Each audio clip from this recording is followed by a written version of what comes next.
The human body was built to move, not trapped at a desk in one singular posture for 12 hours a day. It's time your chair evolved. This is Secret Lab Titan Evo. Ergonomically engineered for you, gamers, hybrid workers, artists, backing your every move.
moment. In crimson splendor! Even something so crude can be graced with a splatter of beauty.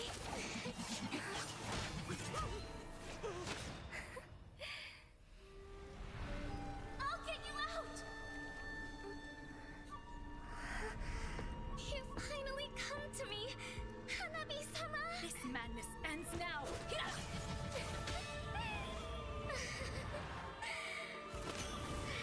last, I'm shivering with excitement!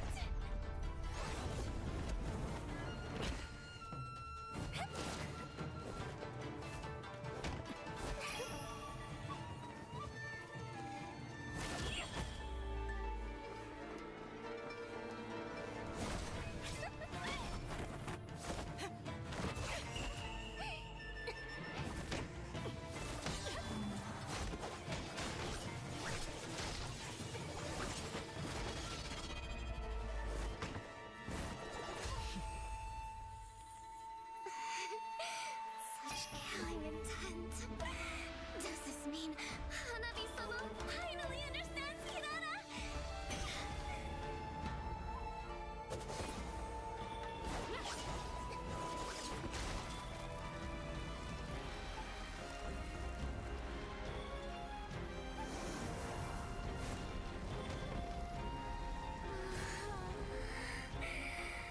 So warm. So beautiful. We can finally embrace eternity in hell. Just the two of us. Allow me to release your eternal bloom.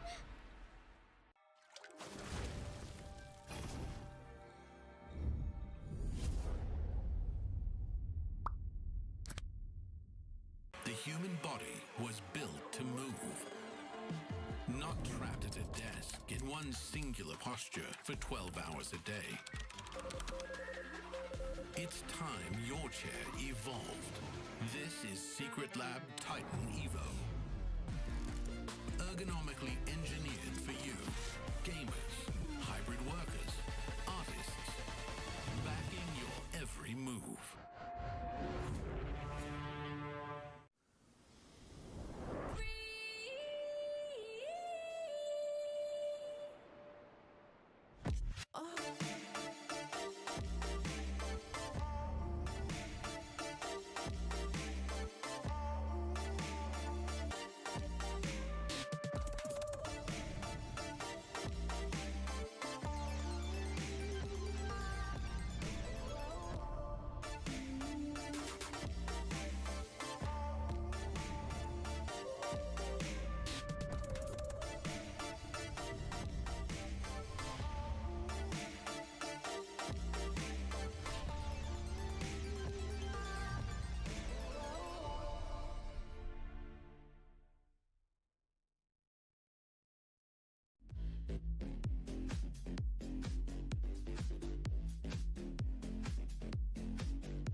If all that bloom are faded to wither,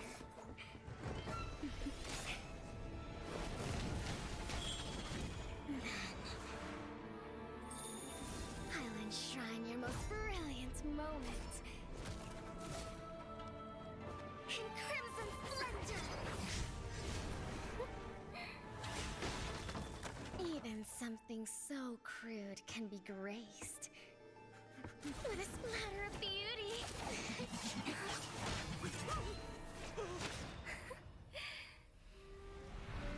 I'll get you out! You finally come to me, Hanabi-sama! This madness ends now! At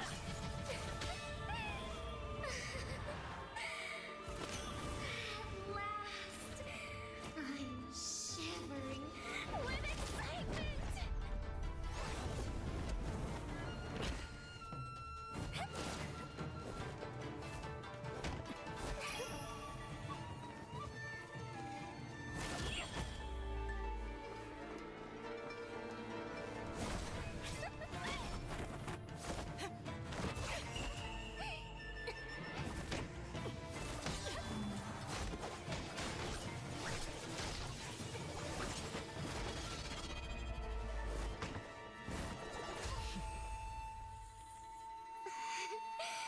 Such killing intent. Does this mean Hanabi-sama finally understands Kirara?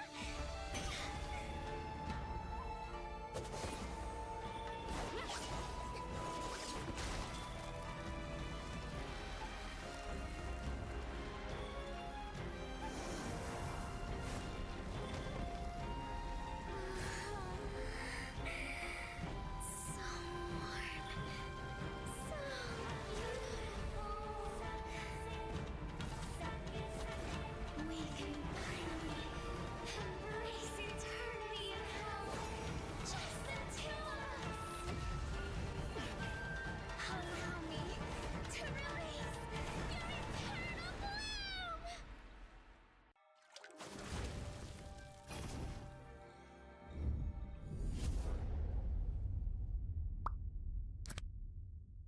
The human body was built to move. Not trapped at a desk in one singular posture for 12 hours a day. It's time your chair evolved. This is Secret Lab Titan Evo. Ergonomically engineered for you. Gamers, hybrid workers, artists. Backing your every move.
All right, ladies and gentlemen, a very good morning and I guess good evening to people from the other side of the world, perhaps. Welcome to the 2026 Asian Games Qualifiers for, of course, Mobile Legends Bang Bang. My name is Abstract. With me here is Moment. The both of us are gonna be running you guys through the entirety of today with 7 best of 3s. Yeah, 7 best of 3s once again today, and we have a couple of bang games lined up for you guys. But first up, it's going to be Team Iran versus Team United Arab Emirates, right? And when we talk about Team Iran, we have to talk about the maniac and also the savage that Amirali got yesterday on the Granger. So this guy, in terms of mechanical skill, yeah, he put himself on the map just a little bit. Day 1, right? Now in day 2, he's going to be tested again against 2 teams, actually. We get to watch Team Iran twice.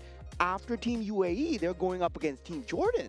Honestly, a back-to-back games from the side of Team Iran is definitely gonna sound marvelous.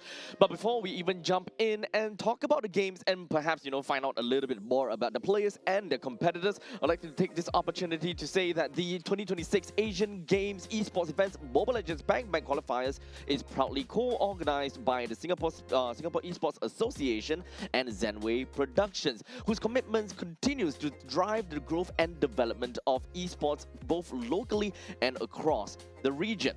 We would also like to acknowledge the invaluable support of the Sports Singapore in advancing sports and esports promotion and development, and of course helping create opportunities to compete on the international stage. A special thank you to all our official, or rather not all, but our only official integrated resort partner, Resorts World Sentosa, for supporting with a 5-venue and hotel towards the historic journey towards the 2026 Asian Games. We are also proud to be supported by our official partners Moonton Games, My Republic, and Secret Lab, whose continued investments help elevate the esports experience for players, fans, and communities all throughout Asia. Yeah, and thank you guys for being here as well as the audience. I've received a lot of support from the online community and also the offline community as well, right? We saw the fans come down on day 1 already, and it was indeed a very hyped and sought after event. Yesterday, we did see top teams such as Team Indonesia, Team Philippines, Team Malaysia going at it. And now we're going to start to see more of Group A towards the end of the day. But for now, we're looking towards the side of Team Iran. Now looking at the schedule for today, what is going to unfold in the Land of Dawn as we head on to the matches that will be going on? Yep, as you mentioned, we will be looking at a back-to-back game from Team Iran. So first match today, Iran versus UAE, and of course coming into the second game is Iran versus Jordan. Coming into match number 3, we do have got Sri Lanka that's going up against Hong Kong, China for match number 3. Yeah, and a lot of first look at all these teams as well. And once again, a headliner here. Match number 4 is Team Uzbekistan versus Team Kyrgyzstan. Both teams that have not played yesterday. So today we will be getting a first insight into them. And then we have it here. Team Singapore going up against Team Indonesia. So yeah, I mean, I'm kind of torn here, but now Team Malaysia going up against Team Myanmar as well for match number 6. This is going to be one banger of a series. Oh, that's for you. That's for me. That's for me. And Team Philippines going up against Team Cambodia. Man, oh man. Today, we have pretty stacked games right off the bat. But I would like to believe that the next few days are even scarier because we haven't yet seen the Titan going up against the Titans, such as the Indonesia versus Philippines, which is something that, Jason Churros would have the opportunity to see very likely. Oh man, but currently looking at the standings so far for the side of Group A, Team Indonesia stands at the top with the most matches played, 2-0, 4 points. Team Philippines also following very close, 1-0 with 2 points. Team Cambodia, Team Vietnam, Team Laos as well. They will be the 3rd, 4th, and 5th seeds. Now, in danger of elimination from Group A is Team Myanmar, Team Malaysia, and Team Singapore, who have already played 2 games and are at -4 points. No. Oh man, this is just, okay. Today we are gonna win against Team Indonesia. That's what's gonna happen, right? That's Yes, the we are culprit. totally But- gonna win. But now looking at Group B, Team Saudi Arabia standing at the top 2-0. Of course, they are the most experienced team in terms of this bracket as well. Team Yeah. Iran 1-0. We did see them perform extremely well yesterday. We're gonna see them today again. Team Jordan 1-1, standing at the third place. Now Team United Arab Emirates, Team UAE, they will have to prove themselves against Team Iran if they want to move up further in this group. And Team Oman, sadly, at the bottom at 0-2 with -4 points. Now, of course, as we move on over to Group C, that is where things start to get a little bit, slow, I would suppose. But today we'll start to break even because the only game that we saw from yesterday is Team Kazakhstan going against Team Tajikistan. When it's Kazakhstan, they managed to get 2 points for themselves, while Team Tajikistan -2. Uzbekistan and Kyrgyzstan is going to be playing today, so we will get a better idea how Group C is going to look like. Yeah, and for the first look into that Group D as well, right? We're going to start to see Team Hong Kong China play for the first time today on match number 3. But looking at the top, Team Mongolia standing 1-0, Team Nepal as well, and Team Pakistan followed by Team Sri Lanka, and lastly, Team Hong Kong China. But this is still day number 2, right? Things are starting to heat up. There's a bit of consistency here in terms of the match placements and how the teams want to play as much as possible. So standing for Group A to D have been settled, but only a few slots available. Group Yep. A, 5. Group B, there will be 2, C, 2, and D, 2 as well. But for B and D, there's a special case. Yep. On the third place for B and D, they will advance over to the last chance qualifiers where they will duke it out against one another to vie for the coveted 12th spot. Because out of everything, we have a total of 11 secured spots, and the last spot will only go to one of these 2 teams. Yeah, so that would happen on the last day, but today the pressure is starting to mount, right? There is a bit of stakes here at hand where your placements suddenly, well, you did have good games yesterday, might not be the same case today. As now we take a look at the team roster coming in from the side of Team Iran. On the gold lane, we have Amirali. On the roam, we have Ali. On that mid lane, we have Poria.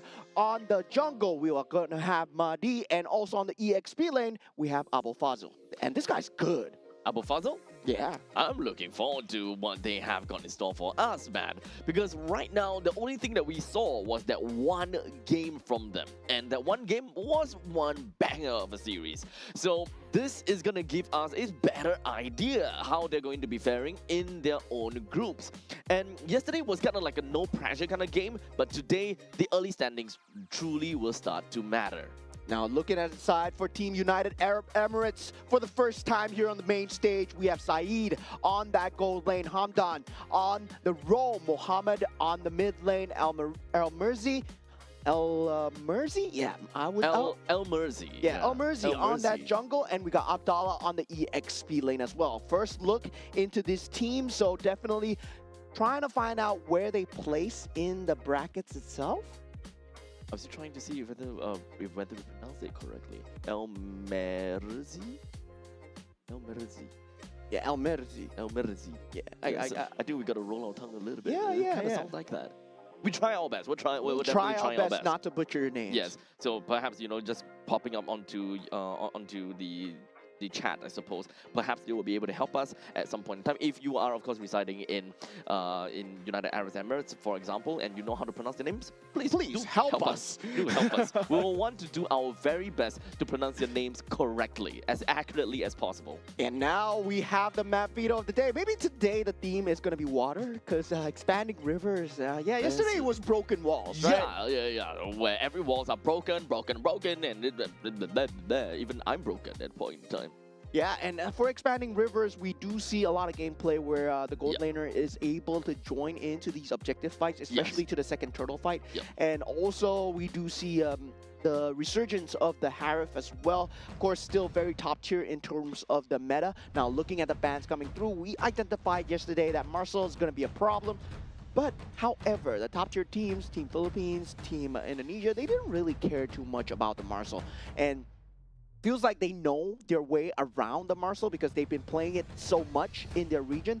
But a lot of these newer teams, they need to learn how to play against the Marcel as well. Now, the Guinevere, the Eve, Freya, Zusin, and Yuzhong ban as well. And an immediate pickup coming in from the side of United Arab Emirates. From now on, we will call them UAE for the ease of communication. The UAE will go for a pickup on the side of Baxia. So that is going to enable them with really fast communication, or rather a really fast rotation all across the map. However, that will also mean that they will be given away that Pakido early game dominance in the XP lane, which is something that UAE definitely need to start to identify. How do they want to settle this Pakido down and keep him in lane? Yeah, Pakido currently right now sitting on that EXP lane. It is just extremely dominant in terms of getting that macro pressure and also the threat in the jungle, right? When you put him into a bush anywhere, I'm not saying he's a jungle hero, I'm saying that when he's in that bush, you don't want to invade the enemy jungle. You can't play towards the other side of the map, especially if you're alone. And now going for the Harif as well, so Team Iran looks like they're going for the best of both worlds here. Yep, so they have very strong lane presence coming in from both sides. Gold lane and XP. It's now up to UAE to identify how do they get themselves a win on both of these aspects. And if they don't, what do they want to do here? Perhaps now they have the opportunity to kind of take a look at their mid lane. Perhaps it will help them better understand, okay, maybe we take down the mid lane, we have better priority in mid lane, that will give us more of an arm extension where we can move on to the XP or gold depending on what's available to us. Wait a minute, this is an Esmeralda in the top 3 picks coming out from the side of Team UAE. Okay, I do see the vision here. Esmeralda takes away the shield value from the Pakido and also the Harif, but you do need a way to lock them down because as a Pakido and Harif, you see an Esmeralda coming. What do? You just run away, right? You don't really need to be in the presence of the Esmeralda. And if they want to go for that macro gameplay, Team Iran, they can essentially build into that mobility and try and ban out the control heroes that possibly might be coming, which is most likely going to be a Beleric and also something like a Grok as well. So the Valentina being picked up from the side of Iran very likely is just a way to echo towards a UAE that, look, you got a way to shred tanks, we got a way to shred tanks as well. With the Mystic Gush that's being stolen away, Esmeralda and Baxia will undoubtedly have a little bit of an issue when it comes down to team fights in general. But the way that Iran have drafted their first 3 picks really just shift themselves towards a way whereby they kind of want to play for team fights. Doesn't necessarily have to play by aerial denial, however, this can actually go towards a front-to-back form of composition. So they definitely need more ways to be able to kind of hold down the fort in the front lines a little bit to drag on time as much as possible. Good Claude ban coming out from the side of Team Iran. The Harif being picked up. The Claude really deals very well with the Harif, especially in that mid stage towards that later stage of the game where the Blazing Duet is able to just shut down the Harif before he even enters his own Dominance Force, right? Now, the Suyo ban coming out from the side of Team UAE, this is kind of suspect because I would say that Suyo is in a weird place right now where he is good, but you have to pair him with very high damaging heroes, and also Suyo does have a lot of damage output, but it's still a glass cannon, right? So teams have found out how to play against the Suyo. Generally, you want to have the lockdown as much as possible. So prioritizing a ban here on the Suyo, I would say, still a weird decision. There are crazier heroes that you should be banning out right now for the side of Team Iran, where they still have the Fredrin available if they want to go for that utility jungle. If they want to go for a fast jungle clear, they don't have the Guinevere available, however. Yeah, I would definitely agree. Personally, I do want to look more into utility because right now, Pakido, sure, Pakido can kind of deal with himself and Harif can also deal with himself. They are really good in their own respective lanes. But come out of that, break them out of that shell when we are trying to play for team fight scenarios. That is where things will start to get a little bit shaky because they don't really have much to work with.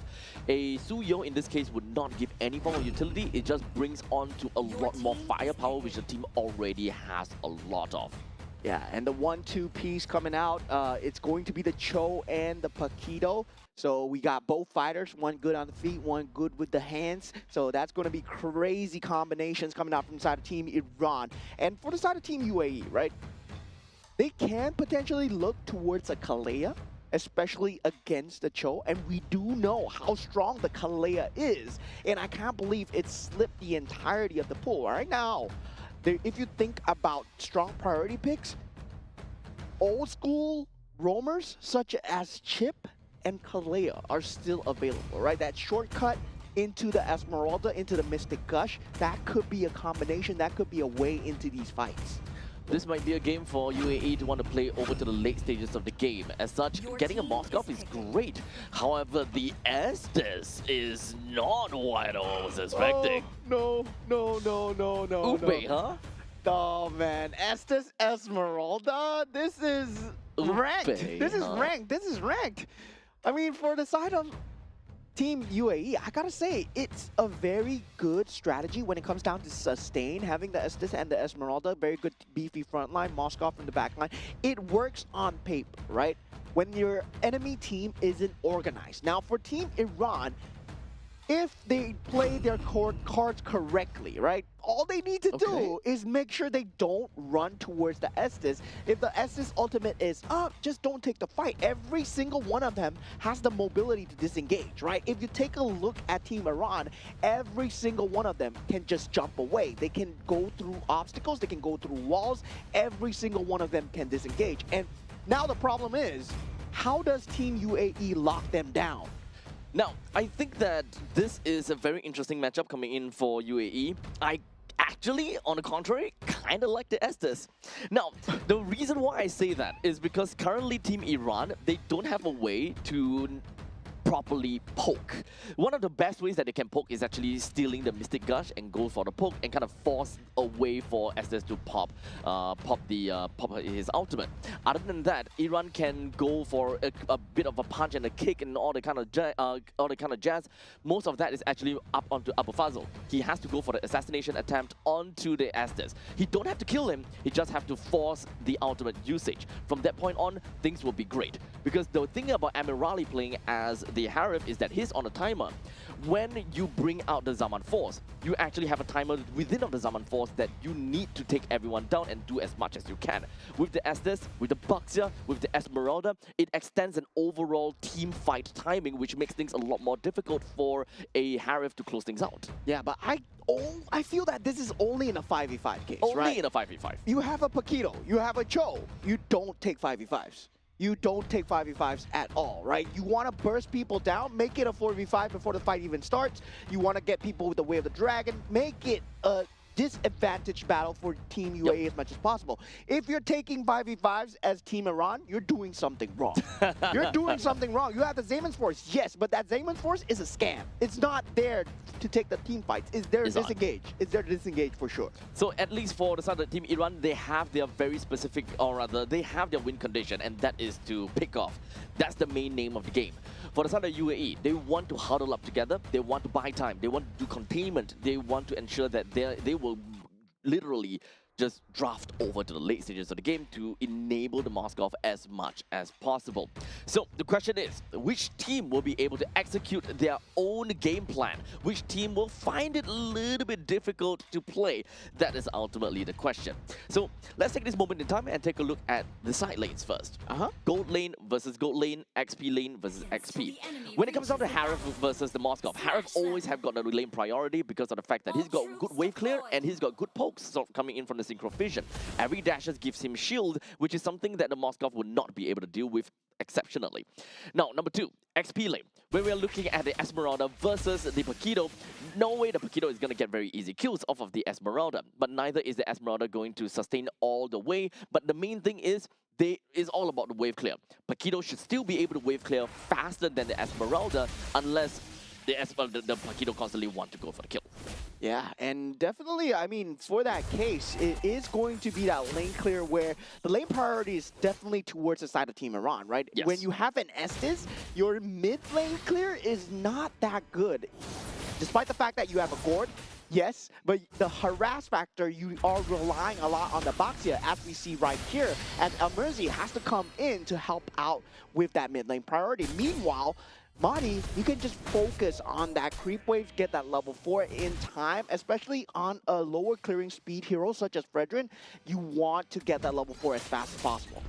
Now, of course, with them needing the Boxer to help out in the middle lane every now and then, I think that will only come in within the first few periods of time. However, as we mentioned before, whenever you have an enchanted support, that means that you would generally lose control of your own jungle. But it's not that big of a deal, because right now their opponent is a Fredrin, not someone that is super oppressive in the jungle, such as a Nolan or perhaps even a Suyo, for example, which actually really explains why they have decided to take away the Suyo here.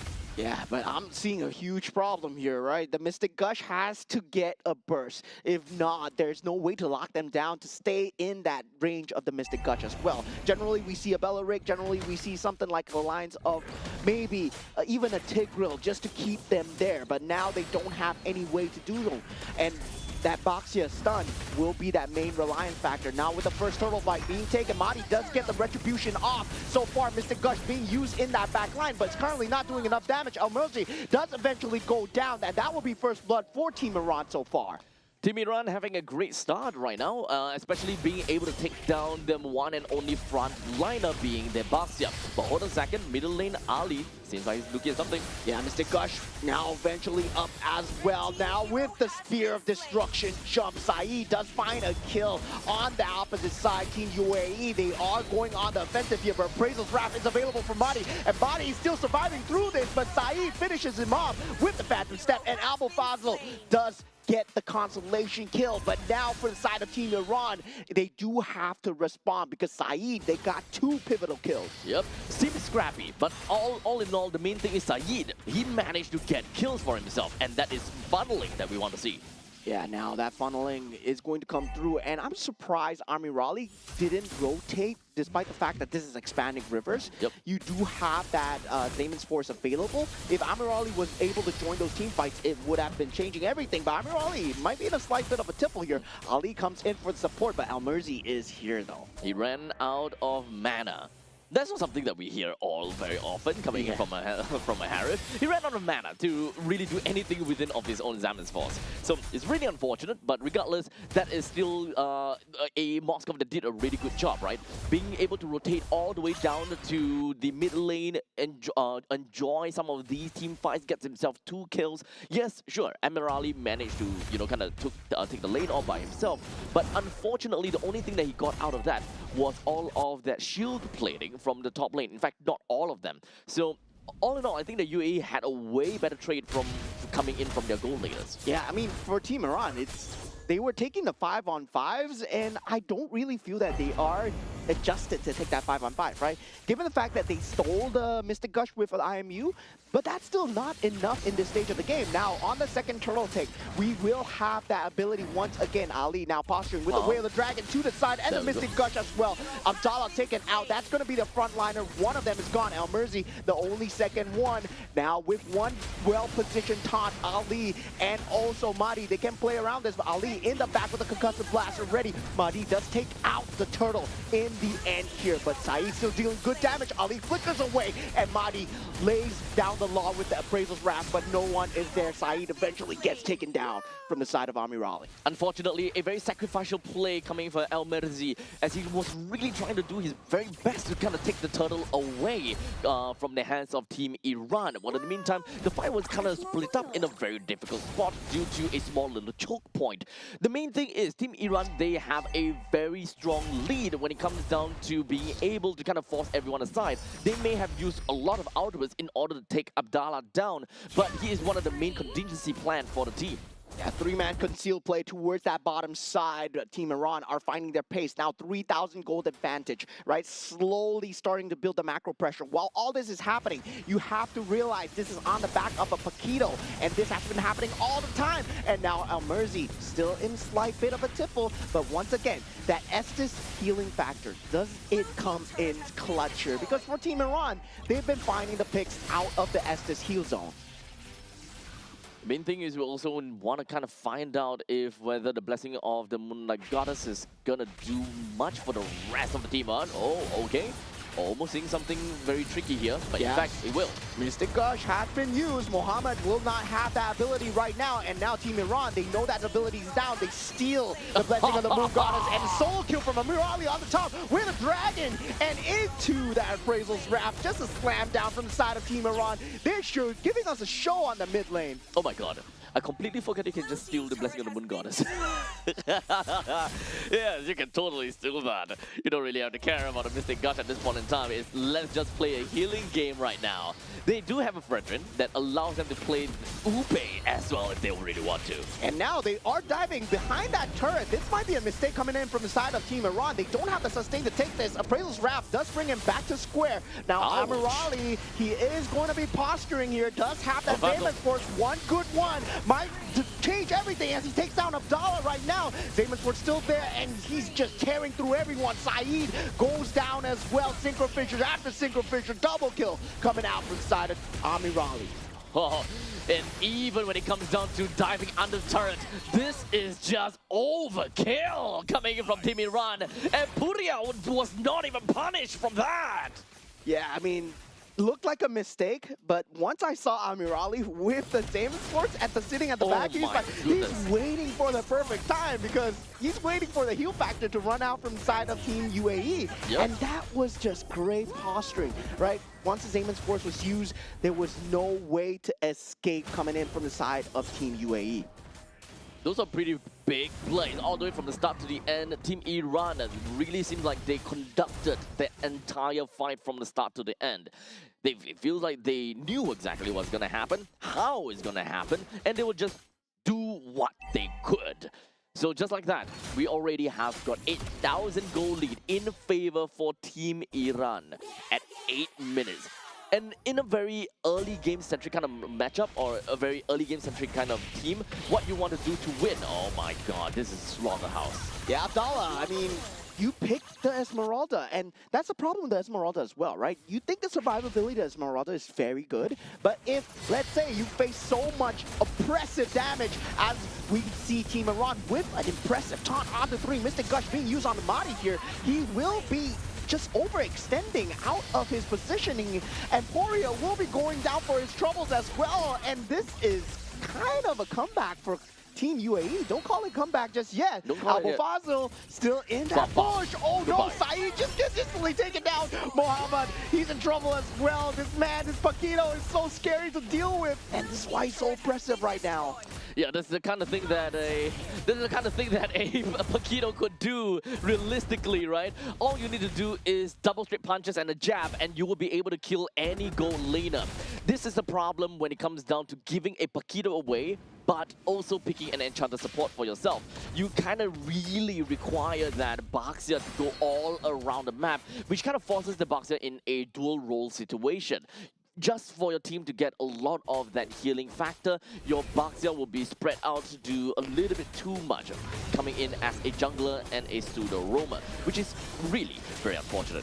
Yeah, now great taunt onto 2. Saeed in a lot of trouble. Ali with a flicker forward does get the finish onto Saeed. That now that's all their physical damage gone. Appraisal's Wrap towards the back. Mystic Gush, is it enough for the side of Team UAE? No, it's just to disengage. And Team Iran, they're going to be taking no casualties this time. And Abu Fazil still not showing himself on the map here. They don't want to play on towards his top side while this Lord is happening. And look at that. This is all towards the bait. Abu Fazil goes in towards Muhammad. But now the blessing of the Moon Goddess just comes in for Abu Fazil, and he has to escape. Does have the flicker available. Stun following up from the side of Al-Murzi, and now with the Spirit Destruction back up, Lord still in Iran's favor by the Zaymans Force, and Amir Ali stands tall throughout all this. That was a crazy exchange. It really felt as though that UAE was the one that manages to kind of bait Abu Fazil going deep into the fight in order to get an assassination, only to back them up again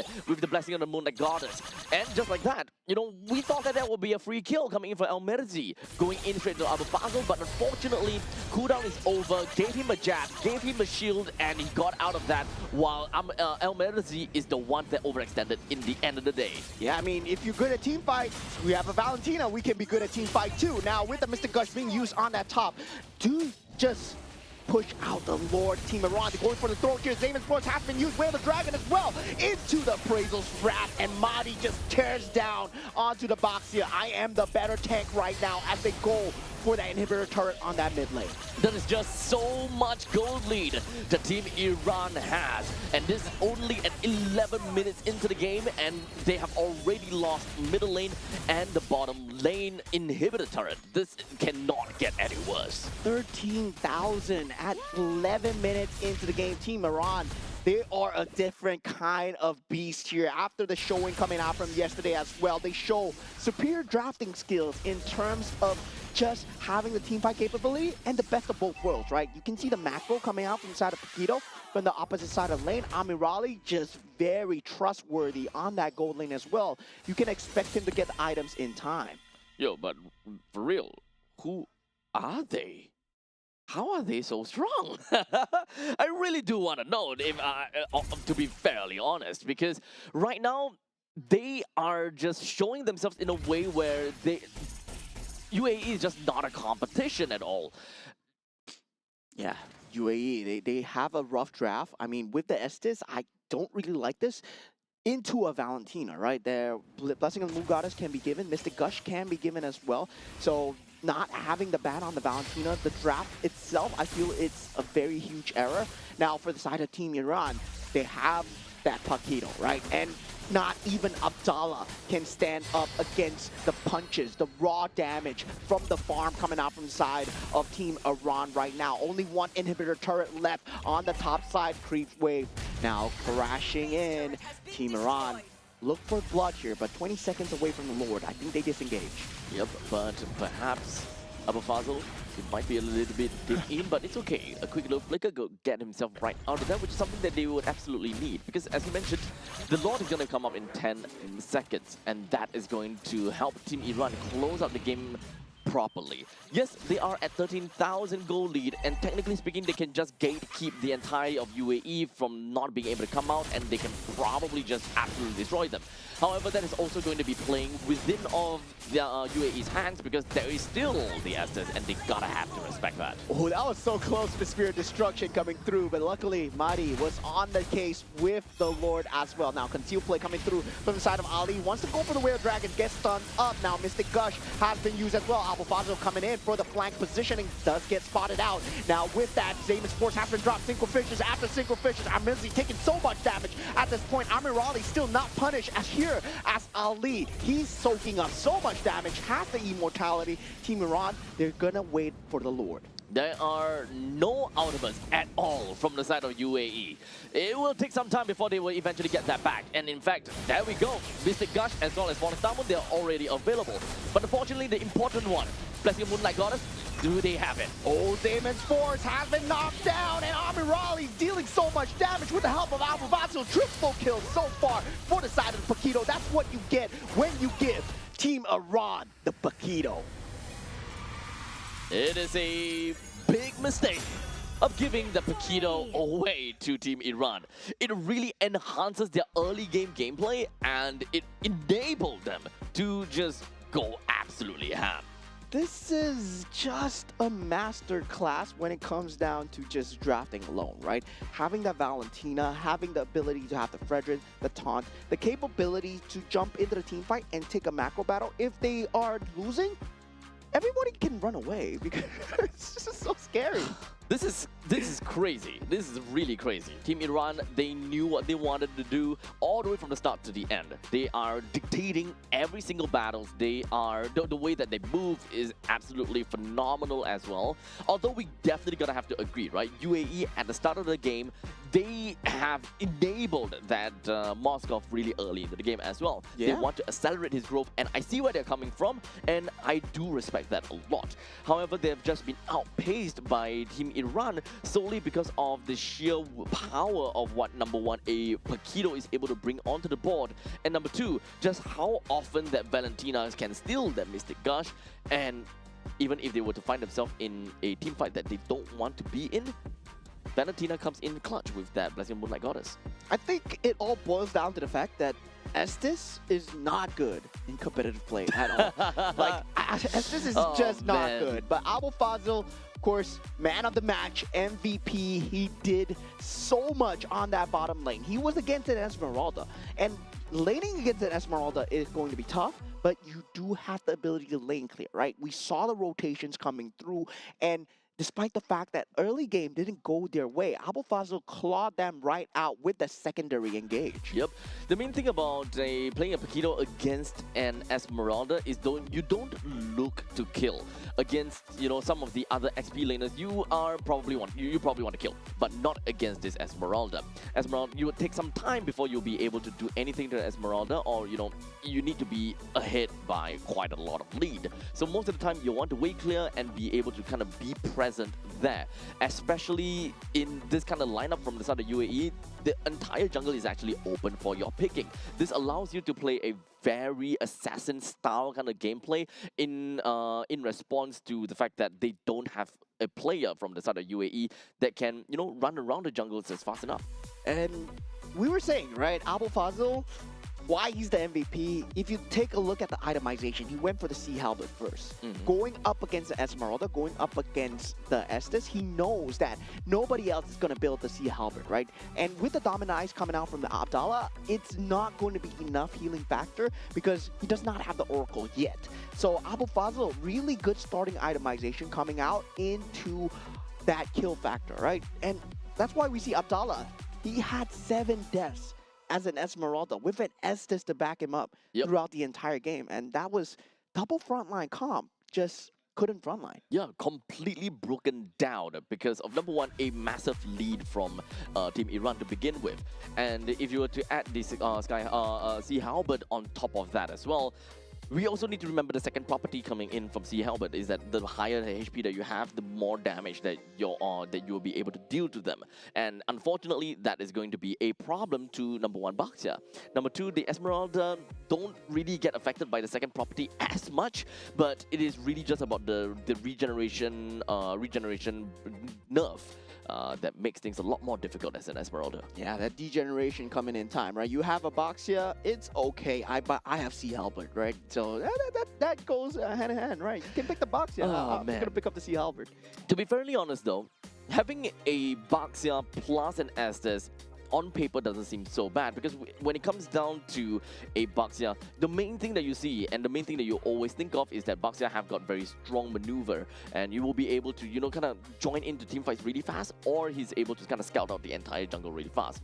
I think what makes a roamer strong is not the utility. It's more about the vision game right now. In the current state of the game where I feel that roamers, you need to be able to check bushes. And Estes, there's very little ways to check the bushes. Cho, you can go in with the Jeet Kune Do. You can see why Marcel is strong with the photograph as well. And a lot of the roamers, they have the ability to check the bushes and give vision without being punished.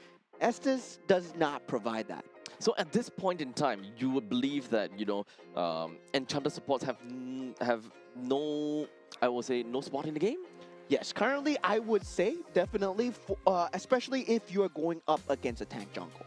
Right. Because there's no way that you're running into a tank jungle. If you're going up against assassin jungle, yes, you can come up with an enchantress support for that massive healing. And if, let's say, you're going up against something like a Harley, something like a Hayabusa, and then, yes, it makes sense. But now against a tank jungle, I would say it's a rock, paper, scissors kind of situation. Now, of course, with that all said, we do have got game number 1 that's done and dusted, of course, in favor of Team Iran in a masterful way. In this case, with a total of 13 minutes into the game, I think that they ended the game under 13 minutes or somewhere along those lines. I think it's also showing of the patch itself, right? The games have gotten faster. The early game punishes have gotten way more as well. Since we saw from yesterday, the Bruno, maybe he's back. I don't know. Hopefully Bruno is back against Claude. I'm not too sure about the Bruno. We talk about Bruno. We don't talk about Bruno. Because Bruno, I feel Bruno is back. You feel that Bruno's back? Yeah, okay. Currently in the state of the meta, I feel this is very good. Well, we're gonna have to wait to see how the other regions decide to pick that up, I think that that is where we will get our questions answered.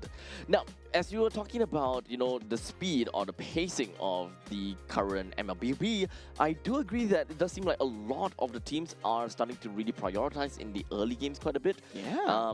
But on the other hand, it's only that way because of the prevalence of Paquito.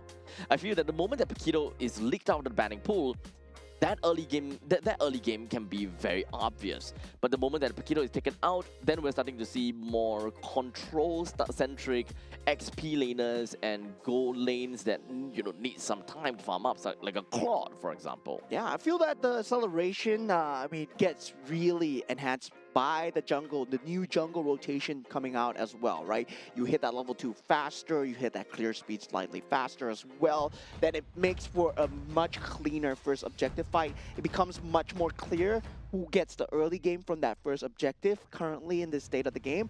And also right now, the Marcel, still a problem. You gotta ban that out. Yep. So goodbye to Marcel, and UAE ensures that they take that right out.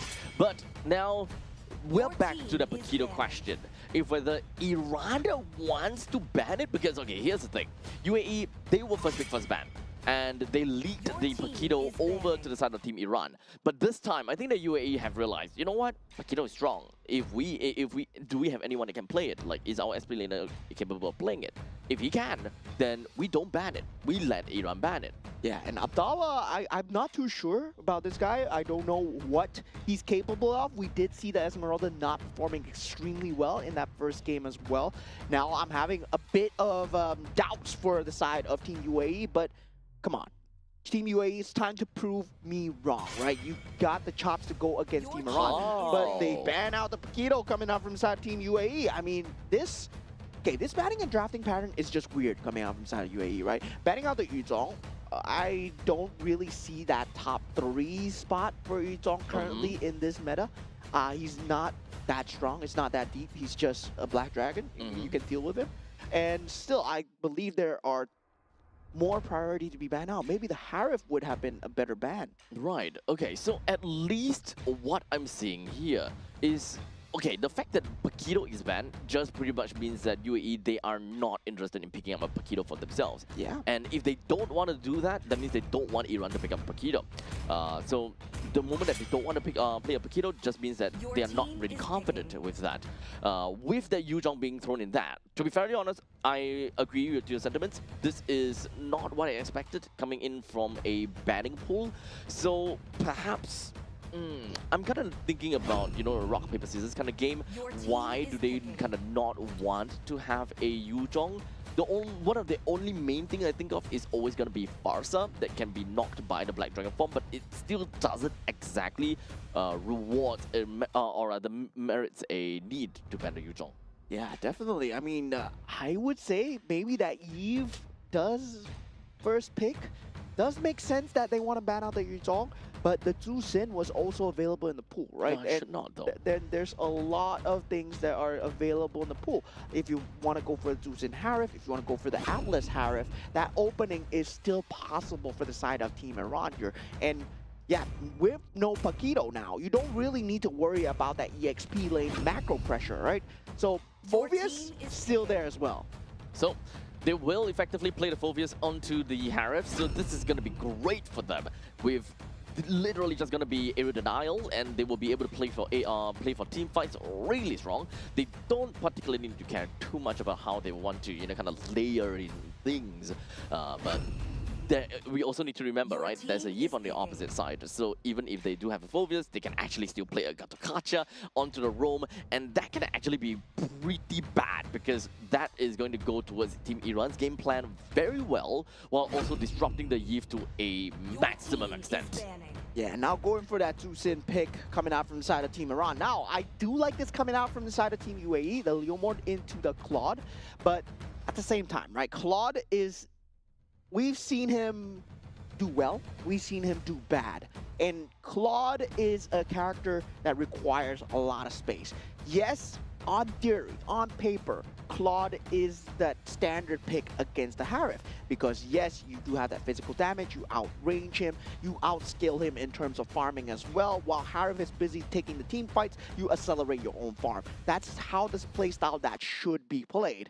But at the same time, you got to make sure that the Harif is left unoccupied and not destroying your team. Yep, so you need to ensure that if you're going for tit for a tat, eye for an eye kind of thing, then you need to ensure that your team understands that, right? Yeah. They can't just throw themselves into the ditch and hoping that, oh, I hope that Harif doesn't kill me, and that kind of situation. If you want to farm fast, you want to ensure that your opponents don't get that kind of farm as well. Exactly. And now with that ban coming through as well, to Rizla, they don't want that team fight capability. Meanwhile, from inside Team UAE, I would say their batting pattern has been slightly just on the weirder side, right? Just on the quirkier side, where they are going for certain heroes and they know that they want to go for it. But at the same time, Grok is not really a top tier ban that we see as of the moment. The wall charge, you can deal with it extremely well. And also, I would say even on Flying Clouds, it's not going to be a huge deal. That Alice, however, yes, that was a good ban on the side of Team Iran. And also, now there is that jungle capability, right? Team UAE, they are not looking towards the enemy jungle at all.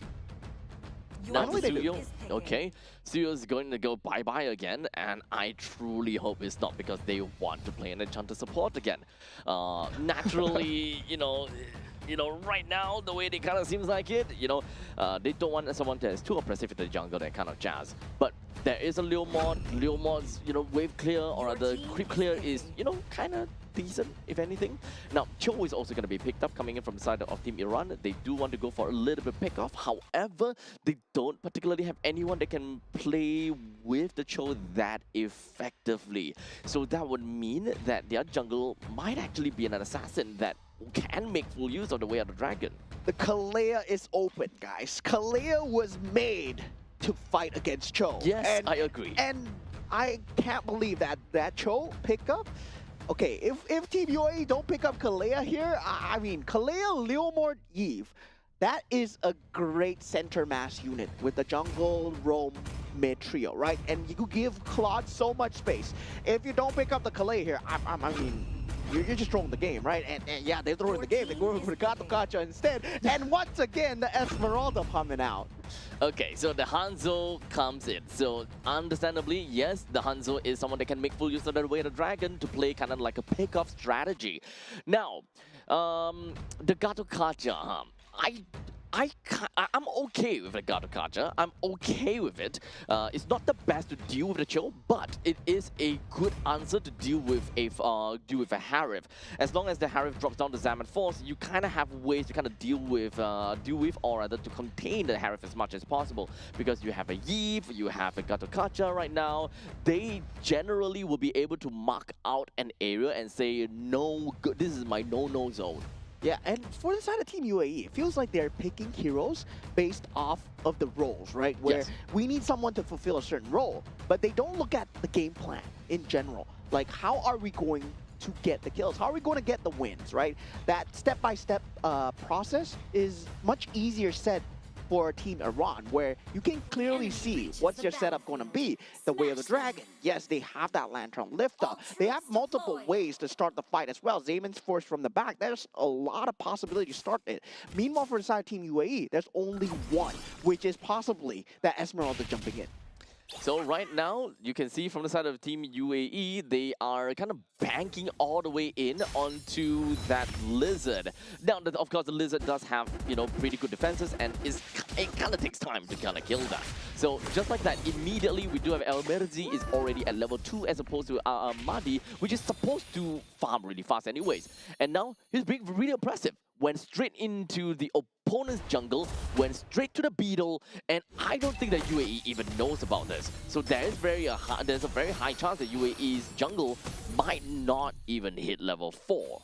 Yeah, and so far, that rotation coming through for the side of Team UAE has always been El Merzi put towards that mid lane for that slight prio advantage.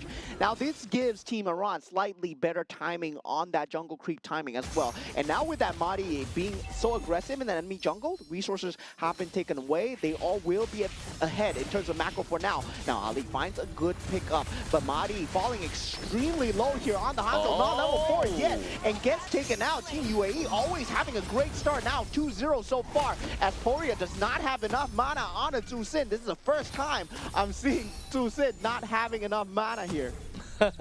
Still a little bit too early, but right now it's really unfortunate that Mahdi went to great length stealing the orange buff away from El Merzi because of, you know, a little bit of vertical jungling going on about. But in the end of the day, it does seem like El Merzi still manages to get his own purple buff from the opponent's side. So they're both going to be relatively neck and neck, and I don't think that it's going to be too big of a problem for El Merzi to get himself to level 4. Yeah, now first turtle up for the grabs here, but Hanzo nowhere inside here to take the objective, as El Merzi will be slightly further away, both still not level 4 yet, but Infernal Pursuit has been used on the bottom side as well. Lantern trying to find its mark, Hamdan just getting out in the nick of time here now. Abdallah jumping in, can he do anything this time as the ultimate has been popped from side of Leomord. Abdallah does kind the kill onto Abu Fazil at this point. Now without that frontliner, Mahdi is going to be very squishy as the Blazing Duet goes in on the back. Saeed coming in for the support and coming in at a great time as well. Wait, this is a first turtle help, or rather this is a first turtle thing coming in from the Claude. The Claude came in to help on the first turtle? We don't see that a lot. Yeah, and Team Iran right now, I mean, going for that Hanzo, they need to secure that early game as much as possible. Now, their jungle is just very weak, and Amirali, he will have a lot of work on the shoulders here, right? Now the pressure is on Ali and Amirali because they need to make the plays, especially on the top side of the map, but Team UAE, they go for the defense here. They're already there on the scene. Yep, but don't get us wrong though. Team Iran, they're not doing a horrible job at all. It's more the fact that Team UAE, they are playing really well this game. They have got great ways to really buff up their own team and to ensure that they are, you know, relatively safe. Even when, you know, Mahdi was literally hot on the tails of, I believe that was El Merzi. He almost went down, but a quick little RWM just for him ensured that El Merzi will be able to stay alive.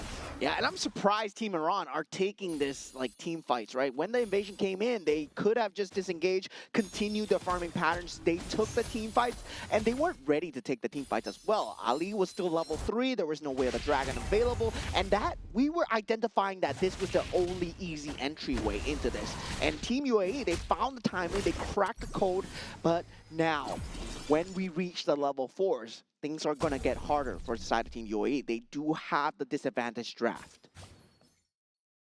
As of now, let's take a little bit of an in-depth look into the atomizations with the Claude that already have gotten a corrosion scythe for himself. Down in the bottom lane, I don't think that Abdallah is going to go down that easily either way. Dreadnought armor coming in from the Gatokacha, and of course, just like that, we've got, you know, time to kind of take a look at the bottom lane.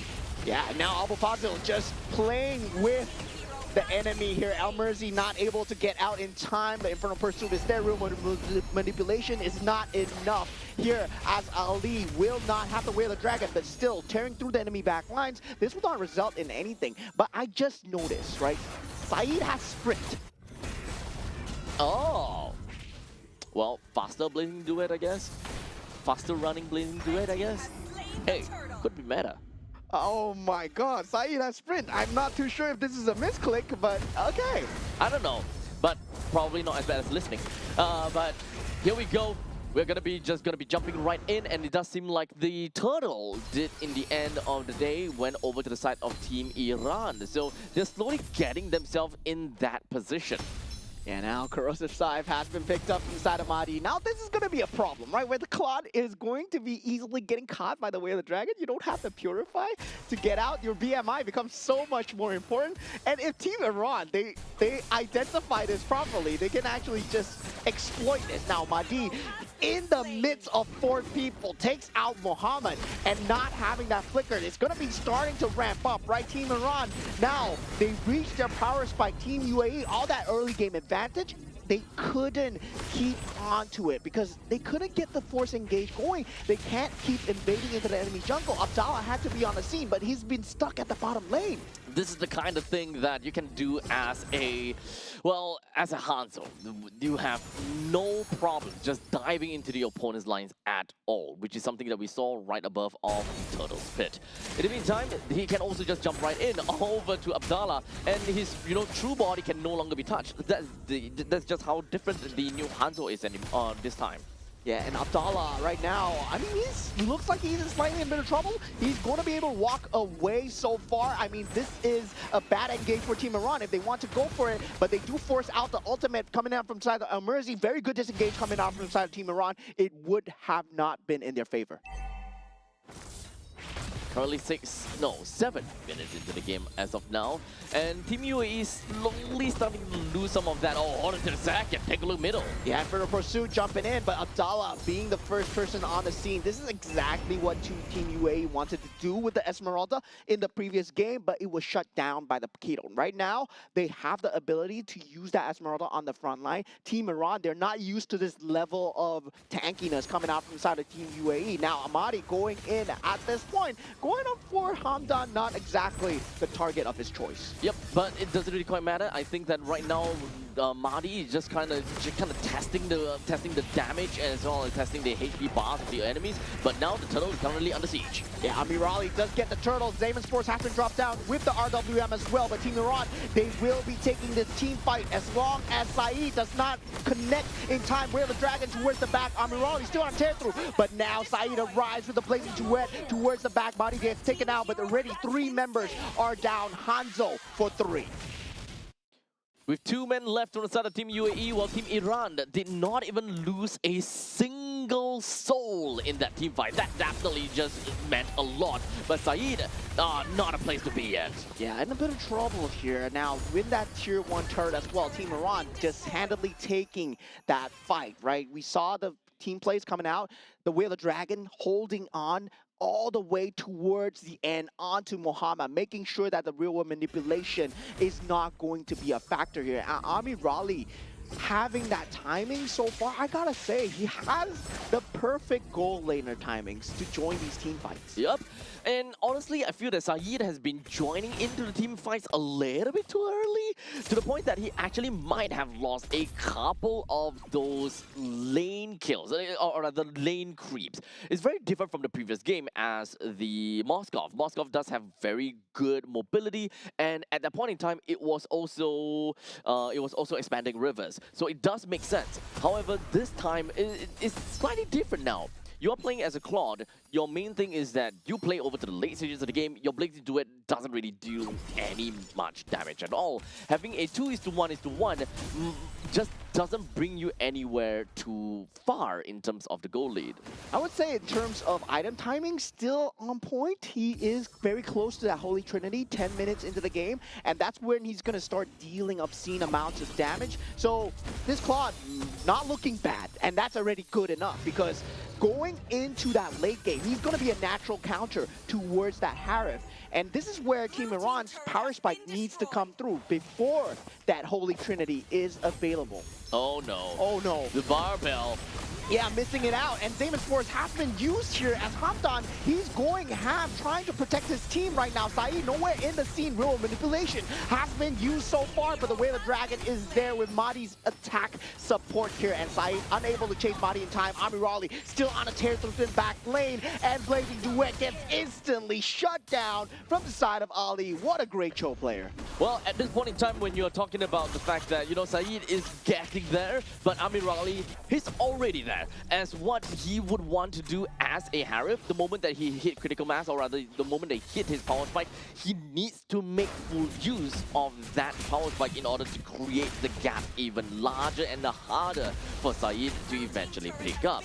And if you're neck and neck, then that is great. But at this point in time, Amirali, he will take it all the way downtown with 6-0-2. They were originally at what, 500 gold difference in terms of the gold laners to the gold laners, but now I'm pretty confident that Amirali has got so much more gold than Saeed that right now is a little bit out of reach. Yeah, and that's the thing, right? When you don't have that Purify against a Cho, your Blazing Duet is not a Blazing Duet. It can get instantly disrupted. And as long as Ali holds on to that knockup, holds on to the Way of the Dragon, it can get disrupted. Now, once again, Team Iran, they know that they need to force the issue. And now going on to Saeed, because he does not have a Flicker, does not have a Purify, gets instantly taken out. It kind of feels as though right now UAE, they're kind of stuck in the relic of their own, actions in the early game. Super aggressive, a lot of movements, but now they're unable to kind of hold on to what Iran is just going to be throwing right at them. Yeah, and of course, Mari just on the Hanzo does not care about any damage at all. He can just pump it back up every single time he has that bar full. Every single time he has the ultimate. He's doing it again. Yep. It's just going to be very hard to deal with in this late game situation here. Oh, but not too sure. It seemed like he will be able to get himself away, while Team UAE was hoping that they would be able to find that chance to just pounce onto him. Yeah, right now, Abdallah still doing what he can in that front line, trying to front line as much as possible for the side of Team UAE. And now with around 1 minute left towards that Lord, Team Iran, they can't force the issue here. And Abu Fazil, he will, as it goes with the Infernal Pursuit. Once again, Amirali's dealing so much damage. RWM, is this enough? I don't think so, as Amirali, he is still dealing damage in the back line. Triple kill, can he get a Maniac? Once again, as he does for the second time in the second game, in the second day. Dude, this guy is just collecting trophies left, right, and center. Yeah, now with only one catapult remaining, Team Iran, they cycle it extremely well, and they take a clean victory, 2-0. I'm looking forward to the back-to-back match. Amirali, dude, Amirali. This guy, he literally needs to be able to get a Maniac a day. Otherwise, he's just not on his top form, Bab. Great plays, great game coming in from Team Iran. They kind of yielded the early game over to UAE and really made it seem as though that UAE is, they are kind of like on par for a long periods of time. But the moment that Iran found out, you know what, we can exploit this current lead, we can exploit this current gap, this is the point in time where we are able to, kind of really just full send.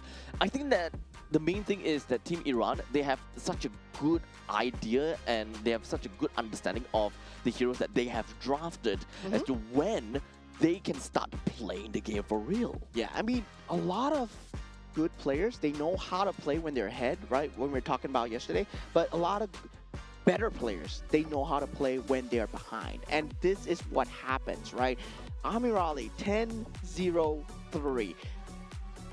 Team Iran were behind for that early half of the game. And it was the case for game one as well. It was not a very easy given lead to them. They had to make the lead for themselves. They knew their power timings. They knew which objectives to fight for, which macro to go for. So the resource management was extremely well done from the side of Team Iran. Yeah, there's a lot of team fights that Iran is forced into, and they are also forced to make very tough decisions time and time again.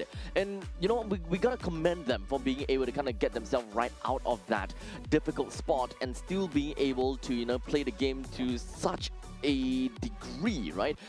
Amorali 10 is to 0, is to 3, 0 death of a Harif in such a crazy and messed up early game. I think that is amazing, and especially since you are going up against a lineup like UAE, where they have they have an Esmeralda that is going to be a boon to your to a bane to your existence because of the fact that your shields are no longer your shields.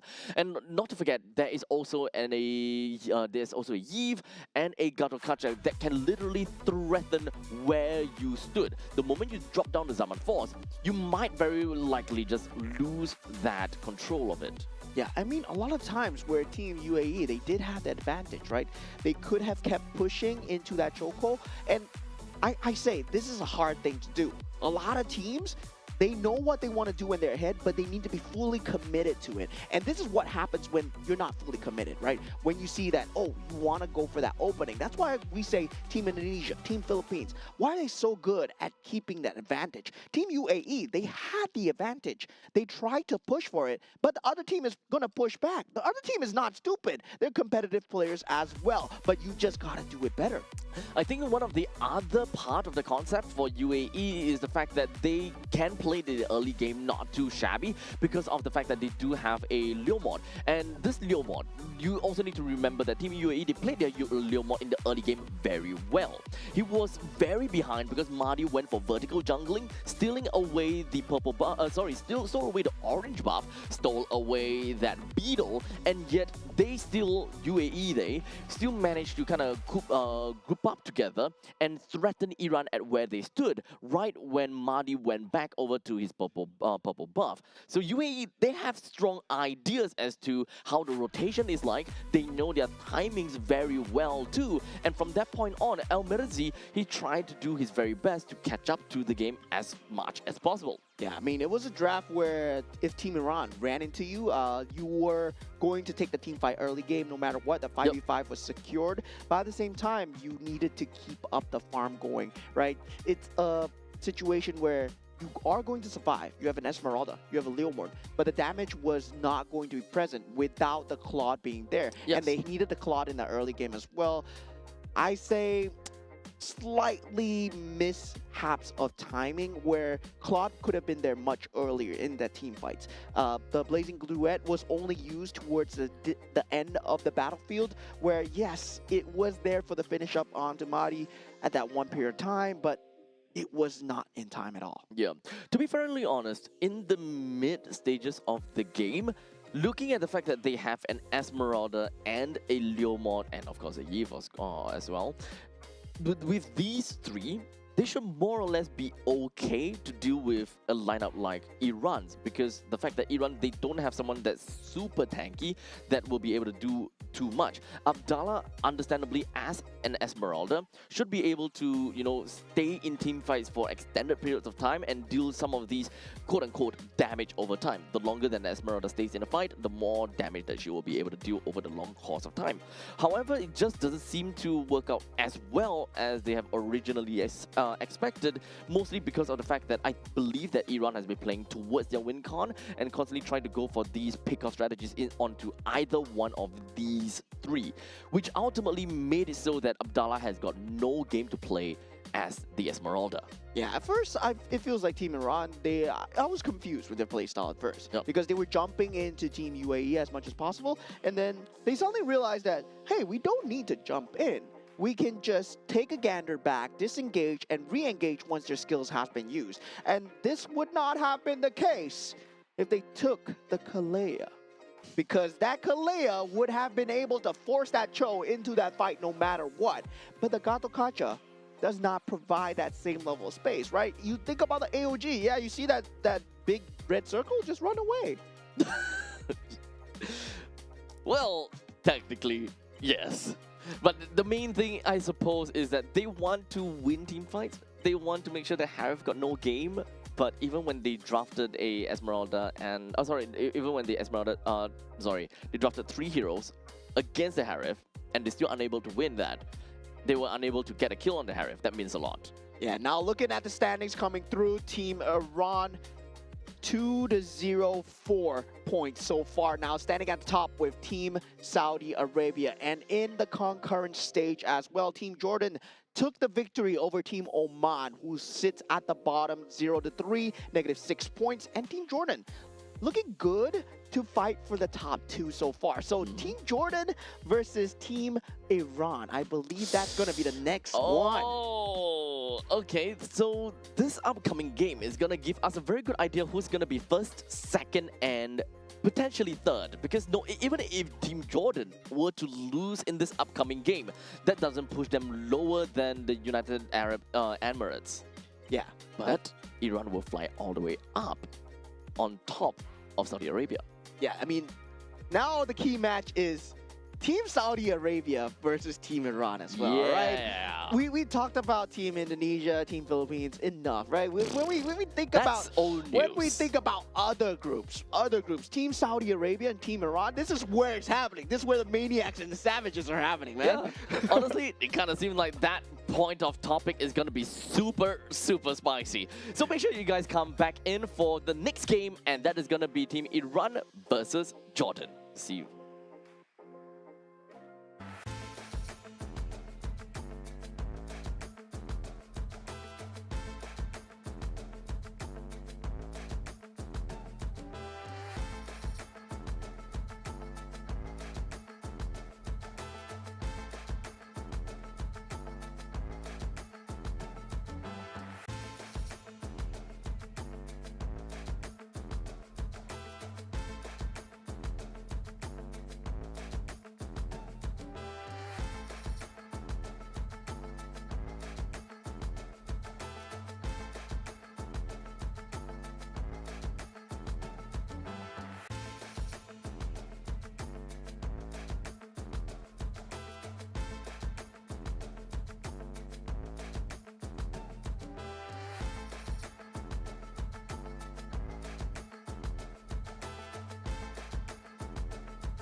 If all that bloom are fated to wither,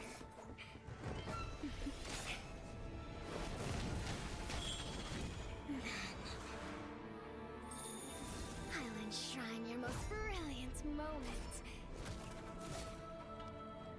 in crimson splendor. Even something so crude can be graced with a splatter of beauty.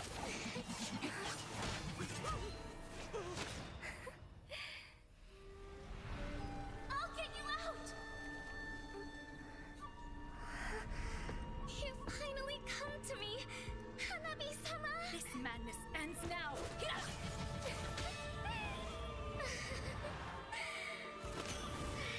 last, I'm shivering with excitement!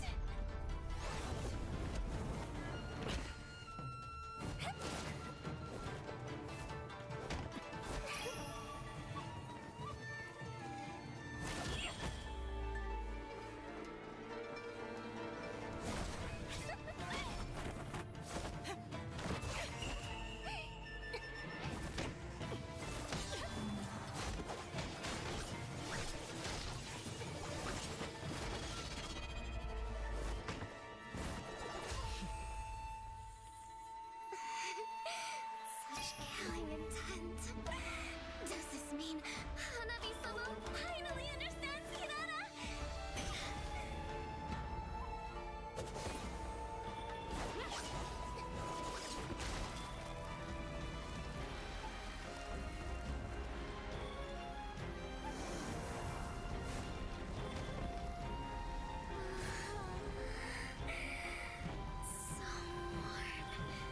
So beautiful.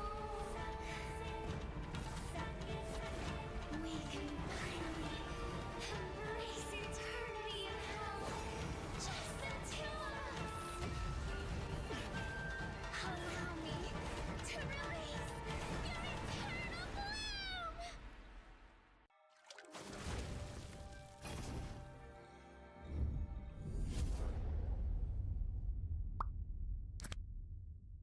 The human body was built to move, not trapped at a desk in one singular posture for 12 hours a day. It's time your chair evolved. This is Secret Lab Titan Evo. Ergonomically engineered for you, gamers, hybrid workers, artists, backing your every move.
This madness ends now. At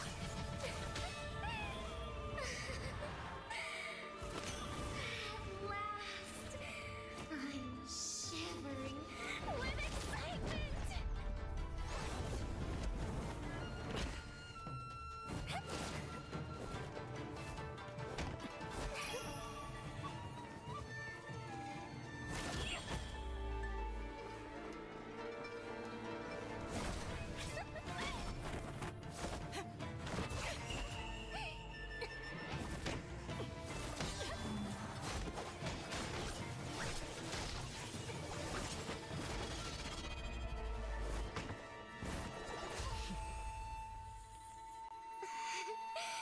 Such killing intent.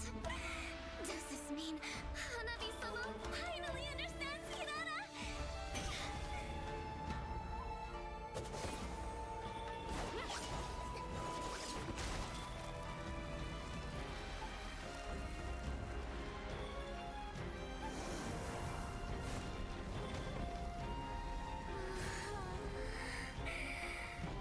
So warm. So beautiful. We can finally embrace eternity in hell. Just the two of us.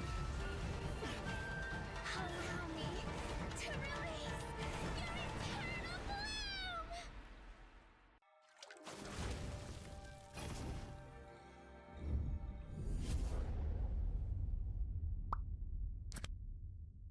The human body was built to move. Not trapped at a desk in one singular posture for 12 hours a day.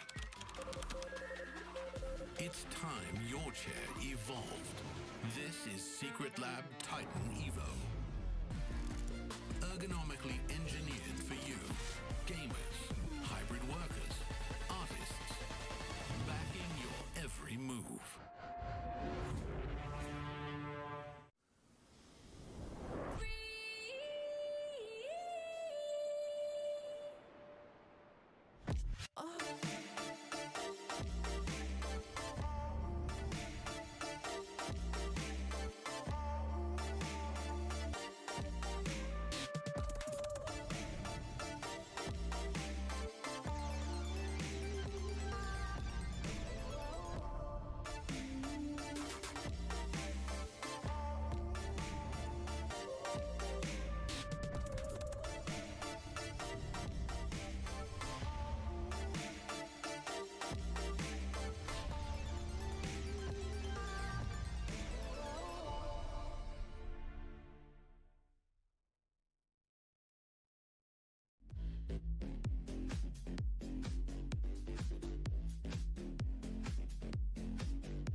to wither.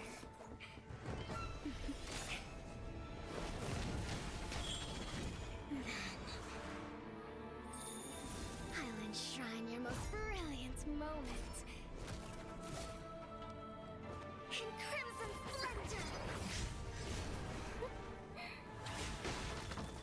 Even something so crude can be graced with a splatter of beauty.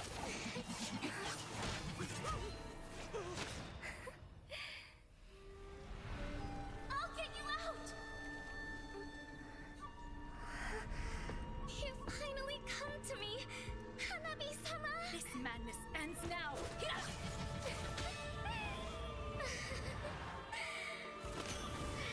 last, I'm shivering with excitement!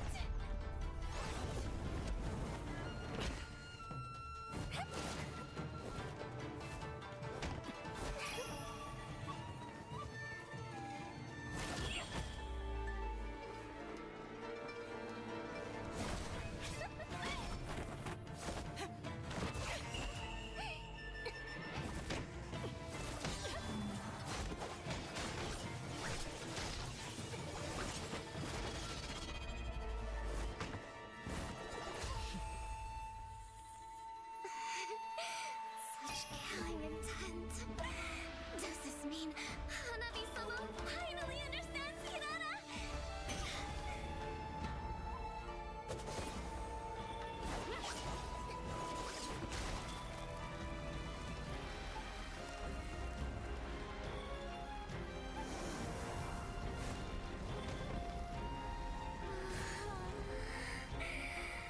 So warm. So beautiful.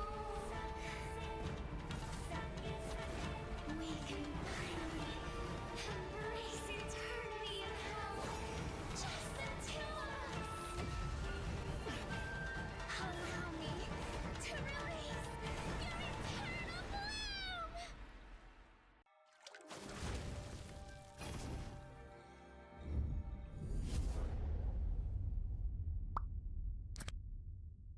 The human body was built to move. Not trapped at a desk in one singular posture for 12 hours a day. It's time your chair evolved. This is Secret Lab Titan Evo. Ergonomically engineered for you, gamers, hybrid workers, artists, backing your every move.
can be graced with a splatter of beauty.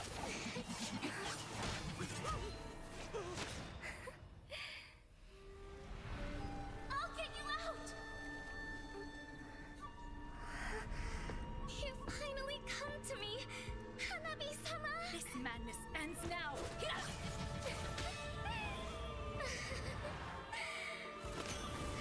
At last, I'm shivering with excitement!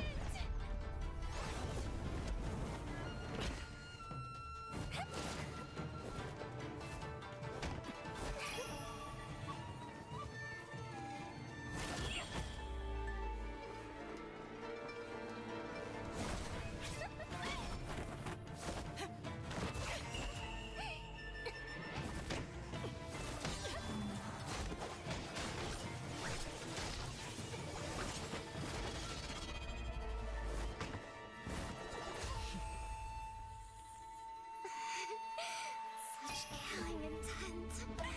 Does this mean Hanabi-sama finally understands Hirara?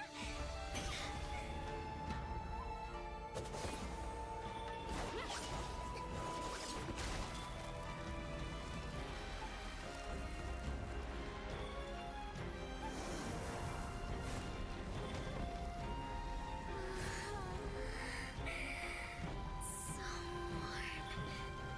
So beautiful. We can finally embrace eternity in hell. Just the two of us. Allow me to release your eternal bloom.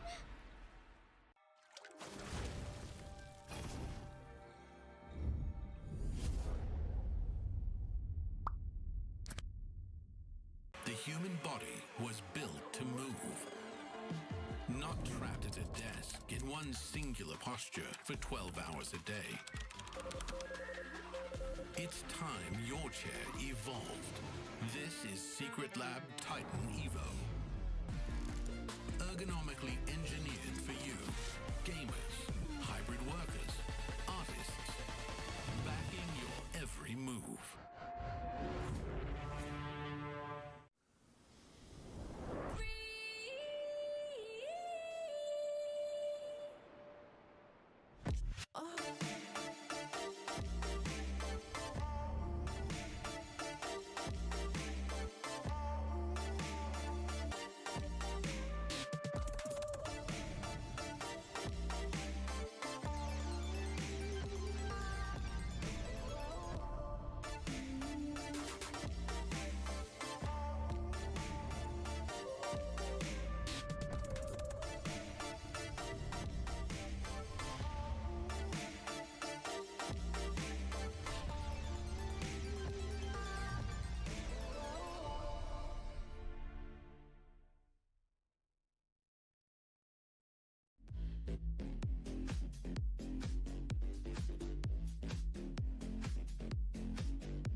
Ladies and gentlemen, welcome back once again, and we have got you guys a second game of the day. With the first game of the day already done and dusted, and of course, Iran came out to be extremely great going up against the United Arab Emirates. But this time, they're going up against Jordan, and we'll see how that is gonna go. And it's Abstract. With me here is Moman. Yeah, I'm Moman. No, maybe I'm Moman now. I'm Abstract. And this is gonna be very interesting because Team Iran, right? Currently, they are at the second seed of this group so far, and Team Jordan, they're a third seed. So this might mean a change in positioning. And also at the same time, you want to get top 2 here in this group, because top 2 secures you that slot to Nagoya. However, even if you don't get top 2, if you get the third place, you're not entirely out of it yet. However, that also means that you will need to go for another round and another match, and that might leave you really tired by the end of the day. However, it is still a chance for you to secure the coveted 12th spot. Yeah, and definitely every team here wants to make it to Aichi Nagoya. Who doesn't want to go to Japan? Who doesn't want to go to Japan? Yeah, I mean, the sushi. There's MLBB. There's sites. Yeah, I mean, there's a lot of things to do. There's a lot of things to do. But the main thing here is all about MLBB, right? It's all about MLBB, and we've seen Team Iran do so spectacularly, especially in the first 2 games, especially versus Team UAE. Team United Arab Emirates, they did have a good chance. They were ahead in that early game, but Team Iran, they clawed their way back. Yeah, honestly, it was a pretty tight match, and it kind of seemed as though that when it comes down to UAE, they had control in the early stages of the game. They kind of seemed like they kind of know what to do, even though they were kind of falling off behind during the laning phase where we saw the Lil mod not having orange buff and all that kind of jazz.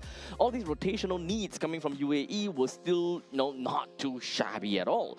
But of course, when it comes down to the mid stages of the game, that is when Team Iran, they definitely knew when they start to pop off. They know when are they able to kind of go ham, go crazy, and they just ride the wind with it. And so far, gotta say, stats board Amirali, this man has gotten He's a glazer. One maniac a day. Yeah. One maniac a day. I mean, look at this guy. Team Iran right here. On the gold lane, Amir Ali on the Rome Ali. Super good on the Cho, by the way. Poria on that mid lane. Mahdi in the jungle. And Abu Fazl, that Paquito in the first game. That was impressive.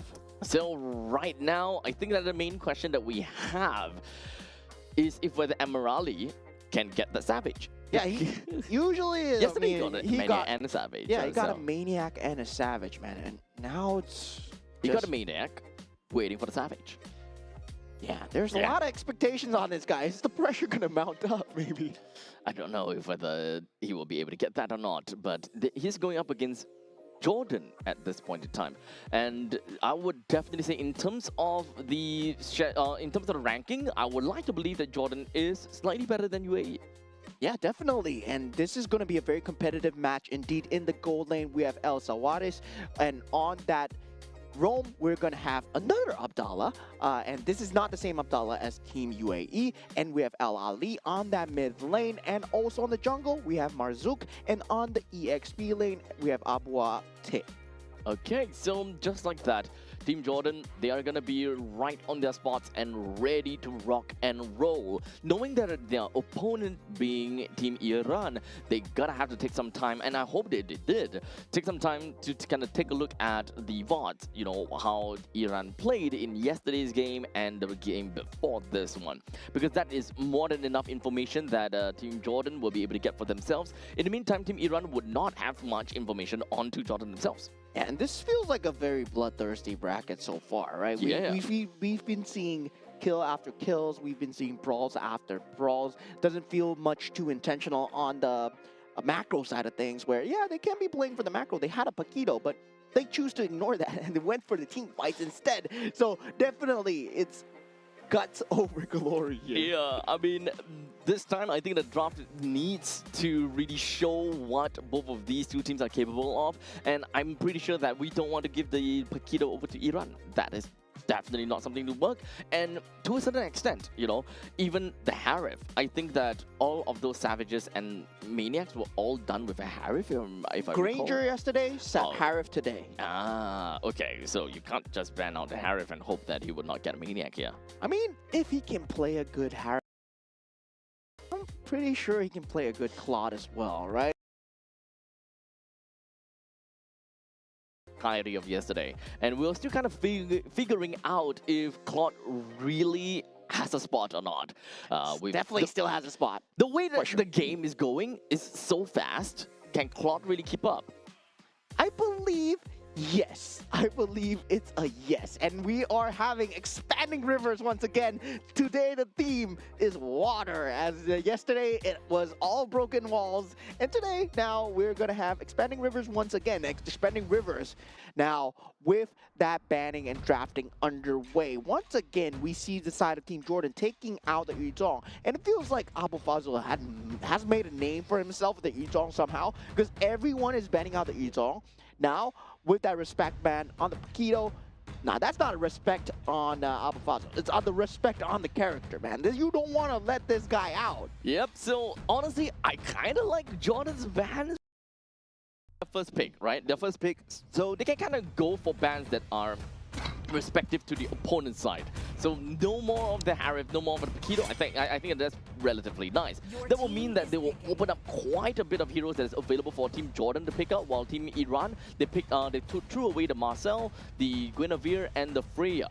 Yeah, right now, Zusin still available in that pool. The Boxia as well. These are very strong openers. And the Boxia will be that pick of choice coming in from the side of Team Jordan. Tanky utility does have that stun capability for the initiation and kind of non-committal as well. Yep. So at least on this case, I don't think that it is a very surprising thing to see how Boxia is first pick.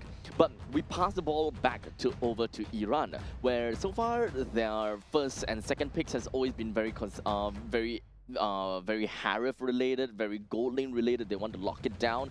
So I'm not too sure if whether they actually want to go for the Granger immediately for Amorali. I hope not though.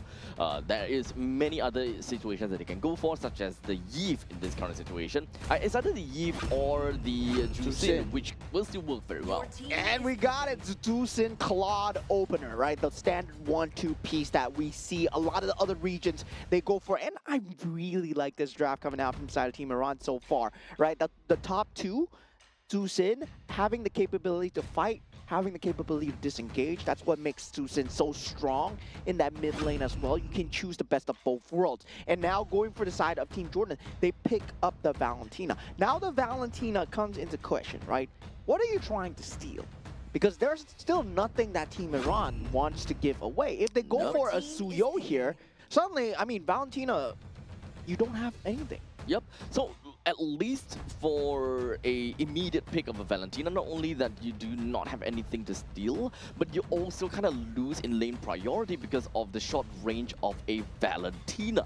You don't have skills that allow you to shoot from range to poke out enemies, nor do you have something that, you know, kind of clears away fast enough. That is why you actually need your roamer to help out a lot. In this case, it is going to be Atlas. They are definitely going to be a lot slower. If we are throwing a Jusin right into the face of Atlas or the Valentina, Iran undoubtedly will have a really good time in the mid lane, and they just need to choose a roamer that has got a relatively decent clear, a Cho back in here because of the Hanzo pickup. It sounds to be good. With Cho plus the Concussive Blast, I think that Iran will have got it. I mean, Team Jordan, most likely, if they did study the previous games that are coming out, Ali was playing a monstrous Cho. They would be batting out in this current stage of the game, but let's see whether that happens or not. Meanwhile, the ban coming up for the side of Team Iran will be the Moskov.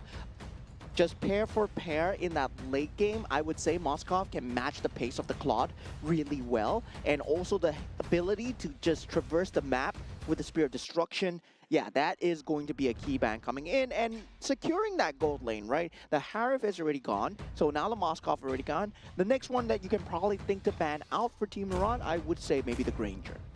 Maybe the Granger. I think that is fine, unless we want to look at Bruno. Or maybe we don't talk about Bruno. Yeah, the Bruno. We don't talk about Bruno. Yeah, the Bruno would do extremely well here, actually. In terms of Team Jordan's lineup, the Carry Boxia, the Atlas, Fatal Links into Worldy. Oh my god, that's a great combination coming through. Yeah, Jordan can actually look at that. Good But call. do they want to do that? That is honestly the question. Although I don't really like the ban on the carry at this point in time. If Team Iran kind of want to play based on what they have gotten, or based on what they have been playing thus far, they haven't been playing heroes that are, you know, super tanky, which really warrants a pick onto the carry so far. Yeah, I mean, the carry, I would say they're trying to secure out possibly a tanky roamer for themselves because they do need some semblance of a front line. And the Gato Kacha being banned out.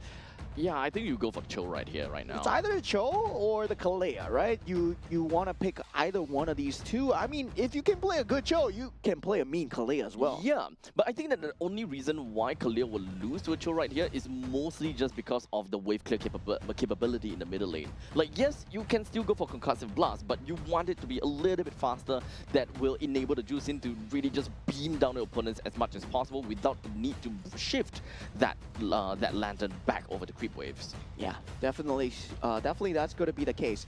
Now, for the side of Team Iran coming in with the last two picks, what will they open up with here? Definitely going to be one EXP, one Roam, and they do have the Atlas as well. All right, now I see why they ban out the carry, right?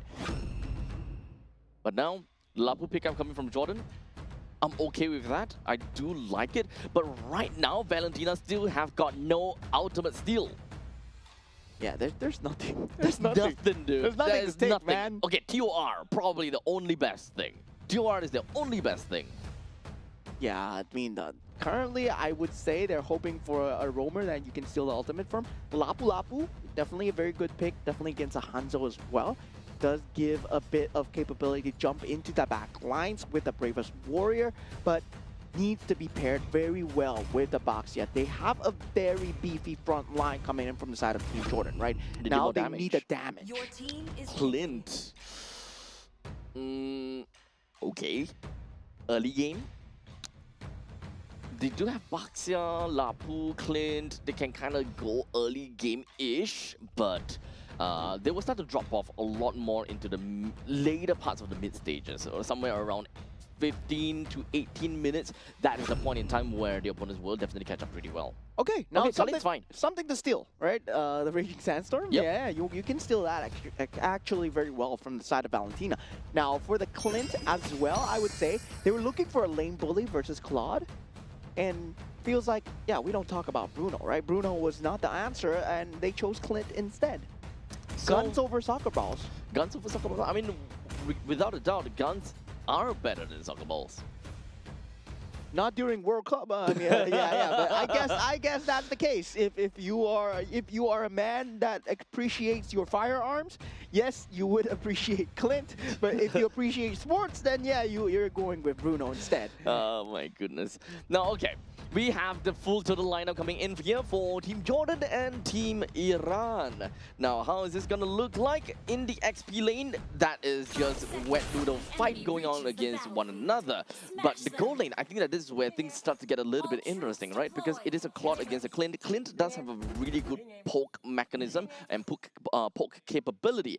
And for Team Iran, knowing that, that means that they would very likely want to put a little bit more emphasis down in the bottom lane, because that would mean that, the top lane in this case, but because that would mean that the Clint very likely will always be standing around the rivers or closer to the rivers, which will enable Iran with faster and easier takes. And Ready Flicker being used out by Ali, a sliver of HP. I mean, he was one dot away from dying, and that was clutch coming in from the side of Team Iran, but Team Jordan, they're showing their early moves, right? With the Boxia available, yes, you can have that early rotations, but at the same time, Mahdi, he's already in the enemy zone, trying to take away the orange buff, already got the lethal for himself.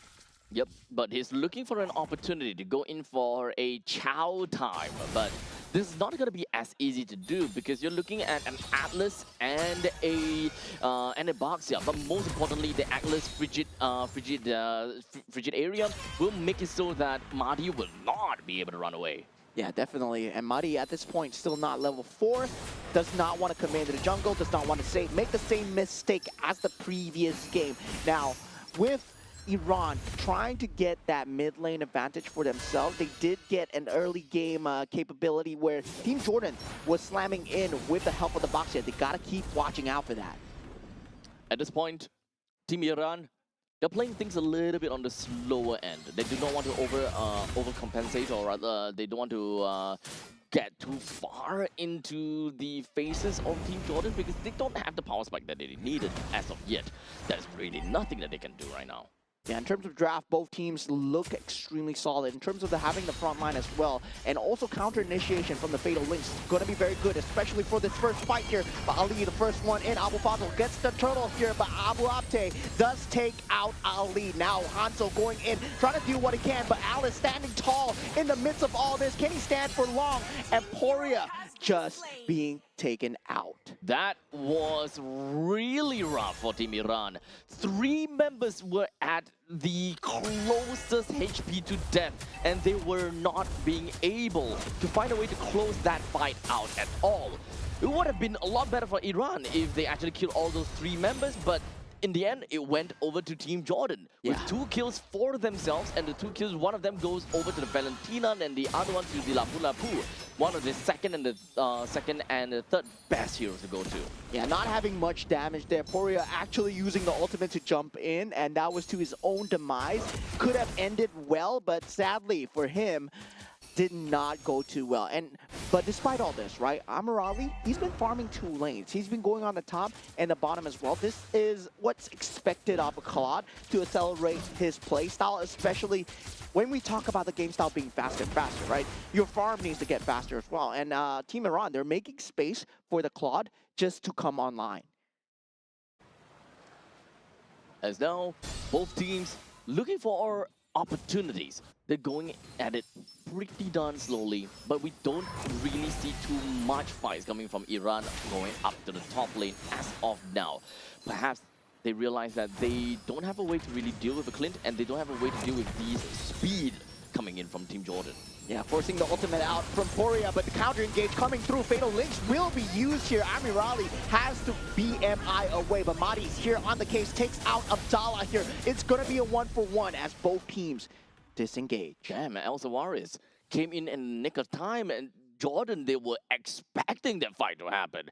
The Clint was already on his way down below, or rather down to the mid lane the moment that has happened. Yeah, Abu Fazl not able to get out in time, just uses the flicker, but the ultimate coming through just locks up El Ali, and now Mahdi, he might be able to get the finish onto El Ali, as Ali does come through as well. Poria here on the case. This is still going to be a 1-for-1. Trades are going left and right. Poria still in a lot of danger, does not have the Purify, does not have the ultimate to get out. They are really tanky, and they being Team Jordan. So whatever that Team Iran is throwing at Jordan, there was just no answers at all. As you can see, the power is just not there as of yet. Mahdi, he needs time to get up. He's a lot more item dependent, and this is not about the game of rotation anymore. Because you can see Mahdi, he tried to play a little bit of that vertical jungling, but you're going up against a Baxia that does move around the jungle really fast because of the free clear that he has, and of course the mobility that he has from Shield Unity. Yeah, and Abdallah doing a great job in this early game skirmishes so far. Fatal Links have found quite a lot of value, but now going into that extended team fight, now we do have them setting their eyes onto Amirali. He is going to be a problem in the mid stages. In terms of the macro, still 1,000 difference, right? Despite the kills going the way of Team Jordan's favor, it's anyone's game now. Bravest Warrior has been used so far. Ali does not have the Raging Sandstorm anymore to help Poria as he gets taken out. Mahdi going for that consolation, and Amirali actually gets taken out solo by El Sawaris on the top side. That's not what you want to see, unfortunately, but it is you are going up against a Clint after all. At this point in time, Clint should have decent amount of items to be able to do quite a number to you. As long as he does have an endless battle, Amirali will fall prey to him pretty early. Yeah, now Raging Sandstorm just to disengage here. Very good initiation coming out, forcing out the flicker, and Ali will eventually go down. But at the same time, right, I finally like that Team Jordan, they're getting objectives off of this. Now that Tier 1 turret on that top lane being taken out, they were getting kills, but they weren't getting objectives. Now Team Iran, that's why they managed to stabilize so well. Yep, and we were just about to get there because we just hit like 6 minutes and 30 seconds, and usually by 5 minutes, if you have been leading with all of these kills, you want to translate all of these kills into standing objectives. Oh, look at that ultimate coming in from the side of Abu Fazl, and Abdallah in a lot of trouble here as Amirali will get the finish, and that was a great zone coming out from the side of Team Iran. And however, that's not going to be the end as of yet. That is the best of what Team Iran is able to do. But one thing though, despite all that has happened, you see that Team Iran has been having a lot of problems surviving in these fights. Mahdi is level 11. And now Abu Fazl gets taken out, unable to jump out in time, and Ali is down as well. Those are the two frontliners that Team Iran has. They have to put on the cross-map pressure. Mahdi, he's trying to go for that retribution snipe, but definitely very good dance coming out. Mahdi actually gets it in the end as well, and Poria will be in no man's land, trying to protect his jungler as much as possible. BMI out into the enemy team as Amirali will be going down for that turtle. Yep, very strong aggressors coming in from the side of Jordan. They know very well that they have actually kind of a timer onto them. They can play in the early games very, very effectively. But once again, oh, good spot. But yeah, they have a timer onto their hands for Team Jordan. By about 15 to 18 minutes, they will start to have diminishing returns, and Team Iran would really start to pop off. So if anything, they need to get a lot of goal lead by 10 minutes. At this point, maybe 6,000, 7,000 is good enough for them to secure.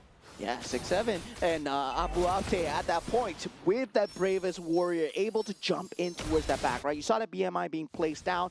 It was of no use, couldn't escape at that point. Going over the terrain, well, Team Jordan has a way to catch you over the terrain. Yeah, Valentina pick, not making a lot of sense, but the rest of the team, they're gelling extremely well together. Now, a lot of damage, Fatal Links coming through, and Poria has been the main object for the hate, and Mahdi so far unable to do anything towards the back line. Trying to focus down on El Sawaris, but Ali has to get out with the flicker as well, and Bravest Warrior lands onto Amirali, a huge jump coming in from the side of Team Jordan as they go for more, and El Sawar is still alive, able to do damage towards the back. Abu Fazl has to watch out as they have to disengage. This is amazing plays coming in from Jordan, very methodical, and they literally know how they can weave in and out in the middle of the battle. So they have very good distancing. They know how much that they can take in each of these fights, and they just kind of trading HP for HP. Yet there's a lot of resource management coming in from Team Jordan, and I love how they took every single one of these fights.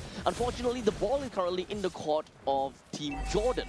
They have to really get into the nitty-gritties against Team Iran. If they don't get any of these standing objectives or these neutral objectives done fast and well enough, eventually Team Iran will come back to bite them in the rear. Yeah, now 10 minutes into the game, 6,000 gold lead. They do get the Lord for themselves. They need to get more objectives throughout the map. Team Iran still not out of the woods yet. They have Mahdi and they have the ability to hang on. As long as they keep these outer turrets alive, they still keep a semblance of map control. And Team Jordan, they've been doing a great job of these team fights, but now only at 10 minutes, they take out that turret. So they aren't able to convert that pressure.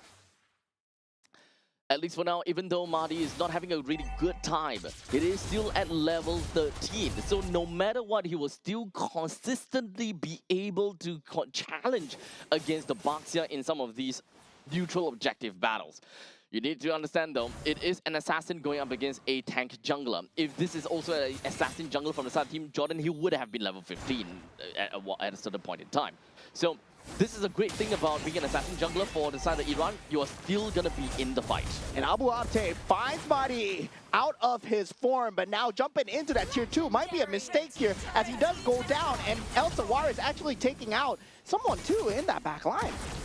It seems like we do have the Holy Defense that will now go down in the middle lane. The top lane Holy Defense will slowly start to go down as well. But the question is, does Iran have got what it takes to be able to effectively repel against Jordan? Mahdi not long for life here as Abdallah will be the first target coming out from the side of Team Iran. They're trying to hold on as best as possible. Blinking Duet used for that top creep wave. And now with that, they managed to hold on with one inhibitor turret down. Now for Team Jordan, they made a slight mistake, right? Lapu Lapu diving in too deep, but they got the constellation. Elsa Juarez at critical mass right now, able to deal so much damage. But Team Iran, they set the sights on the target so far. And do they jump onto him? They do not. Honestly, they're still on a pretty decent spot, right? With the first Lord. Oh, hold on a second. Ali! Raging Sandstorm coming through as Abu Fazil takes out Ali for his greed. But Abu Fazil gets answered in kind by Elsa Juarez. And this is not a good look, right? Clint dealing so much damage against your Alice. And he's currently got 10 kills. So he's got a Sky Piercer. Stacked up. He is maxed out, buddy. He is so maxed out. So I do love the fact that Jordan is really pushing that advantage as much as possible. But there is still a ticking time bomb over to the side of Team Iran. As Claude currently, he already got his 3 items that he absolutely needed. So it's only a matter of time for him to be able to do a decent amount of damage throughout the team fight. But unfortunately, right now, Alice is having a lot of difficulties trying to stay alive to even find that opportunity or that space for Amirali to just go in and Blazing Duet. Yeah, now 8,000 gold advantage coming in for the side of Team Jordan. I believe once that Wind of Nature is out, the tides are going to turn as well. You talked about the ticking time bomb. Yes, it's going to rear its ugly head really soon, but Team Jordan, they have a timing to avoid all this, especially if they can go in aggressive. They can take out Amirali before the fight even starts. Now, if they can't, Team Iran, they have that 50-50 chance, especially if they can sacrifice Furia. He has been the object of hate for the entire time that Team Jordan, they're just jumping on Furia the entire time. Yep, honestly, it's really unfortunate for him, but he's playing the juice in after all. One of the main targets that Jordan has to go for. The only, and of course, Furia also do have a lot of very annoying escape mechanisms. In this case, he does have the Purify, he also got to have the ultimate, so you gotta have to do what you gotta do. Yeah, now base defense coming in from the side of Team Iran. Team Jordan might be going for the throw here. Wind of Nature being picked up from the side of Elsa Juarez. Will this be enough? Abu Fazil going in, but gets Fatal Links down, and Elsa Juarez able to deal the damage down. Double kill coming out for the side of the Clint so far. Team Jordan are doing it. 3 members down for the side of Team Iran so far, and Elsa Juarez might be able to answer back with a Maniac off its own here as Amirali and Mahdi, they're only 2 members. Blazing Duet not available, and great effort coming in from side Team Iran, but congratulations to Team Jordan. What did I just watch, dude? We saw how Iran was so dominating against UAE, and now Jordan is so over the top against Team Iran. At this point in time, I don't even know how that standings look like. I don't even know the power rankings anymore. This is crazy. Yeah, I mean, at the side, Team Jordan, I would say they had a very good game plan going in. They knew that they wanted to bully out the lane. Yes, there is that critical mass Claude that they need to worry about.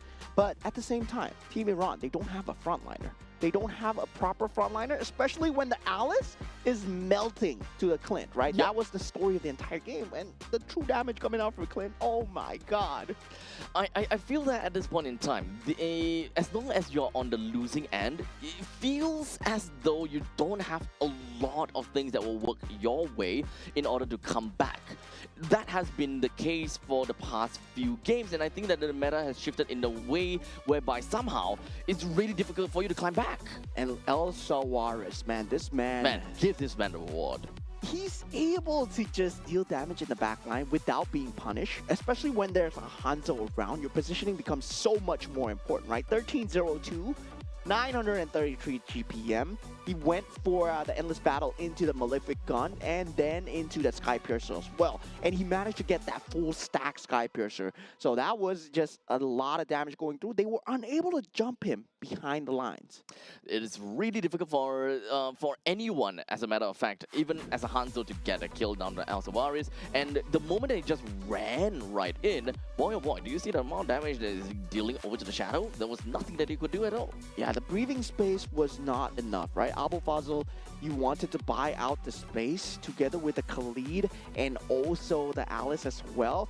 And it was never a good time for the side of Team Iran. And this is because Team Jordan, they never gave them a second to breathe, right? If Fatal Links wasn't there, they followed up with Bravest Warrior. If Bravest Warrior wasn't there, Baxia will be there as well. If this is not possible, they will force out fights with Valentina stealing out Raging Sandstorm. And you see them just consistently applying the pressure, making sure that the ultimate combo never comes through from the side of Team Iran. And that was their win condition. So Team Jordan, they got that on lock, just to cycle and make sure that Team Iran, they never got a combo through. Yep. This is the kind of situation where Team Jordan, they have their frontliners that have true good stats, right? Literally, the hero have got really good stats, and of course, very reputable for their clear speeds. In this case, gotta be the Baxia.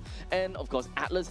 When it comes down to Atlas, it's just really darn annoying. There's not a lot that you could do, and as a Hanzo, you looking at an Atlas, you're just thinking, wait, the whole point about me being a Hanzo is that I need to be sticky on the opponents, I need to keep slashing away, but if that Atlas is constantly just gonna be around my shadow and slowing me down, there's really no longevity on that shadow at all. Yeah, and I would just say, right, it's the Hanzo pick that really came to bite them back. Yes, into, actually. The mid game of this, mid game of the series as well, because definitely with utility jungle, they would have much better time holding on to the objectives, holding on to the ground. With a Hanzo, you just get bursted down so fast that if you're behind, the moment you're behind, you can't fight for the objectives anymore.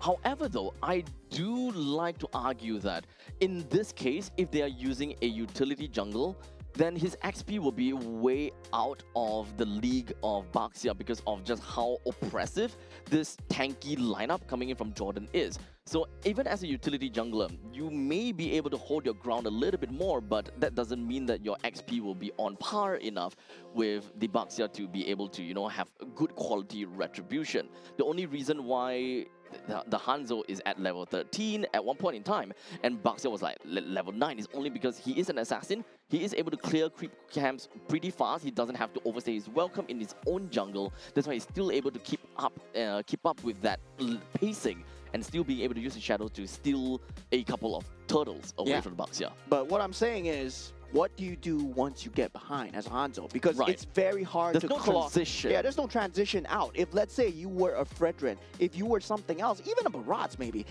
even a Barats, the old school method of dealing with the Baxia, you would have the capability to take the 50-50, take the fight to them, right? Right. Then, at least you have your entire team with you. Yeah, but with that Hanzo, it becomes a double-edged sword where you're like playing a yin as well, right?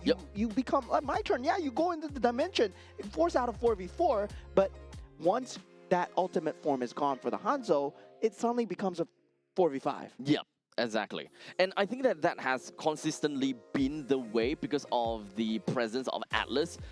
The moment that he comes out of the shadow, the moment he touches someone, it's already half bar of his longevity gone, right? The energy is gone already. So he has to keep just hammering away, and he don't really have a choice. He needs to hit the closest person, and he's got no way to get closer to Clint because he needs to respect the distance. Yeah, definitely. Oh, finally, we get Broken Walls once again, a repeat of yesterday. So now we had Expanding Rivers 2 times, Flying Clouds 1 time, and now we got Broken Walls. So very good diversity so far. We haven't had Dangerous Grass, and now going into game number 2. What happens to the game plan right now? This is a very competitive game. We saw Team Iran doing very well yesterday. They got the first Maniacs. They got the first Savage. Now Team Jordan, they show that they are better. They have 1 game ahead of Team Iran so far. However, this time, the drafting is going to be slightly different though, because now Team Jordan, they are going to be on second pick. But it doesn't seem like their draft, or it doesn't seem like their bans is going to make any difference. And I think even for Team Iran, it's not going to make any difference either. So if the final ban for Team Iran is going to be a Freya, okay, and Jordan is a Paquito, then there was absolutely no difference at all. The drafting would have been just the fact that Iran has got first pick, and you know, doesn't matter from that point. Yeah, and now for the side of Team Iran, right? It's time to take a look at the jungle. So they might be taking a look at Baxia here, but they go for the They Valentina. prioritize the that was Team Jordan. Oh, that was Team Jordan, was Team right. Jordan on the other side. Now Team Iran, they're taking a play out of their book. Okay, we go for the Valentina first, but I mean, yeah, Team Jordan, they're going to go back with the Boxia and the Atlas It's as such well. a strong opening though. So strong. I mean, It's one thing to be it's one thing to have a boxer because it's really difficult to deal with a boxer that's constantly around the map.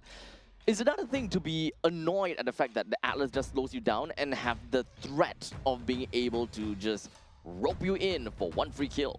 yeah, I mean, okay, the good thing is they can steal the Fatal Links with the Valentina. Yes, they can. Yeah, so now that Valentina pick makes sense, right? But I was hoping that Team Iran, they would open the Boxia for themselves. Now, what do you go with? Usually, against the Boxia, we do see maybe somewhat of a combo with the Arlet and also the Fredrin. Do they go for that here? No, they go for the carry and the Cho, right? Respectable. They want to burst down before the fight even begins. Makes sense. Yep.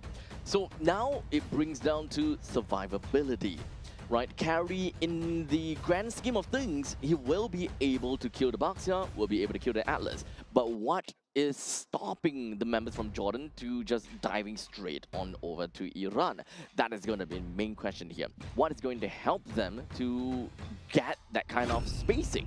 Yeah, I mean, at this point, you pick up the Zhu Xin, right? The Zhu Xin just very good in terms of having no ability to steal from the side of Valentina. Also very good mid-clear as well. I mean, you don't want to pick up the Eve because barring the fact that the RWM could be stolen. Meanwhile, for Zhu Xin, you don't want to steal her ulti for the side of Valentina. Now, going into the ban stages as well, right? You talked about damage. There is that jungle capability coming out for the side of Team Iran. If you want, I mean, Fredrin is something that's worth looking at, especially Fredrin versus Boxia, and you can't take away the Fatal Links. Akai, also another one, and they do ban that out. So right now, I think that for Team Iran, the more important hero that they need to make it right is going to be the XP laner. The XP laner needs to fill a lot of roles, and he needs to be able to be the one that effectively squares off the members of Jordan and give his backlines a very good breathing space. As such, it is actually really important for Jordan to draft it in a way whereby they show their XP lane first. So if Team Jordan actually realizes that and just decided to pick up the gold laner first, then unfortunately Iran will have to go for a blind XP pick, which would put them in a very difficult spot. Oh yeah, they do ban out the Clint. They don't want the carry to be bullied by that long range indeed. But now the Terizla being banned out. As we said, we wanted to look at the EXP lanes, and now one of the XP laners that could have worked, right? If they want to go pound for pound, they want to go bar for bar, they had to go for the Terizla with the penalty zone, especially against the Boxia and also the Zhu Xin. Now, for the side of Team Iran, do they want to take out more gold laners to secure a better gold lane for Amirali? Was the reason because that Clint was bullying out the Claude in that gold lane? To be fair though, going up against a carry, picking up a Claude is... damn Your it. team is picking. I would like to suggest a Claude. But in this case, it doesn't seem like it's going to be the case. But with a Boxia, with an Atlas, with a Juicin, it does seem like you have a very strong Your early team game is presence. picking. So if you want to shift your attention over to the gold lane and get a snowball potential from there, then in this case, picking up the XP lane first, just so that you have a winning lane in the gold lane after looking at who the jungle is going to be pretty good. Okay, so now for the side of Team Iran, okay, I like the Fredrin, but I don't like the CC at all. Because, yeah, you're forcing out the win condition of you winning the game, just being on winning the lane, right? Every single one of them, they need to win the lane. Because when you go into the team fight, CC does not do much in terms of team fight. You want to segment it away. You don't do well against that one before. You don't have that AoE damage. And now they pick up the Granger for Jordan. Now, for Team Jordan, I gotta say, Granger, really good pick here. Yep. So each of these two teams, they have their very strong lanes. So for Jordan, they want to capitalize on the Granger. They want to win by Granger and move on from that point. While Team Iran, on the other hand, I do like that CC because I mentioned that in order for them to enable the carry, in order for them to be able to shift over, transition over the mid stages of the game, their XP laner needs to be present. And that way, is to be able to win in your lane. Going up against a Lapu, there's actually a plethora of heroes that helps you win against Lapu. But the main thing is you need to have someone that wins against Lapu post level 4, which is something that CC is able to do, number one. And number two, you don't particularly have to don't particularly have to kill anyone as a CC during team fights. You need to be able to zone and be the threat to the main people that initiates. Abdallah and Marzouk, both of them can be really afraid of that CC, especially if the two of them move together. Boy, you don't want to get curtain called by that.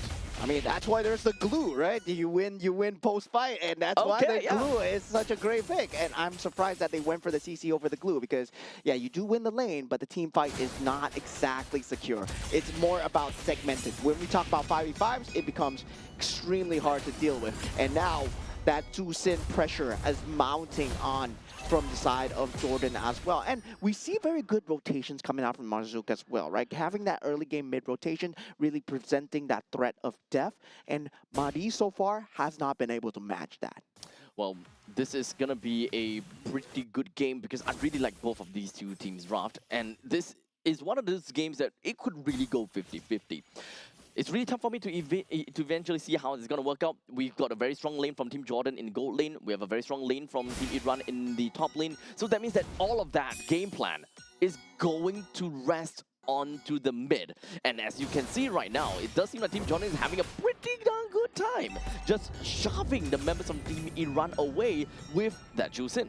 Yeah, and able to get that mid lane priority just in time for that first turtle fight. And this is going to be broken wall, so definitely does favor that TC in terms of that terrain advantage, just by a slight bit before that Bravest Warrior is picked up. And now with that first objective already inside, Marzouk making his way towards that middle side of that lane. Now Mahdi already on the case, on the turtle as well, but Bravest Warrior pulls on in. Abu Fazl will not be long for life, and yeah, that's a CC problem, but Fatal Links does come through for the side of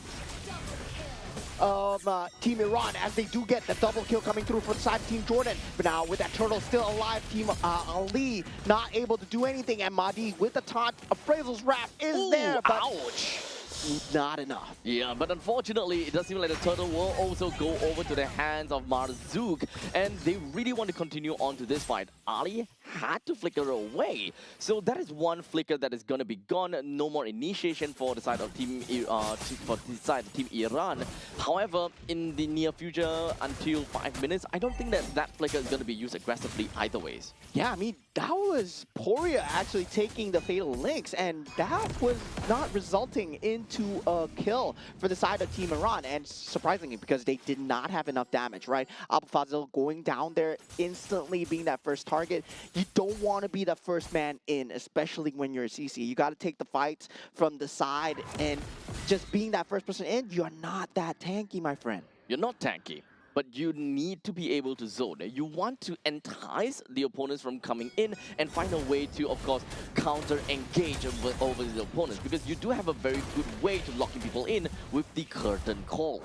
Yeah, now for the side of Team Iran, they're very reliant on the Way of the Dragon, especially in the mid-stage of the map. Now, it's going to be a problem, right? Where Abu Abte, he did get that early game momentum. Now suddenly, that Bravest Warrior is starting to deal a lot of damage. His combos are starting to rack up onto the CC as well. El Tavares has also just picked up the Sky Piercer. So Team Jordan, they would very likely want to open up the lane in the bottom lane as much as possible and allow the Granger to join into the battles. And very unfortunately, looks like the turtle is going to be popping it down at the bottom lane, which is closest to the gold lane, and that is going to help Jordan a lot. And now Vengeance being popped here as Abu Abte brings on the damage, and Marzouk finds the finish on to the CC as well. And this is what we generally see, right? You want to gank the CC as much as possible, but now with the Sky Piercer being picked up, Fatal Links being used as well. Counter Fatal Links not in there in time. Poria will not be long for life, and Ali will follow suit as well. So that is going to be one stack that will be heading over to the side of El Sawaris. There is no contest at all coming from Team Iran from trying to take this turtle at all. Because at this point in time, we are looking at utility jungler for the side of Team Iran, he is definitely behind, level 7. Yeah, Amirali on the case right now. Abuate takes out the main tank of the side of Team Iran. No retribution available for this turtle. And that's the end. Team Jordan just make a decisive victory there. Yep, the quality of retribution in that fight was not too bad at all. Mahdi could actually contest for the fight, that's why they have decided to go in. However, he is definitely a lot more behind as compared to Marzook, which makes things so much more difficult. Marzook has got good damage, he's got good ways to mitigate all of these healing potential coming in from the Fredrin. And this is a game of rock, paper, scissors that the Fredrin is unable to win. Yeah, I mean, at this point, right, it feels like Team Iran, they're counting on that singular frontliner a bit too much, right? It was the main falling factor for that first game where they could not have enough damage soaked up from the Alice. Now Mahdi's facing the same treatment. So far, he's getting chopped down. And Team Jordan, they're able to poke for days. They have a Deuce in, they have a Granger. They can play the range, and Team Iran can't touch them. Unfortunately, the CC is not exactly getting out of the lane to really bring up some assistance for Mahdi, because they require Mahdi as well as CC to kind of rotate between one another to share some of these damage that is constantly being thrown out by the members from Jordan. But unfortunately, at this point in time, at this current state, the Granger is having such a good time with a Hunter Strike and that Sky Piercer, to the point that, honestly, I don't think that the CC and the Fredrin will be able to juggle that damage well enough anymore. Yeah, Team Iran's entryway in this mid game, it should have been the Way of the Dragon, right? But now, with 2 Purifies available on the key targets, Ali and Zawaris, I would say it's going to be looking way harder, because that's the only entryway that you're looking at. I mean, technically speaking, you can kind of take a look at the Lapu, but you're kind of sending him directly to your team. And now Mahdi, the only tank once again. And Team Jordan, it goes to show, right?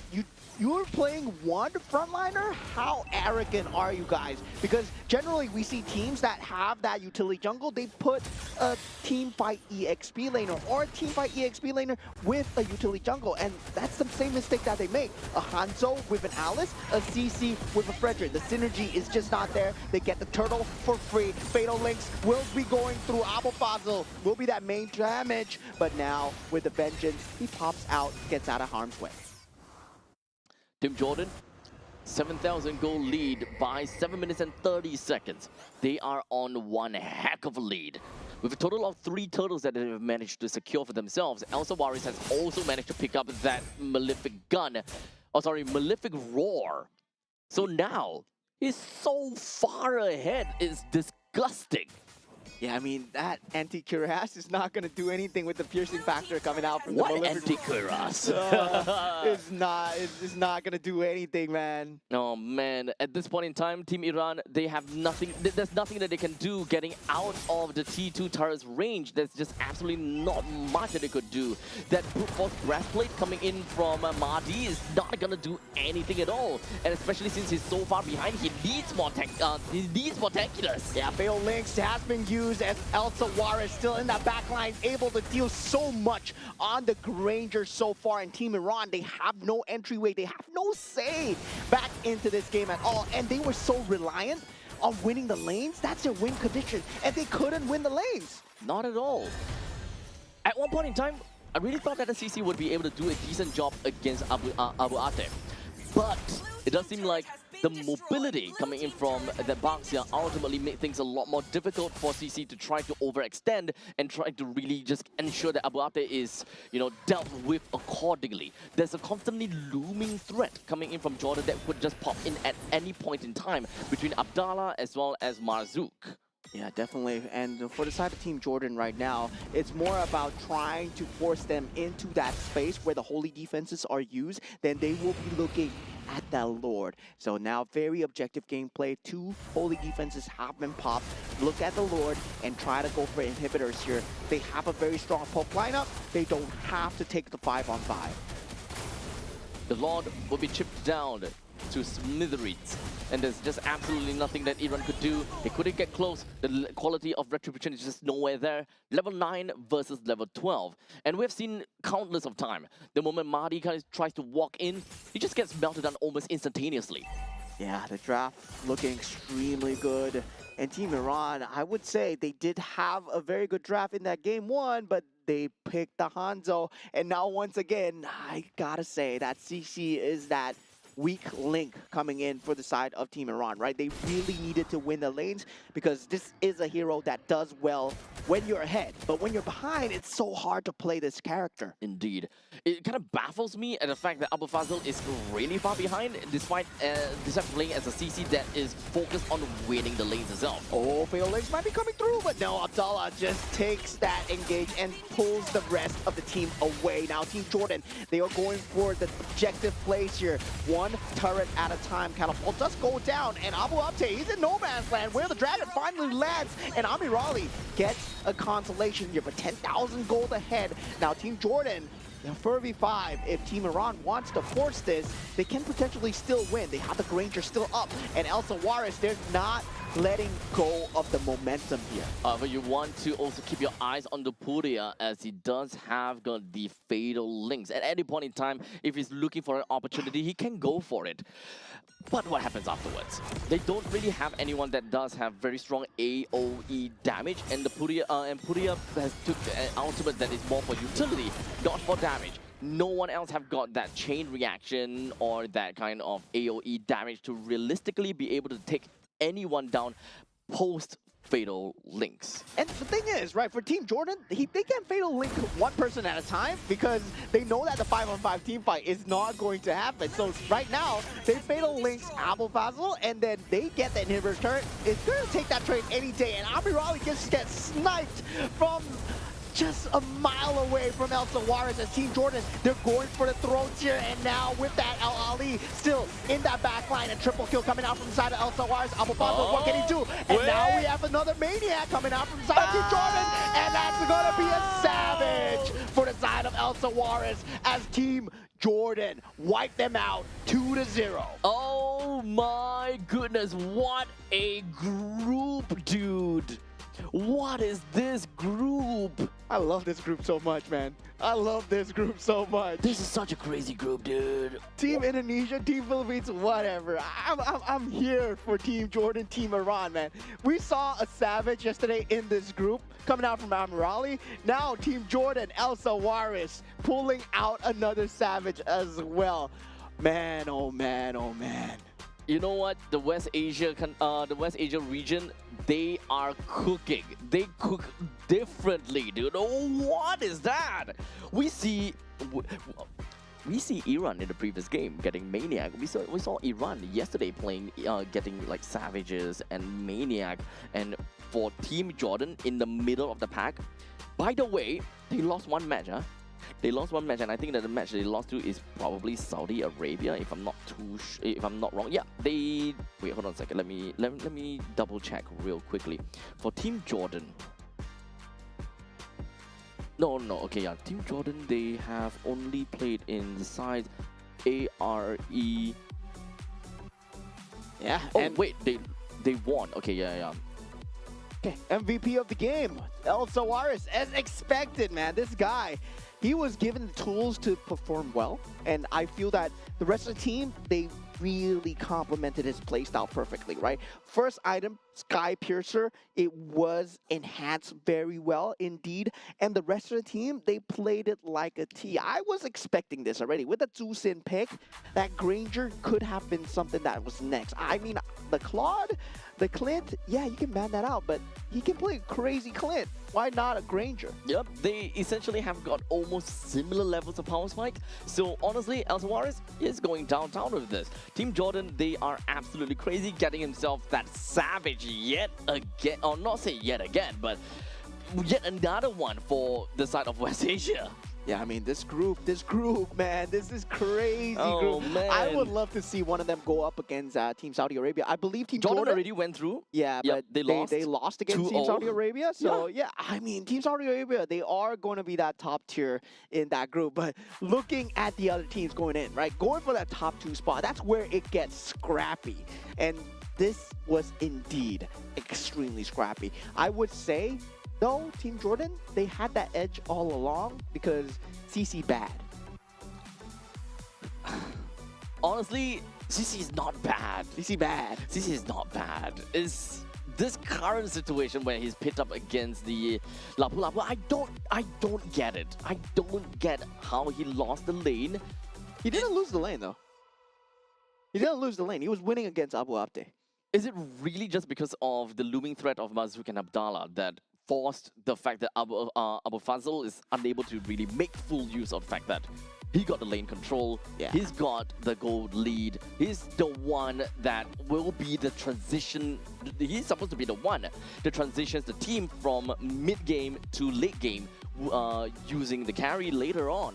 It's supposed to be. I think right now for Team Iran, the jungle has been the main source of the issue when it comes down to getting the momentum, right? It feels like the jungle has been that weird slot where if they swapped the Hanzo into this game and the Fredrin into previous game, then the matchup would have been crazy. It would have been good. You think so? Yes, because they're relying on that mobility coming out from the CC and also the Hanzo taking the segmented team fights. Meanwhile, the previous time with the Claude, they needed that front line from the Alice and also a Fredrin. So they were going for the best of both worlds and it ended up biting too much more than they can chew. Right. So what you're suggesting is that sometimes too much balance ain't no good. You know, Yes. sometimes it's not about a yin and a yang, but sometimes it's about the yin. Yeah, or the you can't. yang Currently, kind of I thing. feel that in this meta, you can't be a jack of all trades and a master of none. No, you gotta be a master of Of one.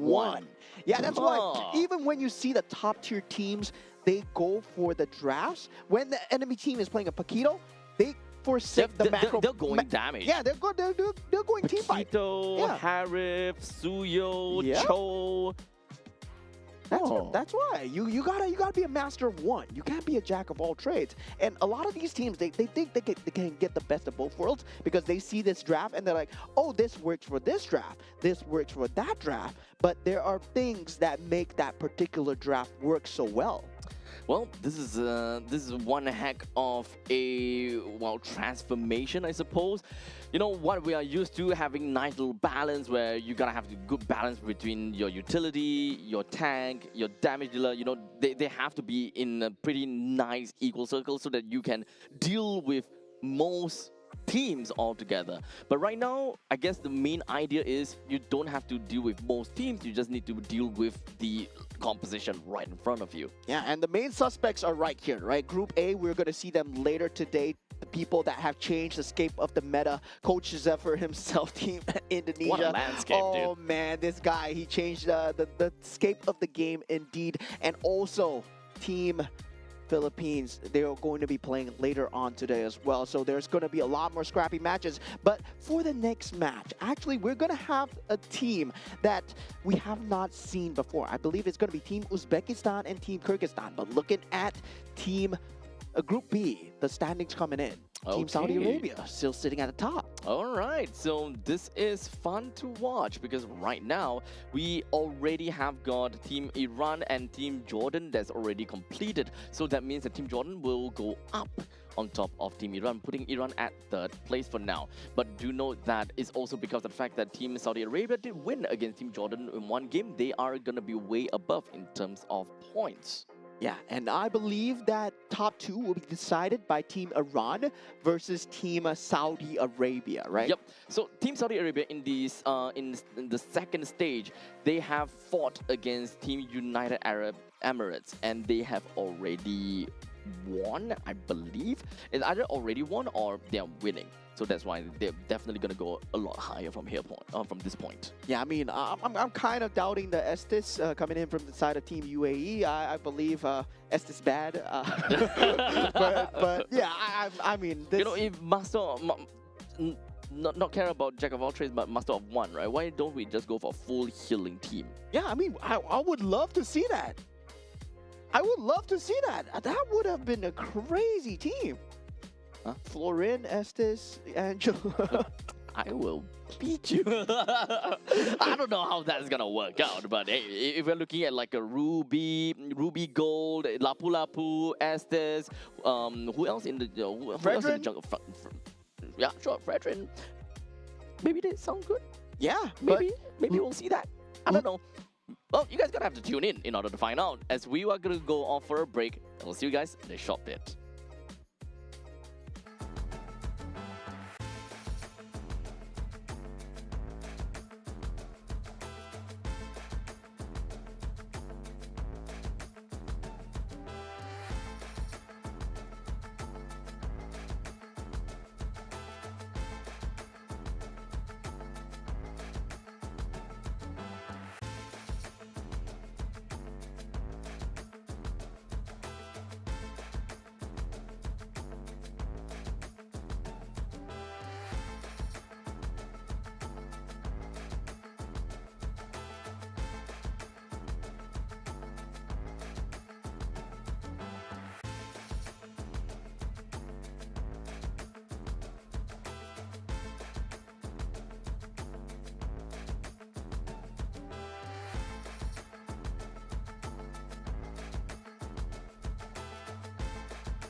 I'll enshrine your most brilliant moment in crimson splendor. Even something so crude can be graced with a splatter of beauty.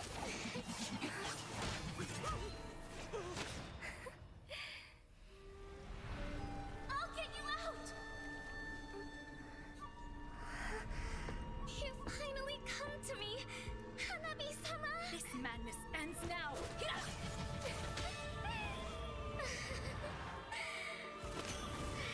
last, I'm shivering with excitement!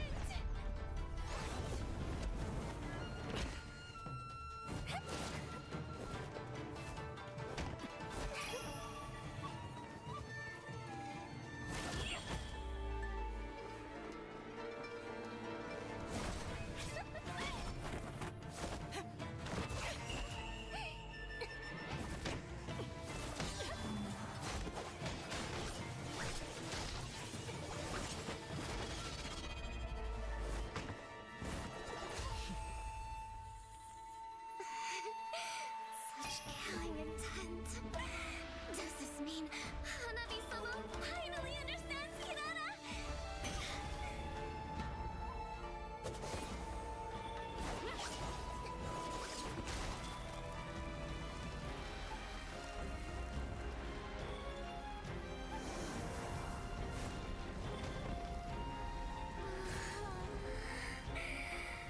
So warm. So beautiful. We can finally embrace eternity in hell. Just the two of us. Allow me to release your eternal bloom.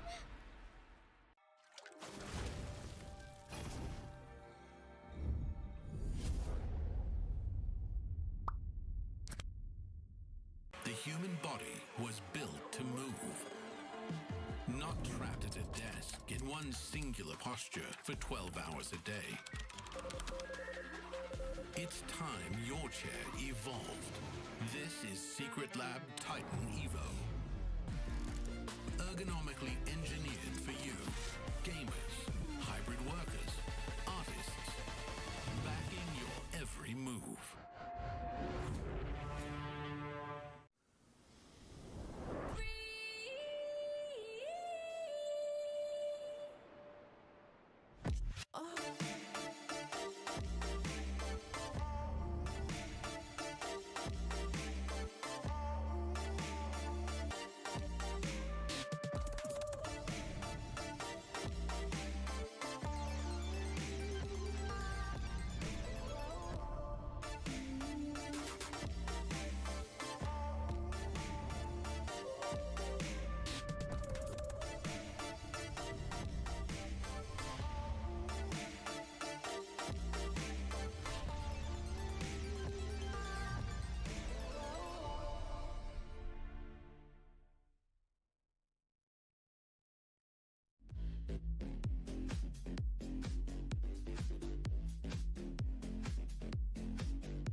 good can be graced with a splatter of beauty.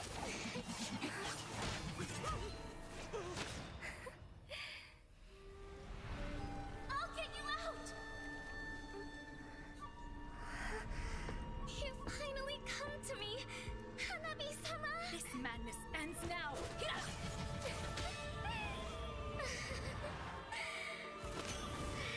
last, I'm shivering with excitement!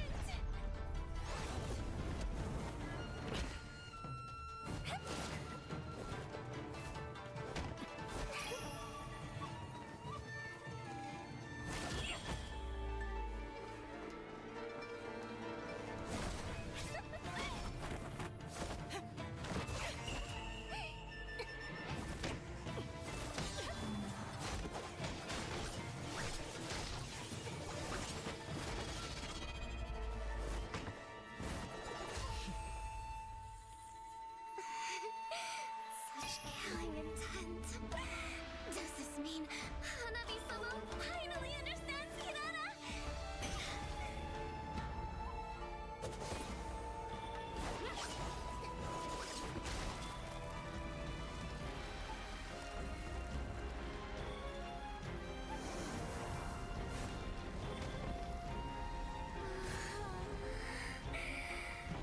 So warm. So beautiful. We can finally embrace eternity in hell. Just the two of us. Allow me to release your eternal bloom.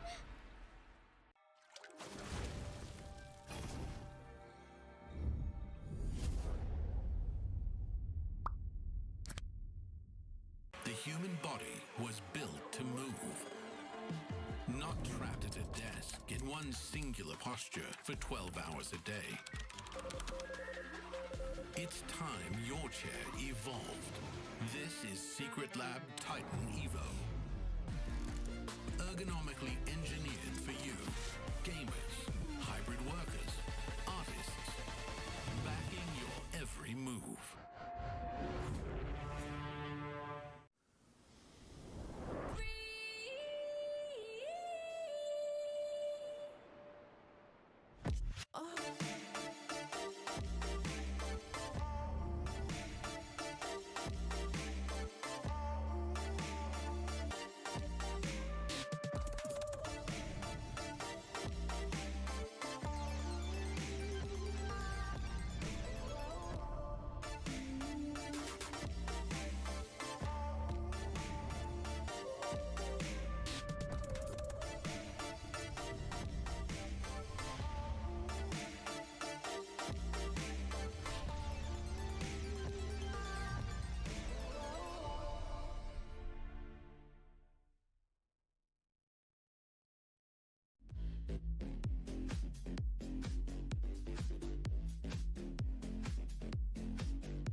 crude can be graced with a splatter of beauty.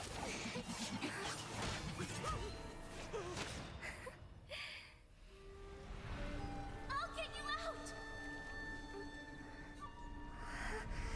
You finally come to me, Hanabi-sama! This madness ends now!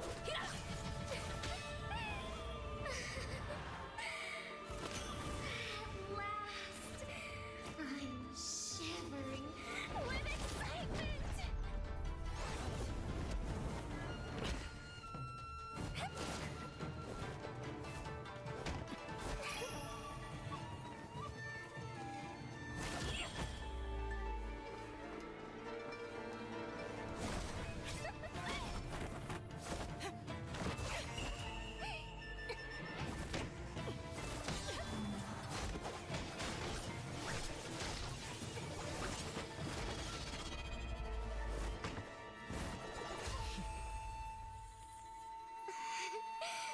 Such killing intent. Does this mean Hanabi-sama finally understands Kirara?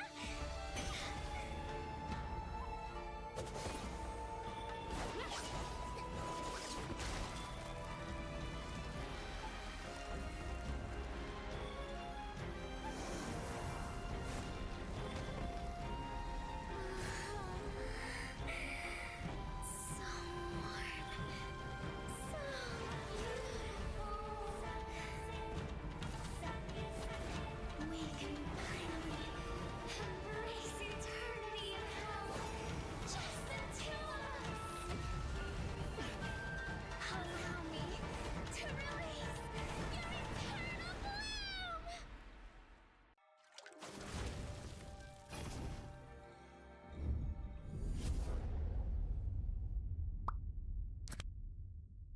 The human body was built to move. Not trapped at a desk in one singular posture for 12 hours a day. It's time your chair evolved.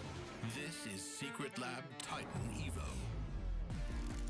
Ergonomically engineered for you, gamers, hybrid workers, artists, backing your every move.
Something so crude can be graced with a splatter of beauty.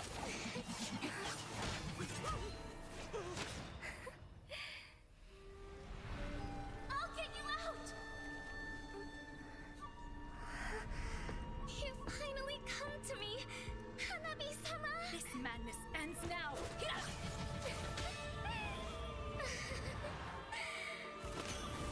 At last, I'm shivering with excitement!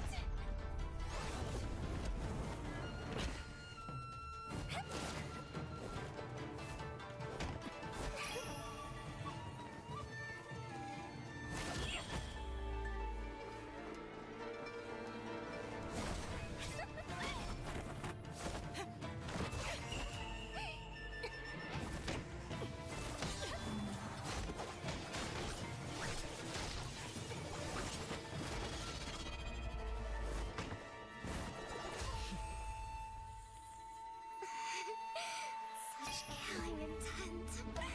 Does this mean Hanabi-sama finally understands Hirana?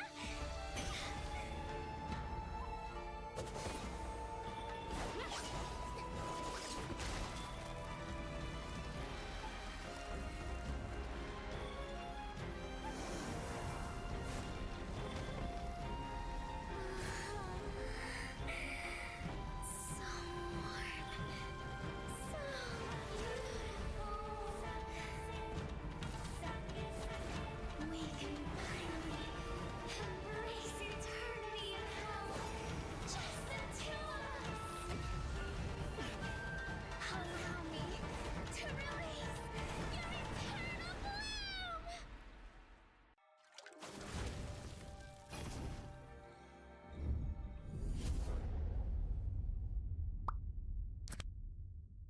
The human body was built to move. Not trapped at a desk in one singular posture for 12 hours a day.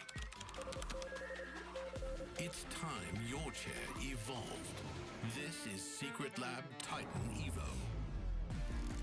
Ergonomically engineered for you, gamers, hybrid workers, artists, backing your every move.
Something so crude can be graced. What a splatter of beauty!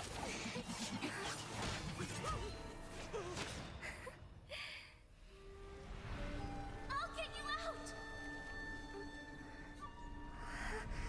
You finally come to me, Hanabi-sama! This madness ends now!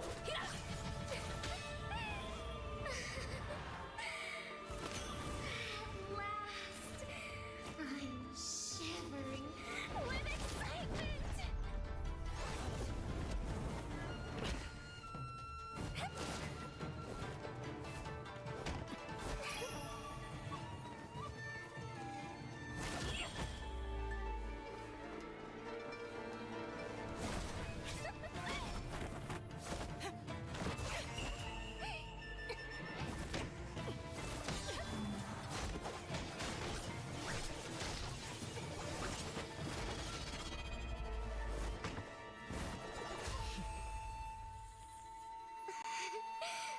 Such killing intent.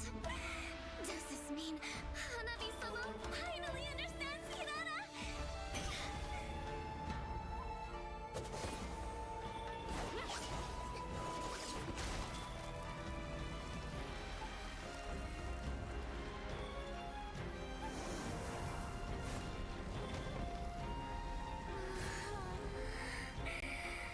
So warm. So beautiful. We can finally embrace eternity in hell. Just the two of us. Allow me to release your eternal bloom.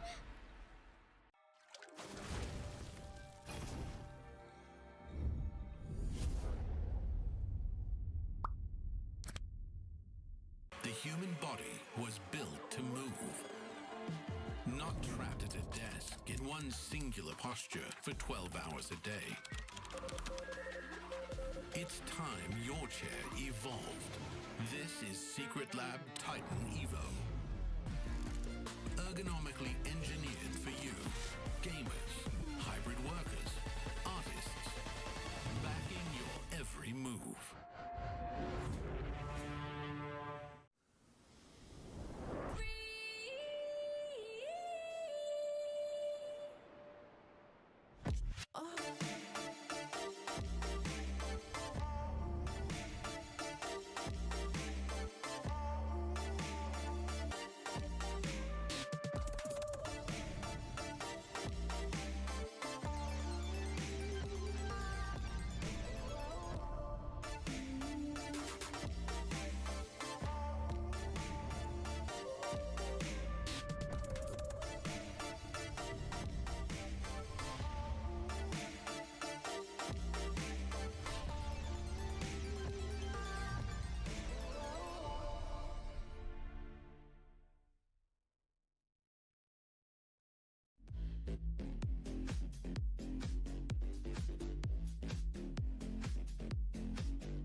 moment. In crimson splendor. Even something so crude can be graced with a splatter of beauty.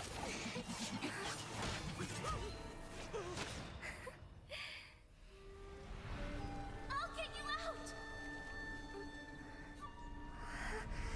You finally come to me, Hanabi-sama! This madness ends now!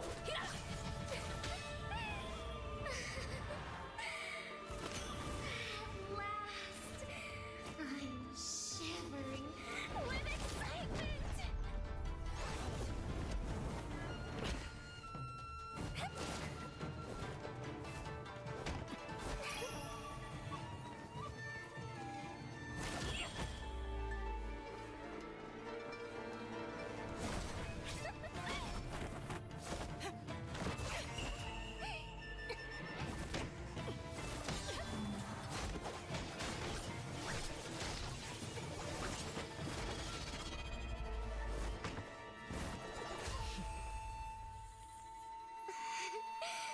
Such killing intent.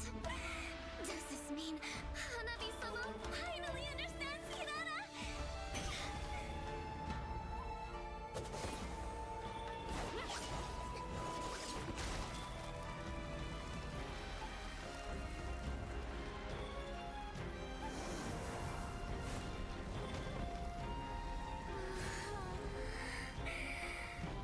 So warm. So beautiful. We can finally embrace eternity in hell. Just the two of us. Allow me to release your eternal bloom.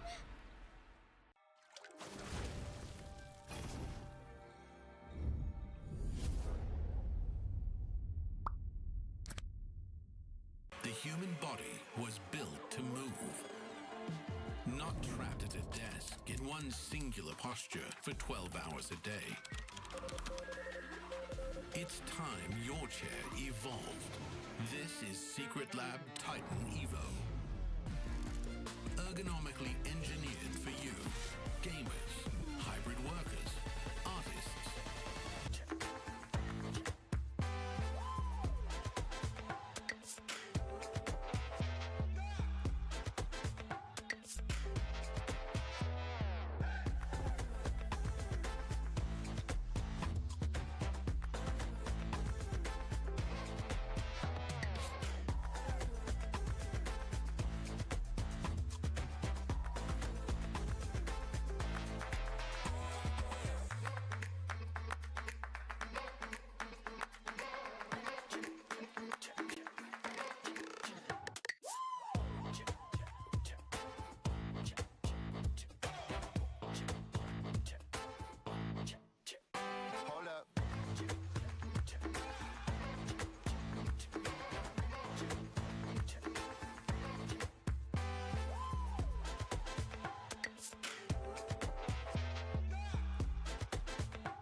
All right, ladies and gentlemen, welcome back once again. We have now got for you the third game of the series, but before that, my name's Abstract. We'll be here as Bowman. We will be covering to you guys a total of 7 series for the entirety of day number 2.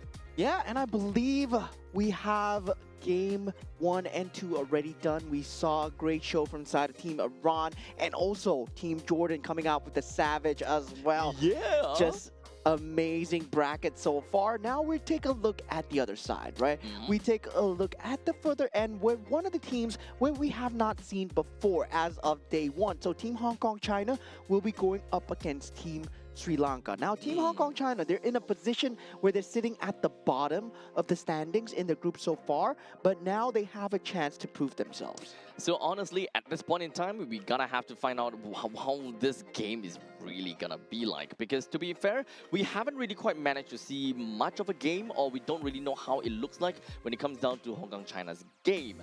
And of course, when it comes down to their specific, I would say their very specific bracket itself, it is also, you know, we never really covered too much. In fact, the only game that we covered, if I'm not wrong, was Sri Lanka and Pakistan, if I recall correctly.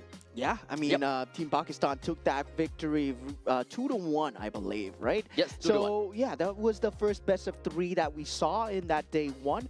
Now, going up against Team Hong Kong China, right? Coming from a region where I believe Mobile Legends would still be relatively newer, and for Team Sri Lanka themselves, they're also exploring now more towards the community scene for Mobile Legends Bang Bang. So they're developing and making the names for themselves in the international community here, and we get a first look. So we're like early bird, right? This is early access into the server. So this is kind of like the infancy stage of Mobile Legends Bang Bang within of their region, the East Asia and the South Asia region at the very least. But before that, let's jump right in and take a look at the standings that we've got so far for Group D, which is the East Asia and the South Asia region. We've got Mongolia that is at the top of the list with 2 points to their name, and Nepal with a total of 1 point to their name. And the reason that that is the case is because they went 2-1 in their game against who is that? Pakistan. Against Pakistan. Yes, that is right. Well, in the meantime, Pakistan themselves, they got 1 win, 1 losses. Win against Sri Lanka, loss against Nepal, 0 points. Unfortunately, they kind of tally each other out. Well, for Team Sri Lanka, -1, and Hong Kong China, -2. Yeah, so only 2 teams will have a guaranteed spot in the playoffs here for Group D. So if we take the standings as of now, Team Mongolia, Team Nepal, they're secured that spot if this were the last day. Now, this is not the last day, however, and that third place match is also going to be taking place on the last day for that final slot to go into Aichi Nagoya. Yep. So at this point in time, we just really need to understand how, you know, Sri Lanka and Hong Kong is gonna be, because right now, yes, Hong Kong does have got -2, while Sri Lanka -1. They still have only played a single match so far. However, this matchup between the two of them essentially helps us understand who is, well, unfortunately at the most bottom part of the leaderboards as of now. Yeah, I mean, I'm not going to discount them yet, right? Maybe they can climb all the way up to that top 2 as well. They've yet to play against Team Nepal, and I've yet to see their power standings here. And the top team here, Team Nepal, I don't even know how well they can do well in MLBB. Now, taking a look at Team Sri Lanka, once again, we got Praveen on that gold lane, Hashen on that roam, Nisal on the mage role in the mid, Kavindu on the jungle role, and Ramanayake on the EXP lane. Yep, so we have seen the way that they played yesterday. It was not too shabby, the fact that they managed to take 1 point off of Pakistan. Although there is, of course, a very obvious trend that Pakistan has constantly went complete 3 games in the games that they have played all the way so far. And unfortunately, here on the main stage, we won't be able to see Pakistan games anymore though. So, you know, in terms of trend and in terms of consistency, Pakistan always goes up 3 games. So if you guys are looking for Pakistan game, well, you can kind of take a look at the second stage, which will come, you know, later on into the day, where Pakistan will go up against Hong Kong China. Yeah, definitely. For the side of Team Hong Kong China, taking a look at the draft for the first time, we got KY Zheng on that gold lane, KK Chan on that roam, HL Law on that mid role, CJ Wang on that jungle, and MY Chung on the EXP lane. Yep.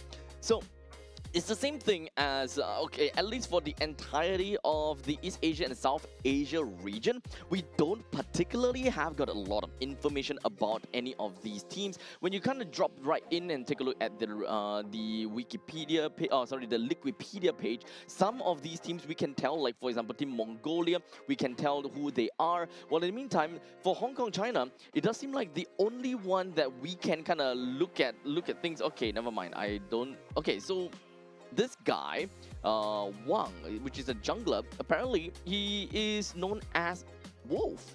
Yeah, I mean, not From the wolf, Guangzhou not the wolf Gaming. that we know, right? Yeah.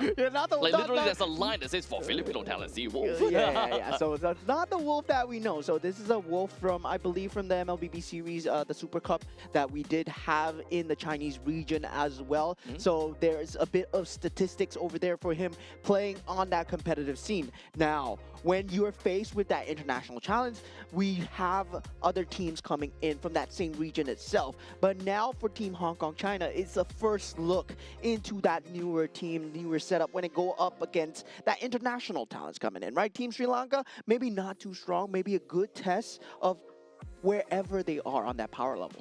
At this point in time, it's just -1 and -2. The difference is not that big because in the end of the day, the match wins are undoubtedly more important because of the head-to-head tiebreaker, right? So ultimately, as long as whichever one of these two teams wins, they will be on top of one another. Sri Lanka win, then they will be on top of Hong Kong, China. If Hong Kong, China wins, then they will be on top of Sri Lanka no matter what. Yeah, definitely. For that head-to-head, very important. But that top 2 spot, also very important. Now we're going into the map randomization. Not again. Broken walls. Not again. Broken walls. It will be broken walls. And yeah, broken walls was the theme. We did get that map 5 times in a row yesterday. But now, for today, we had a good plethora of maps so far. Yet to see dangerous grass. But I'm looking forward to see the drafts here, right?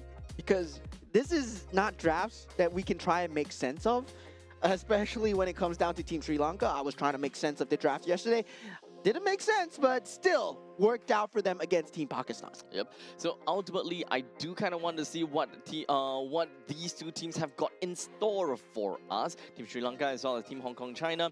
Understandably, we did talk about Team Sri Lanka before. We also don't have any information on any of these players. Now, in terms of the staff, though, at least from what I see, I don't see that there's any coaching staff for the side of Sri Lanka. While from Team Hong Kong, China, they do have a coaching staff. So I think that is going to make a bit of difference. But as you can see, right behind of Team Sri Lanka, they do have someone behind after all. Yeah, I mean, possibly someone to... I'm not too sure whether that's a coach or maybe that's one of the players.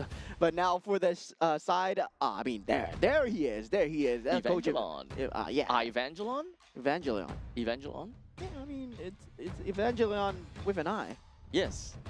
Yeah. Yeah. Yeah, there we go. There we go. We got it settled.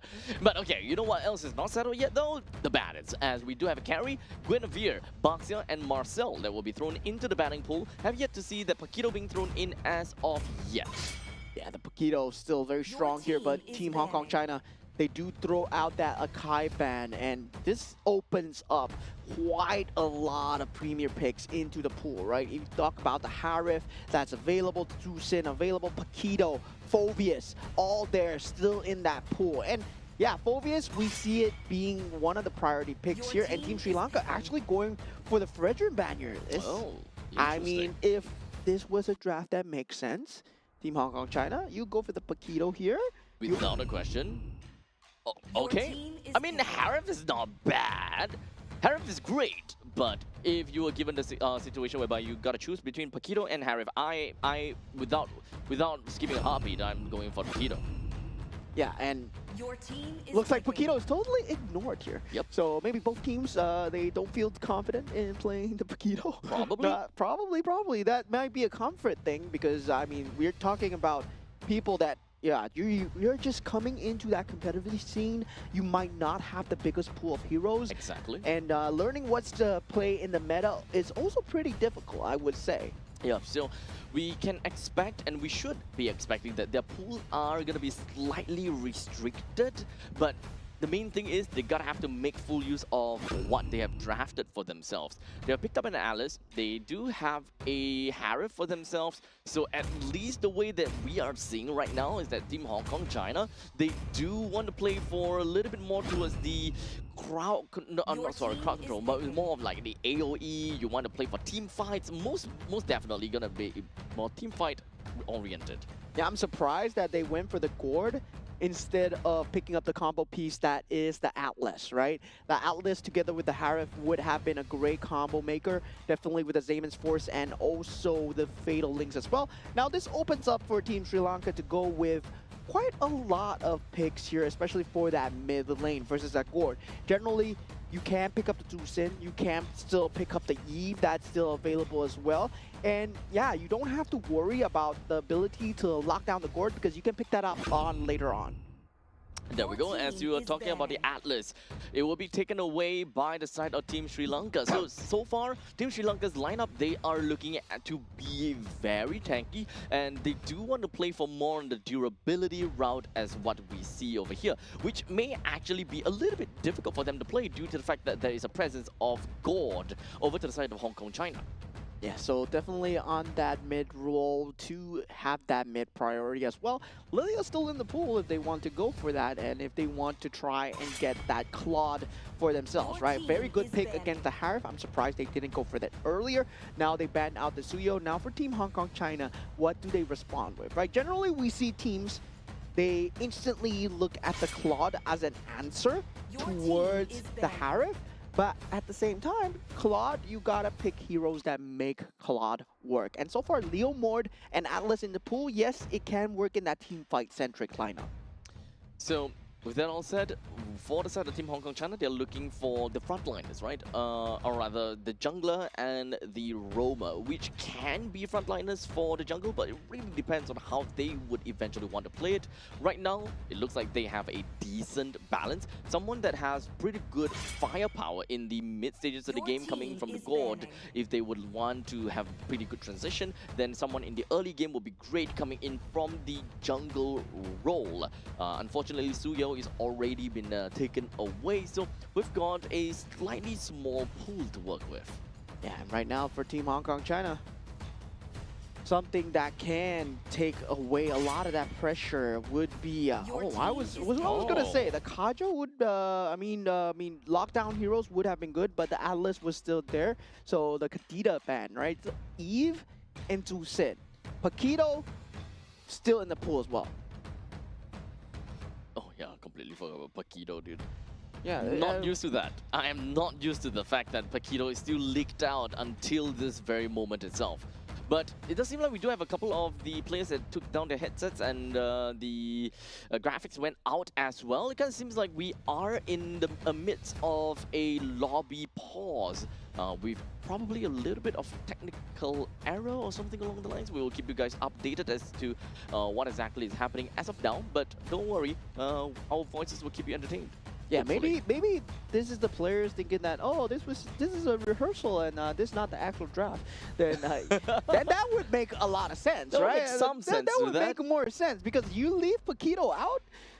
I mean, after the performance that Mr. Vinuya Sanford had yesterday, you leave the Paquito out. Man, oh man, that's just blatant disrespect towards the hero itself. Honestly, I don't know how this is gonna work, but you know, we'll get back to you guys if whether the Paquito is actually gonna be part of the problem or not, if whether we're gonna see a bit of a difference with the Paquito or not. But don't worry. This is still relatively early into the drafting phase, so if there were any form of rewinds, I wouldn't be too terribly surprised to a certain extent. But well, regardless, we will jump in when we get the information. But for now, we do want to address the elephant in the room.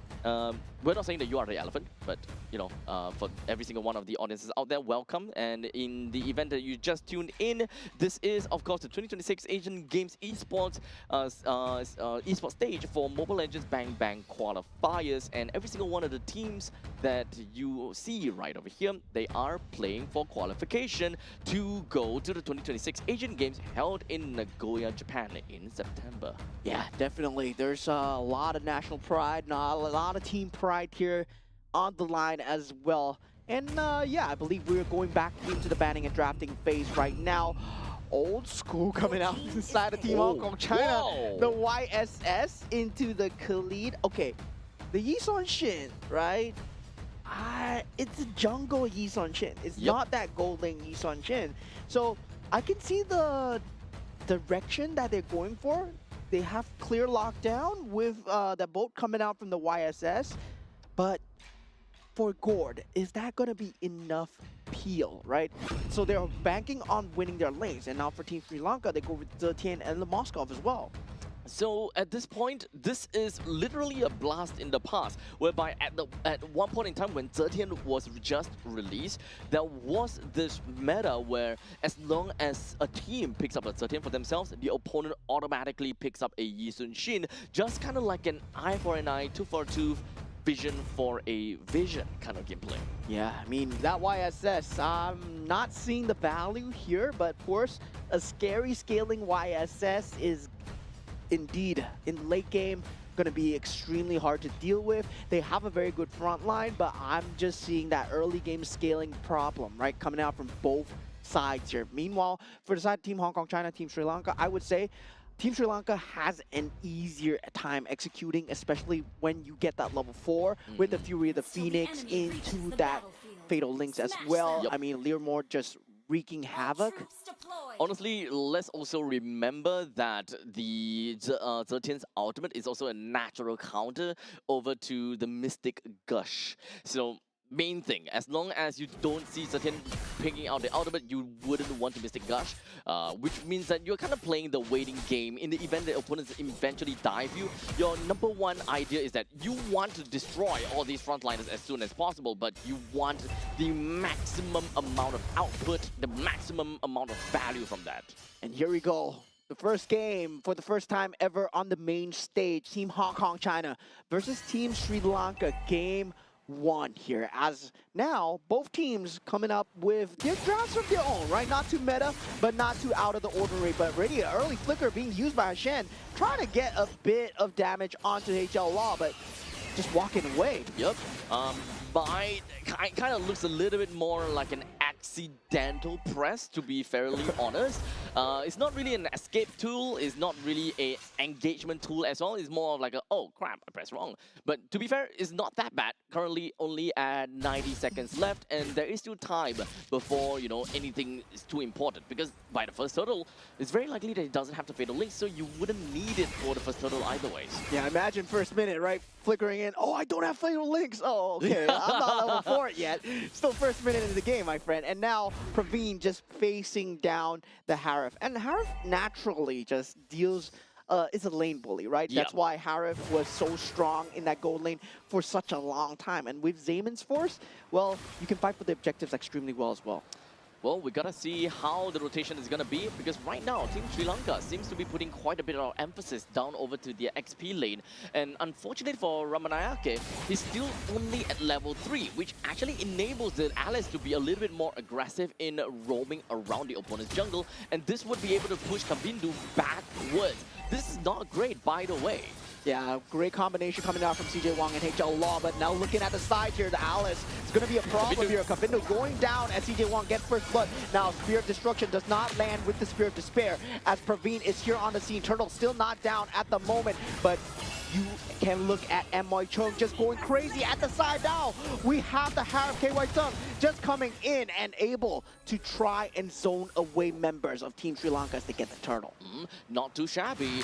Team Hong Kong China, they made a full rotation down to the bottom lane turtle, just like what Sri Lanka did as well. KY Sung was that close to getting a kill down onto Hashan, but to be fair, not getting a kill is not that big of a deal. The main thing is that they are able to get a collective amount of gold and experience to everyone through the means of that turtle. Yeah, now 2,000 gold ahead at 3 minutes into the game. That's a very good lead coming in from side of Team Hong Kong China. They did lose a lot of valuable time, right? And at the same time, creep priority was not in the way of Team Sri Lanka. Team Hong Kong China actually pushed out all those waves before connecting into that turtle. So they lost a total of 3 creep waves, and that's 1 for each lane. It is still relatively early in the game. However, Team Sri Lanka doesn't seem like they will be able to play in the early games as well because Team Hong Kong China, they're doing a very good job right now. Just take a look. Yeah, now Kavindu in a lot of trouble here, but Mystic Gush has already been used. They gotta worry about CJ Wang. He deals a lot of damage at this stage in the game. He's level 7 over Kavindu's level 5 here. He can pop the ultimate here, but that counter initiation will not end well for Team Sri Lanka. I think it is really important for us to take a look at CJ Wang, currently at level 8. Now, of course, CJ Wang, he does have a lot of experience to his name, which would definitely make some very good sense that he is pretty well above of the opponent's jungler, Kavindu, which is only at level 6. So the quality of a retribution coming up for the upcoming turtle in 20 seconds is going to be extremely important. And the very fact that Hong Kong China, they have that lead on the jungle, it helps. Fatal links into that Mystic Gush combo, not able to find a finish, but they do get the finish onto KK Chan. Now, two members, Hashen and Praveen, going down as Team Hong Kong China. They come in with the collapse. CJ Wang on the scene. And that's a big play. As long as Team Hong Kong China is able to get a couple of good kills for themselves, with CJ Wang with 2, KY Zheng with 1, this is a step towards greatness. Even though the Mystic Gush was not the one that gets any kill, but hey, doesn't matter. What we want to see in the early stages is some great farm from the side of CJ Wang. With 2 kills to him, consistently getting enough XP and being able to take down these turtle, early game is secured. But it's all about a transition from the early to the mid game, where we need to see HL Law start to pop off with some of these items, at least 2 items, and KY Zheng, if he's able to accelerate his growth well enough. Yeah, now forcing out 3 flickers from the side of Team Sri Lanka, right? They won't have it for this next objective fight. If Team Hong Kong China wants to collapse onto this, CJ Wang is going to have a great time. Level 10 currently on the YSS. 5 minutes into the game. That is a lot of macro advantage. And also Praveen in a lot of trouble in that top lane. Gets solo killed. And with that, Nisal takes out the turtle as well. They want to go for the collateral, but Nisal goes down for the trouble. 2 members for KY Zheng, and he's still surviving here, able to deal so much damage. Eventually does go down, but at what cost? Yep. Honestly, that KY Zheng has been alive throughout the entire battle a little bit longer than expected. So right now, Kavindu, he really wants to get away. Yeah, CJ Wang coming with that snipe, and KK Chan with the flicker as well, but Spirit of Destruction and Spirit of Despair. Team Sri Lanka, they might have turned things around here, and now they do take out CJ Wang and KK Chan a bit too deep in enemy lines. Oh, it's so unfortunate that HL did not have his Mystic Gush there. So both teams kind of overstayed their welcome in their own respective zones, and for the side of Hong Kong China, they were on a pretty good spot until the fact that Praveen just joined back in. This is the moment where they kind of overstayed their welcome a little bit, and it's really just the point in time whereby they saw Praveen. By the time they see the Moskov, it should have already been too late. Yeah, that Spirit of Despair landing onto 2 heroes can be such a menace to deal with. Now Purify being popped by KY Zheng. The rest of the team falling in. Praveen extremely low, gets taken out by KY Zheng at this point, but Leo Mort is here on the scene. But Kavindu just instantly falls to the Mystic Gush coming out from the HL Law. And Hashen does manage to get out, and Fatal Links, no value there. It's really unfortunate that Team Hong Kong China hasn't exactly been able to put Hashen down under multiple times, as a matter of fact. But maybe now they'll be able to secure something. Now Nisal, he has to get out from this position, and he does able with the flicker. But now CJ Wang, he's been showing so much map presence on this map. They gotta consistently be wary of his rotates here. Team Sri Lanka, if they go across that river line, CJ Wang is gonna threat. It's currently 7 minutes into the game. We're looking at about 3,000 gold lead in favor for Team Hong Kong China. In terms of experience lead, CJ Wang is at 11 as opposed to Kavindu at level 8. Kavindu is having a really tough time getting any of these farms. I think he really needs to start focusing a bit more onto his own jungle creeps. Yeah, now we have the ultimate coming out from YSS, but definitely Hashen will be taking the chance to disengage, right? No flickers available on Nisal and Praveen. They don't want to take these fights yet. Now 2,500 gold lead, still looking good for the side of Team Hong Kong China, but Team Sri Lanka, they have the better late game and better team fight. Yep. So Harif already does have the Starling Size and the Feather of Heaven. Just a single Holy Crystal and is more or less going to be online enough to be counted as accelerated growth, where you will be a menace in subsequent team fights. And we are only at 8 minutes in. I think it's relatively fair to say that he should be able to get his Holy Crystal by roughly about 12 minutes if things were to continue this way. Yeah, at this point, Team Hong Kong China from KY Zheng, right? There's nothing much you can do about the Harem. Barring the fact that you want to drop down the Fatal Links on him, he still has to Purify. And now Kavindu, they want to threaten that, but Damon's force in that back line, Spear of Destruction, not able to land. Mystic, gosh, dealing so much. Flickers forward, Fury of the Phoenix, not enough. Fatal Links eventually being used, but already 2 members down from Team Sri Lanka. And this would mean the end of this Tier 1 turret over here. It's really unfortunate because the way that Team KY Zheng was playing was too bold. He's way too bold as a Harem, which would have suggested that backup is just right around the corner. And as for Kavindu, he's so behind, he shouldn't be participating in some of these battles as the headliner. Yeah, they're 1v4 for KY Zheng in the Damon's force. He's just doing so much on this Harif, and yeah, he's just showing that, yeah, you should have banned out the Harif, my friend. Oh man, so now Team Sri Lanka, they are very far behind at 9 minutes and 40 seconds, and as we talked about that Holy Crystal, he might actually be a lot closer than we have originally expected. Might have already got that 2 of those wands, and by the end of this Lord, hopefully by getting themselves the Lord advantage, that is where Team Hong Kong China will have such a power spike that Team Sri Lanka will not be able to do anything at the upcoming 12-minute Lord push. Yeah, 5,000 gold ahead, and they will get the Lord for free, right? This is not a team fight that they can take. They need a very good Fatal Links on more than one, especially on CJ Wong, that does not have to Purify. They cannot look at KY Zheng now as a problem. CJ Wong has been the main issue of this momentum so far. And Praveen, I gotta say, on the Moskov, doing a great job of keeping up with the goal disparity despite being behind in that lane. So at this point, we've got waves up in the top lane that's pushing pretty much, but now we've got the Lord that will be marching in down to the bottom lane. The only one that does not have a T2 turret. Team Hong Kong China will want to focus a bit more on the top lane and the middle lane, because the main thing is this upcoming Lord, their #1 objective is to be able to bring down all of the outer turrets. To be able to get the inner turrets, well, that will be great, but it is all just bonus. Yeah, right now, both teams still posturing for position here. That Fatal Links always being kept an eye out from, popping the ultimate out from Kavindu. And Kavindu, gotta say, right, he's been not having the greatest of games so far, and still not finding any opening. All 4 members, they're moving in tandem, wanting to look for the best way possible to defend their homes. But they still do have got the Holy Defense though, so they don't particularly have to be too afraid to a certain extent. That will be the Lord that will be taken down in the bottom lane. Sri Lanka now faces a push from the top and the bottom at the same time. Yeah, popping out all the Holy Defenses. Team Hong Kong China now, they don't want to dive too far in, right? Making that mistake crucial to this point might mean a turning point for Team Sri Lanka. They're not that far behind, and this base defense becomes key here. And this is where Zilkin actually shines, right? Because you do have that range, you have that clear speed as well.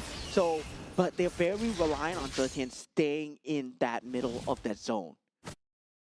So, at this point, Team Hong Kong China, I really want to look out for a win condition for them. What? Oh, sorry, not Hong Kong China. For Team Sri Lanka, look out for a win condition for them, right? At this point in time, early game, mid game, completely out of the picture.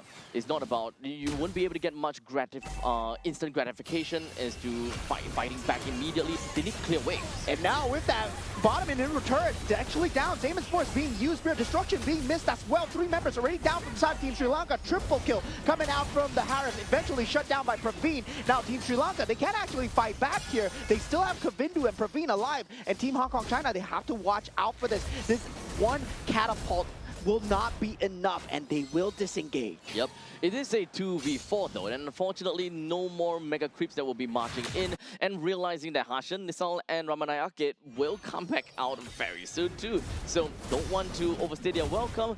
Focus on the neutral objective first, which is the lot that is going to be coming up right about now. And we were talking about the win conditions from the side of Team Sri Lanka, right? Yeah. They have to catch the Gorge before that Mystic Gush is popped. And he does not have Purify. So Fatal Links on him might be fatal. CJ Wong with the Retribution, of course, as a jungler, is also a prime target. They are not tanky by any means. And Team Hong Kong, Team Hong Kong China, they just don't want to be in that front line for them. Honestly, I think that other thing that Team Sri Lanka can look out for is that maybe the Mystic Gush is not that big of a deal because they have the Fury of the Phoenix. So in order for them to get that pickoff that they wanted, the Fatal Links, you can expect, you know, it's not going to be easy to fight 5v5. If you go for 5v1, honestly, it's gonna be a very good chance that you will win.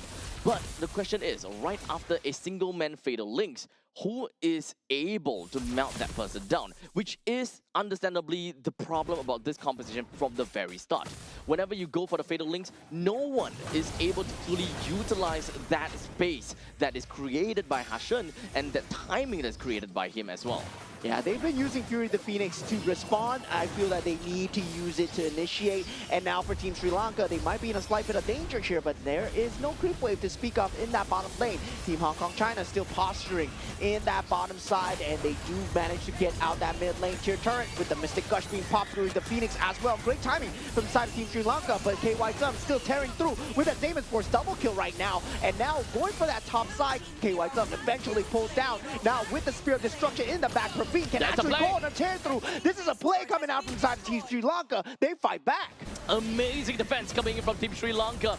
They held on through and managed to get themselves a 3-man kill. At this stage of the game, getting 3-man kill is so big. Yes, they may have lost every single one of their turrets in their base, creating a barren wasteland.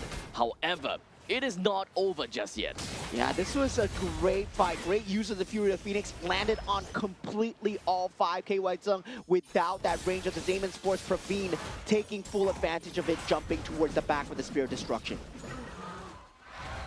From this point on, Team Sri Lanka can start to contest for these rivers already. Even though they might be about 4,000 or 5,000 gold behind, but it doesn't particularly matter too much. They can try to go for these fights again. However, Kavindu is at level 15 already. Yeah. So in terms of retribution quality, they are neck and neck. At this point, it's a toss-up, right? You want to be talking about the battle spells, the ability to use the flickers. They will have it for that next fight, especially if they don't want to contest this Lord, which I don't think they should, right? Team Sri Lanka, they still can't play outside their base. They can still easily get caught by CJ Wong unless they want to move as 5, but the creep pressure coming through, they can't focus on one lane alone. The other thing that we need to look out for is battle spell economy.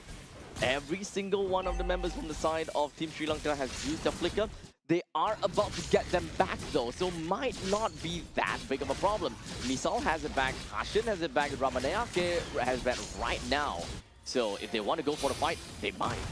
Yeah, ready Fury of the Phoenix being popped, Spirit of Destruction as well, trying to get that Lord for themselves, but not able to find that pathway. And for that creep pressure that's being mounted, Praveen actually getting that Radiant Armor instead of the Athena Shield versus the Harif here. I would say I don't really like this choice, but if you're going for that sustained team fight, and if you know that you're not dying to the burst, Praveen, you can actually get that. So with the Lord now marching into the middle lane, once again, it is still going to be really difficult because of this this push coming in. Every single one of the turrets are already taken down, but luckily for Team Sri Lanka, they are ready to take on with this fight. Because right now, I think economy is not that big of a deal. It is all about how you deal with the current resources that is given to you.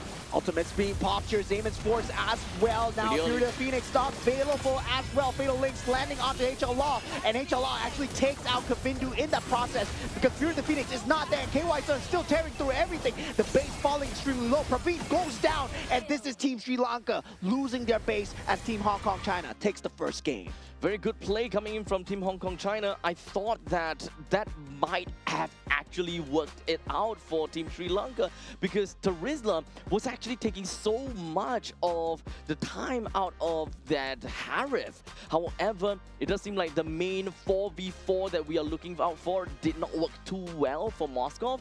I was hoping that the Moskov would be able to do enough damage to the main body, but alas, it wasn't. It seems like there's a little bit too much control, too much pandemonium going on at the same time, to the point that Terizla's effort in, pulling the attention away from that Harif just didn't work out at all. Yeah, I would say having that short range capability of the Moskov really came to bite them back in the back as at the end, right? They had the very good clear speed of the Zetian, but they weren't able to stagger the waves enough to push out and fight outside the base, right? Once the fight was taken inside the base, that's where Harif really shines. You put down the Zaman's Force, it's inside your base. Yep. There's nowhere you can go. It's free real estate, right? The only thing that can realistically work out against him is going to be the penalty zone. But technically, he did land the penalty zone.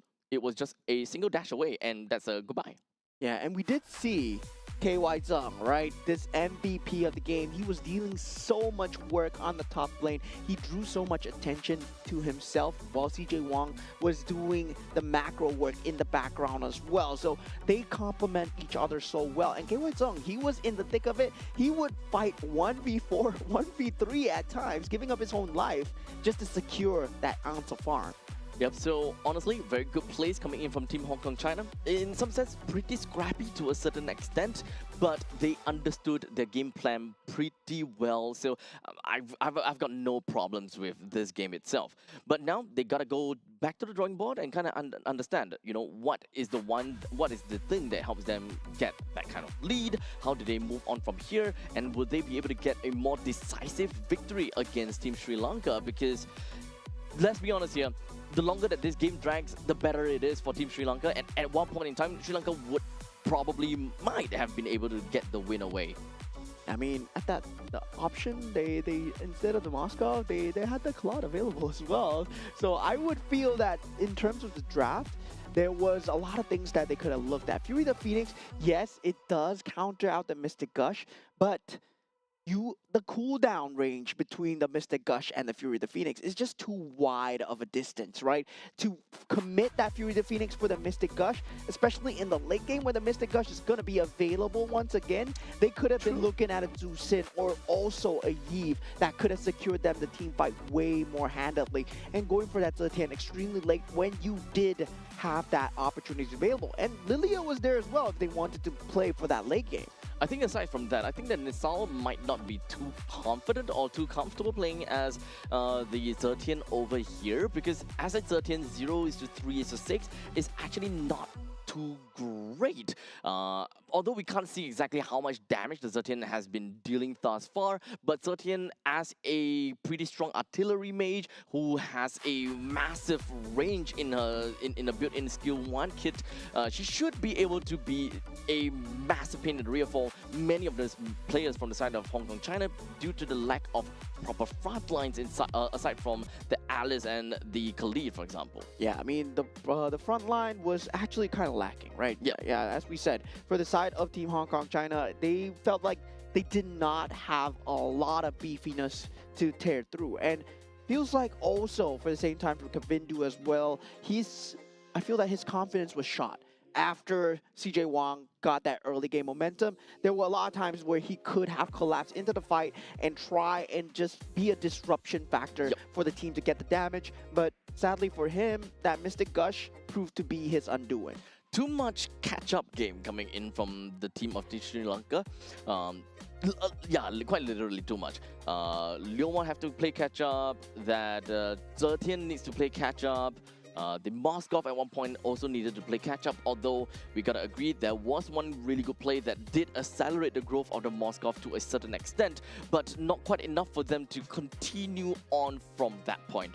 In fact, sorry, I think that Moskov had two great plays that managed to single-handedly save the team.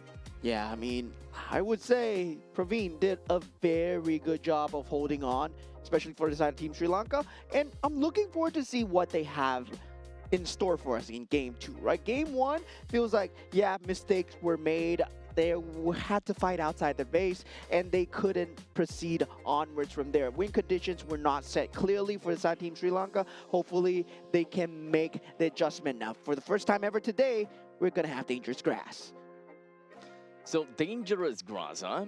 Okay, so nothing too out of the ordinary. I'll say that this is not going to change too much either. So, going in between these two teams, we are starting out the draft immediately, with Akai already slapped into the banning pool immediately. Something that we should expect to go into the banning pool should be Freya, probably Jusin, Paquito, Marcel, all that jazz. Yeah, definitely. And I mean, when we talk about the other groups, right? This is a ban and pick that always slips through for other groups. I'm not too sure whether they have that player that can do it, but the Fanny itself, we have not been seeing much of a priority here for any of these teams. And is just Fanny not in the meta anymore? But no, we did see that ban out from Team Philippines and Team Indonesia yesterday. I do think that Fanny is a little bit too high mechanic for maybe either of these teams, which are still in their infancy stage within of their region, to pick up the Fanny and go completely ham with it, especially with being in the 2026 Asian Games. 2026 Asian Games. So they gotta have to play something more, I would say, easier to pilot, something that is a lot more straightforward in order for them to, have a more proper idea of what the game plan is. And now, for the side of Team Sri Lanka, a respect ban on the side of the Harif as well. Generally not being seen in the top 3. Now they do eventually ban it out. This leaves Marcel and also the Paquito in that pool, right? For Team Hong Kong China, if they wish to take one of them out, that's a possibility. If you think about strong openers, that Freya, that Phovius is still there as well. Honestly, the banning pool is actually going down pretty darn slow, as both teams, they are really looking into it very, very carefully. Guinevere is already taken out. Due to the fact that the previous game, no one played the Paquito, no one banned the Paquito, might just mean that, we might not need to care about Paquito in this entire game at all. Yeah, probably. That's going to be the case here. Now, opening for the side of Team Hong Kong China.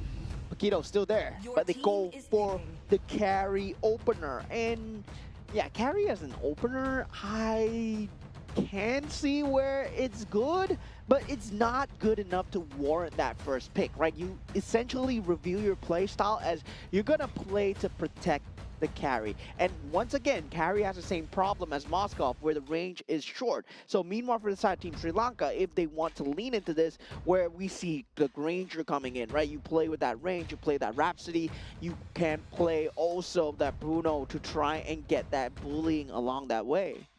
So, with carry from the side of Hong Kong China and now Team Sri Lanka, they have decided to pick up a Yisun Shin for themselves. So, literally ripping a page out of Team Hong Kong China's. Okay, I give up on this draft officially, because we see Min Sitar and Yi Son Chin coming out for the second pick. Doesn't make sense at all, right? They're not responding to each other. They don't have a play style. They're just going with whatever they feel like.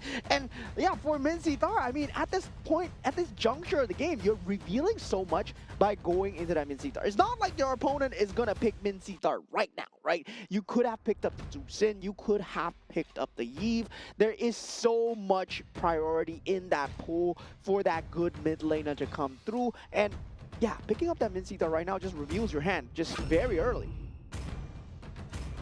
Uranus gonna be picked up from the side of Team Hong Kong China and followed up by a Hilda. So honestly, I don't quite understand what they're trying to do here. So they do have Hilda that is really strong in the early stages of the game. In the meantime, the Minsita comes out for the side of Team Sri Lanka. That is an R1 pick. You can kind of shift that over to R5 and it would be perfect because, you know, you'll be able to bait out more of these, you know, blink style heroes so that your ultimate will be a lot more useful. Your team Yeah, is I mean, banned. at this point, right? At this point, it's like, yo, Dangerous Grass, maybe Hilda, maybe that's what they're going for. I would Your think that, team but is yeah, they banning. ban out the Gourd coming in from the side of Team Sri Lanka and for the side of Team Hong Kong China as well, right? In terms of that pool priority, where that meta is extremely strong towards that Paquito, Your team is towards banning. the Phobius as well on the EXP lane, picking up the Uranus and also the Hilda. Oh my god, they better have a good game plan here because this is going to be a very interesting game, completely off from the current meta that we've seen. Guys, don't try this at home, and Team Hong Kong China and Team Sri Your Lanka, team is they're banning. doing it for you so that you don't have to do it yourselves. So we've got then team Hylos, is picking. Atlas taken away, while the God as well as the Juicin is taken away from the side of Team Sri Lanka. Now, R4 pick. At this point, we don't have very strong frontliners from the side of Team Sri Lanka. I'm still really positive about Minsita, gonna be real honest. Valir is, of course, a pretty good answer if you want to deal with, you know, fast-moving heroes, single point dashes that, you know, get close to you. But honestly, for Hilda as well as Uranus, they don't really quite care about the fact that you kind of throw them away because they can just kind of walk back to you. Yeah, so this is very confusing to me. I've tried to make sense of the draft, but at this point, right, we are gonna have to admit that this draft is not gonna make sense. So yeah, now going for the Your glue. team is picking. Okay, good against the Hilda, good against the Uranus. Okay, finally something that makes sense from the side of Team Sri Lanka. Now from the team side of Team Hong Kong China, they go for the Vexana. Okay, something that I haven't seen in a very long time. Yeah, I mean, the Heave is still in the pool. Gord and the Tusin, of course, banned out, but yeah, I don't see why the Vexana is being played here. Against the glue, yes, okay, strong. But is it strong enough? Your team is picking. I think it's good enough to just completely destroy the glue. We'll see. Need some items, and the glue will possibly not be able to see another day. But right now, Team Hong Kong China, in the early stages of the game, they've got pretty good damage coming from Hilda, from Vexana, as well as Su Yo. Now, the Ixia. Okay, range, yeah, okay, I get it, full barrage. But after the No full one barrage, can. I mean, no one can technically dive. No, no, the Hilda can just run. yeah, Hilda can just run. There's also the Vexana's Eternal Guard. the grasp, the nether grasp that you need to worry about as well. So there's a lot of disruption factor there, and also at the same time, I can see what they're going for, right? King's Calling, full barrage, very good combination with the glue trying to force the members back in again and again into the full barrage. But that's so reliant on the full barrage. Once the full barrage is down, where else is the damage coming for? It has to be from Kavindu. So Kavindu, he needs to farm like crazy in the early stages of the game. 5 seconds Technically, till the enemy pokes reaches can the come from the Valir, Smash them. and those pokes from Valir are gonna be, you know, very very invisible impact. You don't realize that you're actually taking a lot of damage out of the Valir, but the moment that he gets a glowing wand for himself, oh boy, you really need to look out for him. Yeah, here we go. Team Hong Kong China versus Team Sri Lanka. This is game number 2. Team Hong Kong China currently up 1-0 at the moment so far. Now, KK-chan actually taking a lot of early game damage here after Hilda will be able to jump back into the bush, try and get some healing factor back into his way. No, but the different thing is that the Hilda actually don't care at the fact that his HP is low. Just kind of weaving himself in and out of these brushes is more than gonna be enough for him to get himself back on track.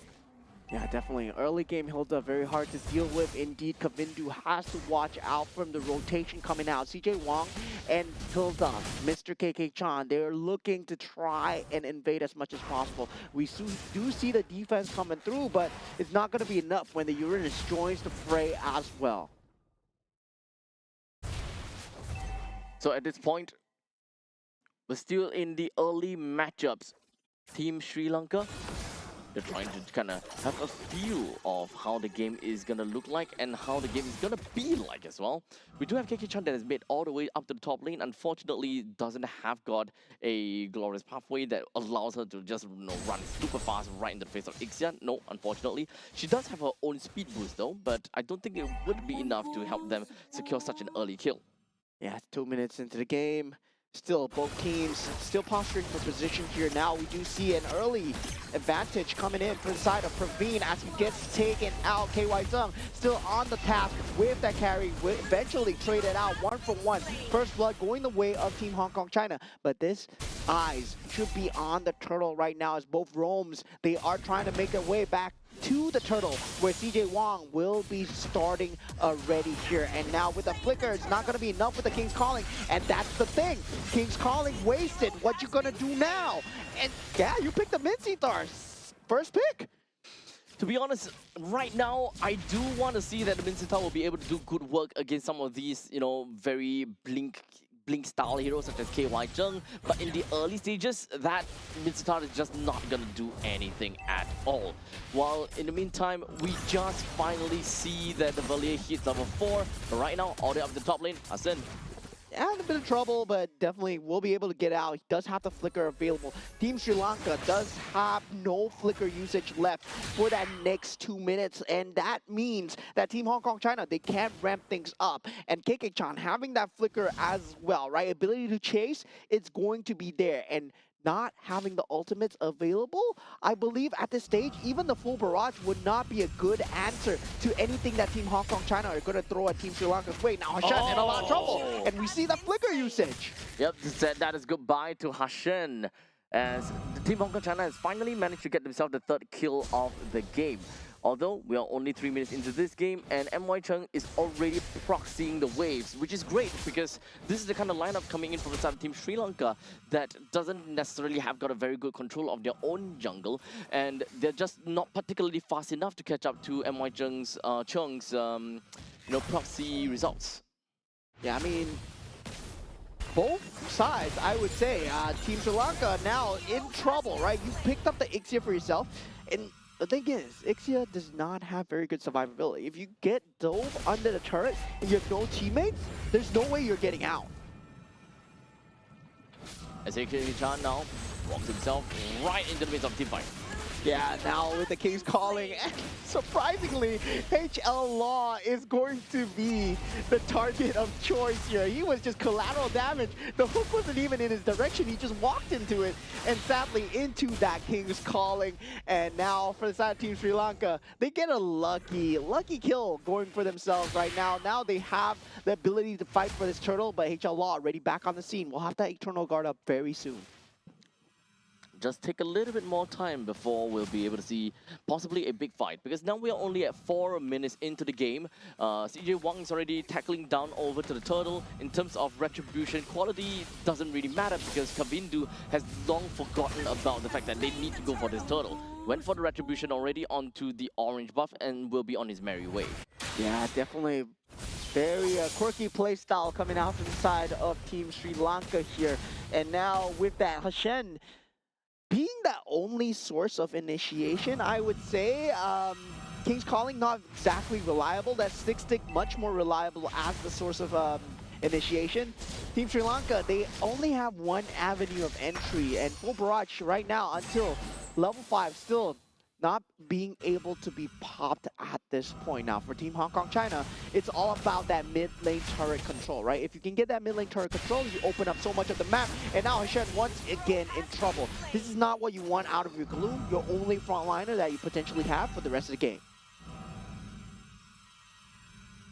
At this point, Team Hong Kong China, they just want to play a little bit on the slower side. They do not want to put themselves right in the face of Team Sri Lanka and just kind of force the issue at all. Waiting for the perfect opportunity, and perhaps just kind of look at, the different standing objectives and different neutral objectives that is currently available. Team Hong Kong China, they're probably just gauging their way. Do they have the firepower? Do they have enough farm? And speaking of farm though, the carry is actually pretty darn farmed up. 1,500 gold on top of the Ixia. to be honest, maybe not that big of a surprise due to the fact that, Hong Kong China has been putting a lot of emphasis up in the top lane, putting a lot of difficulties onto Praveen. Yeah, now Shen once again able to land the stick combo here, but full barrage not available. KK-chan actually in a bit of a temple here, just flickers into that bush. Now Shen in a slight bit of trouble. KY Zung does find the finisher. Rest of the team of Team Sri Lanka, they're coming in here, and HL Law will find himself in no man's land. Kavindu eventually popped him off just instantly, and HL Law did have that flicker available. So both teams making blunders of their own. Now Team Hong Kong China from that 3,000 lead, now still keeping it even. Those little pokes coming from Ramanayake doesn't seem like he's doing anything at all to MY Chung. But this is what a Uranus is capable of doing, right? Being able to tank a lot, being able to heal a lot, being able to, well, technically speaking, do quite a lot. And at a certain point in time, once you kind of give it to a Uranus and you realize, you know what, we can't touch Uranus, we can't kill Uranus, his discs eventually will do a lot of damage, dude. And now he is able to do that, especially in this turtle right here. King's Calling has been used. CJ Wong eventually gets the turtle though, has a superior damage to Kavindu at this point, but CJ Wong eventually gets chased down from the side of Ramanayake, but the rest of the team falling in here. Carry nowhere inside. Kavindu eventually goes down, and KK-chan not able to save his teammate MY Chung as Team Hong Kong. They get the turtle, but for 3. That's not good. Well, even losing, a little bit of a trade here and there. It is almost a full team wipeout onto the side of Team Hong Kong China. Team Sri Lanka did a fabulous job in trying to tally things out. And now, pushing out in the middle lane, they will be able to successfully bring down the T2 turret in the middle and the bottom, which is honestly pretty darn crazy with how much has changed within 1 minute. I mean, look at what is going on here, but look at the mini-map, right? You see KY Zung being ran at by the glue, and Hashan finally gets that solo kill onto KY Zung at this point. So there's a lot of trades going on in the map, and both teams, right? If you don't understand what you're doing, the enemy doesn't understand what you're doing too. You gotta fool yourself first before you fool the enemies. That's exactly what's going on. And we saw a very aggressive flicker coming out from the side of Ramanayake. It really works against CJ Wong. And gotta say, right, King's Calling, I might hate on it a lot, but it works very well against the Suyo. Oh. Well, looks like they know a little bit of a tactic that will work very well for them. But to be fair, I think that the King's Calling is mostly reserved for KY Jung, just so that they will be able to ensure that their glue stays alive, or maybe Ramanayake himself will stay alive too. And now Team Sri Lanka, they look poised to fight here. Now 1,000 difference, it's still anyone's game. Eternal Guard has been dropped here. Hashen will no longer be that target that they are looking for. Hashen, he's able to survive through that first barrage of damage. Now with Eternal Guard not available, Team Hong Kong China, they have to look for another avenue of entry. The rest of Team Sri Lanka now moving themselves backwards and do see MY Chung as well as KK-chan. However, this might not be the opportunity or the chance for them to go, oh wait, hold a second. Yeah, Flicker being used here for the side of KK-chan, and now with the rest of the team coming through, full barrage finally being used here. They don't have any ability to stop it. KY Zung going with the side with the light wheel. Flickers in, not unable to find a finish onto Praveen here now. KY Zung against the world once again, but does have the backup of CJ Wong. It is 2v5, and they managed to get 3 for themselves. Kavindu, no. Jumping in, and then we gotta pause. So I'm not too sure what's going on here. Oh man. This is a 10 minutes game, and so much, well, scrappy fights all the way through. And this is just going to be a really powerful gameplay all the way through. And you gotta have to expect that at this point in time, we have got Hong Kong China that just did a fabulous job all the way through. Yeah, I mean, for that comeback into that team fight, I would say that Team Hong Kong China, were 2v5, right? They were 2v5. Suyo and also KY Zung on the carry versus the world. And I was going to say, right, KY Zung, he's going to deal a lot of damage, especially if they run into him. And that's exactly what happened. The rest of Team Sri Lanka, they were running into a carry. And that's exactly what you don't want. People run away from carry. honestly, as long as you have ways to kind of lock them into a fight, I think that the carry generally will be having a great time. However, right now, what we have is constantly just, a lot of back and forth. Team Hong Kong China, they were having a pretty good time, and then suddenly, now we come down to the later stages of the game. You're not being able to do too much as a team because, you're giving the opponents the power spike that they're looking out for and the time of their life right now. Yeah, I mean, I would say definitely a good response coming in from side Team Sri Lanka, especially given the fact that they know how to use the glue right now. They're not dying to that first barrage of damage. No way, yeah. Yeah, but still at the same point, that carry, that Suyo, the damage is starting to come out for Kavindu. Kavindu jumping in 1v2 like that, then instantly getting popped. I'm not too sure whether that pause was part of it, but Kavindu jumping in, that was not characteristic of a good YSS player at all. And now going back into the game, looks like everything is in order. Kavindu jumping in, and that was KY Tung, CJ Wang against the entire Team Sri Lanka. Looking at the instant replay, right? Yep, Look at that. This is the one. CJ Wang, keep your eyes onto him the whole time. Literally will be able to get that kill on Nisal, just that simple. Kavindu opened up, and at that point in time, I think that he was just tunnel vision, just going straight in, and he was like, okay, you know what, now's the time, we really need to get a kill, we need to do something about this. Yeah, I mean, he is the general after all, right? You gotta go in for the heroic move, and it didn't work out. So we got two heroes from the side of Team Sri Lanka, and not going to be able to get that Lord advantage. Now 4,000 going back into the side of Team Hong Kong China's favor, as we have Team Sri Lanka actually clawing their way back. As of now, when it comes down to Hashen, he needs to be really careful about his positioning, because at this point in time, we can definitely agree that HL Raw, the Vexana, he will be quite a menace to Hashen. He can't stay in that form for extended periods of time. He really needs to, possess someone as soon as possible whenever he could.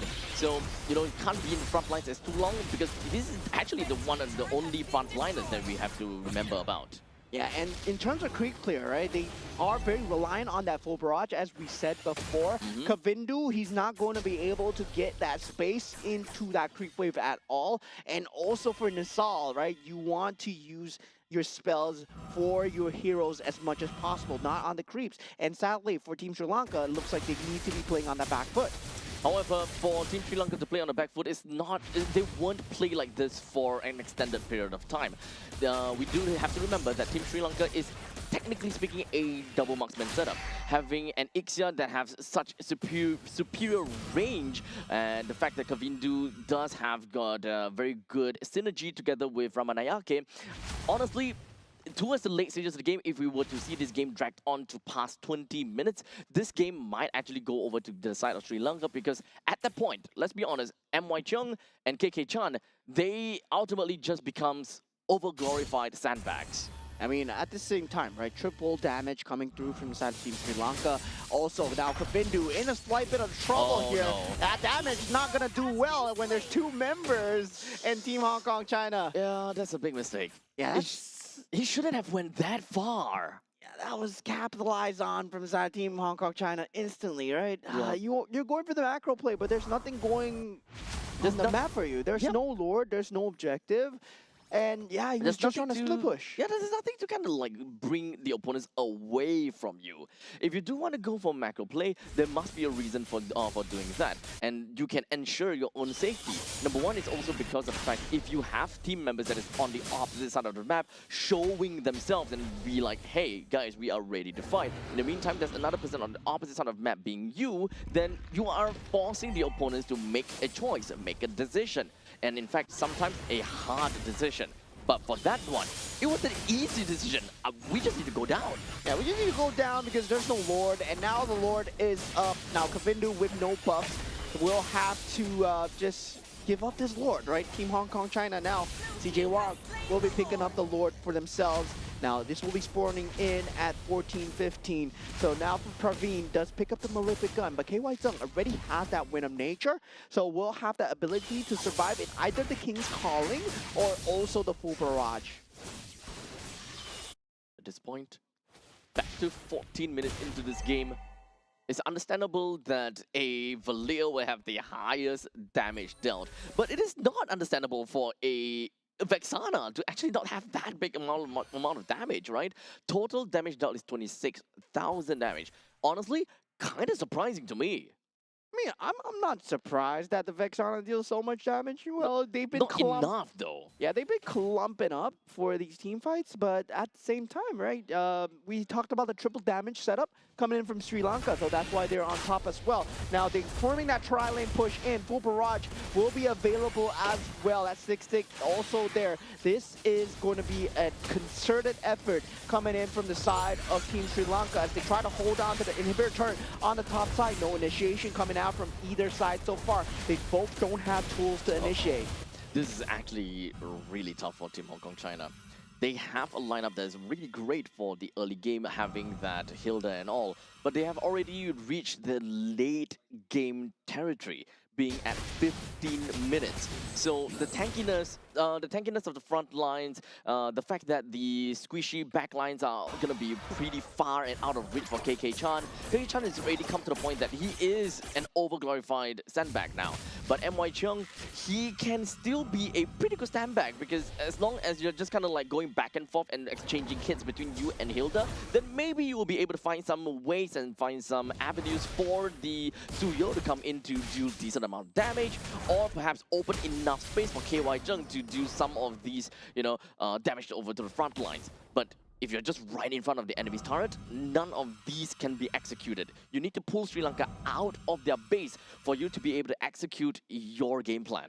Yeah, and they're playing on the opposite sides of the map. Meanwhile, for the side of Team Hong Kong China, it looks like they want to go for that next objective, right? And this time, this breathing space that you actually give over to the side of Team Sri Lanka, this gives them a lot of breathing space. And once again, Kavindu gets instantly shut down.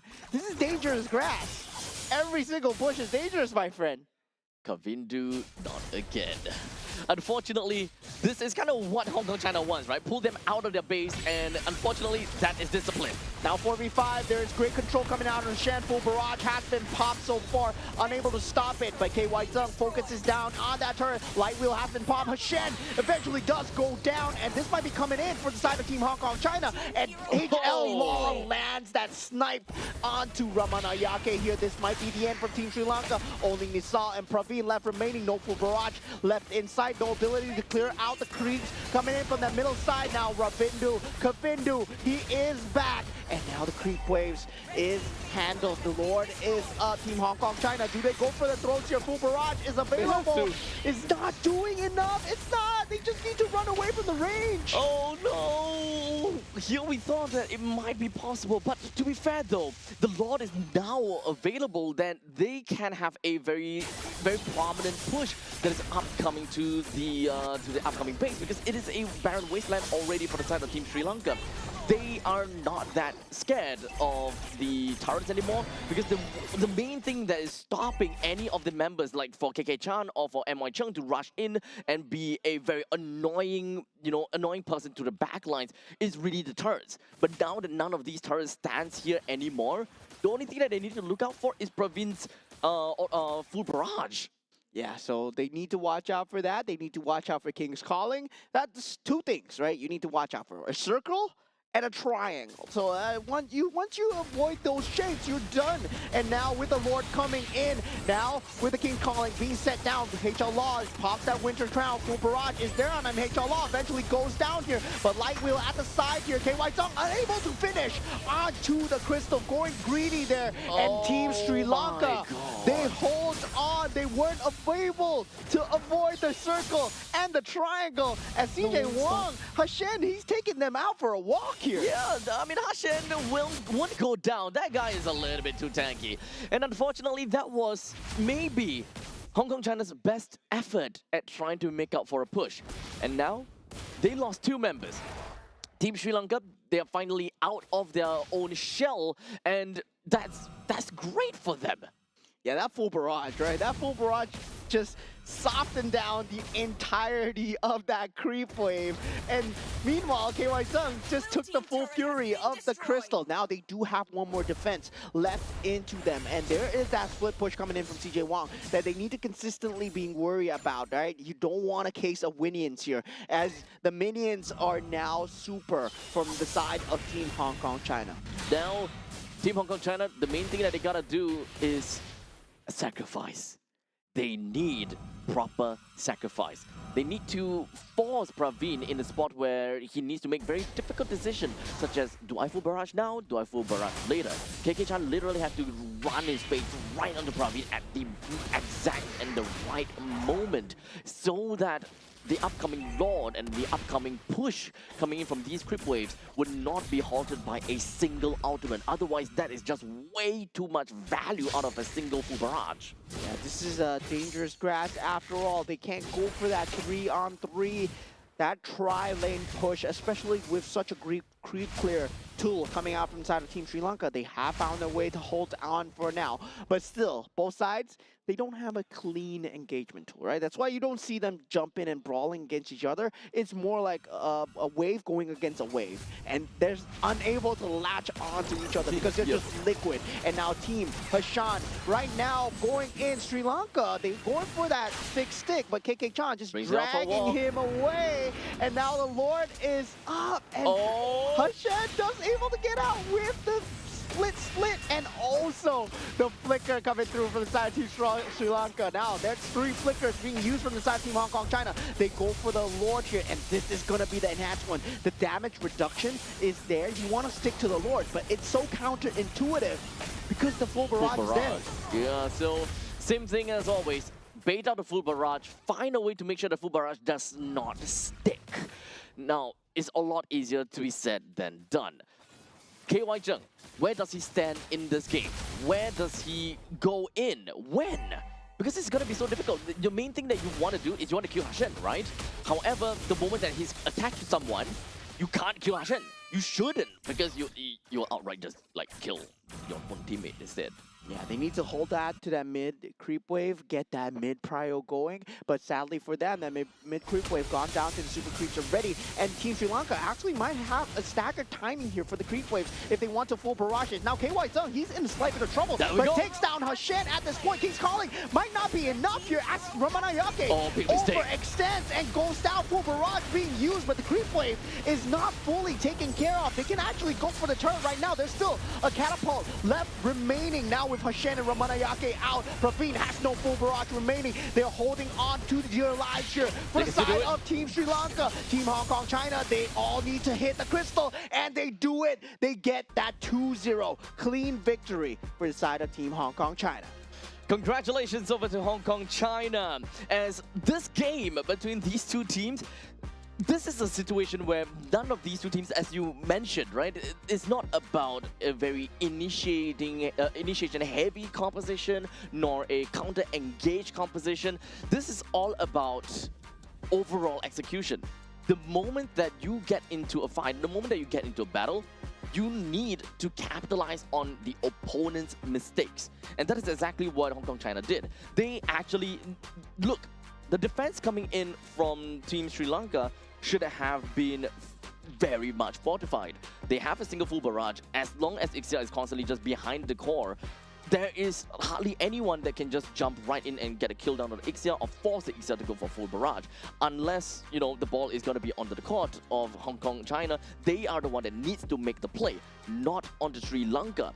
So the moment that Glue went a little bit too far out, and he did not manage to latch onto someone, that's game. Yeah, I mean, Ramanayake as well, right? Unable to cut his losses, jumping in with the King's Calling. Well, you picked that Min Seathorn first, right? You were expecting great things out of the King's Calling. And yeah, there were times where they were able to shut down the Suyo because of that. But when it boils down to that 50-50 fight, KY Zung, he had a grasp on it, right? Where he's able to deal the damage on the Harith in the first game, on the second game as well as the carry, as well as positioning really very good in terms of just trying to force out these objectives. Well, there's no catch available because both of these teams, they went for non-meta drafts. And this is very non-meta drafts. This is why these drafts are not meta in the first place, right? Because the lack of catch is so obvious, right? When there isn't Cho, when there isn't Kalea, when there isn't a Paquito. Like a clear win condition. Yeah, there is very little win conditions. You're going up against 5-on-5 and 5-on-5 every single time, and that's why teams like to stick to the meta. And this is what happens when, well, you see a Hilda, you see Uranus, you see a Vixana.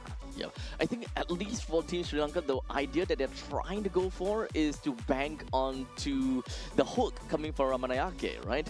And that is probably their entrance, their way of bringing someone from the side of Hong Kong, China onto them. But once that is done, what happens then? You probably will want to go for, at that point in time, King's Calling?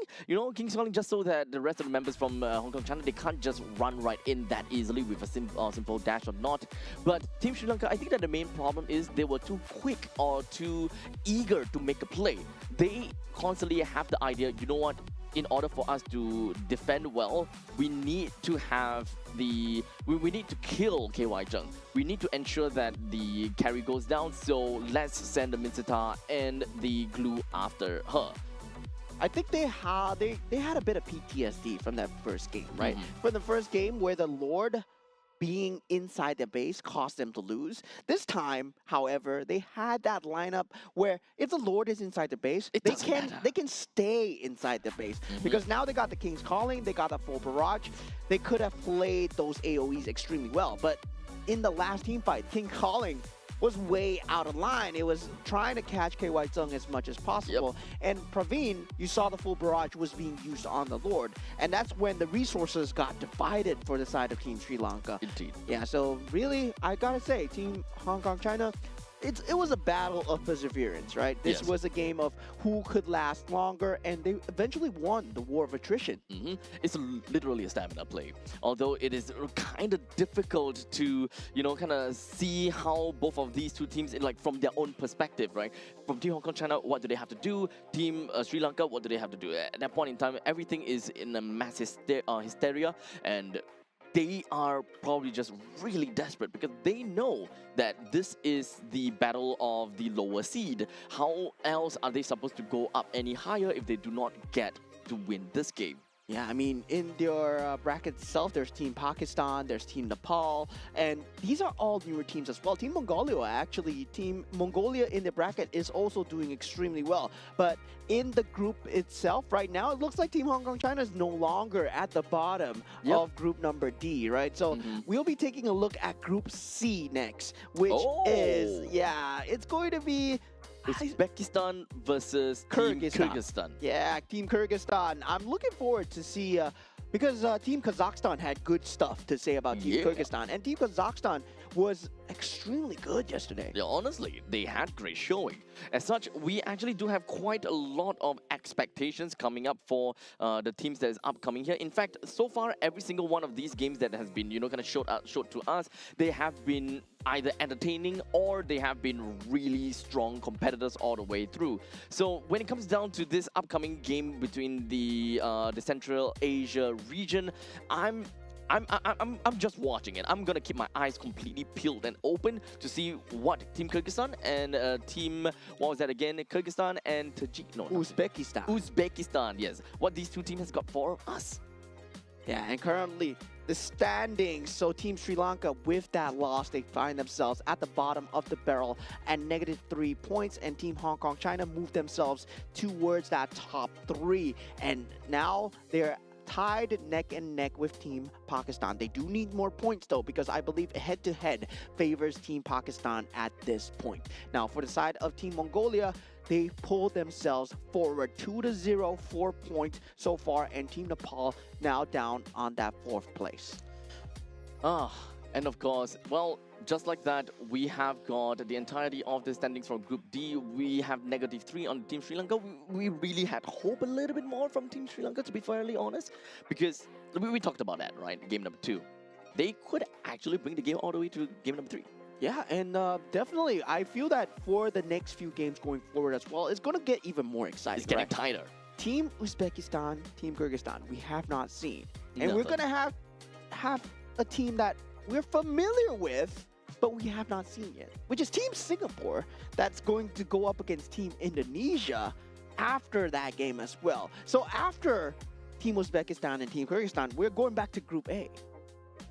Oh yes, you're right. And then within of Group A, we have Team Singapore versus Team Indonesia, and I think Team Malaysia versus Team Myanmar. Yes. Oh yeah. Okay, so we've got a lot of games to look forward to. So for every single one of you guys that are tuning in from home, or perhaps you are here in Resorts World Sentosa, you guys have got a full day lined up for you guys, and we truly hope that you guys will be very excited for what's about to come up. Yeah, definitely looking forward to what's going on for the rest of the brackets here today. And I have a soft spot for Group B that we saw in the first two games. I mean, Team Iran, first Maniac, first Savage. Then afterwards, we got a Savage falling from Team Jordan. Yep, that lineup or that group was great, but maybe this upcoming group will be greater. So make sure you guys come back and take a look at that game. See you guys.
something so crude can be graced with a splatter of beauty.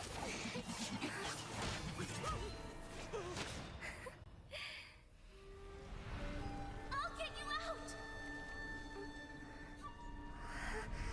You finally come to me, Hanabi-sama! This madness ends now!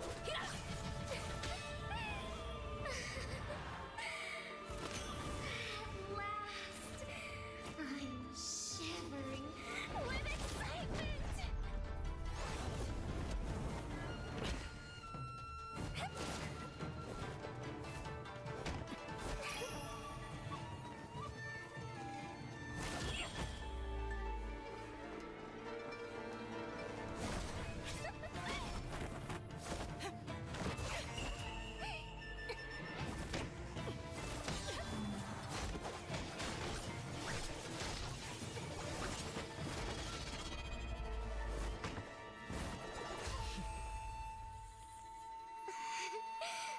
Such killing intent. Does this mean Hanabi-sama finally understands Kirara?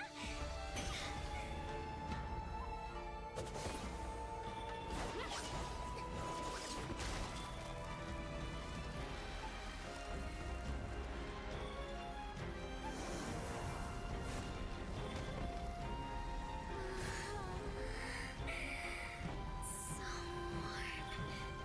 So beautiful. We can finally embrace eternity in hell. Just the two of us. Allow me to release your eternal bloom.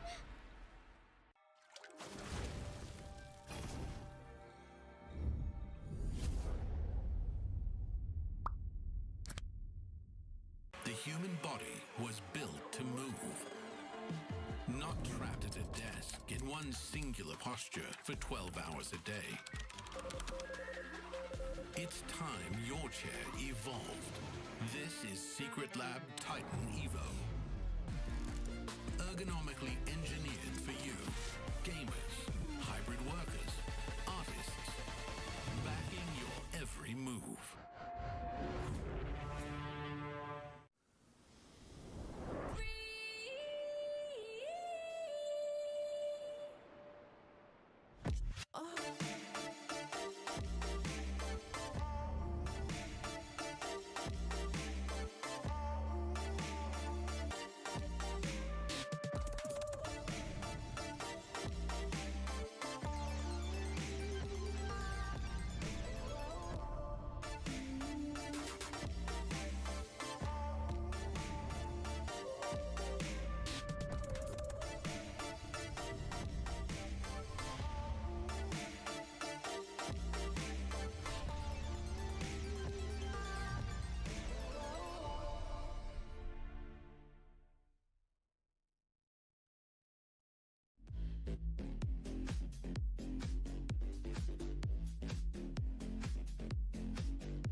are fated to wither.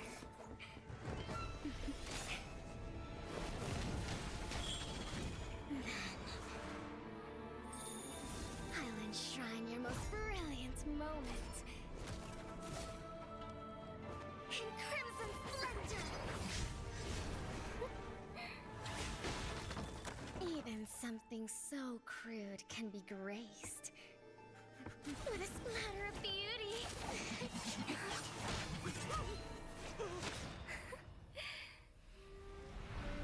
I'll get you out!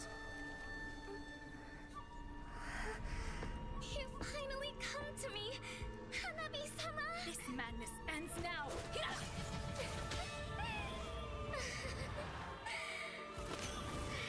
last, I'm shivering with excitement!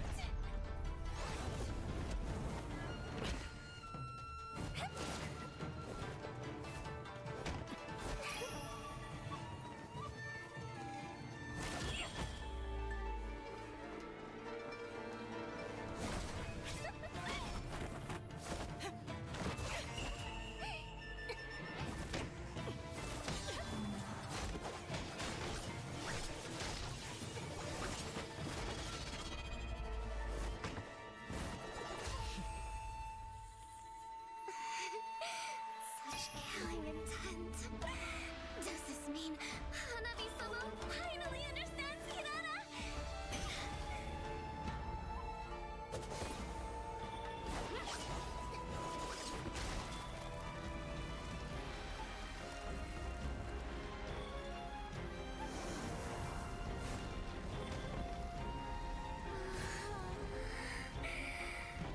So warm. So beautiful. We can finally embrace eternity in hell. Just the two of us. Allow me to release your eternal bloom.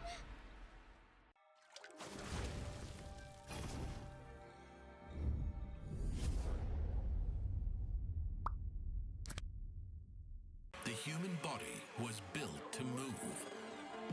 Not trapped at a desk in one singular posture for 12 hours a day. It's time your chair evolved. This is Secret Lab Titan Evo. Ergonomically engineered for you, gamers, hybrid workers, artists, backing your every move.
crude can be graced with a splatter of beauty.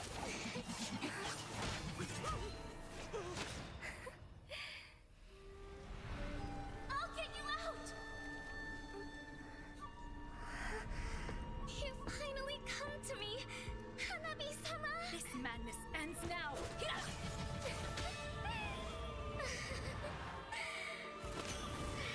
last, I'm shivering with excitement!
right, ladies and gentlemen, welcome back to the 2026.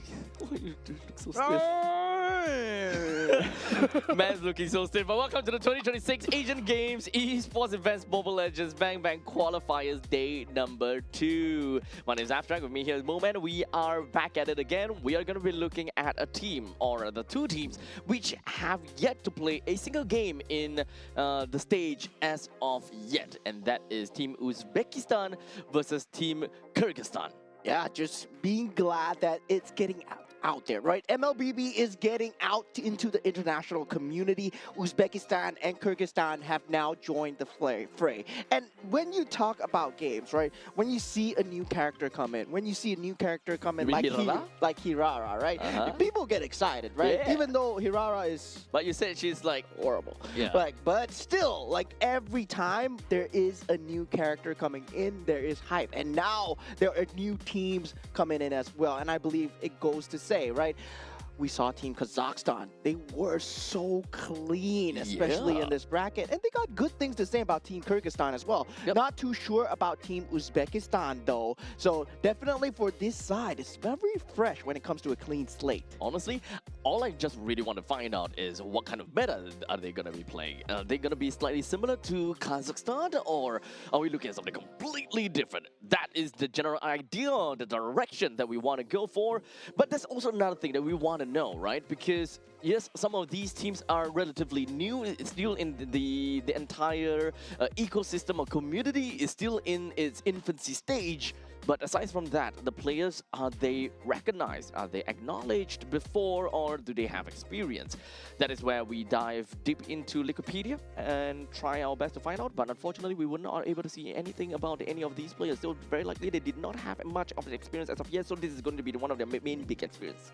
Yeah, I mean, definitely an international experience coming in because, well, you get the chance to go against some of the top tier teams. Not now, but I feel that we are breeding the next generation of superstars for Mobile Legends Bang Bang here, right? We saw the cleanliness coming in from the side of Team Jordan, Team Iran as well. Yo, Team Jordan, dude. Oh, Team Jordan, dude.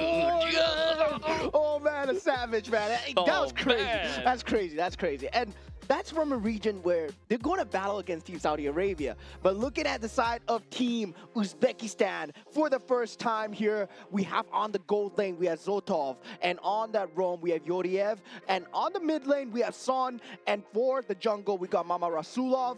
And also on the EXP, we're going to have Rustamov. Well, Team Uzbekistan, we want to see what they have got in store for us as they are now seated right there and then. The very first game of the day, the very first game of, well, their run through. Now, of course, do remember that their time in the entirety of Group B, at least, if I remember correctly, it should be Group B. They are part of the Central Asia region, so they only have 3 other opponents that they need to face up against with, and one of them is Kyrgyzstan. Yeah, Team Kyrgyzstan on that gold lane, we're going to have Zermerbek Ulu. On the roam, we're going to have Asker Bikov. And we have on the mid lane, Murbikov. And also on the jungle, we have Kalbayev. And on the EXP lane, we're going to have Shekhanov. Now, Team Kyrgyzstan is yet again another team that have not went to anything as of yet. So one thing that you guys have to remember is that they did, for the side of Team Kyrgyzstan and Uzbekistan, in fact, sorry, the entirety of Group B will not have any games in day number 3. So you guys gotta have to remember that as long as they go into this game, every single match actually matters a lot to these players. Because only in day 4 we will start to see more crossovers, and Kyrgyzstan will go up against Kazakhstan, and Uzbekistan will still have to go back and fight against Kazakhstan as well. In fact, day number 4, that is where we'll have a convergence of almost every single one of these teams fighting it out against one another. And this is one of the groups where only the top 2 is going to make it. They're not going to have the last chance qualifier because they're only 4 teams in that entire group, right? I believe this is Group C, because Group B, I believe, you're right. was my favorite group. Yes. Team Jordan and Team Jordan, Team Iran and Team Saudi Arabia are there. So yeah, definitely, they are amazing. But Group C as well, right? We saw Team Kazakhstan going up against Team Tajikistan yesterday, and Team Kazakhstan are very surgical when it comes down to the drafts, when it comes down to the gameplay as well. They know what they're doing, and I hope for this region, Team Uzbekistan and Team Kyrgyzstan as well, some of that players, they rub off on each other. At this point, we just want to see if whether they have learned anything in the past few days, or perhaps from yesterday. I do want to see what they're going to come up with, but for now, we are going to be looking at flying clouds. In fact, I think that this is the first flying cloud of the day. No, we had flying clouds already. We have one. We had one flying clouds already. So yeah, flying Second clouds. flying cloud then. Yeah, second flying clouds. But I mean, when it comes down to Group C, we always get flying clouds. I believe. Did Yeah, we? yeah. Group C for Kazakhstan yesterday as well. They got flying clouds and into broken walls. So that was How do you remember that? Yeah, because they were wearing the cloud pattern shirt as well, Oh, right? so that's how. That's how. That's okay, got it. Now looking at the bands, this looks standard, right? Oh. Phoveus, Guinevere, Paquito, Marcel. Okay, Very standard. We're back in MLBB. This is the thing that, this is the correct game that we're entering towards. Yeah, the game that we were watching previously was actually, you know... BBML. Yeah. Maybe I was about to say like different patch or something like that, but BBML will take that. So now we are here in MLBB. Now we are going to see Team Kyrgyzstan with that ban coming through. There is that still very strong pick of the Baxia available if, let's say, they want to let that open, and that Freya is still in the pool, right? Freya has been banned so consistently. And also another one that we talked about a bit that a lot of the groups they don't really go for is the Fanny. At this point in time, I still don't expect to see Fanny. It's more of the point where you leak the Fanny for game 1 and see whether they are willing to pick it up. If they actually do, then okay, lesson learned, we need to start banning the Fanny, because the last thing that you kind of want is that you don't know anything about the opponent's team. You don't want to kind of waste a ban slot just to assume that they know how to play it. Yeah, you're just hoping that the cables are bad. But now looking at Team Uzbekistan for the first time, making it through from the ban stages. We have Freya. She arrives into the land of dawn. Let's go. The first Freya that we have seen in this stage. As of yet, we haven't seen any. So nice to see that Freya has now joined into the fray. Team Kyrgyzstan followed up with a Yves and Glue pickup. So nothing too out of the ordinary for now, but they are absolutely purple. Yeah, definitely. So there is that possibility of that Zusin that is already banned out. So we do have that Gourd available as well if, let's say, you want to go for that ability to fight into that Yves in terms of that mid lane control alone. And now for the Harif. Harif still looks good. Wait a minute. Then where is this Freya going? XP Freya. It's very likely going to be XP Freya. And that's something that still will look really good. Like, when we put Paquito in the XP lane, these kind of things definitely matters. And having an XP Freya pretty much means that you more or less win the lane pretty darn hard. Yeah, definitely. I mean, gotta say, right? Okay, it's gonna be an XP Freya, so the jungle is gonna be the Harley as well. So the core 3 just straight pick up from the side of Uzbekistan, right? Gold laner into EXP, into that jungle as well. Yeah. So right now Uzbekistan's lineup is really good because of the sheer amount of firepower that they have. So any roamer at this point in time that can allow for pickoff is ultimately very important, where that ball will be passed over to Kyrgyzstan, where there are 2 main roamers that needs to go. Cho and Kalia. They have to go. Cho, Kalia. I mean, at this point, right, if Team Uzbekistan go for old school, they could go for the Jawhead as well, right? Yeah, that's something that we haven't seen in a very long time. But Jawhead harder to execute though. Yeah, definitely harder to execute. Okay, maybe not now because the Baxia has been picked up as well. Okay, so the thing about Baxia, I'm kind of surprised that it has leaked all the way until R3 to be picked up, but it is still a very fabulous pick. The way that Team Kyrgyzstan can go, this is a battle of firepower from one side and attrition from the other. So for Team Kyrgyzstan, just gonna go a little bit more hammer with how thick that they can be. Very likely the glue is going to go over to the roll section. So Team Uzbekistan, in order to kind of make sure that Team Kyrgyzstan doesn't go too crazy, they need to kind of handle the XP lane a little bit, right? Or actually, do you want to handle? Yeah, maybe handle the XP lane a little bit. Actually, if let's say you want to flex out the glue pick, put him in the EXP lane versus the Freya. Because the Freya is not going to be able to destroy the glue as hard, right? And in terms of that mid-game power spike as well, glue on that Freya, it's something that you consistently want from Team Kyrgyzstan. Yep, so at least in level 1 to level 4, glue more or less will do a better job than a Freya, because you're generally just healing off of the glutings that you kind of drop on the floor, and you can do pretty decent damage on the Freya as well. The main thing what Freya wants to do is she wants to stick close to you and just keep on hitting away. But the main problem also comes down to the point that Freya can be very slippery and agile, where it might not be that easy for glue to land some of these S1s. And now, wow, they ban out all that mid lane pressure that could potentially come through. Now gold lane pressure being banned out from the side of Team Uzbekistan as well. I mean, Bruno is back, man, so back. And now Bruno definitely getting banned out. Claude as well. Now Gord, Lilia. So now they don't have a lot of choice for the mid lane. We did see Honestly, like Kadita, we did see Kagura yesterday, where the cheese picks do come through. But if they want like just standard pure clearing speed, you can still go for the Farsa, right? You can still go for that feather airstrike into the team fight. Yeah, this one, it seems like a 4 protect 1 kind of situation. They decided to pick up an R-Lot for themselves for more of that setup for Team Kyrgyzstan, which will actually lead to a pretty good pickup for the gold laner eventually.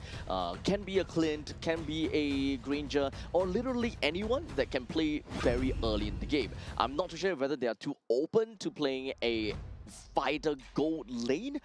It might be a little bit too all in without any form of insurance policy. Yeah, and now left with the roamer coming out from inside Team Uzbekistan. They need can catch. Yeah, they can go for the Cho, like we said, right? Cho, the Kalea, the catch will be very strong, especially with combined with the Fury of the Phoenix as well. But if they want more AoE, the Atlas is also available as well. If, let's say they want to pair that together with the Harif as well. Right. Yeah, but Okay, they want to go with the Cho instead. Yep. I think it's relatively understandable. You do have got lower cooldown of the Wither Dragon. You have a lot more setup capabilities. They can play around with Harley and Freya. And most importantly, as a 13 plus Cho combination in the mid lane, you can clear waves extremely well. Yeah, now with the gold lane selection for the side of Team Kyrgyzstan, right? I would say right now, Ruby looks extremely good, but they go for the Granger instead. Yeah, but that's Too just all me. in, yeah. Yeah, that's just me being a super gambling player, right? Optimistic in some sense, yeah. But I would look at it that way as well, because from what I know, damage Ruby is actually pretty nutty at this point in time, but no one have really experimented too far into it in a professional tournament as of yet. Yeah, definitely not now. I would say we might Sooner see or it. later. We might see it later. We Yeah. might see it later because I know Team Malaysia versus Team Myanmar. Maybe they might want to experiment with that. But now going in so far, looking at the drafts, looking at what the players have picked up for themselves, Granger will be that last pick. In terms of that poke damage, Eve, Granger, R-Lot, very good setup, but Uzbekistan, right? Team Uzbekistan has so much entryway to start any fight as they wish. Yep, and of course for Team Kyrgyzstan, even if the initiation were to happen, they do have a lot of ways and means to kind of peel for the team. This is a very tanky lineup where they can just literally just crash their heads in over to the members of Uzbekistan, and they probably don't even care too much. And here we go for the first time on the main stage, Team Uzbekistan versus Team Kyrgyzstan, as we see what they're made of in Group C, and already an early skirmish as Rustamov wants to go for the proxy, but he's not being allowed, getting chased down, does not have the flicker, has a vengeance, and goes down to Team Kyrgyzstan. Okay, so this is uncalled for, especially as a Freya going over to XP, I did not expect him to wanna proxy like that, especially since with the current patch, the way that junglers kind of path around now is this is either a very all-in pick or a very safe pick to all-in play or very safe play, because it's either going to go all the way to the lizard or he's gonna be right by the beetles. Yeah, now Yuriev on that scene here, forcing out the flicker from the side of Shekinov as he has to bail out on the Arlet so far. And I would say, right, despite the fact that he got the first blood down, really doesn't matter in terms of that creep priority. Now the catch for Team Kyrgyzstan coming through, Rustamov will be that main target, and Yuriev with the Jikundo able to get out. Doesn't really quite matter. Still very early into the game. Most of these farm that you want to funnel into is either going to go to Kalbaev, or you would want to kind of throw it over to Zemirbek. Other than that, everyone else is not exactly too important. Maybe Midabekov is the other one that you will want to give the farm over to as the mid laner. The more farm the mid laner gets, the better it is for the mid game. Oh, here we go in that mid lane as well. Fury the Phoenix being popped so far, and now getting knocked up onto Shekinov. He will be the target coming out from side of Team Uzbekistan as they do go for the turtle after that mid skirmish. Now with Kalbaev on that scene, he will be trying to go for that retribution here, but real manipulation has been set up from the side of Mirbekov. But now with that being going the way of Team Kyrgyzstan, the turtle does go the way, and now Team Uzbekistan, they will be trying to get out as Rustamov extremely low. Team Kyrgyzstan, they have to play together as a team. It requires them to really huddle together a lot in order for them to find any form of substance on top of the opponents. They can't just stray away from one another, because that is exactly what Uzbekistan wants. One way of playing is Team Kyrgyzstan's way of playing is a absolute bane to Uzbekistan's win condition, because as long as Kyrgyzstan constantly just huddles together, it's actually really difficult for Uzbekistan to find a way to kill. Yeah, and popping out that Damon's Force extremely early is Zotov, and Summerback Ulu actually forcing it out will have the ability to have that poke damage as well. But very good rotations we see out of Yuriev and also the glue as well, right? Askerbekov really very good in terms of matching each other's pace. So I gotta say, we got a game on our hands here. Team Uzbekistan and Team Kyrgyzstan, they look evenly matched in terms of draft, in terms of those lane rotations as well. This is gonna be a close series. I do agree. Does definitely seem as though they know what they're playing for and what their team composition really requires them to do. So at least for now, Team Kyrgyzstan, they're still slightly, kind of far apart from one another, because this is still, the laning phase. You definitely need to get as much farm as possible from each of these lanes. But hold a second. Way of the Dragon being popped, and Shekinov just goes down to an easy pick off from the side of Team Uzbekistan. And this is going to be the story of the game, right? You don't have purified, non-purified targets, especially on the Shekinov, and also Mirbekov might be a target for the Way of the Dragon. And Zamirbek, well, he was going to be pretty much left untouched. That's going to be a 1-for-1 trade, I would say, on the macro side. Hunter Strike now being picked up. As a matter of fact, right now, Kyrgyzstan is just going to be hovering around the turtle. It will be a 5v5. This is going to be big for Kyrgyzstan. Yeah, bloodthirsty Yuriev does want to go for the Way of the Dragon into the real world manipulation. Fury of the Phoenix has been popped, and now Mirbekov trying to do what he can in the back line, but Mama Rasulov does able to find a pickoff. It's a double kill onto the members of Team Kyrgyzstan as 3 members go down, and Rustamov pops in, and that's 4 members down for Team Kyrgyzstan as Uzbekistan pulls ahead. Absolutely tore them apart.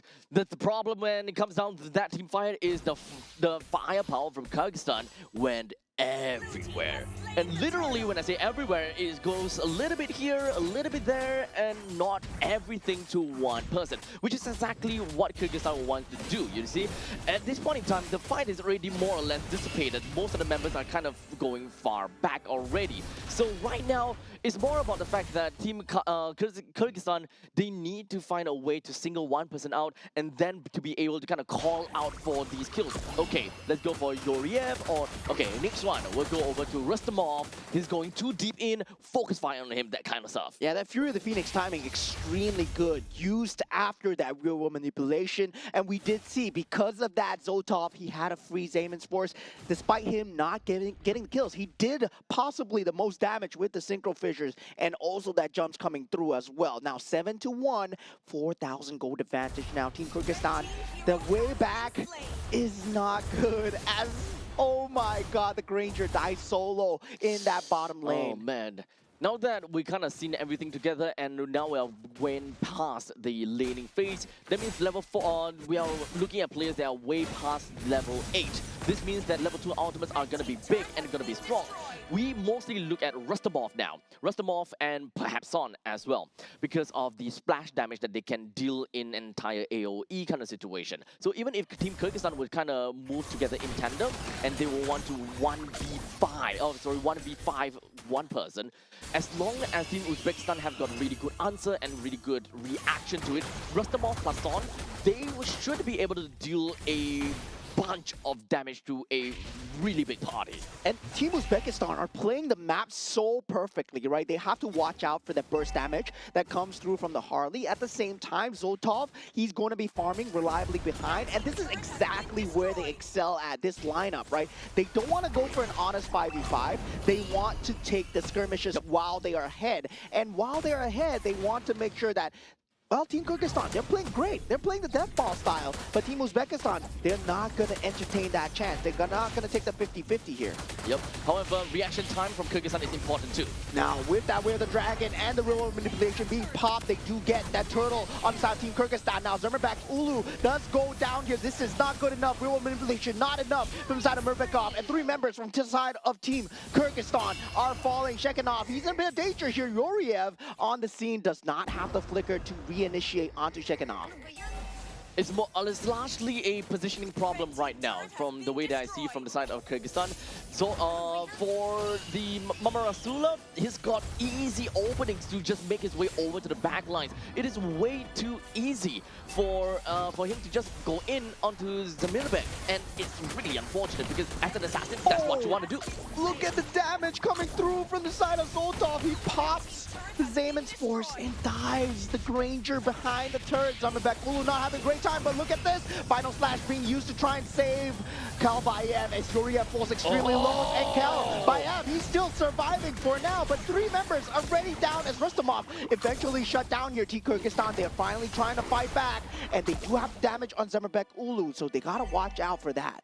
They may have lost a little bit, some members from the side of Uzbekistan, but it's not going to be that big of a problem, right? It's 4-2, it's 3 coming in from Rustamov, but regardless, throughout this entire team fight, they found a way to, of course, single out Kalbayev, and I think that's great, but for somewhere, Shekhinov came out of absolutely nowhere, and he's a little bit too fragile in this case. The moment that he kind of ate the outbreak coming from Mamarasula, you understood that he's not going to survive. But I gotta say, for Team Kyrgyzstan, that is a great sacrifice, great trade, right? Once we are in that zone where they have equal net worth, Team Kyrgyzstan actually have that better team fight lineup. They have the better top to back. Meanwhile, for Team Uzbekistan, they need to look for a separate angle to enter, right? Especially with the Harley, they gotta get the burst through. They have the Fury, the Phoenix, but that's the only team fight that they got going for them.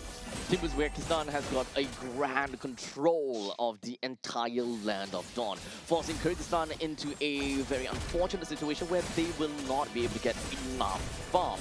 And even some of these waves are frozen pretty nicely. You see top lane and the bottom lanes, they're not trying to shaft the wave of or anything. They make sure that they hold in place, nowhere for Kyrgyzstan to try to go and farm them. And if they were to go and farm them, it would be detrimental to them. Yeah, Team Kyrgyzstan now scrambling onto the defense as Holy Crystal is being picked up from the side of Zotov. Now the Lord marches in on that bottom side. They're trying to get all the turrets trimmed out, but now Yoriev jumps in with a Fury of Phoenix, actually. They want to go for it behind this turret. This might not be the player. Team Kyrgyzstan, they're actually going to strike as Rustamov falls, and Team Kyrgyzstan, once Zermerbek Ulu is online, he loves this positioning. It's not a good positioning at all for Team Uzbekistan.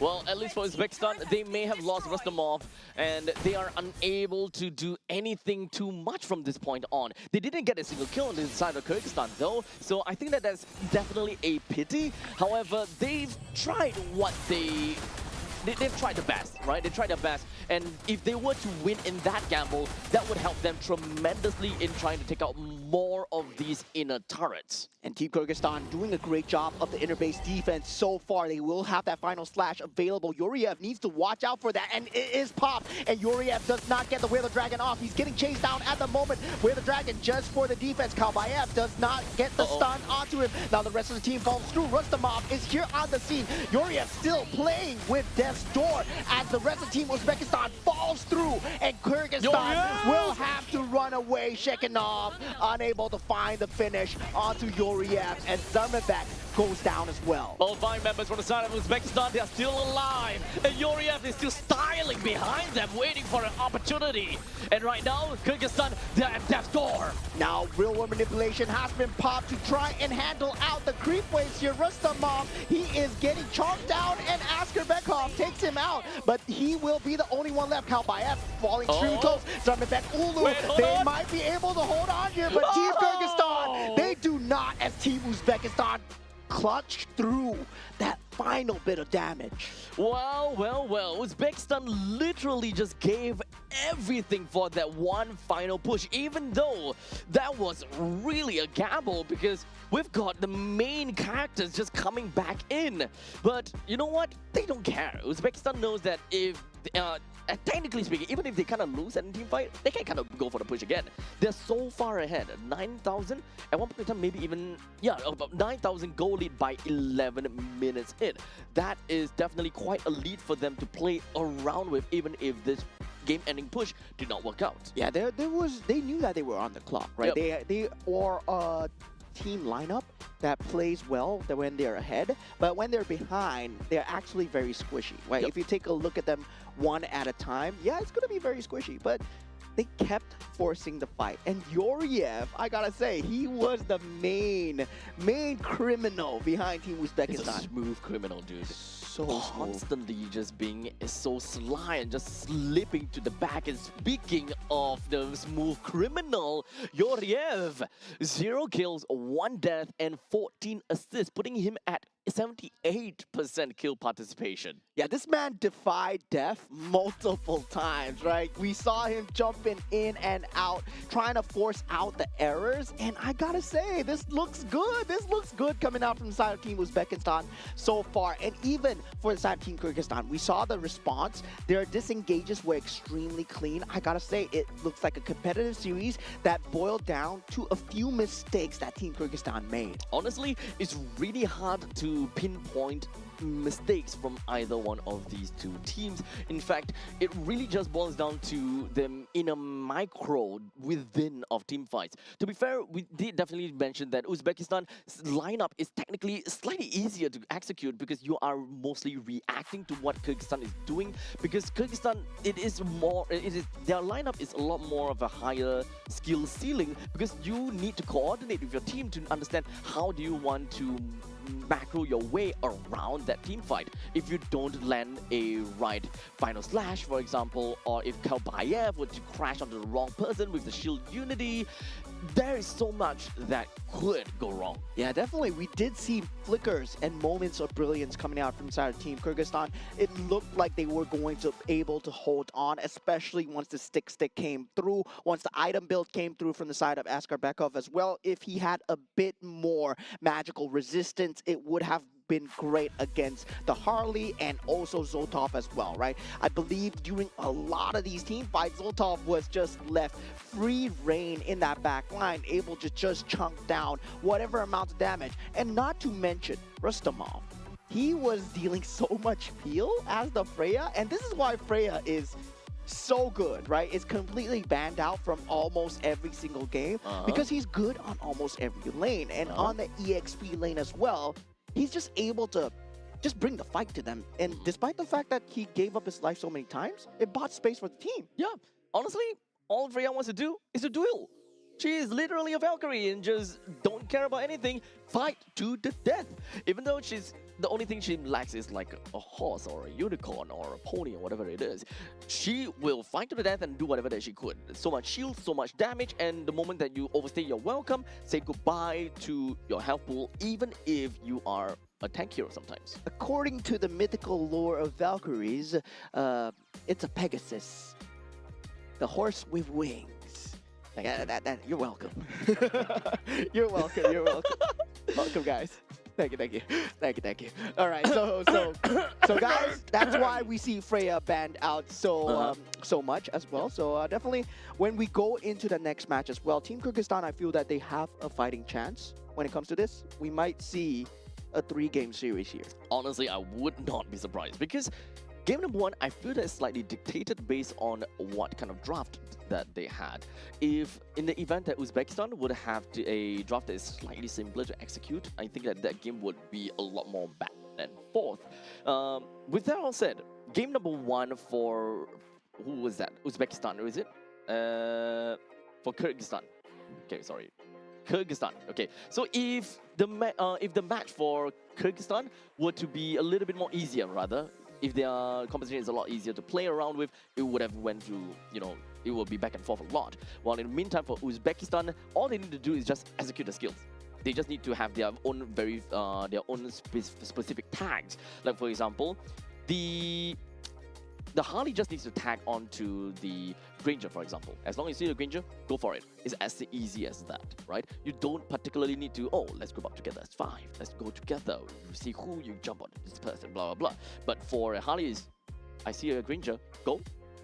Yeah, but there was a very clear identification of the win conditions as well, right? Because I would say the team fight for 5v5 for Team Kyrgyzstan was so good. You have a real manipulation, you have stick, you have Granger with the range. So if you think about it with the final slash combined together with that, that's a 5 that you don't want to go into. And I believe for Team Uzbekistan, they identified that really perfectly, right? It's not as simple as it seems, where yeah, if they were taking that 5-on-5, they would win easily. No, there was a lot of target prioritization. There was also a lot of key targets that they managed to take out. While something was going on the side of the map, Harif was taking out a turret. And while Harif was fighting, well, Harley was taking out a turret. And that was just pure macro gameplay for them as well. So, once you said target prioritization, you're gonna have to really identify if whether it is a fight that you are able to take on to. Once again, tough decisions. It's always all about the tough decisions that is being made. A good team really knows how to make you choose, and sometimes those options that you give them aren't exactly real options. Those are just an illusion of choice. Yeah, and then going into game 2, right? The problem of that Freya. Do you want to give the Freya over? Right now, the sides are going to be switched, and it's going to be flipped. So that means Team Kyrgyzstan is going to have that first pick as well, right? So definitely when it comes down to that, they can leak a bit more. Right now, we did see the Marcel and also the Paquito being banned out, but the Freya was not. And this is the first time Freya was leaked out into the pool. Yep, so I think that they have learned from this and they would not want to see a Freya in this sequel. Now, of course, map randomized into flying clouds, allowing for heroes that is otherwise not that good in lane to still be very sticky in lanes. Yeah, so keeping the consistency, right? Flying Clouds first and Flying Clouds second once again. So they will have that consistency for that map selection coming through. Now, for the bans coming through, will they have that similar consistency, or will we see different heroes being leaked out into the pool? We did see the Guinevere being banned out. We did see the Marcel and also the Paquito being banned out. So here we go. Harley says goodbye, and of course, Fulvia says goodbye as well. Some of the other options that we generally want to look out for is no Freya, no Paquito, and if anything other than that, it is going to be Marcel and Guinevere, the 4 heroes that I noted down. But now that the Harif joined into the banning pool, one of these 4 that I mentioned is definitely going to be leaked. Yeah, there's going to be the Guinevere, there's going to be the Marcel, there's going to be also the Paquito in that pool as well. So now the Marcel being banned out. Okay, now Guinevere as well, Freya, that's going to be huge. And also, yeah, a lot of the top tier bans, when you think about the mid lane, the Zusin, the Eve, that might deserve a priority ban. You have not seen them out from the players yet, but the Guinevere Your will be the team ban of is choice banning. coming in from the side of Team Kyrgyzstan. Team Uzbekistan now with the Paquito and also the Freya choice. Oh, it's an either-or situation again, huh? So at least for Team Uzbek... Okay, so I am willing to say that they are not gonna ban either of these. They are gonna leak both the Paquito and the Freya, just so that if Kyrgyzstan were to get the Paquito or the Freya, then Uzbekistan, they themselves can have the latter. Paquito versus Freya. I would say I would still ban out the Paquito, and I'd rather play against a Freya. You'd rather play against the Freya. Yeah, currently Okay. in this patch, I feel that Paquito is still very, very strong in terms of the EXP lane. But no, yeah, you're correct. They banned out the Claude instead. No, so Paquito They'll open it up. and Freya are both open. Yep, so at least in this form, okay. So Your team Kyrgyzstan is gets the picking. Paquito, got a lot more mobility as compared to a Freya. However, a Freya does have a lot more sticking power within of a team fight. You will be able to stick to one member or the opponents all the way until the end of the fight. Yeah, and for Team Kyrgyzstan, right, it's about not letting them stick, right? So getting that Paquito, it leans towards that playstyle. You can go and lean more towards that mobility as well. That Claude being banned out, yes, now you need to secure a good gold lane for yourself so that you can get the macro factor going. There is that Moskov still available. You can play the carry if you wish. Now for the side of Team Uzbekistan, they open up with a Khalid. And I believe this might be a team fight lineup that we're going to see here. Maybe it's Usin. Uh-oh. Your team is picking. So the Freya is going to be leaked out again. Does that mean that Kyrgyzstan wants to go greedy? Because technically they can. Kyrgyzstan with the Freya in... The gold lane. Honestly, they can be quite interchangeable if you think about it. They don't have to fully commit that Freya into the gold lane. The Freya can actually just go to the XP. Okay, now they pick up the Bruno. It's not going to be possible unless Freya jungle. Yeah, so with Team Kyrgyzstan's lineup, right, they want to go as mobile as possible. I would say Freya to them is not too big of a deal. It's detrimental. And meanwhile, for the side of Team Uzbekistan, right, they want to go for the team fight with that capability coming out from the YSS, having that vision, and also having the ability to go on people solo as well. Now, the Valentina being picked up, Breaking Sandstorm will be available for Team Kyrgyzstan. All right, so what is going to be the play over here for the side of Uzbekistan? They already have Aroma, they have... Okay, they Your pick up a team Juicin. is So this is actually quite a standard opening pick in the previous meta before. This is counted as one of the golden ways that you can start the game with the Yi Sun-shin. Normally, back then, you know, being top prio, followed by Juicin, and then you pick up a Khalid after the end. Really good ways of being able to zone the opponents. You have good ways of conquering the entire river lines itself because of how strong Juicin and Khalid is able to control the mid lane and wave clear. Yeah, now Team Uzbekistan, they ban out of Hill, the very good ban coming out from the side of Team Uzbekistan, because Team Kyrgyzstan, they want to play very individual, right? They want to play into skirmish units. Divide and conquer is the name of the game when it comes down to Paquito gameplay. If not, you can go 4-1, which is definitely you play with the Bruno, Valentina, and then you go for that team fight as well. So definitely for Team Kyrgyzstan, there is an option of you going the Hylos. You can go the Atlas as well. The Cho is also a possibility because it is a very individual unit if you want to go into that playstyle as well. And for Kyrgyzstan, I think possible because of Paquito. Or solely because of the fact that you have Paquito, you can play into these kind of pick-off strategies with the Cho or the Kalia in this case. They do have a Valentina though, so bringing in the Valentina, you are understandably gonna have, you're gonna be at the back and call of Juicin and will have a little bit of difficulty reaching out to Juicin unless you have someone very, very committal. Khalid versus Cho is gonna have a really tough time. If you want, and most likely, you want someone that is able to stick in lane a little bit better, Kalia would beat Cho in this situation for Kyrgyzstan. And for Team Uzbekistan, right, YSS, currently I think as of this meta, gold lane YSS is no longer viable. So it's going to be that jungle YSS, and yeah, banning out that Moskov, banning out that late game capability, just securing that early game bully coming out from the side of Bruno, right? And we talked about the meta shifting towards that early game centric playstyle where you want to win the lanes and bring the snowball in, win the game as hard as possible. We see it way more possible now with the jungle rotations coming through. Team Your team Uzbekistan, is picking. they rely more on the team fight and they go for the Terizla instead. Yep, Terizla is still a very decent pick because every single swing actually deals a heck a lot of damage. You can still be quite a menace over to Paquito, especially since you have very naturally strong defenses, which will ensure that the Paquito don't just wipe you out in an instant.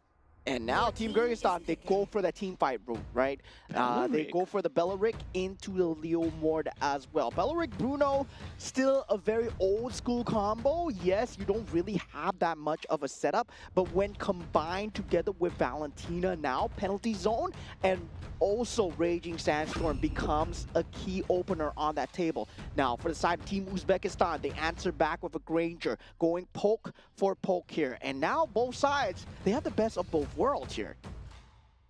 So looking at this, at least for Team Uzbekistan, they do have a double marksman composition that allows them to play early into the game. This is the kind of things that, as long as they get a snowball, they will they'll run away with the game.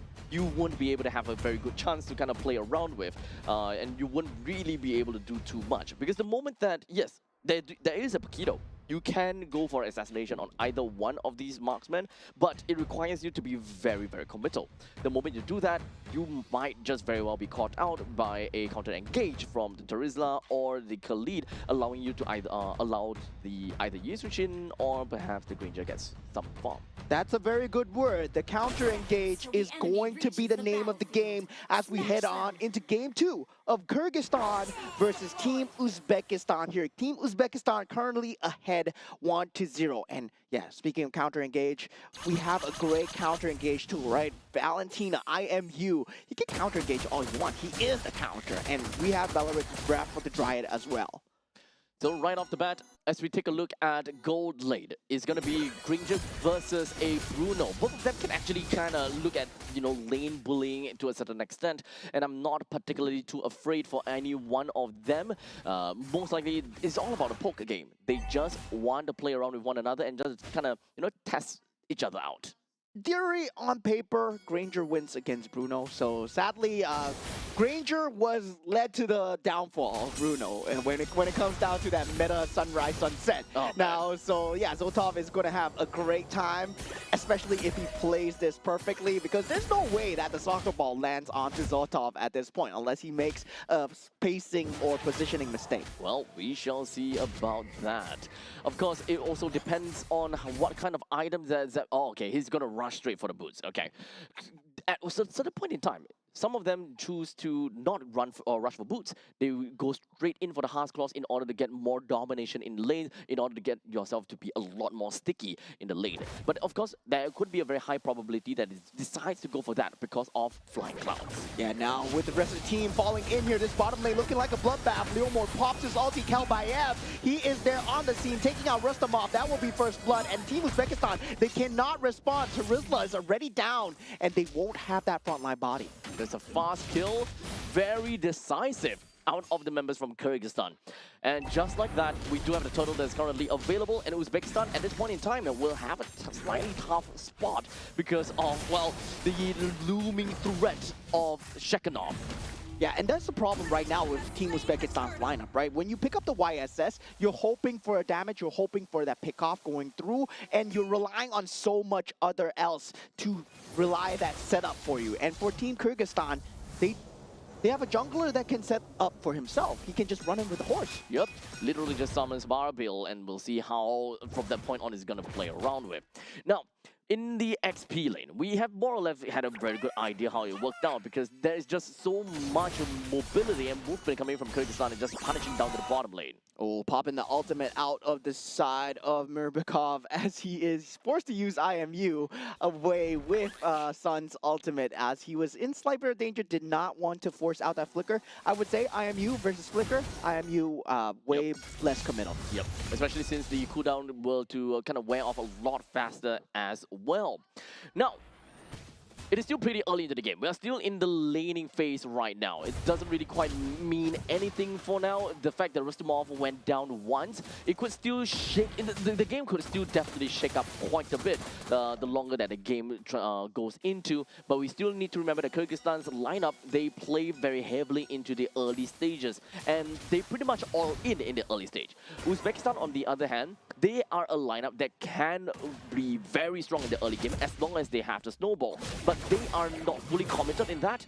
They are still a lineup that can be a monstrous duo with that Granger and Yisunshin in the late stages of the game. Yeah, early game has been secured though, right? They went for that gank going on to Rustamov at this point. They want to secure that space onto Shekhinov so that he can start making plays throughout the map now with that matchup, right? Once you hit that level 4 on the Granger, Yep, well, Bruno is not going to have a good time. And yeah, that's where the fall of Bruno came. The Granger came and the Bruno went bye-bye. Yeah, so as long as it reaches past level 4, the Bruno kind of will have quite a bit of difficulty from this point on. It also, I would love to see that old part whereby you play the Berserker's Fury into the Bruno, you go for fast item build-up, and immediately just kind of force Zoltov in a really tough spot. But that's not going to happen, unfortunately. But regardless, we're going to be looking at the Turtle up in the top lane, and Uzbekistan, they're looking for a probability. What is it like between these two junglers? Well, Kelbayev at level 7 and Mamarasulov level 8. Yeah, it's still 50-50, right? It's always 50-50. Now for the side of Team Kyrgyzstan, they will be starting the Turtle first. They do have the Bruno on the scene now, popping the ultimate from the side of Team Kyrgyzstan. Now Kambayev takes out the Turtle down. Shekhinov in that back line, takes out Zoltov as well. That's all the damage gone. 3 members down from the side of Team Uzbekistan. Team Kyrgyzstan get a clean cut. 3 men down from Team Uzbekistan just like that. And to be honest, this is understandable. Kyrgyzstan has got a lot of early game firepower and they can storm into your home without you inviting them in. And by the time you see them, your door is already broken through. Yeah, take a look at the replay right there. Shekhinov going into that backline is Zoltov, right? So much value from Shekhinov. Yeah, Shekhinov showing why, right? Paquito is going to be that top tier van. And Zoltov, despite using that flicker, as long as you use the flicker same time as the Granger, you're going to keep that rotation going. You know when the Granger's flicker is because that's exactly when you pop your flicker on your Paquito. Yep, you pretty much will be, or constantly be able to kind of stick onto him. Yeah, now here we go. Raptor Dryad has been popped. Break counter initiate, but they do disengage coming out from side of Team Uzbekistan with that Raging Sandstorm. And Team Kyrgyzstan, well, they were looking for blood there. Very good escape coming from Rustamov. He wanted to ensure that he don't give any free kill over to Kyrgyzstan, because any kills from this point on is just going to further accelerate the growth of Kyrgyzstan to an extreme extent. At this point, take a look even when it comes down between the XP laners, right? It is Terizla versus the Paquito. It is technically understandable that a Terizla would not have that good of a time in terms of farming as opposed to a Paquito who is an assassin, more or less an assassin kind of guy. Yeah, I would say he's like a Suyo, right? Assassin-esque fighter. He was the original Suyo. And now with Suyo falling off into the sunset, we see the sunrise of Paquito as well. And Shekhinov just dealing so much damage to Sun. They have to watch out for the bushes right now. But good macro plays coming out from the side of Team Uzbekistan, trying to just give up the Turtle, try and get the macro side going, try and get farm on the opposite side of the map, right? And this is where we see the resource allocation come through for the side of Uzbekistan. With the bottom lane T1 turret destroyed in the hands of Team Uzbekistan, it doesn't seem like they are too far behind. To be honest, when it comes down to the standing objective, they are completely neck and neck. Although the bottom lane T1 turret is about to go down. In the end of the day, it is the middle lane T1 turret that still matters the most. The moment that you lose one of these middle lane turrets, boy oh boy, are you going to lose a lot of tempo. Yeah, tempo indeed. As Team Kyrgyzstan, they want to ramp up the tempo, but unable to find anything so far. Team Uzbekistan doing a great job at clearing the creep waves when the team fight is not going to happen. At the same time, keeping up the creep pressure. But Shekhinov is always going to be playing on the opposite side of the map. And the problem is, there's no one that can stop him right now. He is at that main power spike, that 8-minute power spike that you see from the Paquito, and essentially he can one-hit KO almost anyone in the map right now. He's honestly a really scary guy right now. And he even picked up the War Axe for himself, so even more survivability in the team fight, even more damage that he could have brought onto the team fight even. So we'll see how Uzbekistan want to get themselves right out of this difficult spot. Yeah, 8 minutes into the game, this turret will be that target of choice. Penalty zone into that back line. Great steal from side of Murpekov. But now Team Uzbekistan, they are trying to disengage. Rustamov does go down, and Team Kyrgyzstan, they will get one and the mid turret. What a great play coming out from the Valentina. They got what they came here for. They wanted to get that T1 turret in the middle lane. And fortunately for them, they got even more out of it. They did manage to get themselves a kill, and that is going to help them accelerate their lead a little bit more. They may have only gotten a total of 5 kills for themselves, but with the fact that they managed to take down all 3 of the outer turret, giving them 3.6 thousand gold lead, at this point in time, they're going to stabilize a little bit. The first 2 lords of the game should understandably go over to the hands of Kyrgyzstan if all goes well, and it's actually up to Uzbekistan to make a move in order to change the course of this battle. Yeah, Mama Rasulov not near the Lord at all. Already down at half HP, passed his way there. But now for this fight itself, there is no flicker available on the Valentina this time. That initiation will not be there, but the Wrath of the Dryad is something that they need to watch out for. Yuriev, first contact now. Kalbayev does go in, straight disengage coming out from Team Uzbekistan. Beautiful indeed, a beautiful dance, as they will have the capability to go for this Lord once the ultimate is down. And now with that, they do go in with the penalty zone. Team Uzbekistan, they don't have the damage though. Rustamov, the only one there, as Zotov, he's playing cross-map. Yep, Rustamov doesn't matter to him. Even if he were to kind of throw his life away, I think that that's completely fine. Because the main idea of the fight was to drag on that long dance as long as possible, just so that Zotov is able to get a nice push in from the top lane and destroy the T1 turret. That is money bags at the outer side of the lanes for the side of Kyrgyzstan that is waiting to be picked up. Yeah, definitely trying to keep ahead in terms of that macro. When it comes down to the base fight, this kind of turret damage, it goes a long way because all 5 members, they get the gold, they get the itemizations, it makes their base defense slightly better. Now, Malefic Gun timing is here for the side of Zamerbek as well. He's a different creature now. He's dealing so much damage to Rustamov. Penalty zone has been forced. Wrath of Dryad is there as well, but Zamerbek, he's dealing so much damage with the rest of the team able to just back him up, and Shekhinov on that top side just being a complete menace. Totally fine still. In fact, that was a very good defense coming from Uzbekistan. Throughout that entire Lord push, it's still not over as of yet. Oh, jumping in with that flicker, not penalty zone, not being found here. And Uzbekistan, they're just gonna disengage and clear the creep waves off of this. But Team Kyrgyzstan, they want to force some errors, but they might be going in too deep here, not overstaying their welcome. Very well done on both sides. Okay, so the fact that all of the outer turrets are destroyed, this is pretty much going on curve with Kyrgyzstan. For your very first Lord, all you want to do is take down every single one of these outer turrets. Inner turrets are all just a bonus. And if you get less than that, then honestly, you did not do well, or rather the opponents did defend very well. In this case, all is equal. Uzbekistan, they should not be too worried over the fact that they are falling behind. It is expected of their lineup to be falling behind due to a double marksman lineup. They require a little bit more time. However, how far behind based on 12 minutes mark, they are 6,000 gold behind.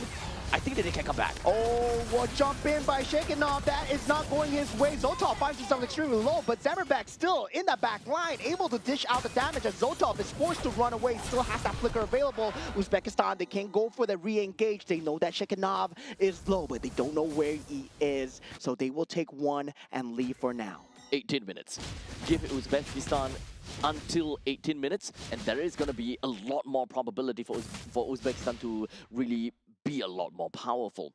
Right now, we are mostly looking at 3 characters: Zotov, Mamarasulov, and as well as Yuriev, or maybe Rustamov. Because right now, we don't have someone that is really strong in terms of holding on to the Lord, and holding on to the Lord is actually really darn important. Rustamov mostly has been that sacrificial lamb, right? The moment you jump in, penalty zone, do a little bit more damage, and you've done your job.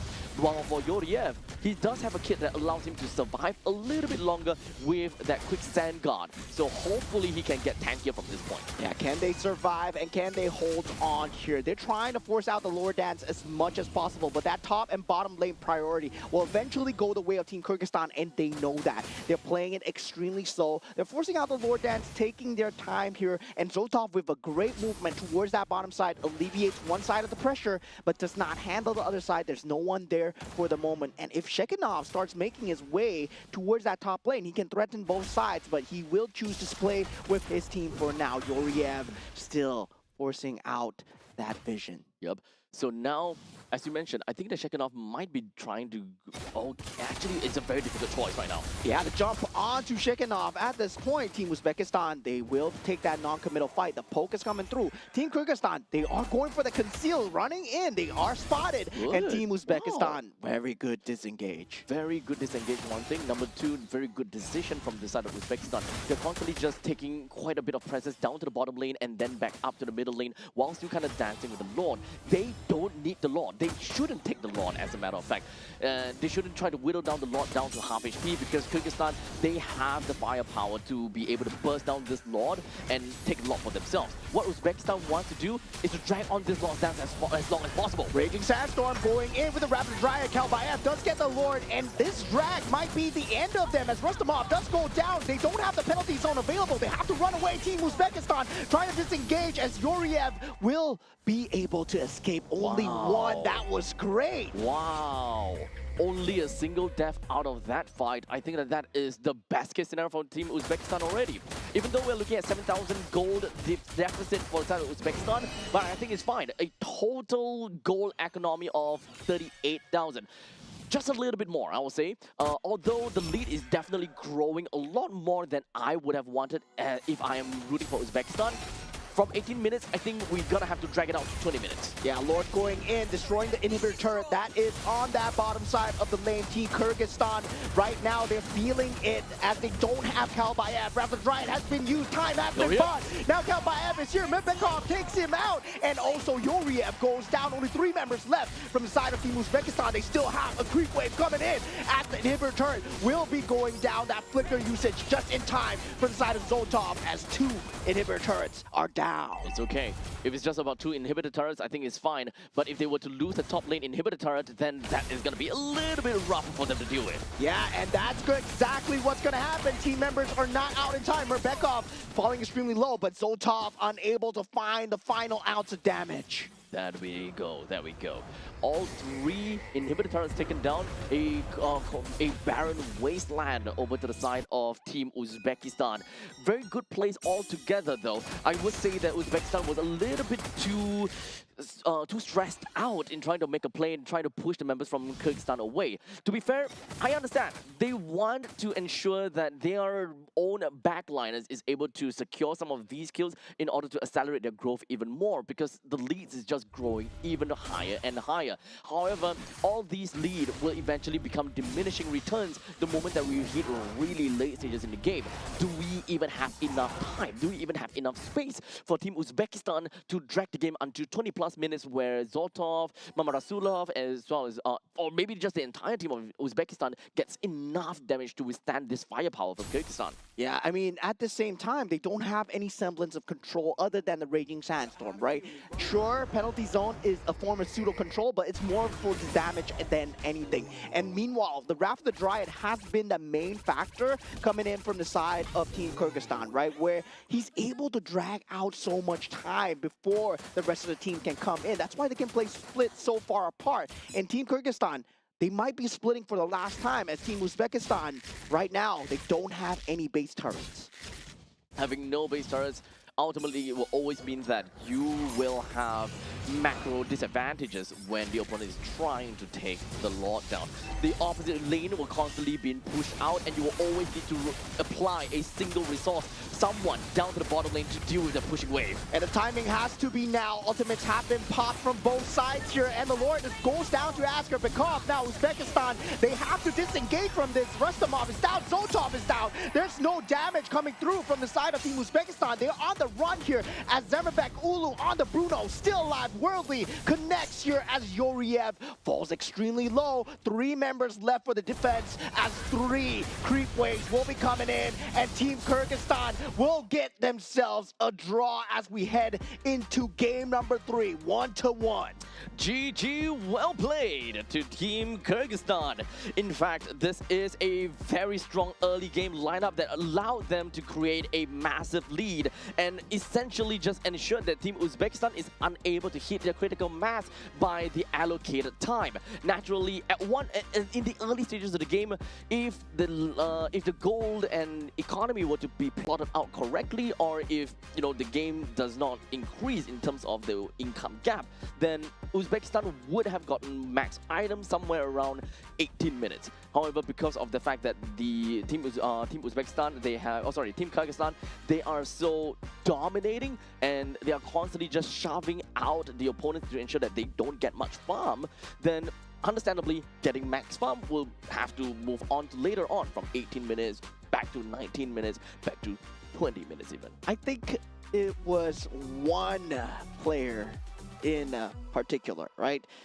MVP of the game, Asker Bekov, that really led to them just trying to run around like headless chickens, because Wrath of the Dryad, man, oh man, the one that he used in the mid lane where he bought time for Kalbayev to come in on the Leo Mord and then just force out these team fights. 134k damage taken. He was a solo frontline and he did not go down. Oh, not a single time. Yep, not a single time. He's got so much items on himself, and he is extremely sticky in team fights as well. He may have took a lot of damage, but look at that. He does have Guardian Helmet, so he's constantly just going back over and over and over again. It's a really annoying hero to deal with, and he even have got Brave Smite on top of that. I gotta say, a clean macro game coming out from the side of Team Kyrgyzstan. Another factor where Team Uzbekistan were unable to recover is because they weren't able to traverse to the outside of the map, right? They weren't able to get a kill even. Yeah, because of Shekinov, because of the Paquito. This is why the Paquito is so strong. The moment you go out of the map, you get caught by accident, well, Shekinov is gonna punish you. Yep. So the only time that you are able to kind of, open up the map a little bit is if, number one, your tanky heroes were to open up the map and kind of look at the brushes, or in this case, number two, you send Son over to kind of use the lanterns. But even if you send Son out, technically speaking, Shekinov can reach Son pretty darn easily. Yeah, and also, right, if you look at the damage chart, Team Uzbekistan actually did more damage than Team Kyrgyzstan. And despite the fact the sustain was so strong, the MVP of the game, of course, Belarik, having that revitalize as well, just able to keep everyone up. The fact that they were able to stand as 5, that was just inherently so wrong, right? Because you see him running around with that green circle and just, hey, everybody, take a heal, take a heal. And he's just unfazed, right? Because we are talking about marksman going up against what's his name again? Belarik. It's marksman against Belarik. And at a certain point in time, the Belarik just doesn't really care too much. The more you hit him, the better it is for him, especially if you are within close range and if you actually get hit by the Wrath of the Dryad even. Yeah, definitely. And I would say just a bit of a premature victory coming out from the side of Team Uzbekistan when they wanted to go for that mid lane engage. They thought that with the Wrath of the Dryad gone, they could jump in, but they forgot about Kalbayev. Oh my god, what team play coming through. And we really have a game on our hands, right? We saw game 1 where it swung towards Uzbekistan's favor. Now Team Kyrgyzstan, they strike back. We have a game 3 and both teams are so evenly matched. Yep, this is probably, not probably, but this has so far been the only game that gave us a full 3-game series, and understandably so. Both of these two teams are very strong in their own regards, and they have showed their competence in each of the games that they have won with. And even in the games that they have lost, it is not an outright defeat. These are games that they definitely have got a chance to win, given the circumstances are right. Yeah, definitely. I would say both sides, draft-wise, there was no error. Execution, they were both so good. It's just that one team always outshines the other, and this has to be one of the peak MLBB that we've ever seen. because it's always about two teams, right? One trying to get an edge over each other, trying to punish each other's mistakes. And when it doesn't become a draft error, I feel that, oh man, this is the best of the best. Yep, this is the power of the Central Asia region at this point. Even though they are less viewed and less popular, that doesn't mean that they are out of running and they are not that strong after all. You know, we still need kind of like a litmus test between the Central Asia region versus the Southeast Asia region, for example. It's kind of tough to kind of compare regions like that. But within of their own region, we can pretty much tell that everyone's power level is actually quite similar. Yeah, I would say if we put this central region in Group A, they will have. Don't say Singapore. They will have a good chance. Not against you. Okay. They will have a good chance of making it the top 5, right? Really, they will have a good chance. Of course, I don't think they can take down the Titans that are to come. Team Indonesia, Team Malaysia, Team Philippines as well. They can't take down Titans, but they can get that top 5. Yeah, maybe they will be able to make some of the Southeast Asian teams, you know, kind of sweat a little bit. You know, Vietnam, Laos, Mongolia, Singapore. Yeah, I'm sweating already. Wait, is Mongolia even? Yeah, no. Mongolia is in it's not. Group D, right? Yeah, Team Yeah, Mongolia I is think Group so. D. Cambodia, sorry. Yeah, Yep. Team Cambodia, Team Laos as well. Yeah, definitely. Myanmar, Vietnam. Yeah, definitely. I feel that the way that they play, the way that they approach the game is very similar to how Team Philippines approach the game as well, right? In terms of that macro play style, they play for the resource control. We saw that was a very long game. It was close to maybe 18 minutes game. It is outright a 19 minutes game. Yeah, it was a 19 minutes game, but there were only 14 kills. It was 13-1. And so we did see that, yes, the macro gameplay is still going strong. It was still exciting to watch. You can see that for Team Philippines, they play the same play style, and I can see that rubbing it off in Central Asia here. To be honest, even when it comes down to the side of Uzbekistan, even though they lost, we can definitely see a masterful display of them just kind of moving around the lots bit. They understood that they should not be taking the lots. However, they should definitely try to stop the opponents from taking the lot. And if they did manage to go for a reset, just keep on letting the lot go for a reset over and over again. Try their very best to drag on the fight as long as possible while they still have that opening to farm at the bottom lane and the mid lane. Because that is the only time where the marksman can openly farm while the opponents are kind of like stuck in a situation where, okay, where do I go? What do I do? Yeah, definitely. The Lord Dance perfectly executed.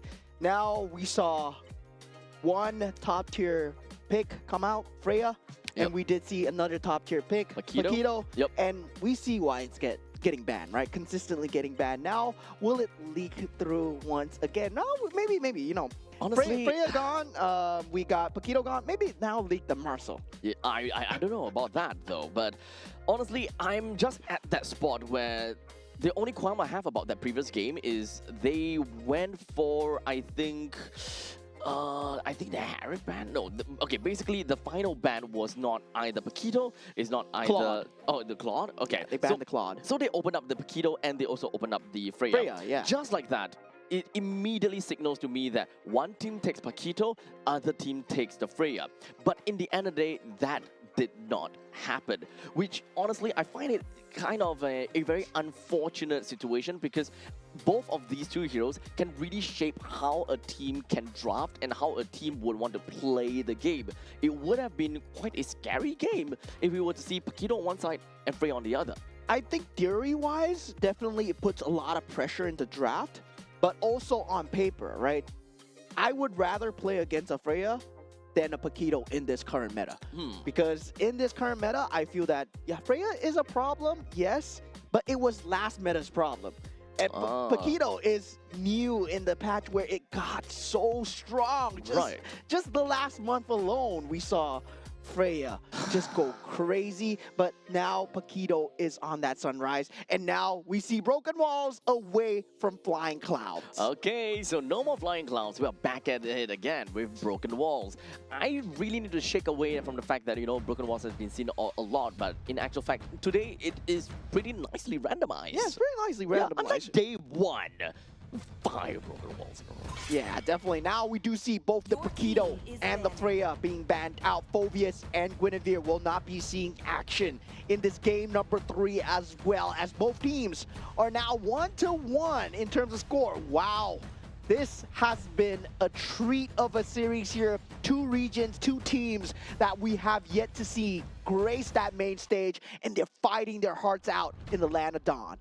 So moving on from here, does seem like the Paquito and the Freya will be, both of them be banned by the side of Kyrgyzstan. They do not want to see any of that anymore. Marcel is currently still open, Baxia is open as well. What else are we looking at? Like Harif, Harif is open as well, Claude is open too. Yeah, there's a lot of strong picks, but Marcel, I Your think... team is banning.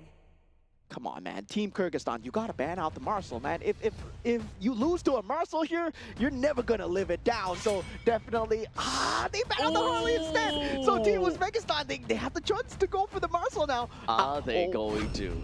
Yeah, I mean, Marcel! you got to. Marcel is a problem. So right now, at least, now Kyrgyzstan, they have a chance to respond. Baxia is currently still open onto the field, Your but they're team not going to is be picking that up. So if the Baxia were to go over to the hands of Uzbekistan, that kind of sounds like danger because Marcel is fast moving, the Baxia is fast moving as well. Now that they picked up Bruno, just pretty much means that they want to play for the early game. That doesn't definitely mean that Baxia is still a very good pick. Yeah, I would say for the side of Team Uzbekistan, they know what they're doing, right? Against a Claude, you gotta pick that Bruno right now. I feel that Bruno is extremely strong against the Claude. It's a rock, paper, scissors, where, yeah, the Bruno gets beat out by the Granger, but the Claude gets beat out by the Bruno right now. And without the Harif in the pool, we don't have that all-encompassing magic damage to come through, where Harif just overpowers everyone in that early state of the game. Now for Valentina, that is a very curious Your pick, team right? is Valentina Oh. first, because you can actually take away the golden hour. So with the golden hour from both sides, it can definitely mean quite a bit because especially if you were to pick up a Claude for yourself in your own golden hour, a Claude can move freely. Yeah, that blazing duet suddenly becomes a very viable option. But meanwhile, for the side of Team Kyrgyzstan, I would say, yeah, But that's a late game combo now. We Yeah. need to remember that.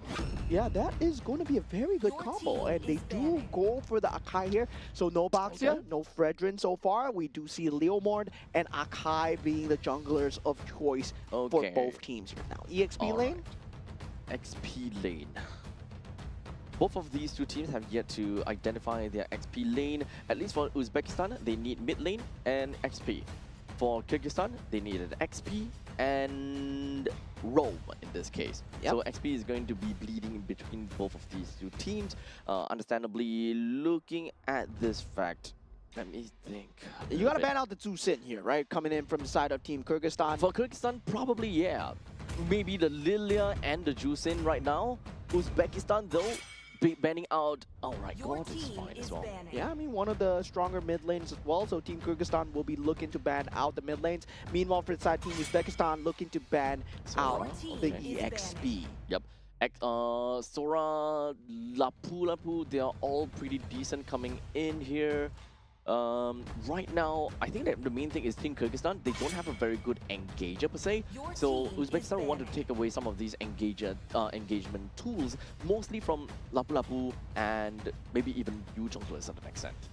I would say for the side of Team Uzbekistan, there is also that Cho that they can look to ban out for the side of Team As Kyrgyzstan. a Roam roamer. for Okay. Team Kyrgyzstan. For Kyrgyzstan. I don't think that having a Cho on the Kyrgyzstan is that good because they don't have anyone that can really make full use of the Way of Dragon as a form of burst. You can kick, you can single out, but can you actually kill within that window is mostly going to be my question. Okay, Your well done. team is Then, picking. I mean, the Kalea as well. I mean, I'm just surprised we haven't seen my girl Kalea so much, so often, because it is still a very strong pick, and most of the teams, they have been just ignoring it. But meanwhile, for the other teams, like we see back in Group A, they do actually actively ban out the Kalea in that top 3 as well. So, yeah, now right now, it's still open in the pool. So for Rome and XP for Kyrgyzstan, they can actually play very tanky front lines, just so that it's very difficult for them to give free kills over to the side of Uzbekistan and provide some window and farm over to the Claude to play over in the later stages of the game. Heroes that are generally tanky, that doesn't require too much effort, Lapu Lapu are generally good, but if you can just Your team stick is down there, picking. have very good stats without having to duel, that would have been better. Yeah, so for Team Kyrgyzstan, they're going with what works, right? Very good front line for Claude, Beleric with the counter gauge, Raph the Dryad coming through. Meanwhile, for the side of Team Uzbekistan, they need to find They a want way to fight. yeah, to access that Leo Mord a bit better, especially for the side of mid lane. They need something with good mid priority, right? Having that Zu Sin is going to be good as well. That Lapu Lapu coming in as a pick now for that mid lane. They will Maybe have to Sertian. pick here, yeah. Maybe Sertian's not too bad here. The Fury of the Phoenix may be a pretty good answer over to Claude to kind of force the Claude to pick up the what was that team is again? Pick up the Purify. But otherwise, Yves is still okay as well as a form of artillery mage in that section. Ah, I see what Team High ground rather. I see what Team Uzbekistan are going for here, right? You pick up that Yves to make sure that you have the RWM conundrum, right? Whether or not you want to steal the RWM, whether or not you want to steal the golden hour. But at the same time, Team Kyrgyzstan, they go for the Yuzhong to force out that Okay. positioning of the Yves as well. And also, Yuzhong does very well against the Lapu Lapu. Okay, yeah. So one thing about Yu Zhong is he wants to, in some sense, he wants to duel, but he doesn't necessarily have to stick down and fight, unlike a Lapu Lapu in this case. Lapu Lapu, every time you hit the opponents, you get a heal. However, what Yu Zhong does is that you would definitely want to use a couple of your skills. You do have initiative tools, which is one of the more important part, and of course, slightly global presence kind of thing. Yeah, I feel that Team Kyrgyzstan, they leak the Marcel, right? But they are also leaking the strats to deal with Marcel right now. Because I can see the vision 5 going in, seconds right? till the You have the enemy Blazing reaches Duet the threat in the back line. You have the Smash Black them. Dragon threat in the back line. And in the front line, you got the Beleric and also the Heavy Spin as well. So there is a lot of possibilities here as we go into game number 3. Team Uzbekistan versus Team Kyrgyzstan. Interesting series so far. They forced us into the best of 3 series. So now we do have got Team Kyrgyzstan that will be starting off at the purple buff side, getting to deal with the Horned Lizard. And for Team Uzbekistan, they will be starting off with the Beetle side, which is going to be the orange buff. Both of these two junglers will finish up and meet up at the XP lane. And if they were to continue doing that, it is understandably going to be Bruno versus Claude, and Bruno is going to have a pretty good time. Team Kyrgyzstan would need to look for opportunities to bring their members down to the bottom lane to ensure that they will be able to keep this Bruno in check. Yeah, now the mid lane priority, very key here. Kalbayev will be straight up going for that lead, though, to try and get a bit of an early game advantage here. And Chekanov is going to have a great time against Rustamov here, especially as a Yuzhong versus a Lapu Lapu. Lapu Lapu all the way until level 4, you can't really do anything to a Yu Zhong. You can only hope to kind of throw your axes out and farm a little bit from that point on. Otherwise, most of the time, you're actually sticking right under the turret. Yeah, and the thing is, right, you can't do much on the Marcel actually against Kyrgyzstan's lineup because the only main target that you want to go for is Murpikov. Generally, you pick Marcel to just jump in and steal and just be annoying in the enemy's jungle. But Akai and Askerbekov on that Beleric, they're going to be so good at defending against that. Well, now we do have the turtle that will be spawning in 5 seconds. I'm not exactly sure if whether Uzbekistan have got the firepower to deal with this upcoming turtle fight though, but we shall see how that's gonna work. Rustamov, he doesn't have a lot of HP to work with. He's not level 4 either, and I don't think that he wants to go in with the Bravest Warrior with such low HP too. Kyrgyzstan should get this turtle no problems. Yeah, Black Dragon form has been popped, petrified, not available photo just to use to keep him away, and a great keep away. This Kyrgyzstan is going to get that Double out of it. turtle turtle here, but WM has been popped. Nothing is going to happen here because definitely both teams, they don't have the finishing damage without that Petrify. Yep. Same thing as always. Like, as I mentioned, that Bravest Warrior coming in from Lapu Lapu is not going to give him anything. In fact, he needs to go back home soon. He don't have got much of the abilities to get him any form of farm. Anyone could just rush right in and get a kill onto him. However, to be honest, that will be a little bit too much because Team Kyrgyzstan, they don't have someone that can really, you know, free dive him that much. Yeah, and definitely, I would say both utilities, right? Very telegraphed. One will be the heavy spin coming out from the side of Kalbaev, and also the next one will be the ultimate coming out from the Leomord, where he needs to jump into the backlines to get the kill. Murbekov and also the other squishy, which is the Claude Zamerbek Ulu, he will be that main target. But with the BMI and the Flicker, I don't see a way where Zamerbek Ulu actually perishes at all in this game because of the lack of control. As long as he plays the lane safe, I feel that this is a game where it's so hard for the Claude to just perish. There's no catch for the Claude. Let me think. The only form of catch really is the golden hour, huh? Yeah. Practically speaking, this is the kind of situation as well where you kind of wait for the opponent to make a mistake.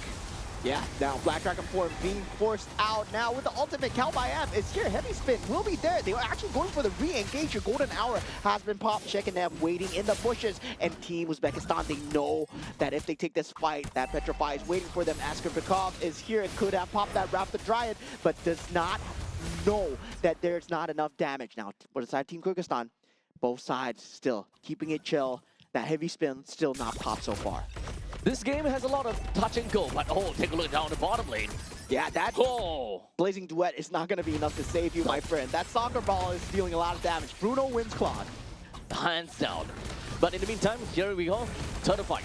Yeah, RWM has been popped so far. Kalbaev with the real world manipulation and also the heavy spin in back-to-back here as Sun unable to find any damage here. As long as the heavy spin does not pin anyone, as long as the Petrify does not catch anyone, there won't be any kills throughout the map. No kills at all for either one of these two teams.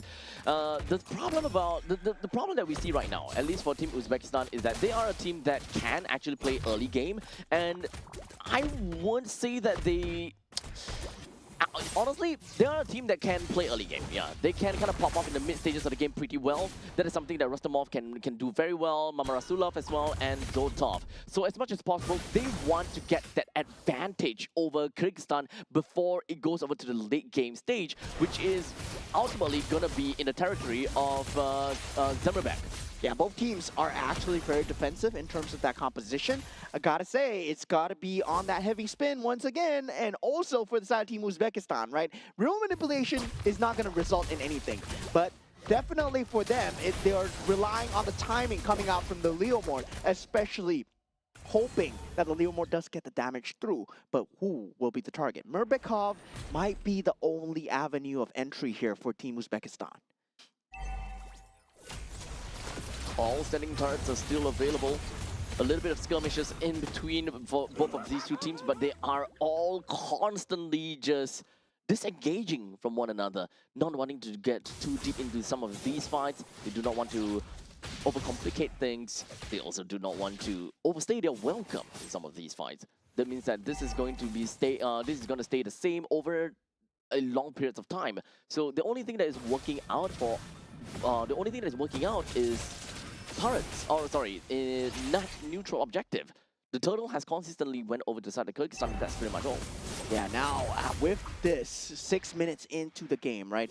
This is going to be a case where in the mid game, that shard residue is going to become a problem. But looking at the bottom lane, with the Blazing Duet, Zamerbek actually gets the better of Zoltov, and 1v1. Now Black Dragon form being popped with the Raptor Dry here, real manipulation being forced onto both sides, and nothing is going to happen so far. It's just two wet noodles slapping each other, but Mama Rasulov does come through with the turtle, and also the frag onto Shekinov as 3 members of Team Kyrgyzstan. They are running away, but Team Kyrgyzstan, behind all this, is Zamerbek just getting that bottom lane turret.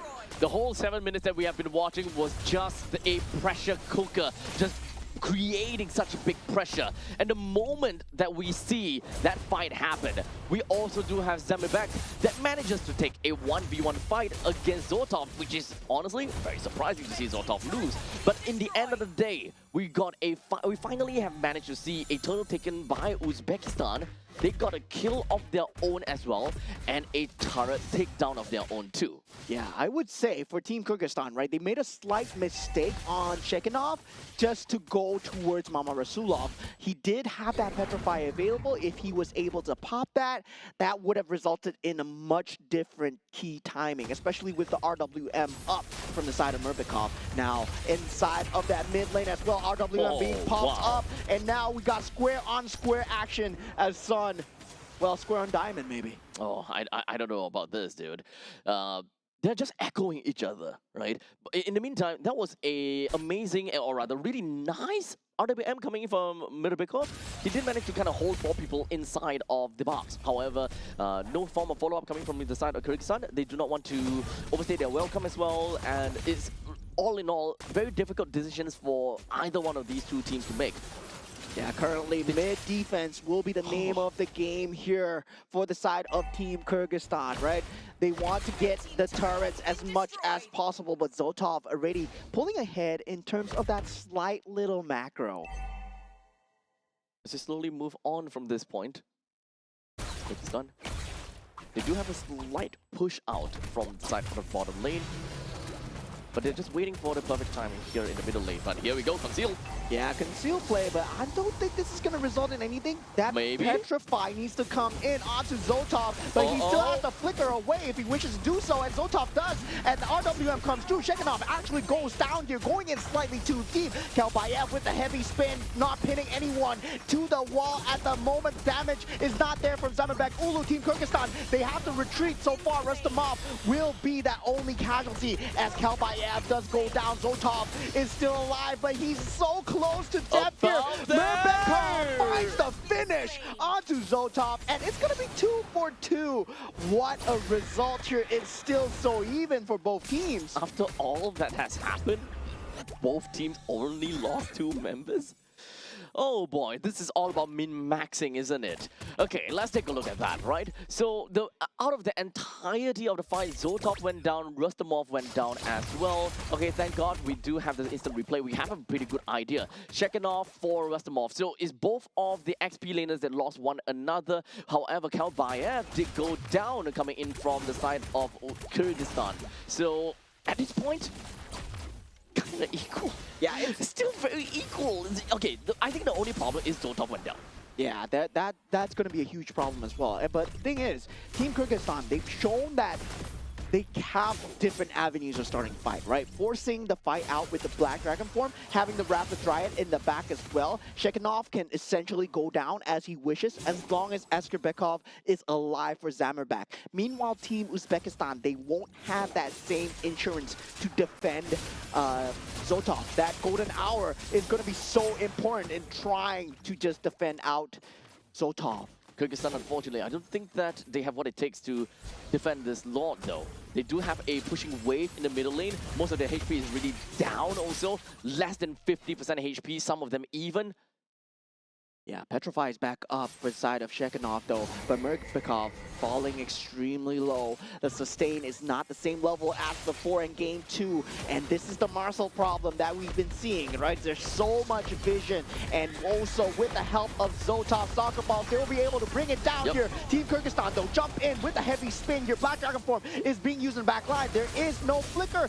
Zotov actually has it, and Shekinov will be going down in the back line. Askerbekov not able to get the Rapid Dryad down. Now Murbekov going down as well. Zamibek has to turn tail and highway it away as Kalbayev will be the last casualty. Team Kyrgyzstan loses 4. Yep, unfortunately, right as the fight ended, Zotov had the biggest power spike when it comes down to the Malefic gun. The moment that he picked up a Malefic gun, unfortunately, Shekinov is a little bit out of range already. It's really difficult for him to pick that up.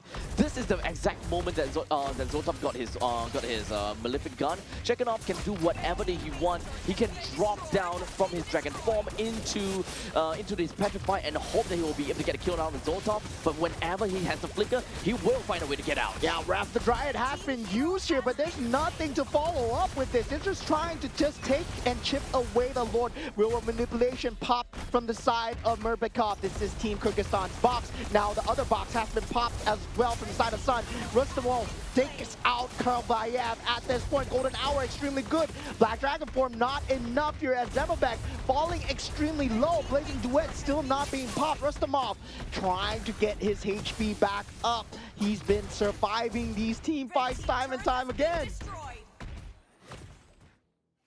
We now back over to a solid push from the side of Uzbekistan, but I'm not too sure whether they can even do anything from this point. They manages to bring down the middle lane T3 turret, and so is the bottom lane T3 in 13 minutes in. And that was the pressure cooker. 7,000 goal lead right now from Team Uzbekistan from a single very decisive win. Yeah, and the problem is, right, unable to have any defensive items on the Yuzhong, only the Oracle so far. I believe if he went for a physical defense item, he would have a much better time into jumping into these team fights. Now, that healing factor, not going to be enough. They know that they have two frontliners, but Shekinov needs that tank ability to be able to jump into the back lines. That third item will go a long way here, but can they get it in time for Team Kyrgyzstan here? Unfortunately, I think that Zotov is currently completely out of reach. We have seen Shekinov try again and again and again to try to catch on to Zotov. I'm not too sure whether it's about timing right now. I'm not too sure if whether it's about target prioritization anymore, but this Bruno hurts a little bit too much for this Yuzhong to handle all by himself. I think it's a problem of Yuriev, right? Where the Marshal is able to give them so much vision, they can see the flank coming. They can see the entire team fight before it even begins. And there's a disrupt with the photo coming through as well. So Team Kyrgyzstan, they don't have the plays coming through. Now with the conceal play, they want to go for this Lord. They want to fight outside their base. And this might potentially be the last year Black Dragon form has been used. You see the disengage coming through. And Team Uzbekistan are playing this so well. Now this push control has been taken by the side of Shekinov, and Kalbayev once again goes for that jump, but with the heavy spin, not pinning anyone down. He gets the Lord though. Team Kyrgyzstan, they're actually doing it, but Zotov still alive, and Shekinov able to not get out as three members goes down, and triple kill for the side of Zotov. So far, Murbekov will fall as the Maniac secure. Team Uzbekistan are doing it with the last creep wave. They will take the series 2-1. So what if you get the Lord? So what if you're playing as a Kai? So what you heavy spin everyone else away and take the Lord? As long as we kill everyone, and as long as we all survive, and as long as every single one of these creep waves marches into the opponent's base, we will be undefiable. Bruno is back, baby. Bruno is so back, dude. Bruno is so back. We are so back with Bruno. Oh man, that was a banger of a series. Indeed, we saw game number 1, game number 2, and game number 3. It was so back and forth from both sides. And I gotta say, right, it has always been that top tier band that really wins the game for them every single time. First game was the Freya. Second game was the Paquito. Third game was the Marshal. It always comes down to something that leaked out that created a composition that, you know, it becomes very pivotal. That character that leaked out became a very pivotal part of the team that allowed another character to work out very well. In this case, of course, Zotov, he did whatever that he could thanks to Yuriev with a total of 1 kills, 0 death, and 12 assists. Total of 93% kill participation, by the way. Yeah, we should have seen this coming, right? From the way that he was playing on that game 1 as well. This was the MVP of game 1 as well. Yuriev, he does such a great job of that vision control. 1, 0, and 12. He sees the team fights. If you take a look at the photos that disrupt the team fights that's going on, it was on the Black Dragon form. It was before the heavy spin could have been used. That heavy spin could have come out a lot sooner, but that 1 to 2 milliseconds of disrupt, man, it changed the entire pace of the fight. Well, it's really unfortunate that I don't know if whether this is a part of where it's unfortunate or not, or Kyrgyzstan is just kind of testing the ropes a little bit. They let a couple of them through and like, okay, we give Paquito, okay, we give the we give this, we give that, and in the end of the day, they still gave them Marcel. There's way too much heroes to ban at this point in time. Yeah. Really way too much. And this is why first pick, first ban actually is so pivotal to the team. Yeah, and I gotta say, for the side Team Kyrgyzstan, right, going against the Marcel, they went with the Yuzong strategy, with the Akai, and also the Belarig, right, the triple tank, the TT strategy, right? And that was kind of a good move by them because they survived through the early game very well. They survived through most of the mid game. But when it comes down to when that matters, that split-second timing, that Marcel is still a huge problem. That is that gap that we were waiting for. You know, that window of opportunity for either one of these two teams to kind of break out of the game. Zoltov constantly has been waiting for that power spike. The Malefic Gun did such wonders over to this Bruno. The moment he gets this Malefic Gun, no one's touching him. This is not a lineup that Kyrgyzstan will be able to touch as long as there's a Malefic Gun onto the hands of Zoltov. I mean, Endless kiting, dude. Bruno is so back. I mean, we're talking. No one talks about Bruno. We don't talk about Bruno at this point, man. Remember in M6 when Malefic Gun was introduced and Bruno just became top tier, right? And we forgot about how well he does against the Claude. And now with Claude back into the meta, well, suddenly Bruno seems like a great idea. Yep. You wouldn't have thought that a simple soccer ball would hit your face so hard, dude. World Cup season, baby. Terminal velocity, dude. Oh boy. But we gotta have to agree. This game, in fact, the past few games, it has actually been very enjoyable.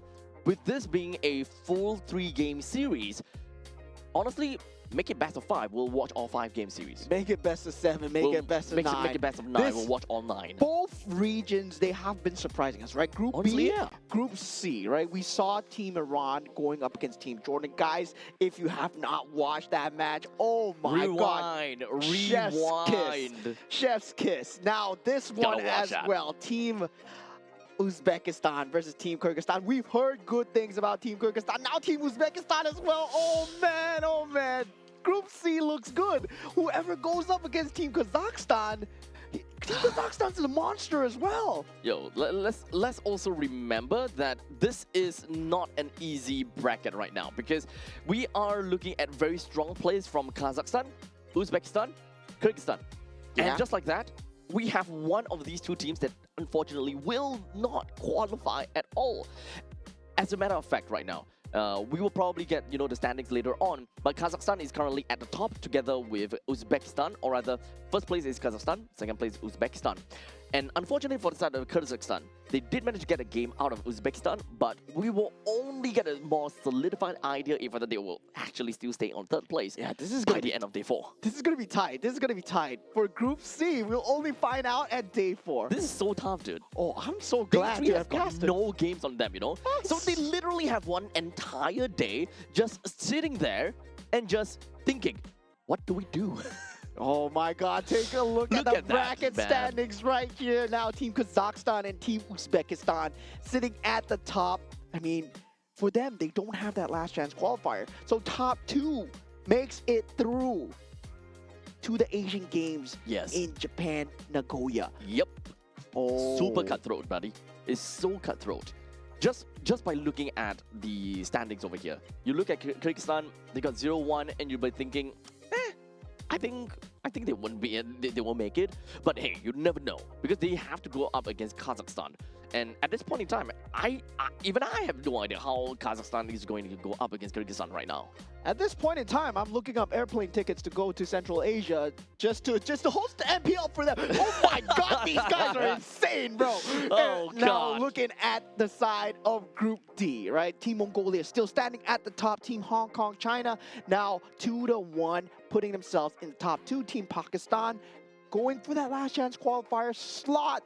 But this is not the last day yet, it's still day 2. So standings have not been decided as we have the bottom 2, Team Nepal and Team Sri Lanka. Yep. So at least for day number 2 games, I don't think that we have seen Pakistan going up against Team Hong Kong, China as of yet, because that will be mark their 3rd game of the day, I suppose. But regardless, it will take some time before we reach there. But unfortunately, we're not going to be watching on this stream. It will be happening on the other stage. Yeah, and today has been a day where we have lost a lot of marbles from Team Iran, Team Jordan, and now with Team Uzbekistan and Team Kyrgyzstan. But you want to see us losing more marbles? Because next match is going to be Team Singapore versus Team Indonesia. We're going to probably go crazy about that. So make sure you guys come back in and watch out how these 2 teams is going to fare.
Allow me to release your eternal bloom!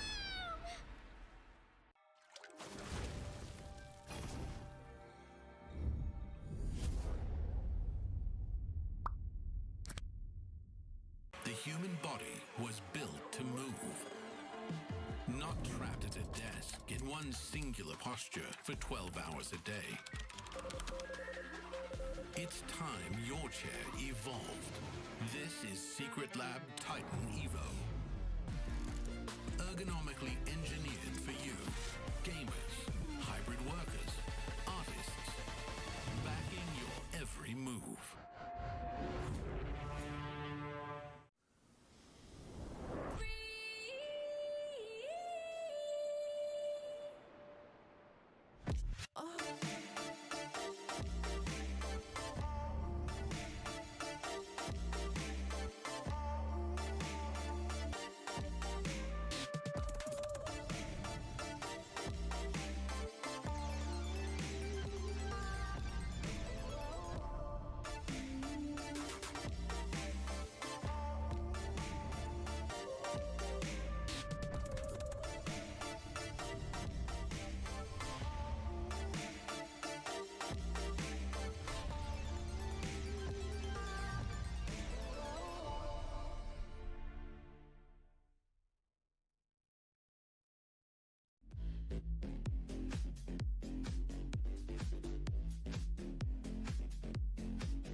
moment. In crimson splendor. Even something so crude can be graced with a splatter of beauty.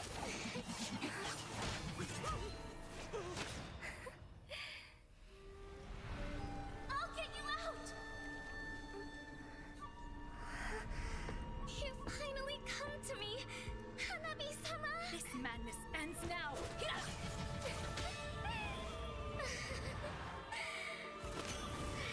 last, I'm shivering with excitement!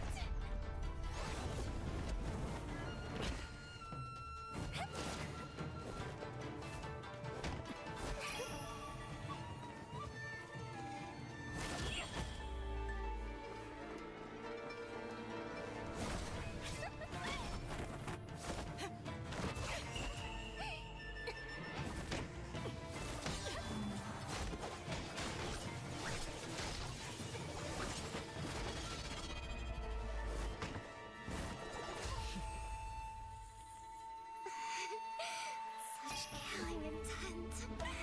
Does this mean Hanabi-sama finally understands Kirara?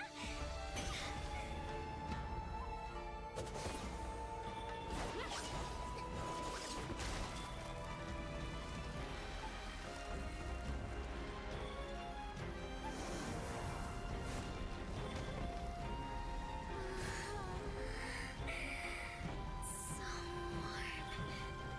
So beautiful. We can finally embrace eternity in hell. Just the two of us. Allow me to release your eternal bloom.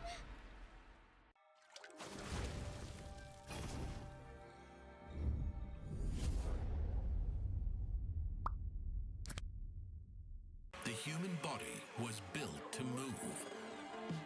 Not trapped at a desk in one singular posture for 12 hours a day. It's time your chair evolved. This is Secret Lab Titan Evo. Ergonomically engineered for you, gamers, hybrid workers, artists, backing your every move.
right, ladies and gentlemen, welcome back once again, of course, to the 2026 Asian Games Qualifiers for Mobile Legends Bang Bang. My name is Abstract. With me here is Moment. We are now down at it for Group A, where we will be shaking in our boots. I'm having Shiver me timbers. stress headache right now. Team Singapore going up against Team Indonesia. I mean, the statistics man says in me that, well, doesn't look good, but the patriotic side can't stop, right?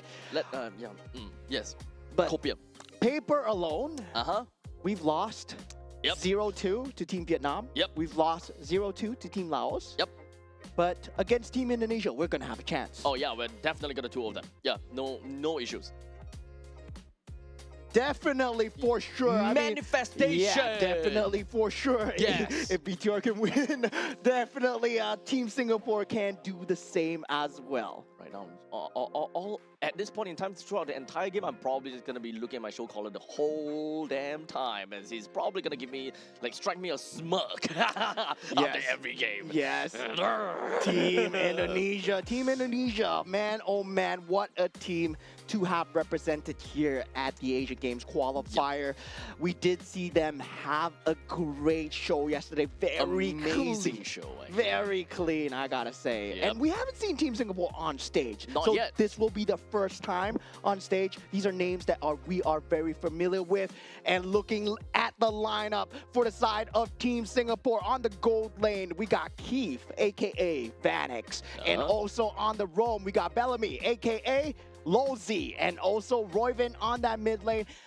Used to be known as Godzilla, now as Roy. More like Roy than went to Godzilla. Roy then went to Godzilla, then back to Roy again. Yep. And of course, on the jungle, we got Jun Xiang, which is also known as Yon. And on the EXP lane, Tristan, who is known as Gear. Yep. So understandably, when it comes down to this lineup, we definitely know what they are capable of because, we've been casting MPLSG for quite some time now. And when it comes down to their individual performances, they are definitely strong within their own regards. But when it comes down to them playing as a team, well, it's been a long time since we kind of seen them together as one. Oh man, the boys! KGP, man. The back. Eugene! Boys are back on stage, and now I'm so excited to be casting for them once again here at the Asia Games qualifier, but not in this fashion, right? Not in this fashion, yeah. Because the team that they're going up against is going to be a huge mountain to climb. This is Team Indonesia. On the gold lane, we got Dingarai, also known as Arfi. On that roam role, Alexander, also known as Alec. Dalvin, also known as Hijume. And Afan, also known as Yasuke and Shauki, aka Nino. And these guys, they've been tearing it up on the global stage. They are definitely one of the titans that Team Singapore have to go past, and they are going to be a massive obstacle. Day number one has not been looking great for them. We gotta have to agree. So hopefully when it comes down to today's game, perhaps they went through the VODs a bit. They understood a little bit more about how to, go past the members here from Team Indonesia in order for them to get a nice finish. Hopefully be able to get at least one game. If they can get two games, even more perfect. But of course, no pressure, no pressure onto them. I just want to see them play the best MLBB that they can. Yeah, definitely. I would love to see the prime versions of themselves here today at this show match. I would say it's going to be a great show, right? Back into Group A where, well, Mobile Legends Bang Bang, it's the strongest here, and definitely one of the strongest teams to go up against as well, Team Indonesia. What a way to go. Indeed. Some of these teams, or some of these players from Team Singapore, we can definitely say that they are one of the best in their own specific roles.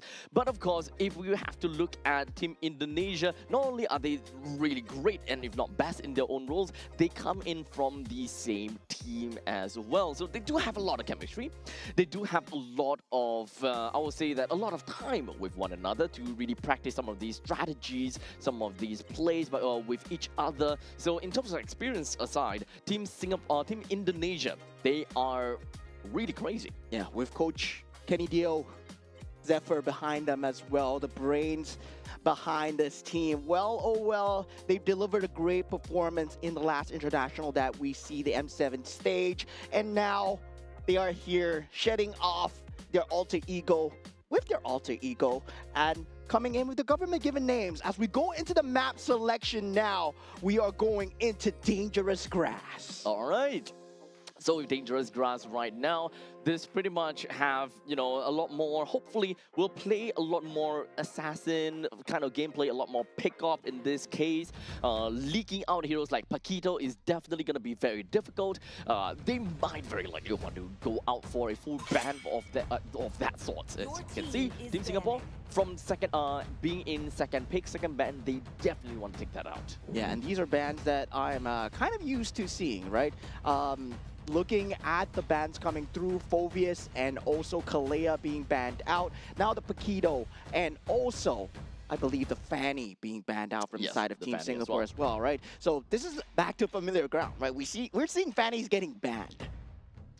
So at least we still have one more ban for each of these teams. Understandably, I would like to believe that Marcel still have a spot to be banned out, as well as, oh crap, it's Marcel, Guinevere, as well as Freya. Yeah, these three, one of these three will be leaked out, definitely. And it will go over to the hands of Team Indonesia at one point in time. Yeah, at this point, it's about picking your poison because they do ban out the chip here for the side of Team Indonesia.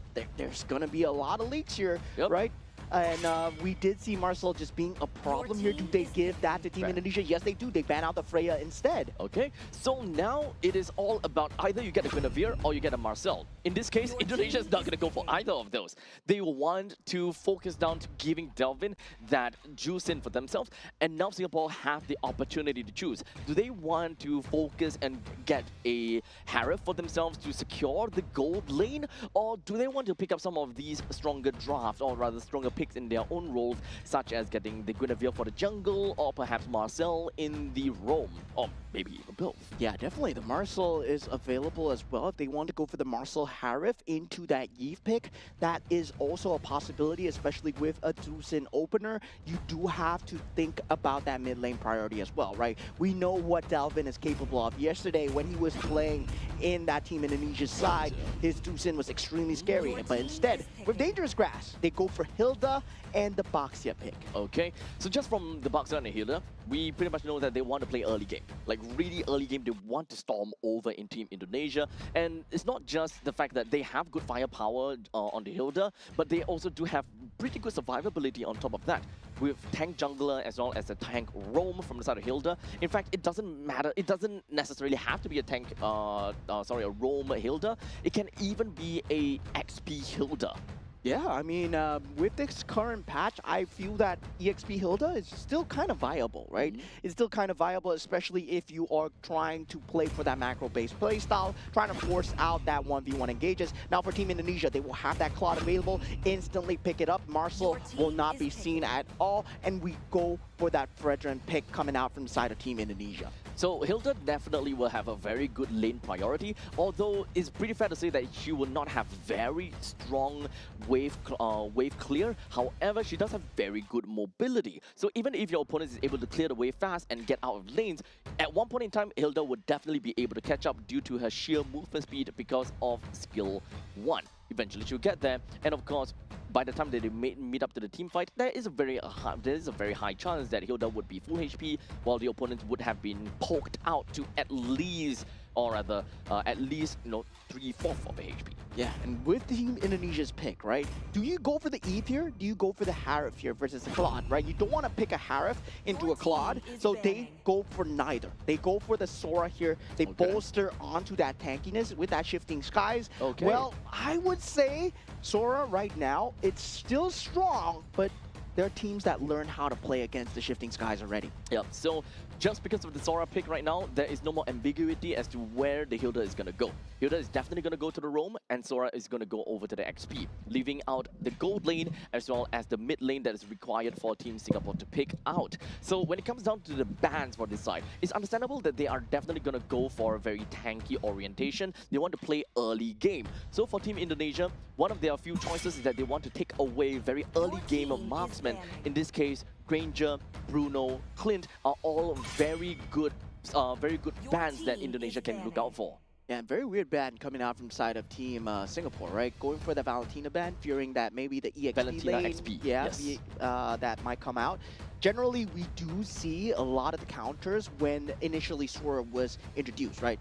You gotta go shifting skies. Well, IMU, get the shifting skies for yourselves, go into the cloud form. Being on par. Yeah, just be on par as much as possible. So yeah, that is one of the early bans that we do see out. And for Team Indonesia, it will be that Eve ban, which is very good against that Zusin in terms of that mid lane priority. Yep. So for Team Indonesia, they have a lineup that really wants to allow them to play control. They want to control the game as much as possible, allow the Claude to be able to move around the map a lot more freely, so they need to have quite a bit of mobility. Allowing the XP to be freed a lot earlier is ultimately very important. So it does seem like for Coach Eugene have decided to take away the CC just to ensure that Team Indonesia don't get a free lane out of XP. Yeah, definitely. Sora giving him an easier time. Well, you do get that snowball going, and then you get to use more instances, right, where the Sora is not kept in lane, especially by the CC as well. That's one of the key factors that we do see the thought of CC going into that EXP lane as well. Now, meanwhile, for Team Indonesia, if they still want to secure a good priority mid lane, they can still ban out maybe the Zetian, and also there is that Gord available still in that pool as well. Gord too. Yep. Okay, so Lilia being taken away is also one of those heroes that is really good into a dive composition, which is what Team Singapore is trying to do. They want to do target prioritization, which is something we see a lot. They need to be able to call out some of these shots a lot faster and and very well. Hilda is very single target oriented. Baxia is going to be the same thing as well. Sora does have very strong power when he goes over to the Storm form. If you do want an edge over the opponents in terms of firepower. Yeah, and going for the side of Team Singapore right now, they will have that choice of gold lane here. Not a lot of gold laners are being banned out. They can go for the Moskov, but they might not want to show their hand not at all. too early, right? They do need to get a semblance of late game versus the Claude. The Harith, I don't think they are going to go for it, but mid lane right now feels like it's going to be the Kimmy. So at least the Kimmy will be that part of the insurance policy that Team Singapore is trying to look out for, but that also means that there will be a small little lapse in the early stages of the game where they don't have that bursty firepower in the event they want to play a bit more burst. So right now, Team Singapore, they're a very common to Team Com. The moment that they go in, they want to finish it right there and then. So this way, Team Singapore can play a very early game-oriented gold laner, which does mean that having a Kimi in mid lane, you are not limited to playing early game marksmen such as Clint, the Bruno or Granger. You can actually start to play gold lane fighters like Ruby, for example. Yeah, on the contrary though, you can still play the Bruno for that kind of bully against the Claude, but the Arlot does come out. I'm surprised that it wasn't banned out instead of the CC, right? Because the Arlot and also the Fredrin combo just very oppressive, especially in this current meta as well. Now, combined with that glue, Team Singapore, they have a lot to deal with. They do have a lot, but I can understand why they prefer to ban out the CC over the Arlot. They want to ensure that they take the tempo all the way from the start of the game and do not... Yeah, okay. We have the Leslie pick coming out from the side of Team Singapore, and well, oh well. Leslie, my favorite hero, but I'm not too sure what's going on here for the side of Team Singapore. And yeah, this might be a new strat coming in. We were talking about trying to bully the Claude out lane. Yes, Leslie good at bullying, but I would say in terms of survivability, not much there. But of course, you can see the Fredrin and the glue coming.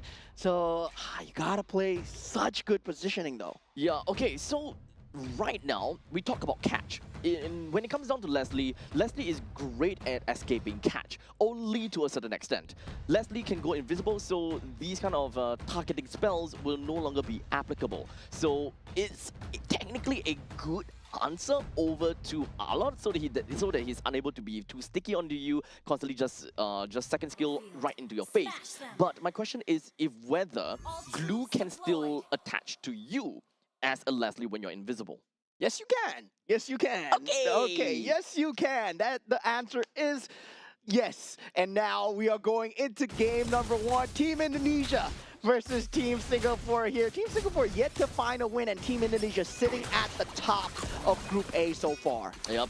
So this is a very unprecedented team comp. So far for Team Singapore, I don't mind all the way from the start to the 4th one. But the Leslie definitely threw me completely off guard. I do want to see what kind of hidden tech Team Singapore might have for themselves.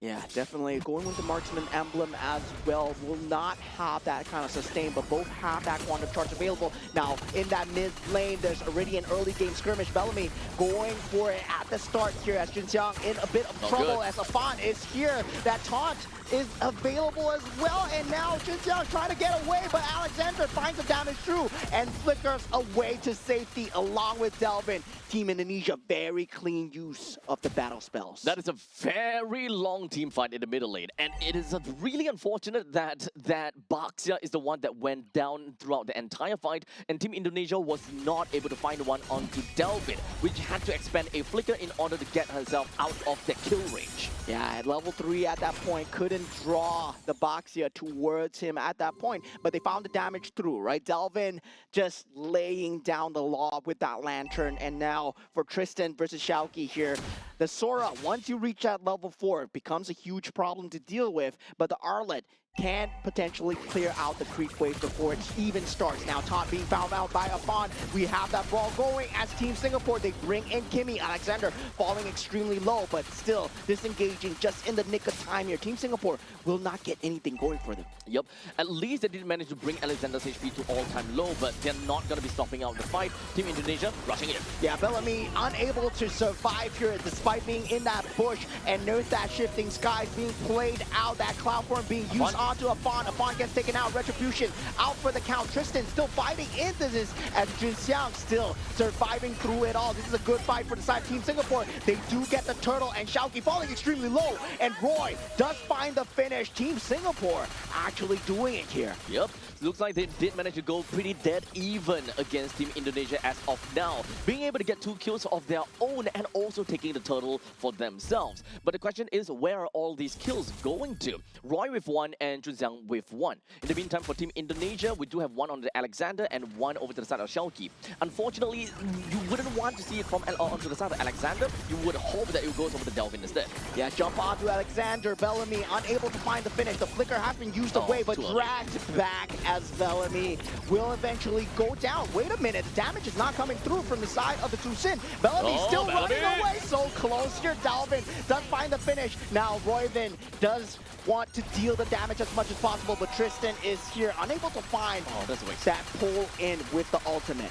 Okay, that team fight, we can see that there was a lapse in communication. One of them was going for, or rather Roy was going in for Delvin, and unfortunately for Junxiang, he was just looking for Afan. They need to get a more steady prioritization going in. Do they want to deal with the front lines, or do they want to deal with the support? Yeah, and really, I would say, still on the gold lane itself, Dingarai still farming up a storm, but now with that going, Junxiang, he's in a lot of trouble here, unable to tank up the damage. Appraisal's wrap being used, flicker forward coming out from Delvin as well. Team Indonesia, they are going full ham here as they are unable to land the final fetch, but they already got 2 kills for themselves. Fight's not gonna be over just yet though. It does seem like re-engage coming from Tristan. Yeah, Tristan here will be able to get out. He does have that storm form available.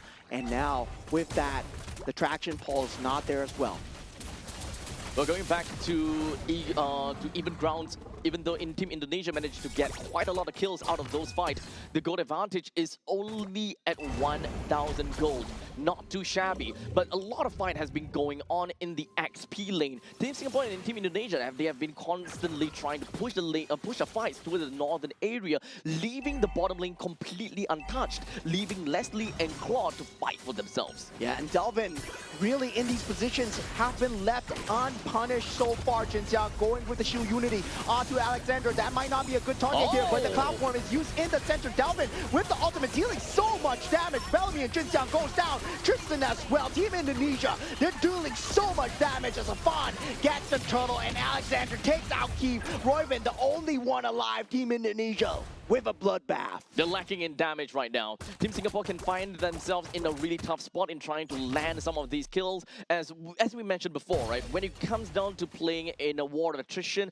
when your team is generally very tanky, you need to be able to identify who are going to be the main attraction or your main guy that you need to prioritize on. Right now, it's kind of still all over the place. At least for Tristan, he's trying to set up for the team. While in the meantime, the team from the side of Team Singapore, they don't necessarily have got what it takes to be able to melt down a composition like Team Indonesia in a 3-man, I guess, if they're all grouped up in 3-man, which is what Tristan managed to do.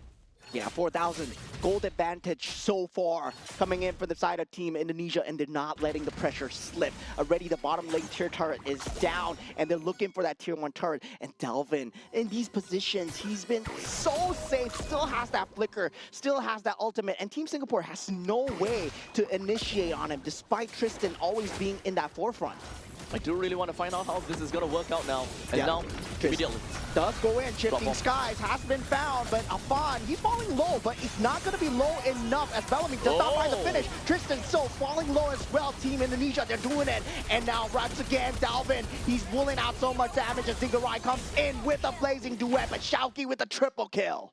Unfortunately, it does seem like the Leslie coming in from the backside, at least he was able to escape from all of these deaths.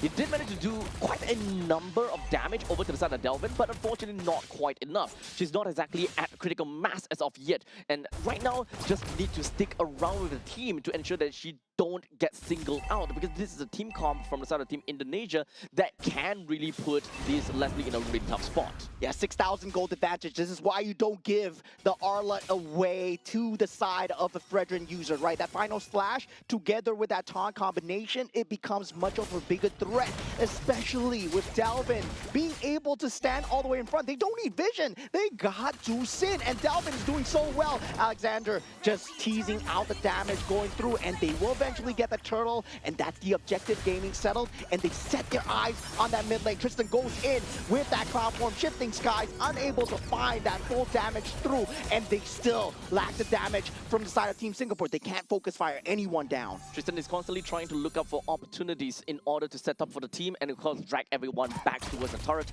in order to get some of these damage being poked out over to the side of Team Indonesia. Unfortunately, we're looking at 8 minutes into the game and close to 7,000 gold lead. Final slash, that combo coming out from the side of Shauki. He's doing extremely well. Jin Xiao falling extremely low here. Gets dragged back in from Dalvin as well. Afan still with the appraisals round, landing it down. No members going down as of yet. They're playing in between the turrets, but Dingarai coming in with the blazing duet. Finds the finish onto Bellamy and to Jin Xiang as well. Double kill as they want to go for more. Tristan falling extremely low as Shauki gets unstoppable streak with a triple kill onto Keith as well. Great final slash coming from the side of Shauki. Whenever you weren't expecting, it came out and just literally drag everyone back down to Naraka. Just kill them as much as possible and just bring them down to the underworld.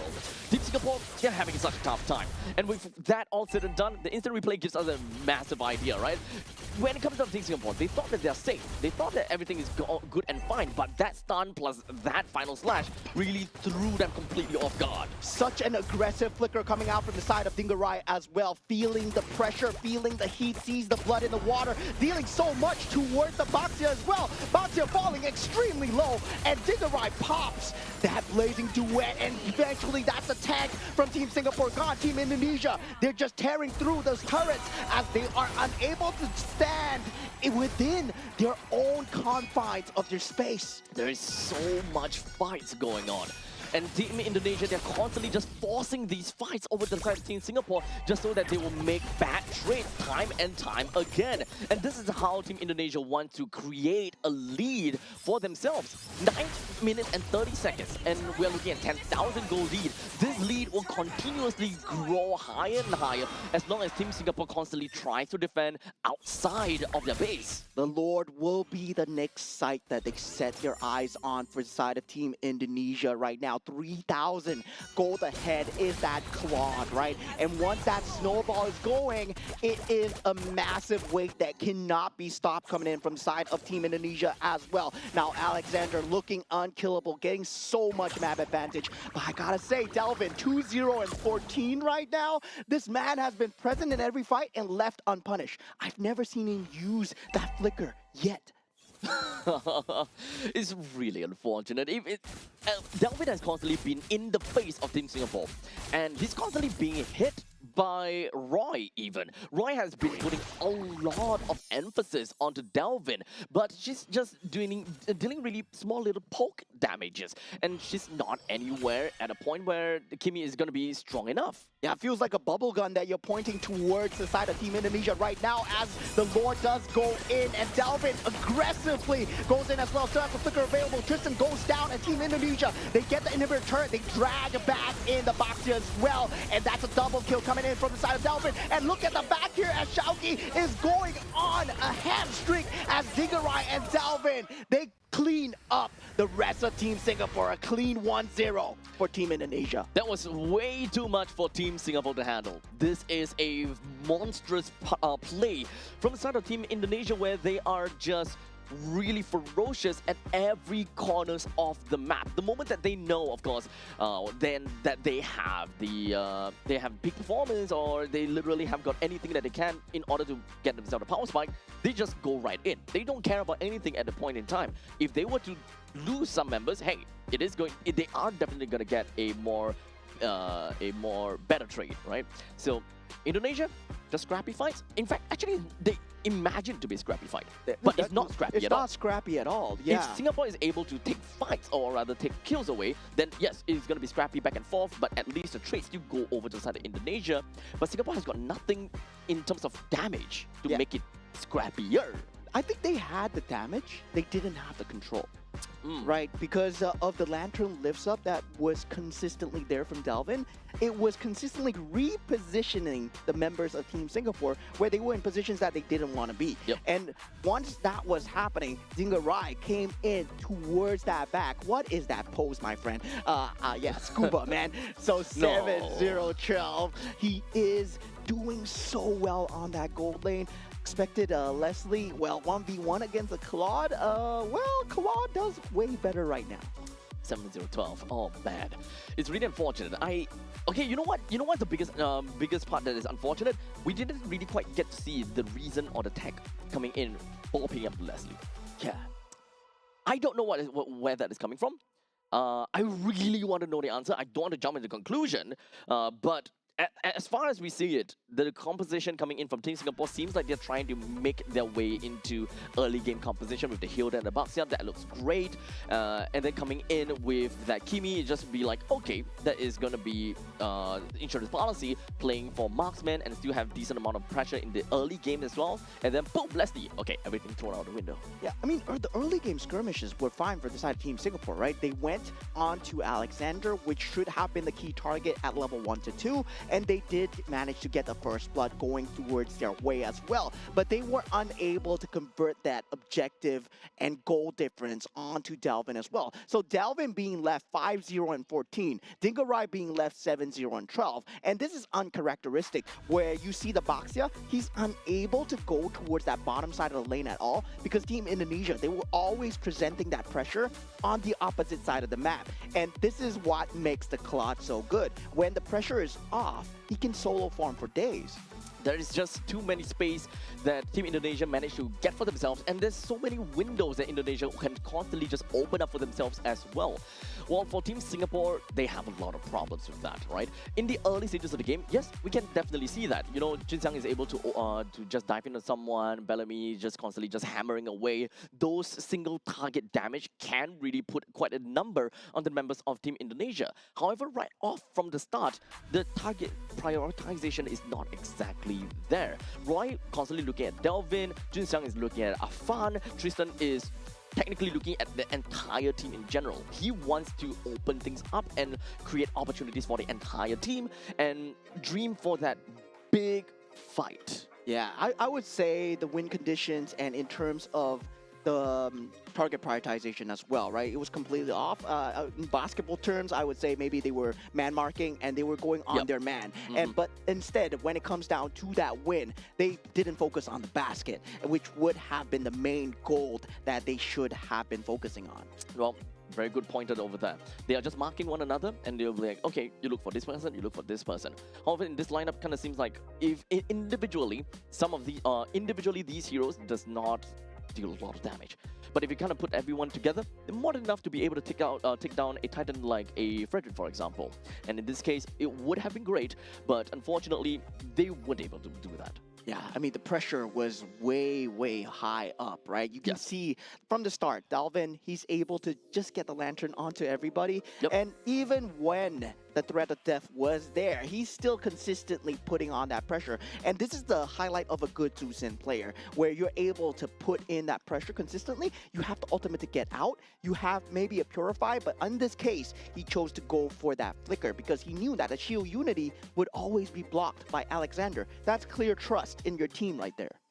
So we kind of move on from this point and kind of identify what is going to be the main problems. Is it really the juicing that's the problem, or is it more about the execution coming in from Team Singapore that is the problem?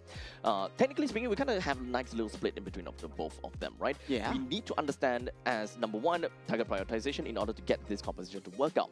If they want to go for a slightly simpler kind of gameplay like man marking as you mentioned, then assassin or large firepower team composition generally will work out a lot better. Yeah, so moving on to game number 2, right?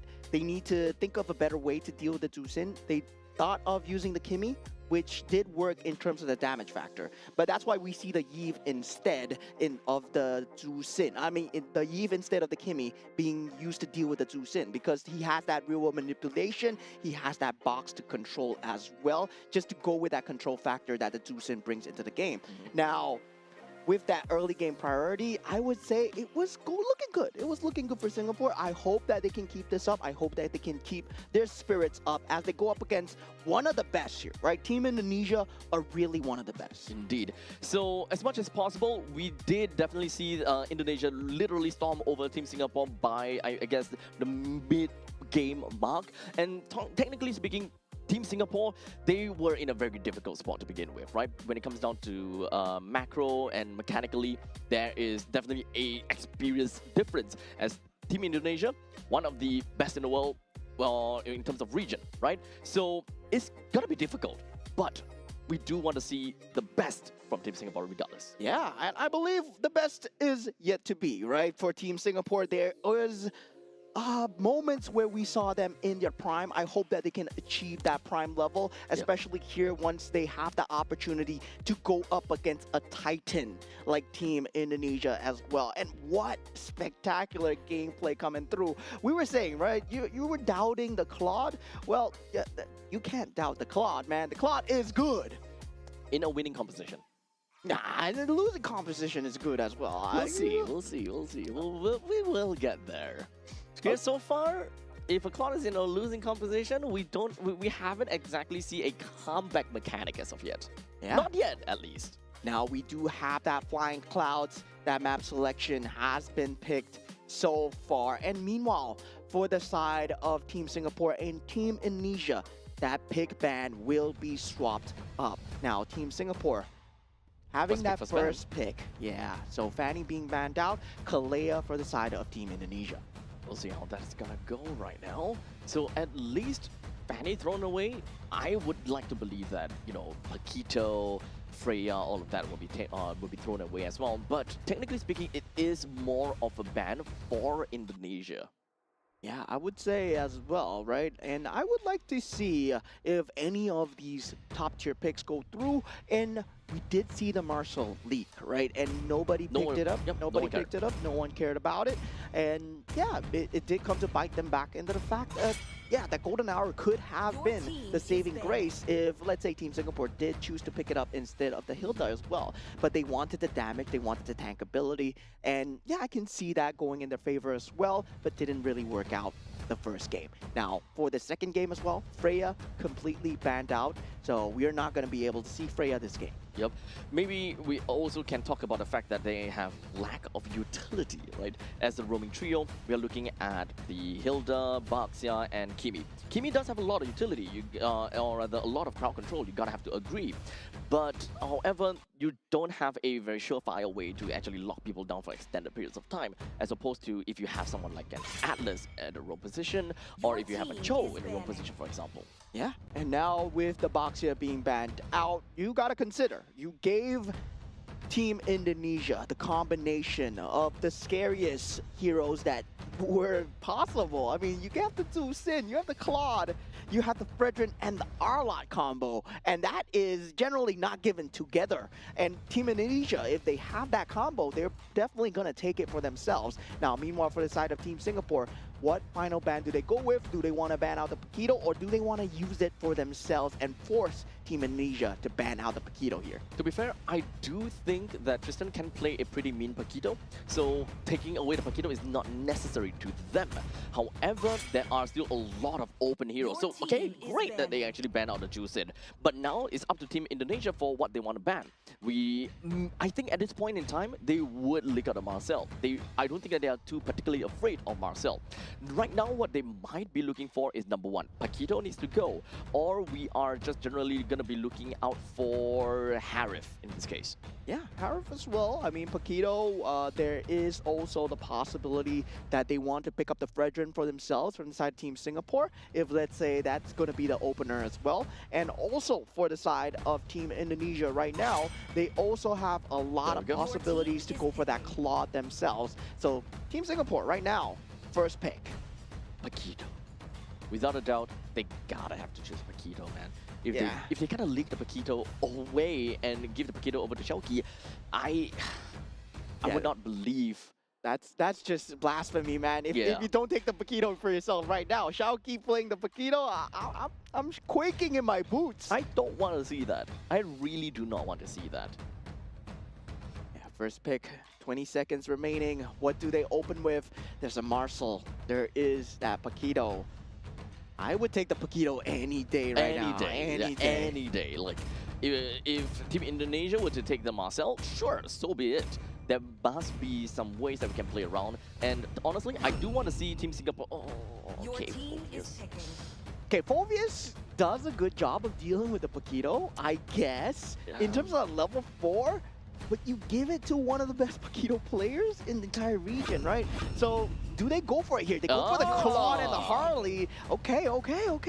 I mean, because Team Indonesia, they don't need to go for the Paquito right now, right? They can still go for it in third pick. Yeah, because the it's Phobius is ready out. Oh no, now. For the side of Team Singapore, how do they answer back against a Claude? We saw that Leslie wasn't the answer against a Harley as well. You need a tanky jungler. That Baxia has been banned out. You go for the Fredrin here, but you don't have that Arlot as well. So generally against the Harley, you either go damage for damage or you go tank, right? And Fredrin, So they're going tank. Yep, they might be the answer. Do they go for the Khalid? Yes, Your it's team good, they they is do. picking. Okay, so very tanky. Firepower wise, do they remotely have enough is generally the question here. Khalid can, of course, set up for the team fight pretty effectively. Fredrin comes in as a follow-up from that point on, but who Your follows team is up banning. afterwards, right? Understandably, with the mage pick as well as the gold pick, I do not want to see a Leslie again, once again. We do have a Yves, though. So, Rome, Gato Your team is banning. I don't think it's necessary here. Even though getting the getting the Eve to snap out of RWM is really important, but I don't think that the Gato Kacha would gel very well with the Team Singapore. I mean, for Team Indonesia, they have two choices here, right? Where they are going towards that team fight, or they are going towards that mobility. So if they're going towards that mobility, that kind of solo play, that Cho is available, they want to go for that team fight together with the real manipulation. They will have that Hylos available as well with the Glorious Pathway. And yeah, there's just so much possibilities right now for inside Team Indonesia, as Team Singapore as well, right? But the Moscow band really very good in dealing with the Claude late game, and also Spirit of Despair against the Harley. So right now, Team Singapore, they are lacking of a single team mage is and a gold laner. While for Team Indonesia, they're looking for a roamer and an XP. There's still quite a lot of XP heroes that is actually kind of open. And the way that Team Indonesia is opening things with the Harley in the gold lane definitely does suggest that they can play very power heavy. Your team Oh. is banning. Yeah, they ban out the Leslie. I mean, they feel that it is. It's a problem for Harley to a certain extent. Yeah, it is a problem for Harley, and it's also a problem for Claude as well, especially in the laning phase. But we did see Dingarai just doing an extremely good job of dealing with the Leslie as well. And now, for the side of Team Singapore, their final ban coming through, they might be looking towards that EXP lane. That Paquito is still there. It's still there. They can still ban a Paquito. Don't give it over to Chouki. Please don't. Yeah, I mean, I'm not too sure it's going to completely leak the pool here because Paquito Claude, on paper, that is the dream lineup there. That's kind of scary. But now, Labu. Your team is Labu. picking. I think that is this a point in time where it's like a no-brainer Paquito pick? Well, It- you don't need to pick it now. You don't have to. Phoveus is on the other side, so you can pick it on the last pick as well. So they can definitely secure their roam pick right now, especially if they want to go for something like a Cho, and they Your go for the team Hylos is instead. picking. Yeah, Okay. so we have the RWM into the Glorious Pathway combo. Is this a bait for a carry? Could be. Sounds like a bait for a carry. But if they don't pick out the carry, who else can they possibly go for? Because this does definitely seem, for the side of Team Singapore, they do want to play a little bit towards late stages of the game. There's no Harif to kind of go neck and neck together with Bruno. Phoveus. Bruno... I think Bruno would have too much problems dealing with a Harley. If you get the Haas clause early, maybe you can kind of out-heal the Harley burst coming through. Yes, that's a possibility. The Harley needs to be very over-farmed here. They go for the Lilia and the Your team is Granger picking. instead. Okay, I like this out of Team Singapore way more than the previous draft. So, I mean, having a Granger better than the Leslie, in my honest opinion here, sure.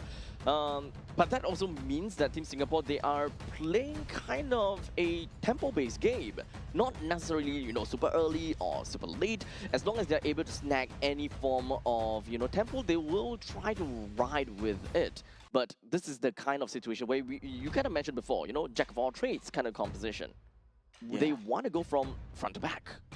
Yeah, definitely front to back. It does work very well in terms of trying to hold on to the late game, but I don't see them having that entry point into that mid game as well, right? That taunt will be that only capability to go in, and Yuzhong. once, for the first time, right, Paquito completely left the pool. They go for the Yuzhong instead, and I mean, by all means, Phoveus, very good against the Paquito. That's why we see a one ban or the other, and now with the Yuzhong as well, they secure that team fight, and also at the same time, I believe they're going to use Harley and Claw to secure that macro play. Well, we'll leave it up to the members of Team Indonesia to show us what they have got with this draft, and of course, Team Singapore with theirs. As we jump right in, let's take a look at the overall composition here and talk a little bit more about the gold lane and the XP lane, and eventually down to the middle. So for the XP lane between the Phoveus as well as the Yuzhong, Yuzhong definitely will have a very strong showing in the early stages, or rather the early laning phase, all the way until level 4. Phoveus does have pretty annoying kit coming in when it comes down to Demonic Force, but nothing too difficult for the Yuzhong to deal with. But in the meantime, gold lane between the Claude as well as the Granger, I definitely do prefer to see a Granger due to the fact that he pops off a lot earlier in the earlier. Yeah, I see a problem in the objective team fights alone coming in from the side of Team Indonesia, right? Where they have the Harley, they're going to have to find the flank. But meanwhile, Team Singapore have a vision problem where the Khalid will be the only main source of vision in front to try and source out where the Harley is. I believe in the Hylos versus Khalid battle, yes, they're going to be sticking onto each other, but at the same time, you won't know where the Harley is because there's no one providing that vision for Team Singapore. In the meantime, it's going to be good for Team Singapore as well because of the fact that they do have a very strong pushing lane in middle. They do have very strong priority because of the Lilia as well as the the Khalid in this case. In fact, Team Singapore generally have a pretty good wave clear in general. So even if they are playing from behind, they should be able to do a decent amount towards all of these creep waves, should be able to hold out against Lord pushes all the way until the third Lord, hopefully. Yeah, and the ability to dive the back line also coming in from the side of Team Indonesia. That's going to be a problem as well, right? Black Dragon form, Harley himself, and even when it comes down to the Claude. This is a pretty dive-heavy matchup, and with the Glorious Pathway, it's really easy to get in and out. Yeah, so pretty much enhanced. And Team Singapore, they are going to be expecting to be playing from that position of defense. And for Team Singapore, yeah, looks like they don't really have a way to open up into the battle. But meanwhile, for the side of Team Indonesia, they will be able to do so. Now going into game number 2, Team Indonesia versus Team Singapore. Team Indonesia 1 game ahead as they want to secure a clean 2-0 victory. And Team Singapore look to tie things up. As we mentioned, and of course, take a look at the start of the game. Look at Alexander. I mentioned that they have a really strong pushing wave in the middle lane, but I was not expecting a very strong Hylos killing wave. Yeah, I mean, you gotta mention, right? Roy, one of the Lilia players of all time, and now him back on that Lilia, I gotta say, I'm impressed. And he still has it and takes down Alexander, does not have the capability to go out with the revitalization, and Bellamy with the support as well. I mean, it's a nice start for Team Singapore. That is definitely going to up their morale a little bit. However, it's not going to be that big of a deal to Team Indonesia for losing a roamer in this case. Yeah, definitely. And now for the side of Team Indonesia, right now the ball is in their court. They do lose Alexander, but it's not going to be huge. The EXP still going even in terms of both sides. Glorious Pathway timing will still be the same, and that first objective fight becomes that main priority. Yep, so as long as they're able to wave clear the middle lane fast enough, they should be able to move and roam together with Junxiang as the Fredrin to kind of suss out exactly where Afan might potentially be, so they don't see anyone in the top lane. So Granger will have a very good idea that the Harley is somewhere around. Yeah, great jump in onto Alexander once again, but revitalization has been popped, and this is going to be a problem, right? In the later stages of the game, where he has that Glorious Pathway, that revitalization is going to do so much more. Unable to burst him down now, you're not going to be able to burst him down later. Still no information as to where Harley is, and this is the problem that you mentioned, right? Trying to open up the map well enough is ultimately going to be a big problem. Right now, Shelky. Oh, Roy. Roy is doing it. Roy is doing it. He's getting consecutive kills now. Right now, they will have that first turtle advantage going their way. Team Singapore looking good at the start, but once again, Team Indonesia not a team to be trifled with, as Dingarai, he's starting to pace up in terms of the farm, trying to funnel in into that mid lane cash in as well as the bottom lane. They're not particularly too scared about losing some of these leads over to the side of Team Singapore. They will look for the time and they will make it work out. Yeah, the flicker out coming in from the side of Tristan as the Purify and the Petrify was used, but he goes back in without the help of the flicker. He sees the team coming in, but it might have been an early call, but now with the appraisal scrap, they do take out Afan, and now with that, Team Singapore, they get the consolation 1-for-1. It's okay. I think that's relatively a pretty good trade. Tristan may have went in a little bit early, but that could be an idea that they don't want the Harley to get out of the lane, because that is the point in time where they can finally see Harley. They don't want Harley to use the hat, especially in this case, especially since I think that he already used his hat in order for that kind of situation. Okay, theory crafting, pure copium here. Team Singapore gives up the first game, pulls out the Leslie. Oh, we're so bad, but now, oh, we're so good. We're so in. Yeah, we're so in. We are so back here, Team Singapore fans, as now Team Indonesia, they're down 2 kills, but still, that's just 1,000 gold here. This is just us joking around, and Team Indonesia, they're not out of this yet. Not out of it. Yeah, they will still have a lot of capabilities to come back into the game. They don't have that vision on that Harley at all times. It will be a problem once he's able to jump on to Keith or on to Roy. They need to be careful not to throw caution into the wind right now. Team Singapore may seem like they are riding the wind and having a really good time, but a small little overconfidence would eventually be their downfall. Yeah, definitely. And now Team Singapore, Tristan with that Infernal Pursuit, Raging Sandstorm into that Flicker. Great combination to lock down a bond. And this is great defense coming in from the side of Team Indonesia as well. They do take out Bellamy, but that is a great trade for Team Singapore. Of course, that is also a really nice read coming from the side of Bellamy, preemptively flickering together with Afan. Yeah, now Glorious Pathway has been used together with Black Dragon form. Now with the debut of that Black Dragon form, Roy has to pop that Black Shoes Appraisal Scrap into Retribution as Keith comes into the battle, and Team Singapore, they clean up 3 kills ahead, but still the macro is not going their way. Singarai, he's been farming up a storm. 4 minutes and 58 seconds. He took down every single one of these energy shield and even brought down the turret at the bottom lane. This will be a permanent swap coming in from the side of that Granger, and he has to stick to the top lane now. Yeah, looking at the team fight going in, they were trying to force this no matter what, while Dingarai is getting that macro advantage, right? We talked about Team Indonesia being a brawl team. They can play the macro as well, but now with the Appraisal Scrap coming through on Dingarai, does BMI away. The main thing is he wants to get as much damage as possible over to the side of Dingarai, due to the fact that he did manage to get a pretty nice taunt in, so might as well do whatever that you can. Yeah, and there is that availability of the macro, right? With the Black Dragon form being used as an escape tool, Afan being used as just pressure alone, Dingarai is still going to have that space to farm. So meanwhile, Team Singapore, they need to keep it in the back of the heads, but at the same time, they can't get pulled around like a dog on a leash. Slowly but surely, even though Team Singapore seems like they're having a good lead, but the lead is not that big. Yeah, Alexander going down here, not popping the revitalization, but still trying to make use of the macro map advantage. You see Afan and Dingarai just instantly jumping onto the creep waves, trying to keep the macro up. Despite the fact that we are 7-3 right now, still no gold lead to be mentioned of. So right now, with the way that we are looking at the Granger, currently he already has the Hunter Strike as well as the Sky Piercer. There is no lanes that this Granger is gonna belong unless Team Singapore have already opened up the certain parts of the river. So right now, as much as possible, Keith needs to follow in. Yeah, now Tristan with that Infernal Pursuit. Alexander pops that Glorious Pathway. It will be there. RWM as well for Delvin. But at the same time, Shauki going in. He does not have the Petrify available. Keith getting the double kill, and Shauki now takes out the Fredrin, and also Tristan going down in the back line as Afan does get the damage through. And now it's an even trade, 3-3 so far, but triple kill coming in for Keith on the Sky Piercer. This is even bigger for Team Singapore to get for themselves. But Dingarai, you have to be really careful though.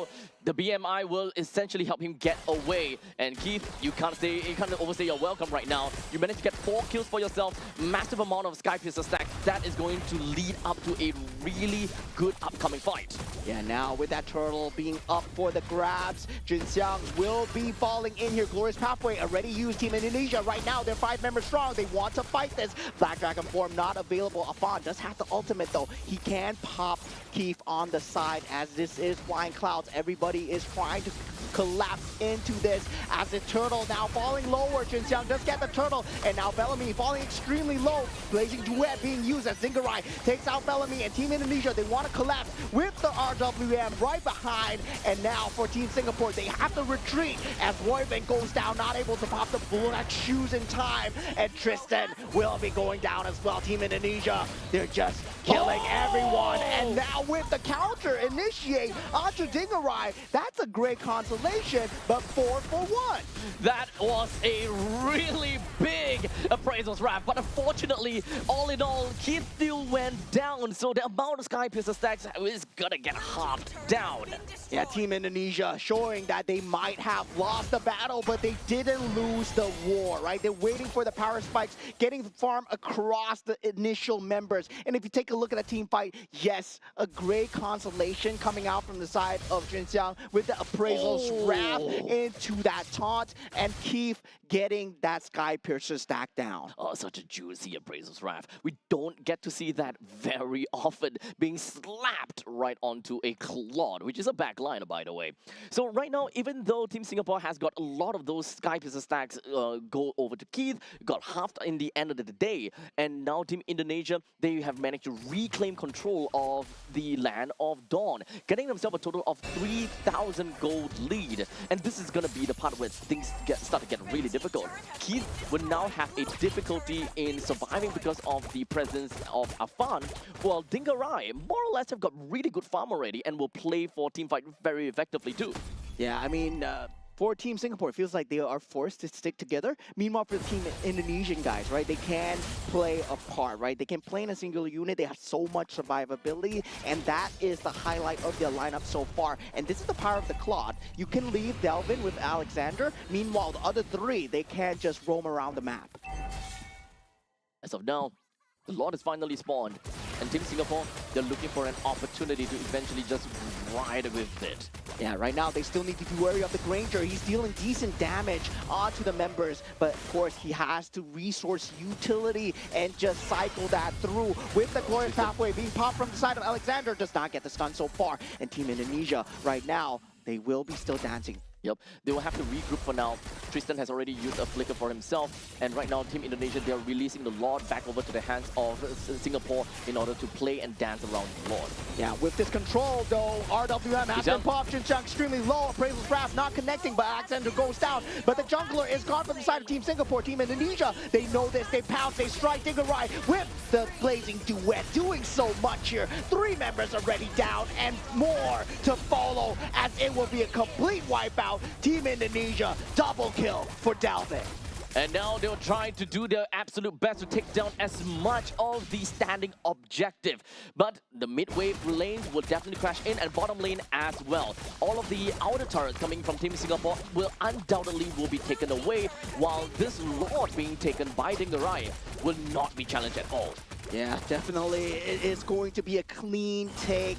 We saw the moment the target prioritization was down onto Xinjiang, right? They knew that it was their opportunity to strike. There's nothing to protect them in that front lane at all. Yes, you have Raging Sandstorm. So what? We have Blazing Duet, and currently it's at critical mass. This is a very difficult fight for Team Singapore, as they all got scattered around like little ants the moment that they see that Bagon is just sprayed all over them. Team Singapore, they got themselves in a really difficult spot. They constantly want to get themselves the Lord and wants to be the one to be the main power holder. But unfortunately, Team Indonesia, they are way too far ahead now. They know that they can re-engage anytime, and before they even had that previous fight, they have already baited out that flicker coming in from the side of Tristan. Yeah, good teams know how to play when they're behind, and Team Indonesia right now, they aren't behind anymore as they do with that Glorious Pathway. Now with the real manipulation, Dingarai with the Blazing Duet in the back, so much damage onto the side of Team Singapore. Team Indonesia are tearing through the front lines. At the moment, they take out the inhibitor turret. 3 members already down. Shauki might go down here, but the base will not be left standing for the side of Team Singapore. As Team Indonesia, they focus fire down the crystal, and they take the game 2-0. It was a kind of a lot of a closer game for the hands of Team Singapore. But as per normal, every time when we look at Team Indonesia, they will always regain control by the mid stages of the game. And to be exact, I think it's somewhere around 8 minutes that they start to really show what they are made of, because they know when is going to be their critical mass and when they can really start to extend the lead as much as possible. Yeah, I mean, they understand that the usage of the utility was there for the side of Team Singapore, right? Once they see that the weakness was there for the side of Fredrin, they knew that, identified that one frontliner is only available for the side of Team Singapore. Once that weakness is there, they start to pounce, because they were testing it out with the macro plays on the top side, on the bottom side. Let's see how Team Singapore responds. Now, of course, allowing, I'm not sure whether it's allowing, but it feels like it's mini conditioning onto Team Singapore. Like, okay, we're gonna give you a little bit of this here, gonna give you a little bit of this here, and in the end of the day, it's just allocating resource from the side of Singapore. There are 4-man dive onto 1, 4-man dive onto 1, but in the meantime, Harley's out there somewhere farming, the split pushing. We've got Claude all the way down to the bottom lane, and in the early stages of the game, just as he reached 5 minutes, he already took down one full turret with a lot of the energy shield taken away as well. And Delvin with the Eve, securing a 4-0-13 scoreline for himself. The RWM timings on this guy, just clean and amazing, right? We saw them trying to just dive in, trying to take out the RWM for themselves, but for Team Singapore, it felt like Delvin was out of reach. He is actually very out of reach, right? No death at all, and of course, being one of the important players, he don't wander alone in most of these cases. Yes, it definitely seems as though Team Indonesia gave a lot of free kills over to Team Singapore, but it honestly really didn't matter too much because that's the roamer, that's the XP laner, and a little bit of this and that condition, and they got themselves a lot of farm, especially for the side of Team, especially for the side of Delvin. Every time the box opens up, Team Singapore kind of scattered away like ants. Yeah, if you take a look at the win conditions coming through as well, Zingarai, of course, only one death, and that was greed on his part, right? Chasing a very low Fredrin into Appraisal's Wrath, and for the rest of the game itself, it feels like there was so much macro, despite the fact that they were behind. They played that Claude, they played that Harley extremely well, together combined with the Yuzhong as well. And feels like for Team Singapore, yes, they did win the 5-on-5s because they're innate team fight. They're meant to win the 5-on-5s. But afterwards, they're meant to convert the objectives. But it seems like they were being dragged towards those macro objectives. So the thing about Team Singapore's lineup is that they do want to play front to back, right? The main thing is front to back, and Team Indonesia, they have one hack of a big wall, and that is going to be the Hylos. At one point in time, Indonesia can keep running their faces right into Team Singapore, and understandably, Singapore have to slowly withdraw because they can't allow Keith as the marksman to end up being at the front row because their front line is always going to keep stepping back. They're giving some ways over to Team Indonesia, and at one point in time, the back will be up against the wall. Yeah. And Alexander still have not died just yet. And that is when the execution from Team Indonesia as a dive comp starts to come in. Break up the entire team of Team Singapore. When they have no more way to go back, they have to go left and right, and that splits up the entire composition. Yeah, basic team fight timing as well coming in from side Team Indonesia. They always fight when the creeps are up there to take an objective as well. It feels like for Team Singapore, they are playing with that gaps in the timing very well. They did have the creeps to work with, but at the same time, very good wave clear coming out from Team Indonesia, right? They had that Eve, they used the box to try and just clear out the creep waves, and then suddenly, well, we can't take an objective. It's really hard to swallow at the fact that, you know, game number 2, Team Singapore seemed like they had it. You know, we are all looking at the game. Oh, Team Singapore is getting a kill there, everywhere, and even to the point that there is a lot of very good funneling of kills and farms over to the side of Keith. That really seems as though we are starting to get a snowball out of that Granger, which is something that you really don't want to see, especially since it is a front-to-back strategy.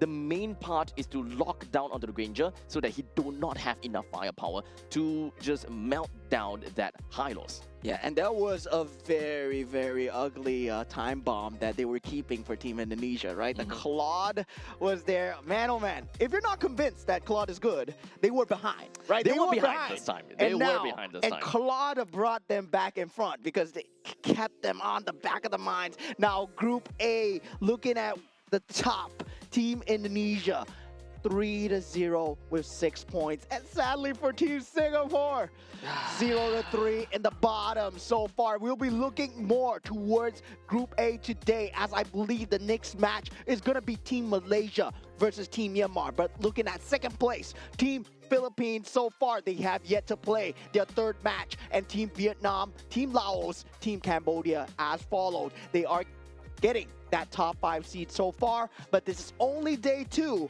as we move further into the brackets. So, manifestation.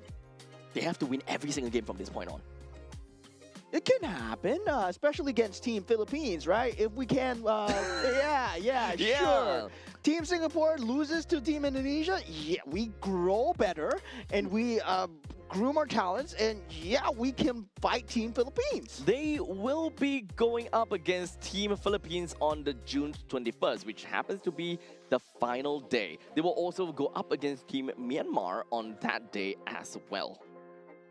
So, we'll see how that goes. Yeah, we'll see how that We'll see goes. how that but goes. I'm also excited for the next match. It's going to be Team Malaysia versus Team Myanmar. So make sure you guys come back in on over to the stream to watch that game. Don't go anywhere too far, as we'll be right back with you in a jiffy.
If all that bloom are fated to wither,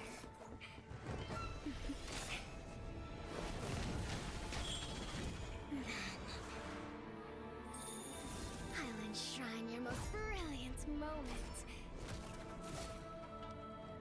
in crimson splendor. Even something so crude can be graced with a splatter of beauty.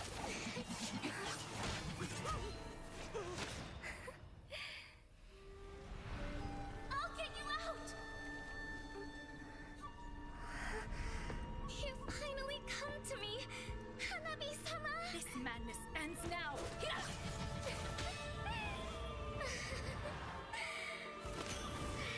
last, I'm shivering with excitement!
human body was built to move.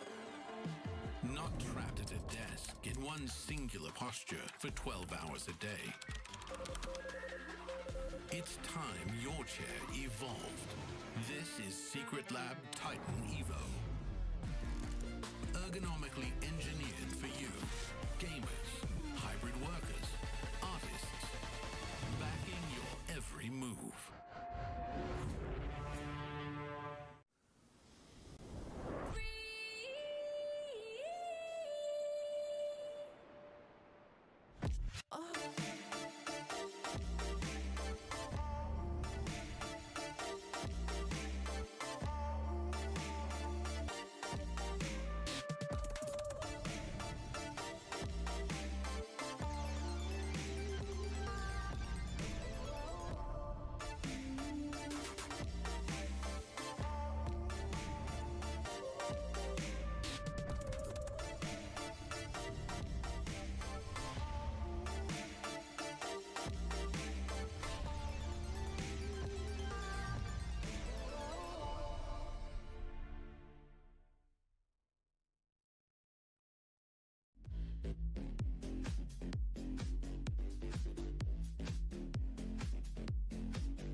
when something so crude can be graced with a splatter of beauty.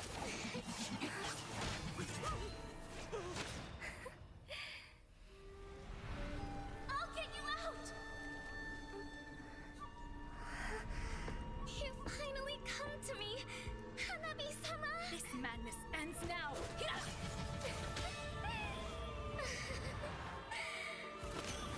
At last, I'm shivering with excitement!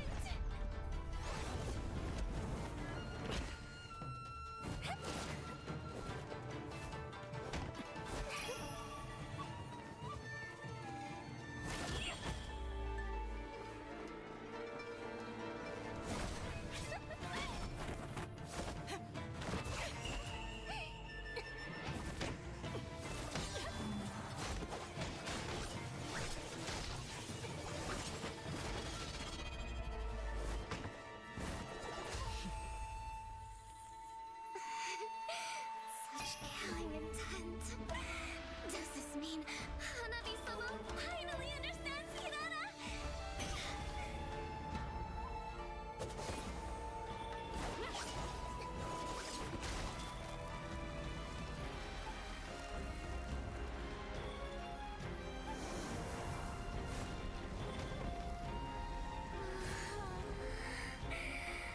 So warm.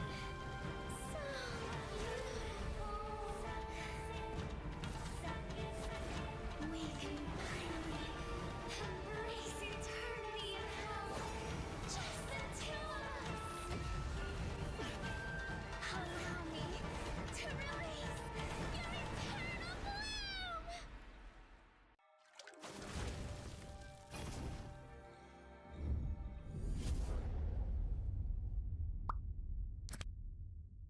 The human body was built to move. Not trapped at a desk in one singular posture for 12 hours a day. It's time your chair evolved. This is Secret Lab Titan Evo. Ergonomically engineered for you, gamers, hybrid workers, artists, backing your every move.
moment.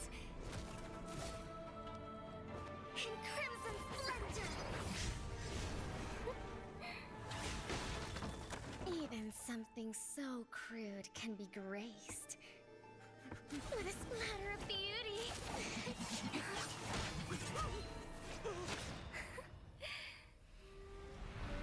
I'll get you out!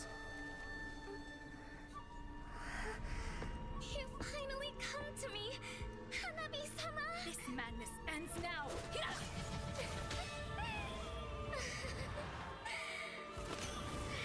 last, I'm shivering with excitement!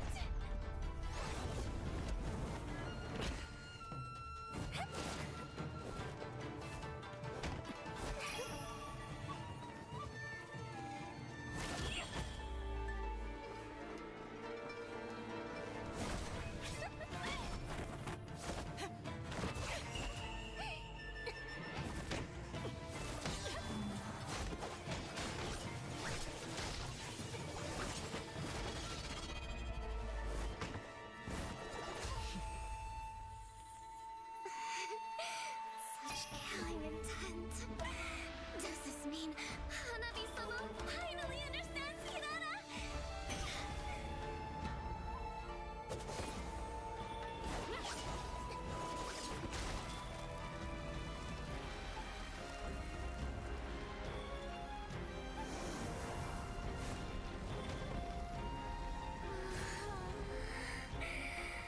So warm. So beautiful. We can finally embrace eternity in hell. Just the two of us. Allow me to release your eternal bloom.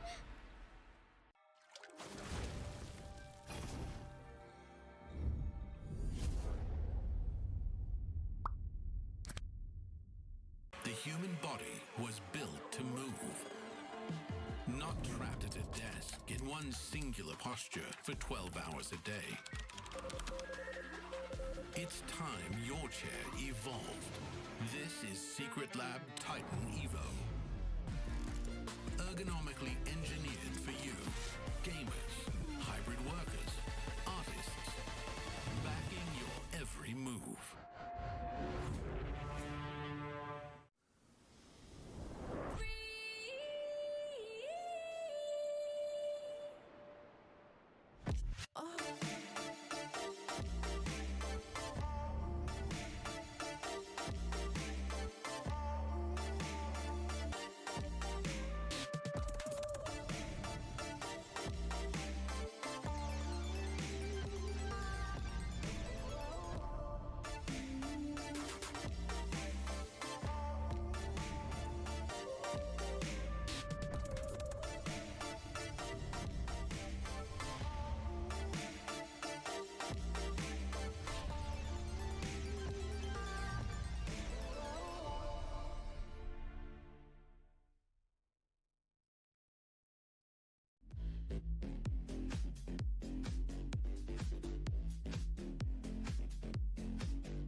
enshrine your most brilliant moment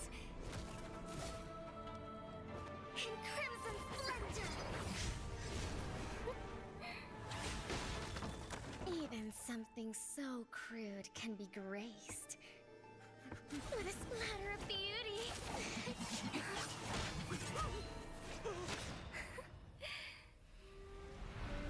I'll get you out!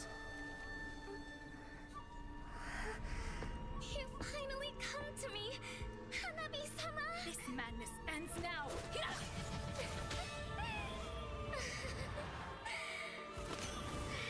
last, I'm shivering with excitement!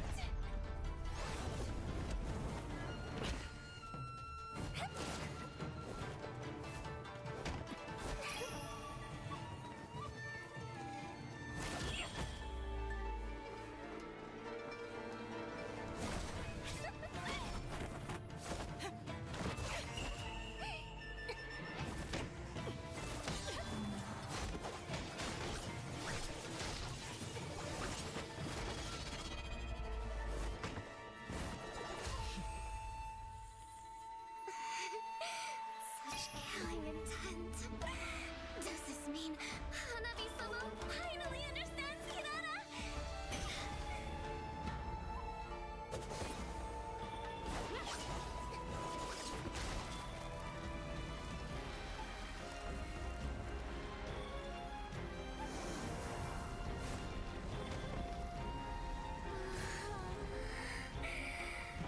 So warm. So beautiful. We can finally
right, ladies and gentlemen, welcome back once again. And we are back in for 2026 Asian Games. And of course, here we have for Mobile Legends Bang Bang Qualifiers. My name is Abstract. With me here is Bowman. We're going to be looking at the game that is most looking forward to. This is a game that's super close to my heart here as Team Myanmar are going up against Team Malaysia. And yeah, if you guys didn't know, I'm from Singapore, yes? Tell me more. But I'm originally from Myanmar. Oh, yes, Mr. Mo Saong. Yes, exactly. So I am very keen to see my boys do well here, especially at the Asian Games qualifier. So, well, we already have that similar seed spots going up against Team Malaysia, and going up against Team Malaysia is Team Myanmar, right? Both teams, I would say, they would have similar levels of experience. And meanwhile, for the side of Team Myanmar, they've been playing together as five for a very long time. Oh, as five.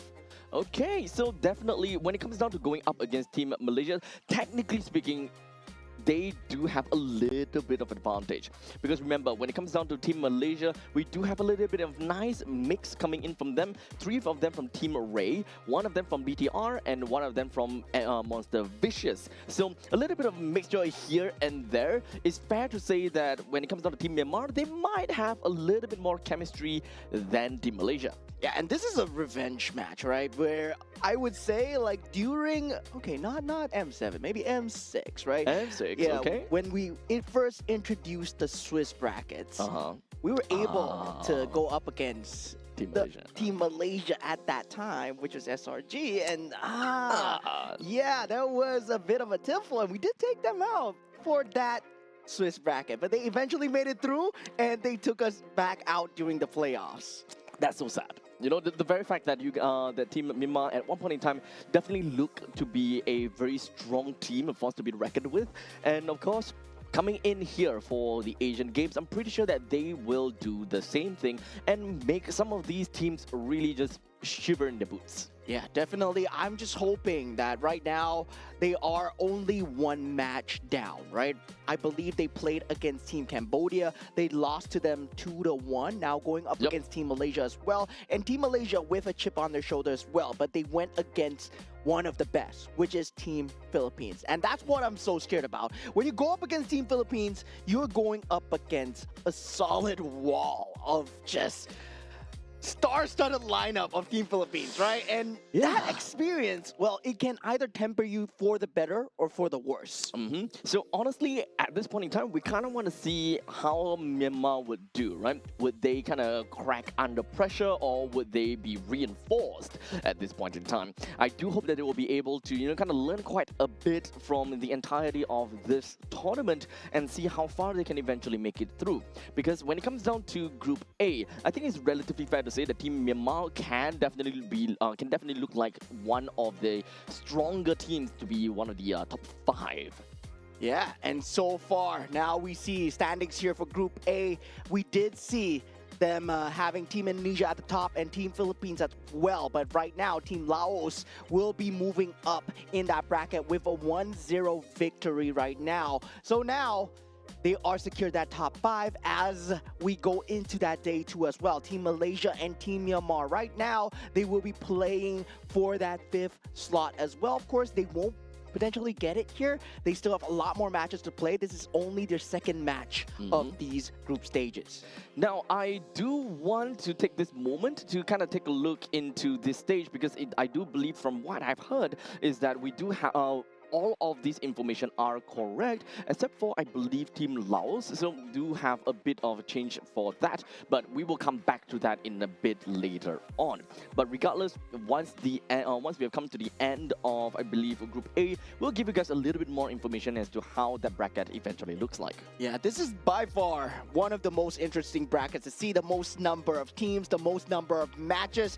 But looking at the boys coming in from the side of Team Malaysia, we got Ilton on that gold lane, Akif on that roam role, Amar on that mid lane, Nazan on the jungle, and Razif on the EXP lane as well. Yep, when it comes down to Team Malaysia, the only opponent that they have fought so far was going up against Team Philippines, which we managed to witness yesterday, which went in a 2-0 fashion in favor for Team Philippines. Definitely, it's going to be a tough game for Team Malaysia, and I'm pretty sure that they will want to come back stronger from that game by going up against Team Myanmar. Perhaps they will want to use this game as a way to, pump up the morale. Yeah, second time on this stage here. They do have their in-game monikers, but of course now shedding their in-game monikers coming in as the government given names, and Team Malaysia as well. I mean, Team Myanmar as well, right? They will have their own monikers, I believe. All of these guys, they have international experience, but when we head into Asian Games qualifiers here, you wear a different jersey. You're no longer representing your organization. You're representing your region, and this is why it is so important for them. And of course, when it comes down to Team Myanmar, I'm not gonna try because I'm gonna just leave it over to my fellow Burmese friend here. All right, on that gold lane, we have Shine Lin Ao, and on the roam role, we have Jo Tuya, and on the mid role, we have Myo Min, and also on that jungle role, we have Han Tu Shui, and on the EXP role, we have Hein Te U. Yeah, so going by their in-game monikers, this is Sanji, Kai's, Han, Ying, and Blink, and these guys, Just say Sanji? yeah. Not actual Sanji The from other team. Sanji. The other Sanji. The Myanmar Sanji. Yeah, the Myanmar Sanji. Yeah. Yeah, we did see a glimpse of him in an M7, right?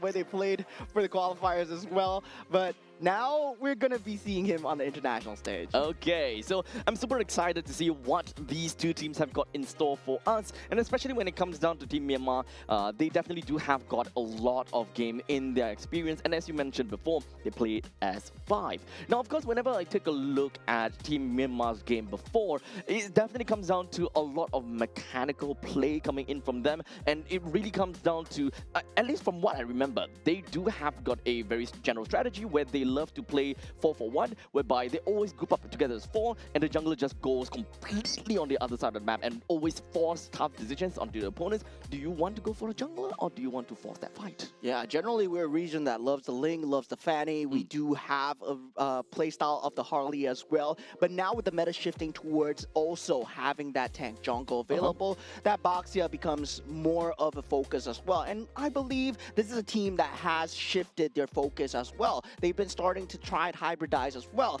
And also for Team Malaysia, now how well do they mesh together given the experience that they had against Team Philippines yesterday? Okay, so without further ado, we're going to be jumping right in and take a look at which map is going to be selected of the randomizer. It is going to be Expanding Rivers. So taking a look at very mobile gold laners is definitely going to be one of the key of the game. Being able to join into some of these team fights early on, like even from the first turtle, can very much be expected, especially in this current meta. It does seem like we are seeing very aggressive plays right off the start.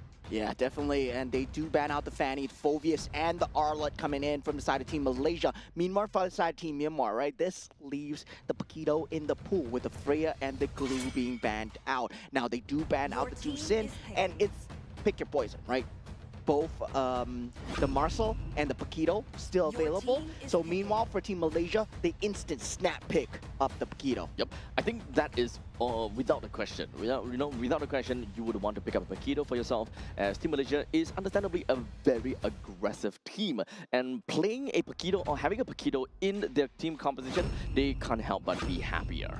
Yeah, now going for the Claude and the Gourd here, right? Generally, we do see a roam to follow up with that Gourd, but picking up that Claude will be a priority here for the side of Team Myanmar. And while for the side of Team Malaysia, right, having that Paquito, you really wanted to go for the Claude. That deny pick coming out from Team Myanmar would be very strong as well. Now, what kind of gold lane would you want to go for to match for the Claude? Picking up the Moskov here is actually not too bad of a choice, given that the Spear of Despair might be good, but they go for the Harif into the Claude with the Frederick. So right off the bat, it does seem like we do have Team Malaysia that kind of want to play a little bit of the balanced role. They do have very good damage from Paquito, while in the meantime, they want to control with a good amount of tempo coming in from the Fredrin itself. They do have got the mage as well as the roam that they would need to fill out, and eventually we'll get there. Well, Team Myanmar, in the other hand, they do pick up a Cho, so at least Cho and God can play for one another and go for pick-off. However, just the two of them is not enough. Yeah, now with the Atlas being banned out as well, I would say there is another potential roam that Team Malaysia can look at, which is the Kalea as well. And Okay. meanwhile, for the side of Team Myanmar, right? The Boxia is still available in that pool if they wish to go for it, but I don't see it synergizing extremely well. Of course, there's that single target on single target with that Mystic Gush available. That could be a possibility of an angle that they're looking at, and the Akai would have been a great pick, especially with the Gourd. With the juicing already taken out by the side of Team Myanmar, I think that being able to find a way to really lock down on the God and the Claude is actually going to be super important. Well, a single ultimate that can stop them either or both of them is always gonna be good. As such, the first hero that comes into my mind gotta have to be Zetian for Team Malaysia to pick up. As long as you see the Mystic Gush or the moment that you see that Blazing Duet, it feels as though the Zetian's Fury of the Phoenix comes in very naturally. Yeah, great ban. I did not see that coming. That Kalea still available in that pool. Now, picking up that Suyo, that mid lane is not yet going to be revealed for the side of Team Myanmar. And for the side of Team Malaysia, right? They have their pick up the mid lane. If they want to go for the Eve, they want to go for the Lilia, they can actually pick that up as well. Now, meanwhile, for the side of Team Myanmar, they're lacking an EXP lane. Yep. So at this point, the information that they have from the side of Team Malaysia is it is going to be a Paquito XP. If they do want to play on that route, then the fact that they are looking at Harry versus Claude, right? So they will want to put some advances or put some resources down to over to the gold lane. So as much as possible, their XP laner needs to be someone that is either number one being able to hold its own against Paquito, or being able to have a decent amount of lane priority to clear wave together with Paquito and then move out together. Yeah, Team Malaysia, they go for a very good front to back, I would say. Eve having that box available, and also that Khalid able to fight with that Raging Sandstorm. But the problem is, right, where is the catch coming from Team Malaysia, right? There is a very little form of catch where you can't exactly force out the team fight. Only the Fredrin with the taunt needs to be that first line of attack. And if Team Myanmar can identify that, they can play around it extremely well. So at least when it comes down to mobility, I think that Team Malaysia have got a decent mobility to catch up to the Khalid in the event he goes for Raging Sandstorm plus that Flicker. A little bit slow from Yi, but at least his box is relatively huge for him to be able to help out with a follow-up on top of that Khalid. And of course, Razif playing as the Paquito, we mostly want to see more of a bushwhack play and be very sly and assassin style going on. Yeah, definitely. I would say both sides having great drafts when you go into the game, and it'll all go down in the land of Dawn here as we go into the first game of Team Malaysia versus Team Myanmar. Both equally seeded in terms of the group stages right now. So now we are looking at Malaysia as well as Myanmar. They're going to be starting off at the southeastern part of the map, and they will eventually end off at the northwestern part, which is going to be the XP lane. Now, understandably, between the Edith as well as the Paquito, at all the way until level 4, they can be relatively equal. However, Edith will have a problem in terms of sustainability, because when it comes to Paquito, he does have a jab that gives him the shields, while for Edith, he doesn't really quite have that kind of regenerating power. All he has is really good amount of crowd control. That's pretty much all. Yeah, really, that's a lot of crowd control, though, for the side Team Malaysia. Team Myanmar, they need to be wary of these team fight capabilities, right? For them, it's more of a burst and pick kind of play style. They do have that Primal Wrath coming out from the side of Edith, but it's not going to be too big of a factor without the farm that is needed. Now, already Akif on that job, able to feel out where the Suyo is. And for the side of Team Myanmar, now they're playing the defense side, they will be able to take out the orange buff. It does seem like very interesting that Shine is actually doing a pretty good job against Ilton. He managed to put him down to a low amount of HP. But speaking of that, speaking of which, right, talking about the gold laners, Shine is actually using Flicker. Yeah, so that is going to be a flicker coming in for the side of Claude. It is actually a very good skill, right? You know that there's no definite catch coming out from the side of Team Malaysia. You don't really need the Purify just for an RWM. Well, you can potentially just have a later timing for the blazing duet, but we are going to have to see how he positions himself. If he can move toward the back line and force out that RWM into that blazing duet, he's going to have a great time. It's going to be a very reactive gameplay for Shine. He believes that, okay, I don't need Purify, I can just either flicker away or I can just BMI out. Yeah, now with that first turtle being on that spot, Nazan does get that first pick. That Suyo not having that timing into that turtle fight, and Team Myanmar chooses not to take that, and not getting a lot of macro going their way as well. Shine Lin Aon does manage to get a bit of damage on that bottom lane, but the first blood has been picked up with the RWM onto Myo Min on that mid roll. Really good layering coming in from Team Malaysia. Is just a matter of milliseconds for Team Myanmar to really want to react to that. Didn't even give any time for Myo Min to just kind of flicker away. Yeah, now with the Zamon's Force being popped out as well, Blazing Duet is available here, but Shanglin Ao needs to play extremely safe here. Now, Tu Shui, he does have the ability to go in, but now being forced out from Akif as well. Mystic Gush does come through from Yomin. It's not going to be enough here as Team Malaysia. They just go for the clean disengage. Very nice. Team Malaysia at this point in time, they do have a slight bit of lead on top of Team Myanmar. Just a shy bit of 1,000 gold. Not going to be that big of a situation right now. But here we go. Take a look. Razif does come in, but clean reactions coming out from the side of the Suyo player as well. Now with the Damon's Force being popped on the bottom, does not matter too much here. Skirmish will be here at the orange buff here. The jump up from Akif into that raging sandstorm, and he does find that clean cut kills. Team Myanmar, 2 members down so far. Team Malaysia, they invade successfully. Very aggressive plays from Team Malaysia, and right now Tusue doesn't seem like he's able to do too much because currently only at level 5 as compared to Nazan right now level 7 as a Fredrin. So Team Malaysia, they do have a very good control over the map at this point in time. Is very likely due to the fact that, you know, Team Myanmar, they kind of seem like they are having a little bit of difficulty trying to control out the middle lane to a certain extent. Yeah, consistently popping out that Damon's Force to the bottom side as well, not giving the macro advantage while this is going on, right? They want to take the team fight and get the macro. No, you're not going to get the best of both worlds here. Team Malaysia just slamming their foot down. Now they will have that second turtle available, but this time that Way of the Dragon is available, and they gotta watch out for that. A lot of ultimates is currently still available, and in fact, Team Malaysia has just refreshed all of their cooldowns. Every single one of them can be part of this game. The ultimate economy so far looks pretty darn good for Team Malaysia, and if they ever want to jump right in, they absolutely can. And now we do see that bottom lane. Nobody's rotating in, and Hilton will be going in. But Akif does have that Raging Sandstorm towards the back. Myo Min in a lot of trouble here, but RWM in the back line, keeping the rest of Team Myanmar locked up as Team Malaysia, they get 2 for nothing and the turtle as well. Great early game start for them so far. Unfortunately, Akif did not manage to get a kill down on the Myo Min, but the main thing is being able to lock Myo Min out of that team fight due to the fact that it is a turtle fight after all.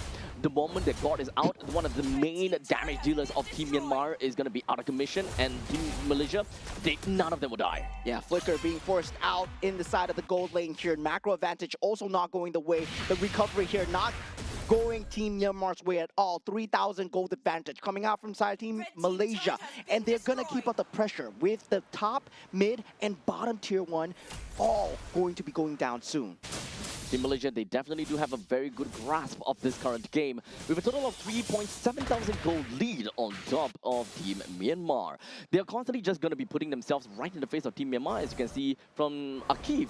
He's always showing himself, and he's always trying to give information to the team.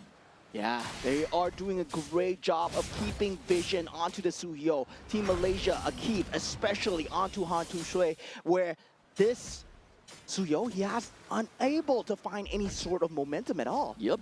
At this point, he needs to be able to find a way to get himself out of this ditch, right? Because Team Malaysia, they are very aggressive, and Team Myanmar, honestly, I think that the main thing they want to look for is to play bushwhack and kind of snipe out the back lines. The only one that can realistically go down maybe is going to be the Keto, because he's very powerful in terms of firepower. The moment that he runs out of these skills, that is the point in time where Han Tu Sui would be able to find some of these advantages or these windows to play around. Yeah, and now with the Way of the Dragon not being available as well, they know that Flicker is down for the side of Claude. They push the issue here. Conceal already being used here. They still have Flickers on the side of Team Malaysia. They're waiting to pounce for a slight positioning error for the side of Team Myanmar. And now they will want to take this turn as well. The thing is, for Team Myanmar, they can play pick-off. This is kind of what they are wanting to do, right? As long as for Kyotuya is able to find a good kick onto someone, literally onto anyone, I feel, then the Mystic Gush can come in and followed by a good execution from Tu Sui, then it should be fine. Yeah, now with the rest of the team falling in, Team Malaysia, they might not want not to overextend here. Great knockup from the Earth Shatter so far, but Mr. Gush not coming through as Akif does find the damage onto the gourd, and 2 members already down for the side of Team Malaysia. And now Team Myanmar, they answer back with 1 kill of their own. Unfortunately, the fight did not start off great because the Way of the Dragon from Tuyat just did not land correctly. It did kick onto Amar, yes, however, not in the direction that you wanted it to go. So that is one of their main win condition, or rather their main game plan already thrown into the gutter. And from this point on, they need to look at how Tet-U comes in with the onwards plus the Earth Shatter. That is if he's able to layer those in. Yeah, so far, Jatuya doing a good job of trying to keep up the vision with that 1 death so far, not letting the chip affect his shoulder as he does go on for more. But 5,000 gold advantage coming in from the side of Team Malaysia at this point, right? Diving in this tier 2 turret, very good idea if they can especially take out the gourd first. But that counter kill onto Akif means a comeback recovery for Team Myanmar. But still, 5,000 gold ahead, it's a long ways away. Hardly any form of recovery, but here we go. The conceal play right over to middle lane. They found one. Yeah, Jaw in a lot of trouble as he gets instantly shut down. And that's what you want to do from the side of Team Malaysia, right? Make sure the Cho is unable to start these fights. Make sure that the flicker is consistently used. The good thing here is that Jaw did not use the flicker at all. So at least for Team Myanmar, they are looking for those opportunity. The Lord is definitely going to be coming out. So at least for Tuya, he understands that, okay, we're just going to be playing it slow. He may die a couple of times, in fact, 2 times only. So he'll want to open things up and wait for the prime opportunity to go in for a nice Way of the Dragon. As long as he gets one good one, there is a possibility the Team Myanmar will be able to take away with a good amount of trades. Yeah, Team Malaysia so far very dominant throughout the entire map. They will have that Zaman's Force available together with that taunt capability. This team fight for them is going strong. And Team Myanmar, they have not been able to find a pick-off so far. They need to pick and burst, right? That's their entire crucifixion of that lineup. And that fixation is not going to find them any opening at all. That all said, the Lord will go down and it will be marching down to the middle lane. Do take note that the only turret that is available is all the way up in the northern side. And as long as Team Malaysia is able to get more than that outer turret and being able to touch more of these inner turret, this is going to be great for Team Malaysia. And they will be able to get quite a lot of advantage just from a single Lord. Yeah, the lack of frontliners here as Edith will be that only source of damage. So coming in from the side of Team Myanmar, they have no one to frontline. They still have holy defenses available. But look at that, Han Tu Sui getting caught here. But he is a Suyo, able to get out. And Amar, oh, very premature. yeah, flickers away. Yep, but at least that is going to save his life a little bit, I suppose. However, might not exactly be too necessary, but it's okay. Since Team Malaysia, they are already pretty far ahead. They will want to look for a window of opportunity to eventually run right in. RWM with the Raging Sandstorm. Akeem unable to find that opening so far. Now Team Myanmar, they are able to defend this for now as long as they can keep their members alive. And they are able to hold on for now. Shinlin out going aggressive. Oh! He does have the BMI away. Is he able to pop it? He does. And this is the power of the Claude. Oh my, oh my. Initially, it kind of seemed as though Myanmar has a lot of problems trying to reach in over to the masses from the side of Team Malaysia. Just because of the RWM, it creates so much space between Malaysia and Myanmar, which even to this point in time, Han Tu Sui don't have a way to go right in. The moment he goes in, he's gonna come out with half HP and he didn't even get to touch anyone. As such, that initiation coming in from Shine, he's just trying out his luck, it does seem. It is understandably a very risky play, but it does deal more than enough damage over to Ilton, and that is also a very good initiation over to the side of Milmint to just finish him off with a Mystic Gush. Yeah, that's survival coming out, right? Using that flicker, just popping in. That 50-50 was taken from the side of Team Myanmar, and I gotta say, that really made a change in the game. Right now, he has the Holy Trinity. Now Team Malaysia, they have to respect the fact that the damage will start to poke through. So right now, Team Myanmar, they're very much behind with about 5,000 gold behind. They don't have a lot of ways that they will be able to open up the map or perhaps even get some farm for themselves, as the lanes are currently frozen in the middle ground from the top and the bottom. The middle lane is more or less in the same direction, so Team Malaysia, they're holding out the lanes pretty effectively, waiting until the right time where the Lord eventually spawns. Team Myanmar would have nothing else to do but to group up together, look for a way to completely take control of one part of the river in order to give more farm over to Shine.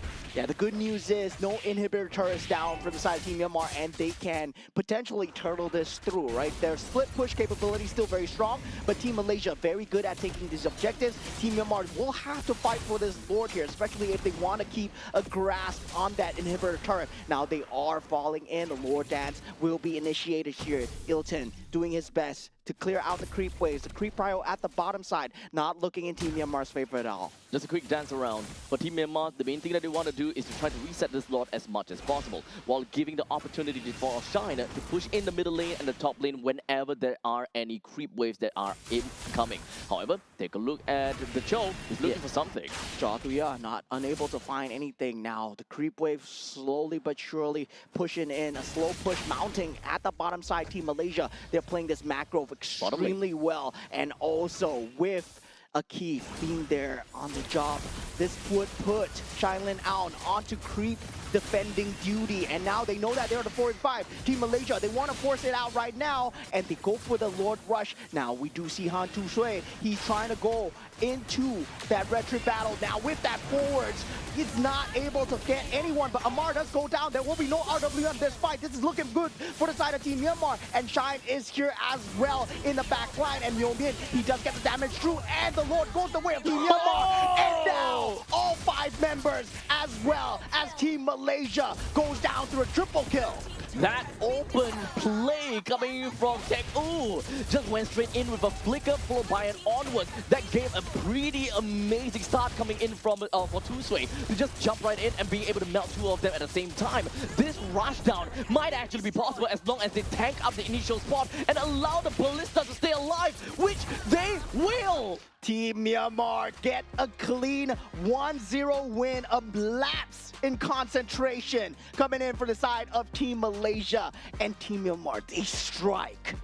A single mistake, or I wouldn't say mistake, a single great play from Team Myanmar immediately led to all of that. And does it at that point in time, the moment that Tusui went straight in and being able to find 2 kills, that was the point in time he was able to get a nice snowball from that point in time, because there were no one that essentially is able to stop him. He did lose his life in the end of the day, but the main thing is being able to have a claw that still can rampage through the battlefield. Yeah, respecting the damage that needed to come out, right? During that point of time, that turtling, all that macro was for a reason. While all this was happening, you can see Tusui on that Suyo. He was trying to get the farm up on the Suyo, trying to get the damage through. Eventually, it came at the sacrifice of his own Edith, but it all worked out. It all worked out. To be fairly honest, Edith, the only job at that point in time is not about breaking out the Phylax or anything anymore.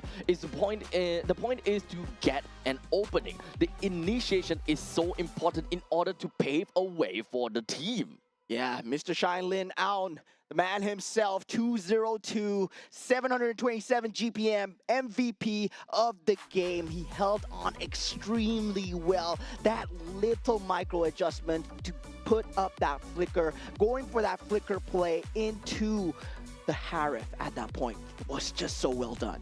honestly, amazing job. Even though it's just 0-2, and Team Myanmar didn't even have a lot of kills. To be fair, it doesn't really quite matter because they won the game, and that's what is important. Yeah, definitely. 10-8. You can see Team Malaysia leading in terms of that kill counter, right? Receive was a problem that they could not deal with, and they were like, yeah, let's leave it to a later date. Our problem now is to get the farm on the Claude as much as possible. And this is a situation, once again, the Claude from behind, right? This is a hero to be respected. This is something that only a Claude can do. And currently, I feel this is why he's so strong in the meta. So honestly, Team Myanmar, they did whatever that they could at best, and of course found the opportunity onto Yves. Having the Yves not having the box, the RWM, is such a big thing, right? Because we saw multiple times when Team Malaysia was literally knocking on the doors of Team Myanmar, a single box completely breaks away Team Myanmar's advancements, and they don't have a means. They don't have means to just rush right in.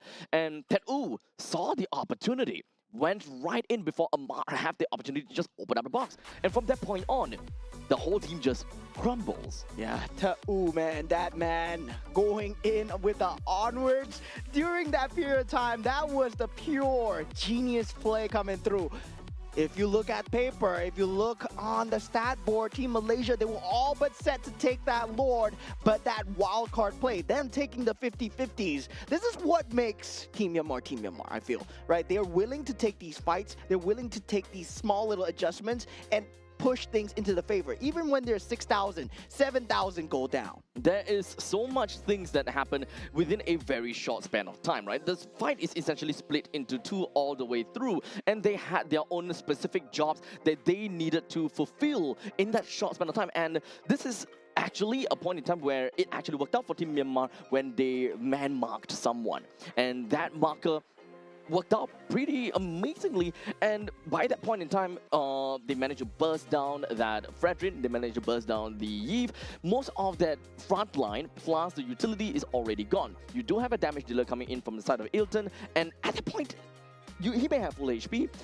He does have his summon force, but to be fair, the entire team would just collapse onto you, and there's really nothing much that you could do. Yeah, and that's just great concentration coming up in from these players as well. Team Malaysia, I would say, at the end, they forgot that RWM was the key factor that they were winning these team fights, right? That box, very important in locking key players, especially the Cho up. And without that capability, when he positioned himself slightly in front, Team Myanmar, they saw that chance. Yep, it was a split-second decision that they had to make. And to be fair though, there was actually not much of a reason for Amar to rotate all the way to the northern part of the Turtle's Pit. He just had to be behind of the Fredrin throughout the entire time, because they even have got a Keith that is hovering around in the southern side. The only reason why he made his way up to the northern side is because of, well, Paquito. However, Paquito is actually playing more of an assassination style kind of gameplay. Doesn't really quite require too much support in this case. Yeah, they were feeling the gold advantage, right? Yep. When they felt the gold advantage, at that point, I can understand the decision-making coming out from It was side of Team 5,000 gold Malaysia. advantage, by the way. Yeah, they were understanding it because they wanted to use the box with the Paquito to just prevent any form of entryway. But the entryway came onto Amar. Yep. And yeah, that was just pure decision-making genius right there. Now going into game 2, right? Feels like both teams, they got a good feel of each other right now. Team Malaysia, sadly, down 1 point, but still, they played an amazing game. They were just so ahead, and with that, hopefully, their mental is still intact. Yep, I'm pretty sure that they will be able to bounce back strongly from this point in time, because I'm pretty sure that Team Malaysia, they're pretty well tempered. You know, they have went through so much, and they have played a lot of MLBB as well. So I have great hopes for them. Pretty sure that that is not gonna let them down. Yeah, MLBB is indeed a hard MPL to play. And now, with the ban stages coming through, we have the Phobius, the Fanny, and the Arlott being taken out from inside Team Malaysia. Team Myanmar, they choose to ban out the Freya and also the Glue. And this time, Your team is they're saying, go for it. Go for the Paquito once again, right? we've dealt with it in game one. We're gonna deal with it again. And yeah, I mean, letting it out. I mean, Team Myanmar, that's just pure confidence right there. Okay, but this time Team Myanmar have decided to steal away that Brendan away from the hands of Team Malaysia and double down with a gourd as well. Oh, this is not good. Team Malaysia is just gonna pick up the Claude for themselves. Claude Paquito, might be a lapse in draft here. There's Harif as well. Yeah. There is a Harif that's available. And I think that Team Malaysia might actually want to go towards that certain direction though. Having a Paquito plus the Harif, they can actually play a very aggressive setup coming for themselves. And oh, they actually went for the Claude and down with an Akai.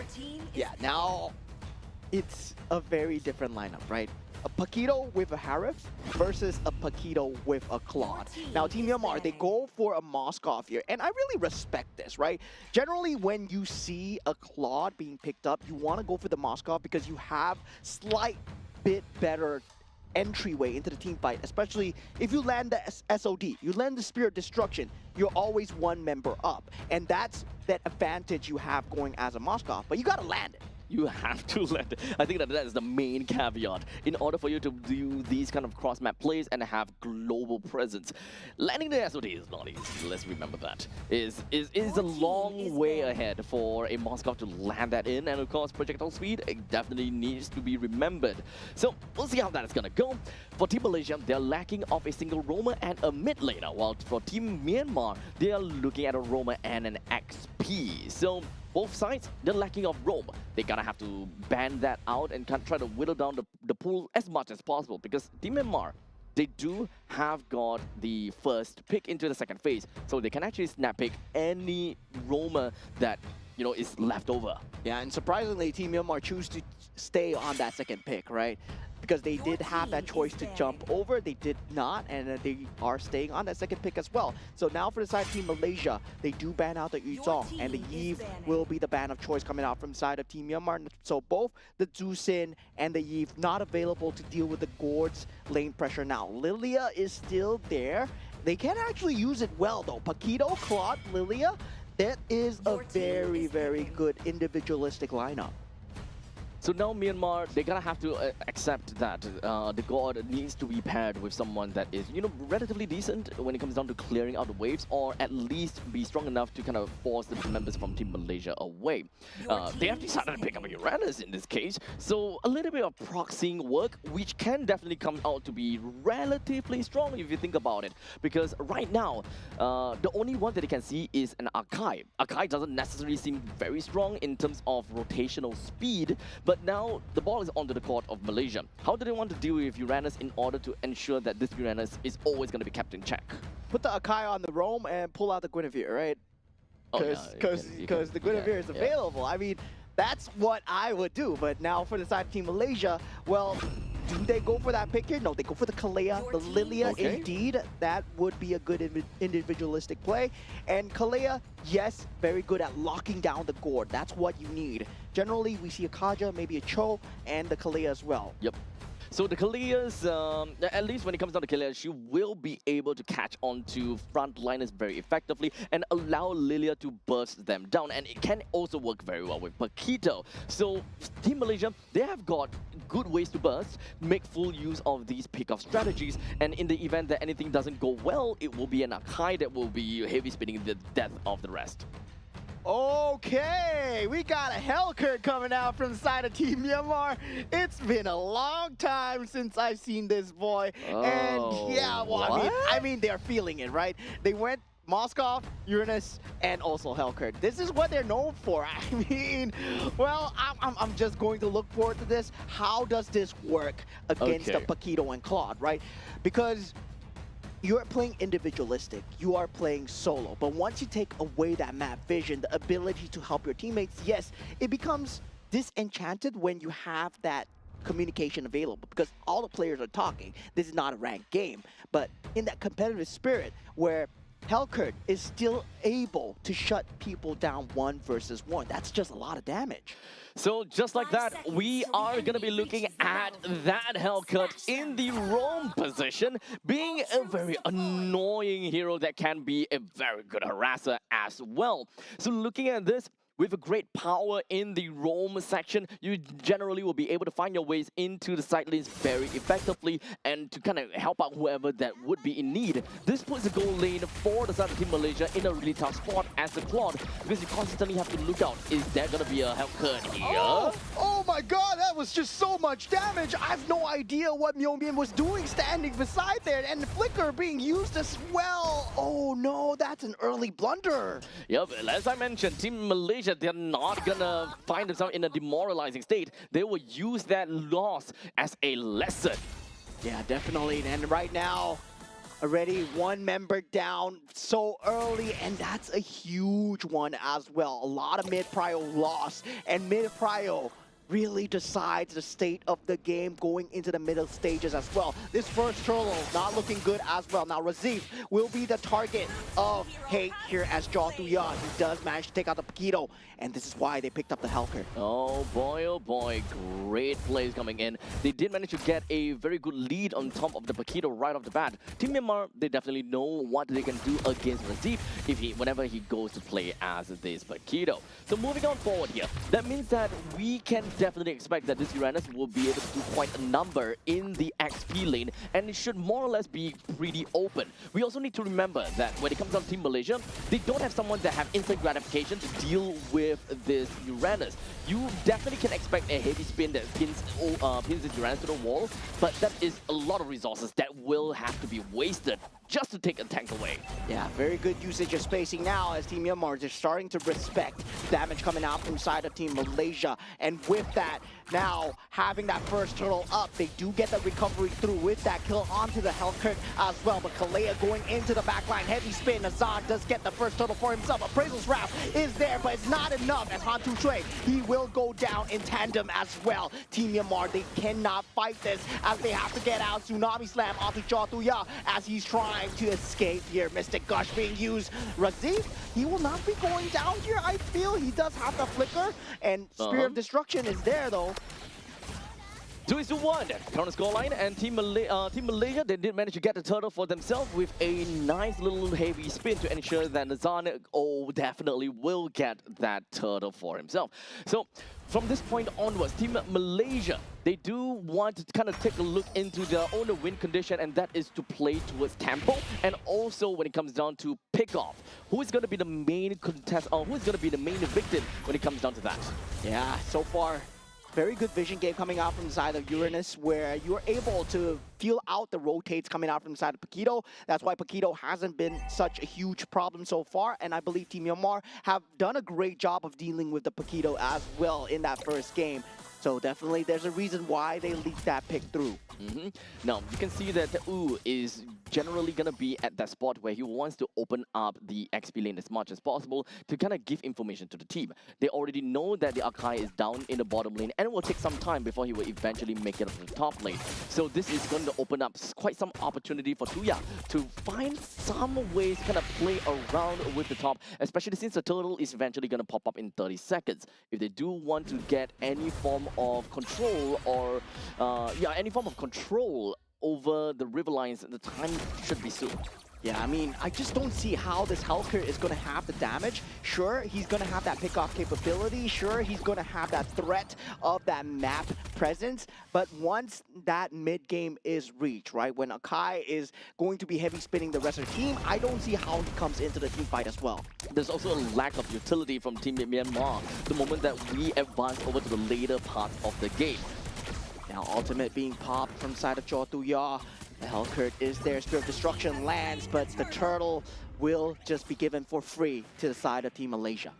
Now do note, even though we're looking at a Hellcut in the roam position, which can be very aggressive, however, we do have two heroes that are generally very greedy, that requires a lot of items in order to perform, that being the Moskov as well as the Uranus. So having the Hellcut really just allows Team Myanmar to breach themselves over to the later stages of the game. However, as you mentioned, the moment that we hit mid stages, this is when the team will have a very big drop in power, while Team Malaysia, they will have a massive raise in that due to the fact that they are a pick-off comp, having a Lilia onto their side, and Razif, they will go downtown.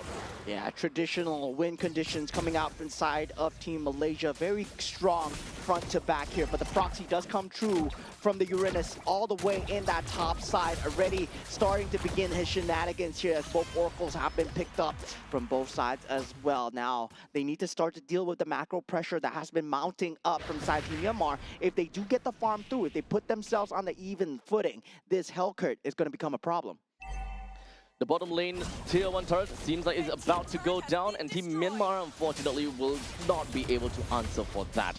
Team Myanmar, one of the main problems is also when it comes down to initiation and execution. You don't really have a way to keep Team Malaysia in place, as you can't just hold them down right there. You need to slowly play around, you gotta feel it out a little bit, and technically speaking, harass the opponents. And this is where Tet-U comes into play.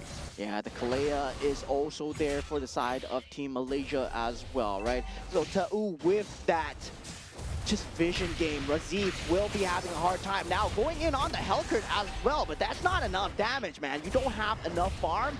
Blade of Heptacy is being picked up, but yeah, it's not gonna be enough. Yep, all they want to do is be pretty much just harass Razif as much as possible. But with the help of the Hellcurt, they could actually potentially bring down the tier 1 turret, which was something that they really wanted to rush down, because there is, of course, some sort of timer that they will want to reach out for when it comes down to Suya.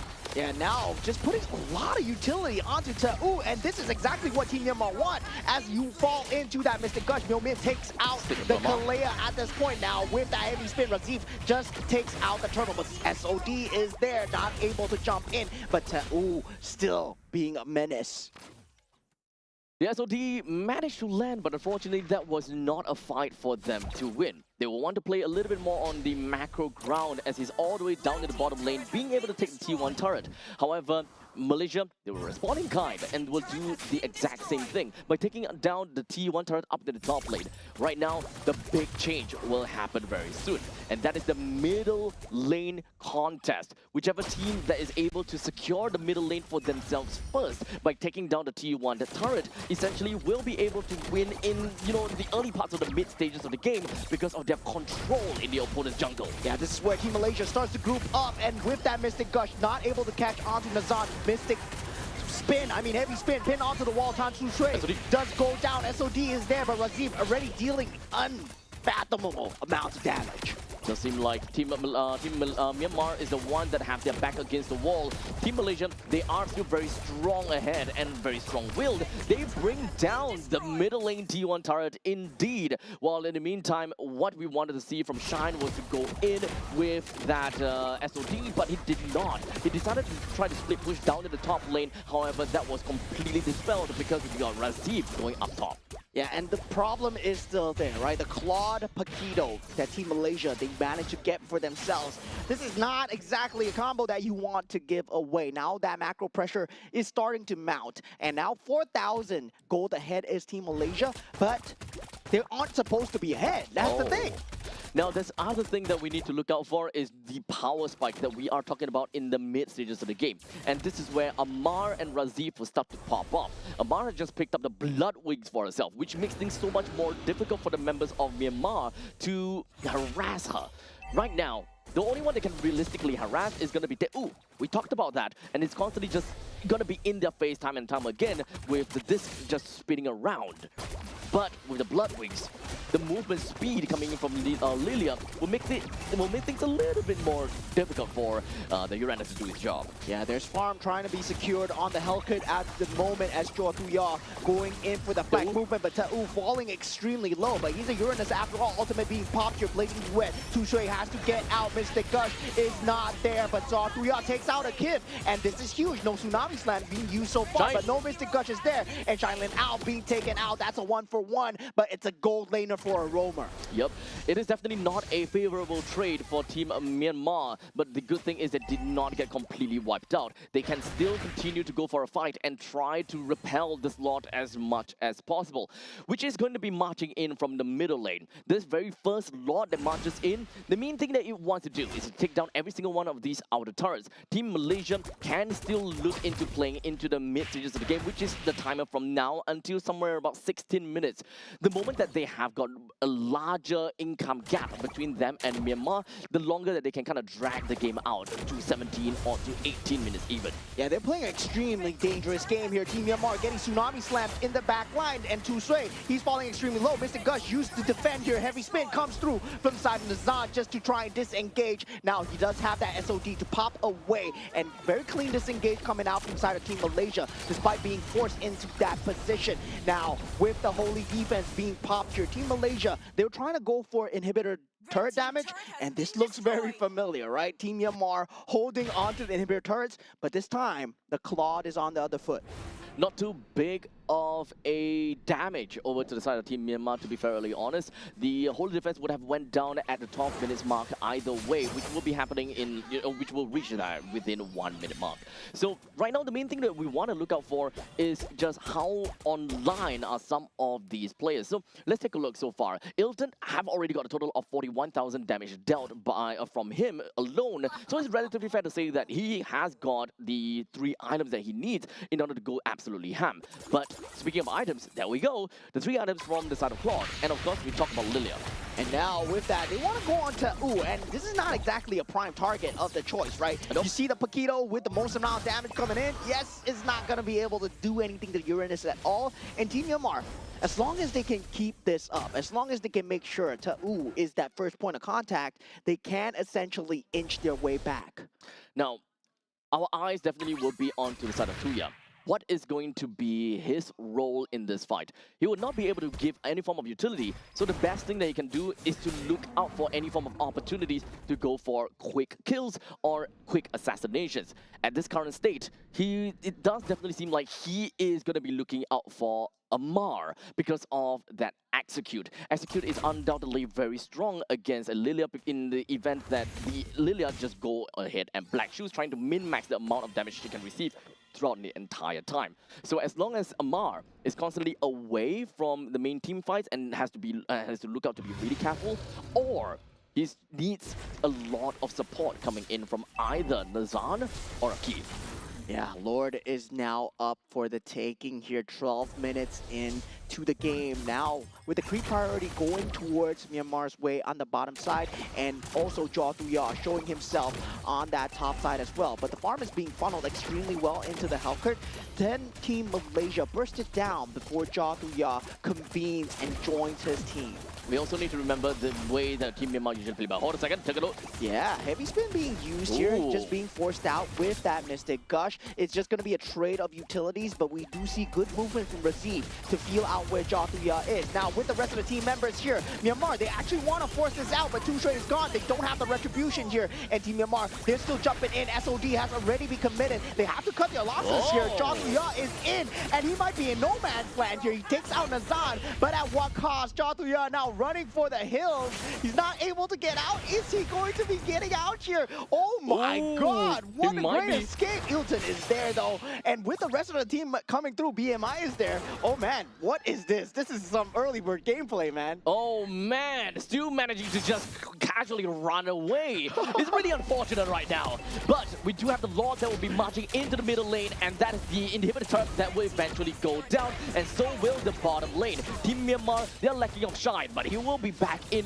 really soon. A quick little SOD should be able to bring him straight into the fight in the event that Team Myanmar will want to start things off first. Yeah, now once again, they have to be wary of Jaw Thuya's position, right? Right now, they're feeling the blood in the water so far. They need to wait for Nazan to reconvene with the rest of the team, and Team Myanmar, if they want to jump now, this positioning might be good for them, but they're still holding on. They're wary of the Lilia being in the back line, and Jaw Thuya has been snuffed out. Now, with Ta'u going in front, SOD is still an option to open up the team fight. We also need to remember the team of Malaysia. The way that they play is that they are not afraid of being in the front lines. That's why Ilton as well as Amar, they don't mind being in the front lines and being the harassers. The reason why that is that there is no containment coming in from Team Myanmar to lock people down. Now with that heavy spin being used, Ta'u is able to get out so far. Now with the Mystic Gush gone as well, Flying Cloud Mechanic is there. They are coming in, SOD as well, jumping in with the Spear of Despair. Akif will be locked down here. They don't have the heavy spin to disengage her. And now with that, Team Myanmar, they secure one for themselves. a small little victory for them. Being able to take away that Kalia might be able to allow them to take some of these money bags that are just standing around the lanes. The top lane and the middle lane T1 turret can definitely go down. But so far, Team Myanmar, they can look out for more of these opportunities of split push, which is something that Myanmar meta usually like to play. Normally, with an assassin or someone that have a lot of movement speed, would just split push alone and leave all the other 4 members on the opposite side of the map, which we have mentioned before. This is something that you will always want to take a look at and be reminded of, that Nagoya, he can come in at any point in time. Yeah, this guy, man, this guy, he made the great escape so far. I would say losing all inhibitor turrets in the process, but still holding on to the game, right? The map pressure that he provides alone, you need to think about the back every single time you're pushing forward as Team Malaysia. So this is why they can't exactly go for the base rush, because their backwards is always exposed. Now with the Lord up though, I don't think that Team Myanmar will be able to control this Lord, however, though. It is always going to be a 4v5 because the Hellcat will always need to take some time before he reaches the main fight. Well, in the meantime, this is all about juggling, and this is all about the macro game. As long as Team Malaysia realizes and sees that, hey, Hellcat is all the way to the top, there could be a possibility that they would want to be able to jump into a fight.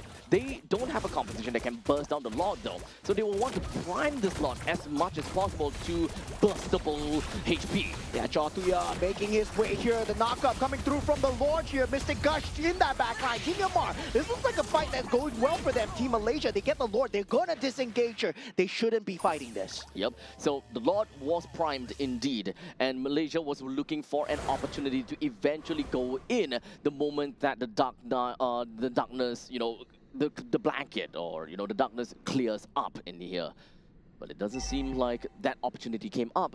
And that's why Team Malaysia, they have decided to focus down onto the Lord and look for a easier way to win, and that is to crash right in over the core.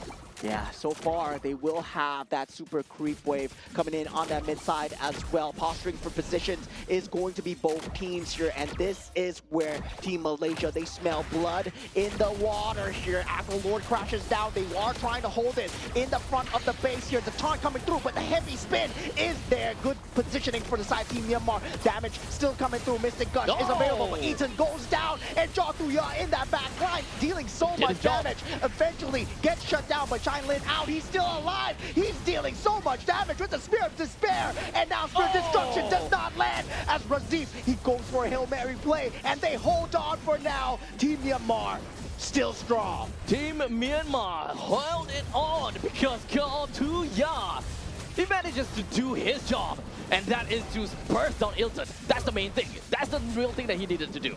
And from that point on, even though he would have to sacrifice his own life, Shine would just literally go downtown and get all these free hits. Yeah, I mean, Team Myanmar, they are not shy about giving up their own lives for the objective, right? In the previous game, we saw the Edith going in, and now Jotuya going on to Ilton, which is the main source of that physical damage onto the structures. And that is exactly what they needed to do to survive. So currently 18 minutes into this game, and we're looking at 51,000 total gold over to the side of Team Myanmar. So it is relatively fair to say that their items are all relatively maxed out, and we can definitely see that in a short little bit.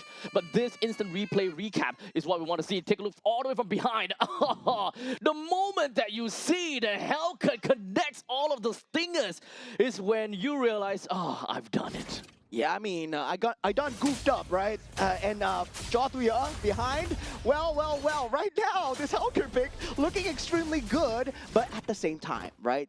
The pressure is mounting to the side where they don't have inhibitor turrets. There is going to be constant creep wave pressure. But now Team Myanmar, they have much more breathing space, knowing that they can take down a lot of the members, especially Razif. He needs to be wary. He does have that immortality, but that one life is only going to get him so far.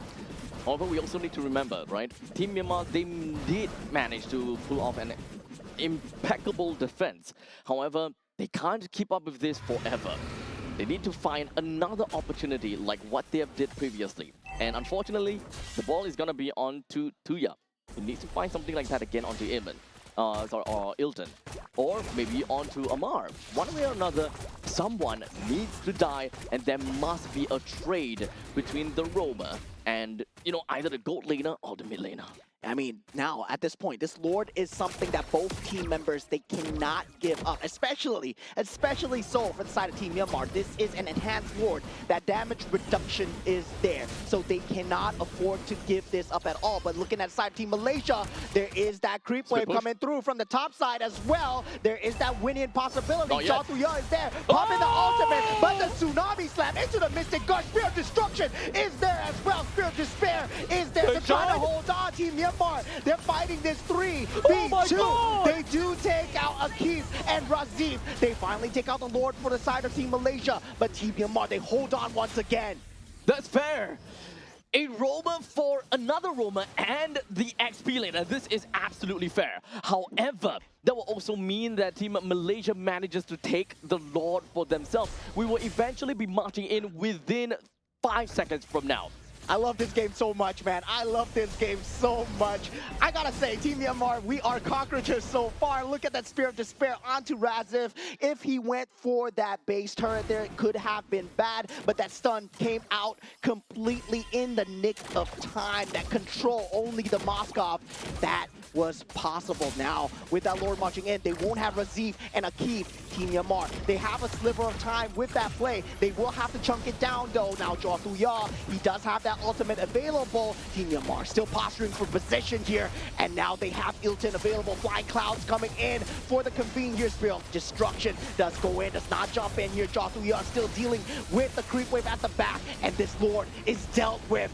Team Myanmar, they hold on, they breathe for now.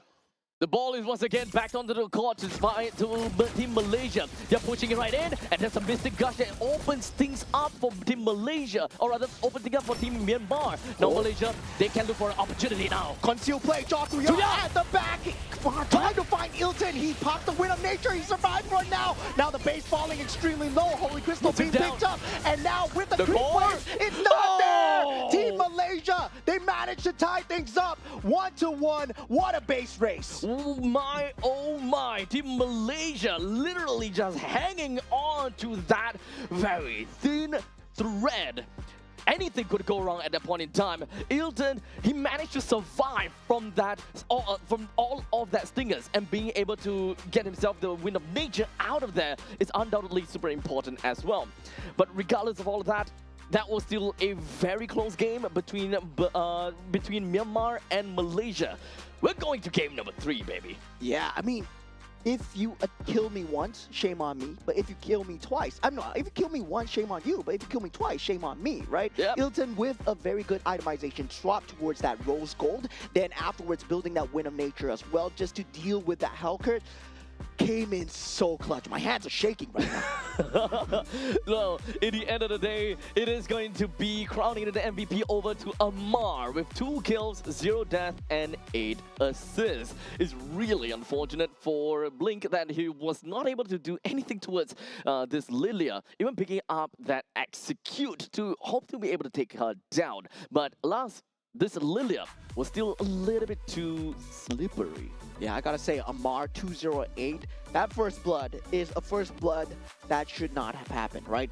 Given the fact that if you rewind that first blood away, that could have been a very different game, especially looking at the Hellcurt that was available. And Amar bought them that space. He bought them at least 3 minutes of breathing space in that early game alone, and that could have led to Team Myanmar winning as well. To be fair, at one point in time when there was just 3 members from Team Malaysia just tagging along with the Lord, it really seemed as though that Team Myanmar could have dove onto Malaysia in order to kind of repel them further away or try to cycle the members there. But I think that at that point in time, they really need to consider that this is a 22-minute game. This is a well-evolved Lord, and we need to realistically be able to deal with this masses of creep wave and the Lord. So the number 1 priority for them is to not to cycle the opponents, but to deal with the Lord first. But however, they were hoping to be able to kill the Lord fast and then cycle. Yeah, but they did it. It took a little bit too long, right, for the Lord to go down. So by the time that the Lord went down, every single one of the members from Team Malaysia got together already, and the cycling unfortunately would not be able to come into play. It became a full 5v5. I think they were trying to go for something out of the ordinary in terms of that team fight, where they were waiting for Jaw Thuya to get that connection, right? That convene from the back line. And they already dealt with that Evolved Lord. It was already gone. It was the next creep wave that was coming through, and they could have dealt with that creep wave as well. The bottom lane was settled. All that was left at the top and that mid wave as well. So Team Malaysia essentially made it work with just two, and that immortality buy together with that Winner Nature, I think that's that little justification, that little modification that really came through for the side Team Malaysia. So in the end of the day, this is the result that we have. 1:1. And boy, we're going down to a BO1. Literally down the wire. Anything could happen right now. And both games were relatively close for Myanmar to a certain extent, right? Game number 1, it was Team Myanmar that was on the back foot the entire time. They had one good fight, and they just rushed it down in the middle lane. That was just unfortunate for Team Malaysia. We're gonna have to agree to that. Game number 2, Team Malaysia did whatever that they can. They tried to get themselves a decent amount of lead, and they always have to keep a lookout for a random Hellcat. It worked out once, it worked out twice. However, finally, the Lord was just too much for them to handle. Yeah, definitely just having that a bit of the space, right, in that base where Team Malaysia was able to take up so much space. And I feel that if they took that fight a bit outside of their base, as you said, could have ended differently as well. And we were at a point in time where items didn't matter. Draft, it's all out the window, right? It's all about the full execution. Everybody is playing with the vibes, the execution, and also the decision making. And this is really top level MLBB when it comes down to these team fights alone. You see any lesser Claude would have perished right there. But Eelton, well, first time, okay. That's on me. That's on you. That's on you. Yep. But second time, it's not going to happen again. He did not crack under pressure. That's the main thing. Lolil, or rather Eelton, he made a very good play and ensured that, it will not happen again. Rest assured to his team, they can still continue to go on. They know that the lifeline is undoubtedly onto the Claude. That Blazing Duet and of course the passive auto attacks coming in from Claude makes a huge chunk of damage. After that, it will be on Amar that is playing as onto the Lilia. Lilia, MVP, 2 kills, 0 death. To be honest, it could just keep on going over for days and just keep on getting those glooms out over and over again. Yeah, I mean, that was twice as well, right? We saw the base rush down with the Paquito and the Spear of Destruction into the Spear of Despair into the own crystal. How many times have you used your own crystal as the target for the Spear of Despair as the Moskov? I believe even in a ranked game, there is very little chance that happens. And oh my God, what a play that was. Both teams, thank you for a great game of MLBB. But one of you guys are going to have to lose here as we head on into the game number 3. Now, all drafts out the table. Game 1, Game 2 didn't matter. Game 3 is now the main thing here. There's only one game now. Between these two, which region will be the one that comes up on top of all of these? We've had very different form of drafting, very different forms of playing, and of course, very different heroes, being a Hellcat coming in, being signature and all. So, what is going to be Malaysia's idea here? Technically speaking, game number 1 worked out great for them. They just made one single mistake. So, technically speaking, do they have to fix anything? That's kind of the question. What kind of things did they do wrong? Can they continue with the way that they have been constantly playing in order for them to get this game 3 in the bag? Yeah, I would say, all right, just don't give the Paquito and the Claude.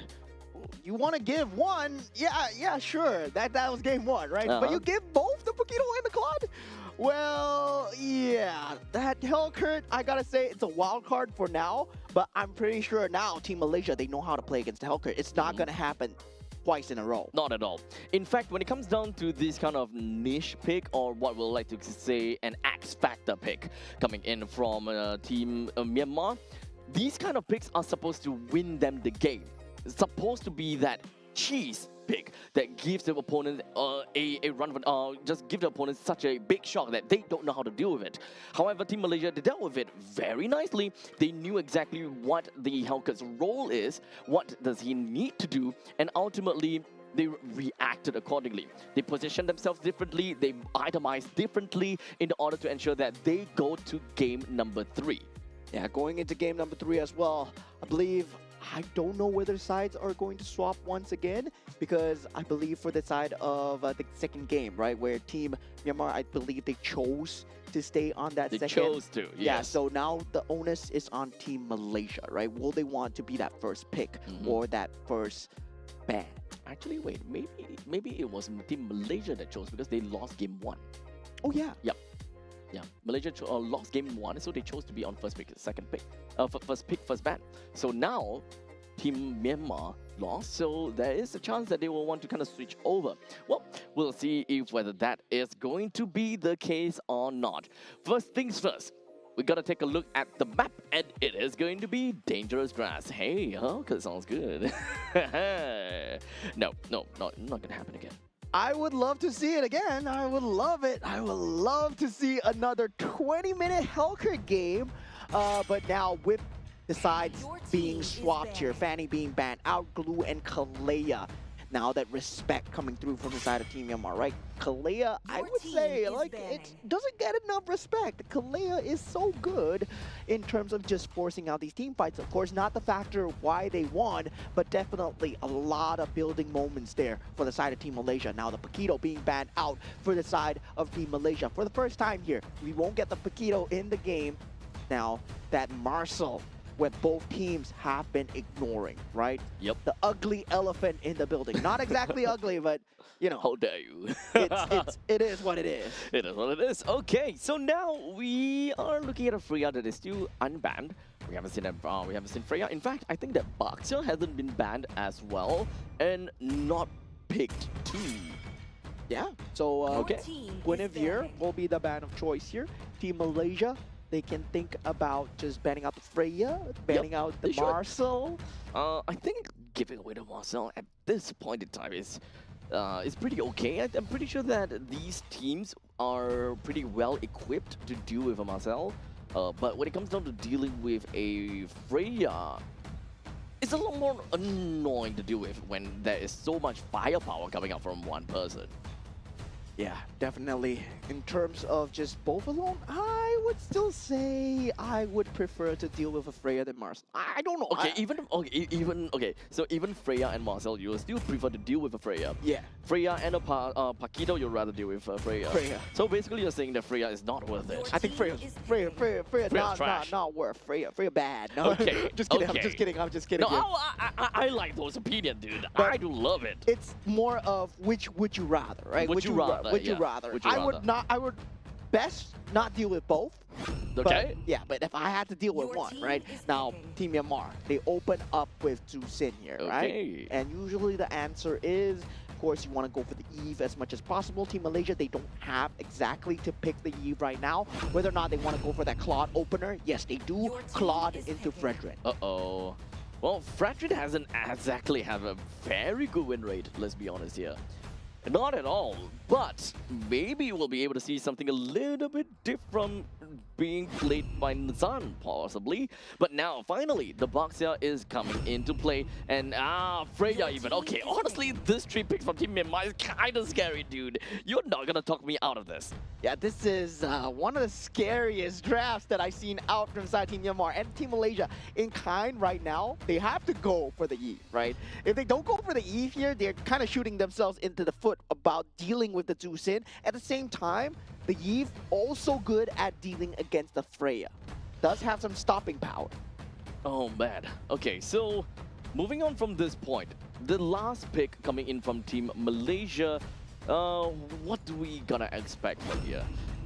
Okay, great. You gotta go for it. We gotta go for it. You gotta go for it. If it does get banned out, you're just not giving yourself a fair chance here. And also now for the side of Team Myanmar, well, now they can think about what's next, right? In terms of the roam, the Kalia is already gone. The Cho is a possibility. The Arlot definitely needs to be banned out from the side of Team Myanmar because on that EXP lane, Fredrin, Arlot, that combo, definitely not something that you want to give. So now we are looking at Team Myanmar. They haven't yet have a roam as well as a XP. No, roam and a gold in this case. And in the side for Team Malaysia, they also do need a XP and a roam in this case. Okay. What a respect ban, right? What a respect ban Primed. coming out from the side of Team Malaysia, banning out that Hellcurt. Well, I wouldn't want to deal with Jothuya's Hellcurt either.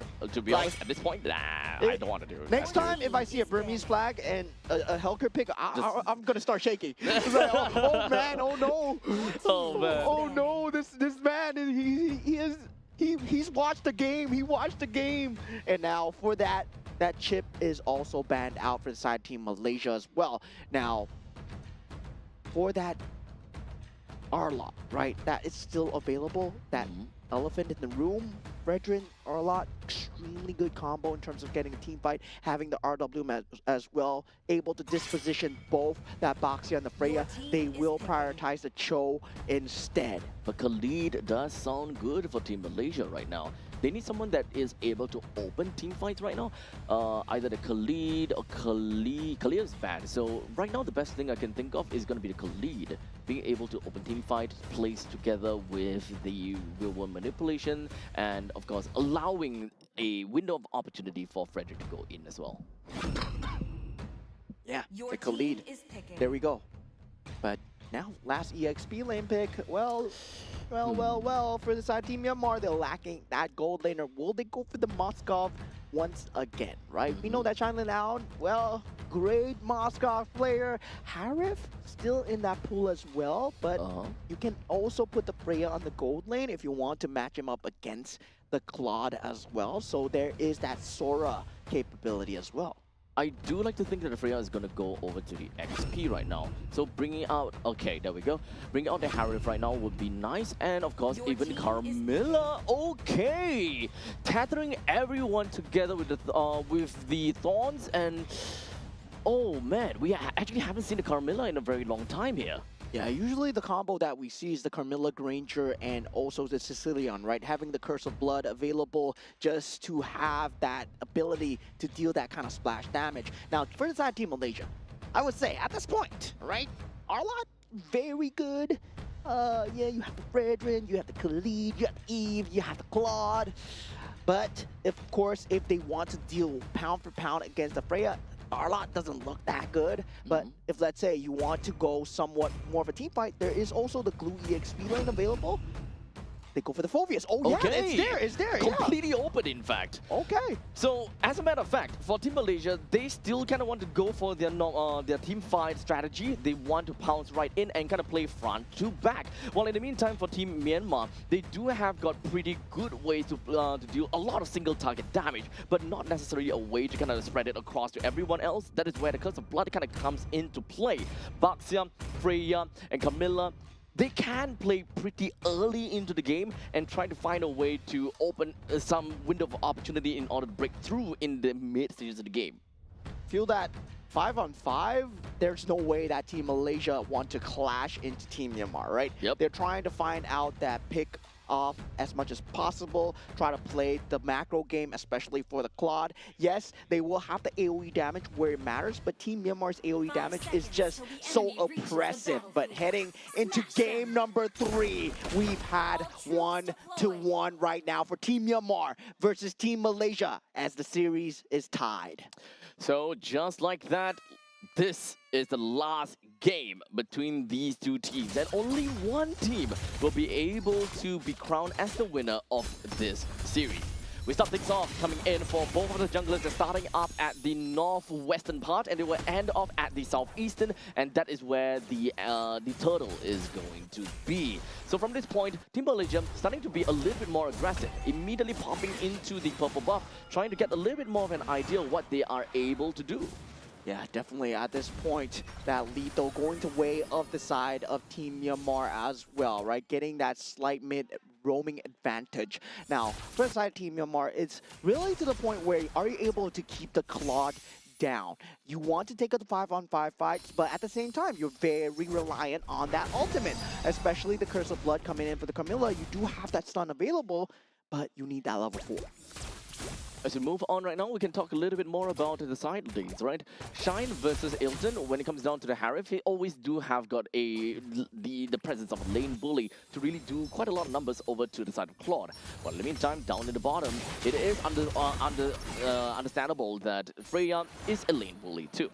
So right now, Team Myanmar, they have very strong side lane control. How about the mid lane though? Having the Juicin and the Carmilla, generally they can be quite a bit of a harassers, and I think that is the main game plan that Team Myanmar is trying to do.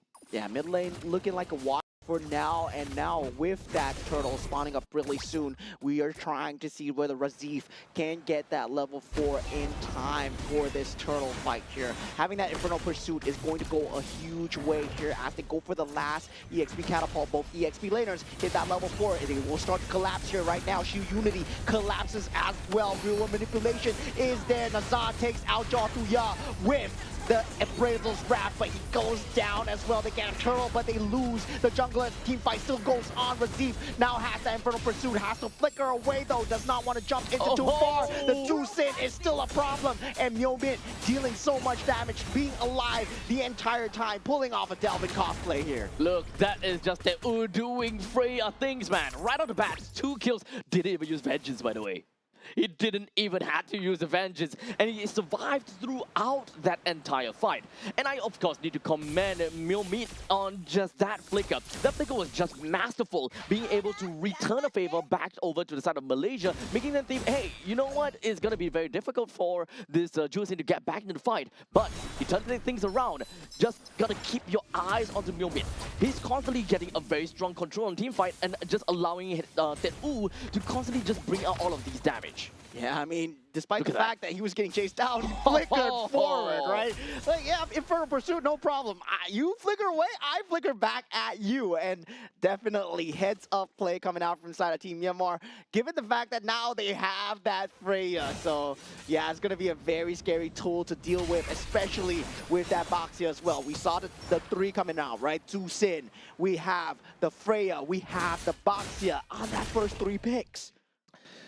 Just from the first 3 picks, it's really scary already, right? It's really not scary.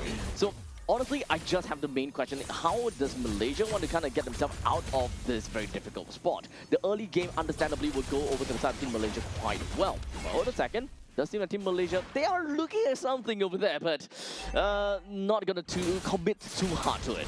Yeah, they don't really have that great initiation capability. Even onto the Freya himself, he's going to survive extremely long. Shu Unity crashes into Nazad. Will have that Appraisal's Wrath though. They have to watch out for that. But there's a lot of damage coming onto Razif at the moment. Appraisal's Wrath onto the Boxia, not enough. Now Myomin in the scene as well. Will have the flicker available, and Tet-U is able to just stand and deliver as he is able to deal so much damage. Those Infinite Pursuit did absolutely nothing, dude.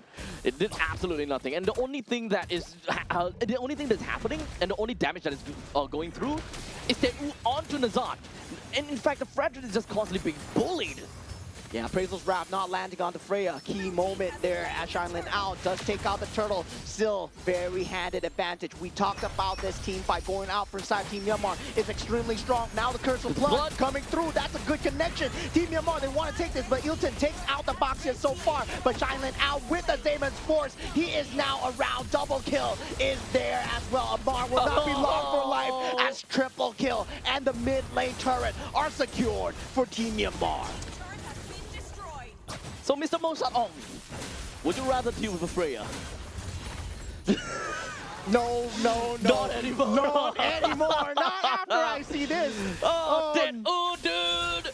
205. There's a reason why Freya is constantly being banned out. It doesn't seem like Tet-U is constantly getting a lot of these kills, but boy, oh boy, is he just literally just glazing on the opponents and dealing so much damage and not dying.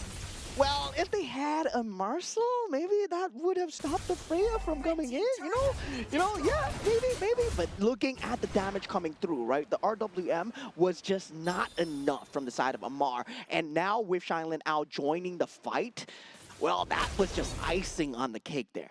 Oh man, 7 kills already to the side of Team Myanmar, and they're currently 3.7 thousand gold lead on top of Team Malaysia. Now do note, of course, Team Malaysia is trying to go for a little bit of a balanced team composition. They do have got a relatively strong lineup going towards the mid stages of the game to a certain extent, but that also requires Ilton to be able to get decent amount of items, right? The 3 items in order to kind of pop off. Because let's be honest here, after what we saw from Raziv, his Infernal Pursuit is just not doing anything over to the side of Teu. So we need the power of Claude to realistically be able to bring Teu down. Yeah, now the conceal play coming through. It's been spotted out from the side of Team Myanmar. David's force is being used here as they re-aggress. Now, Nyomin is here on that scene, and with the lantern pull up, the RWM is finally being popped, and the Curse of Blood in the back line, not exactly connecting onto multiple here, as David's force is not there, but Nyomin and Tu Sui, they are dealing and sustaining so much. Team Malaysia are falling like dominoes here as 3 members just instantly go down to the sustained damage. Team Myanmar, they were just playing the game slowly and surely. But the moment that they know that, you know what, we can go all in, and that is when Teu just went straight in and they're like, yep, you guys are dead, but not by me. By someone else. In this case, it was Myomit that constantly just getting all of that lantern over to the side of Team Malaysia. There was just absolutely no answer to the frontliners of Myanmar. All across the composition of Team Myanmar.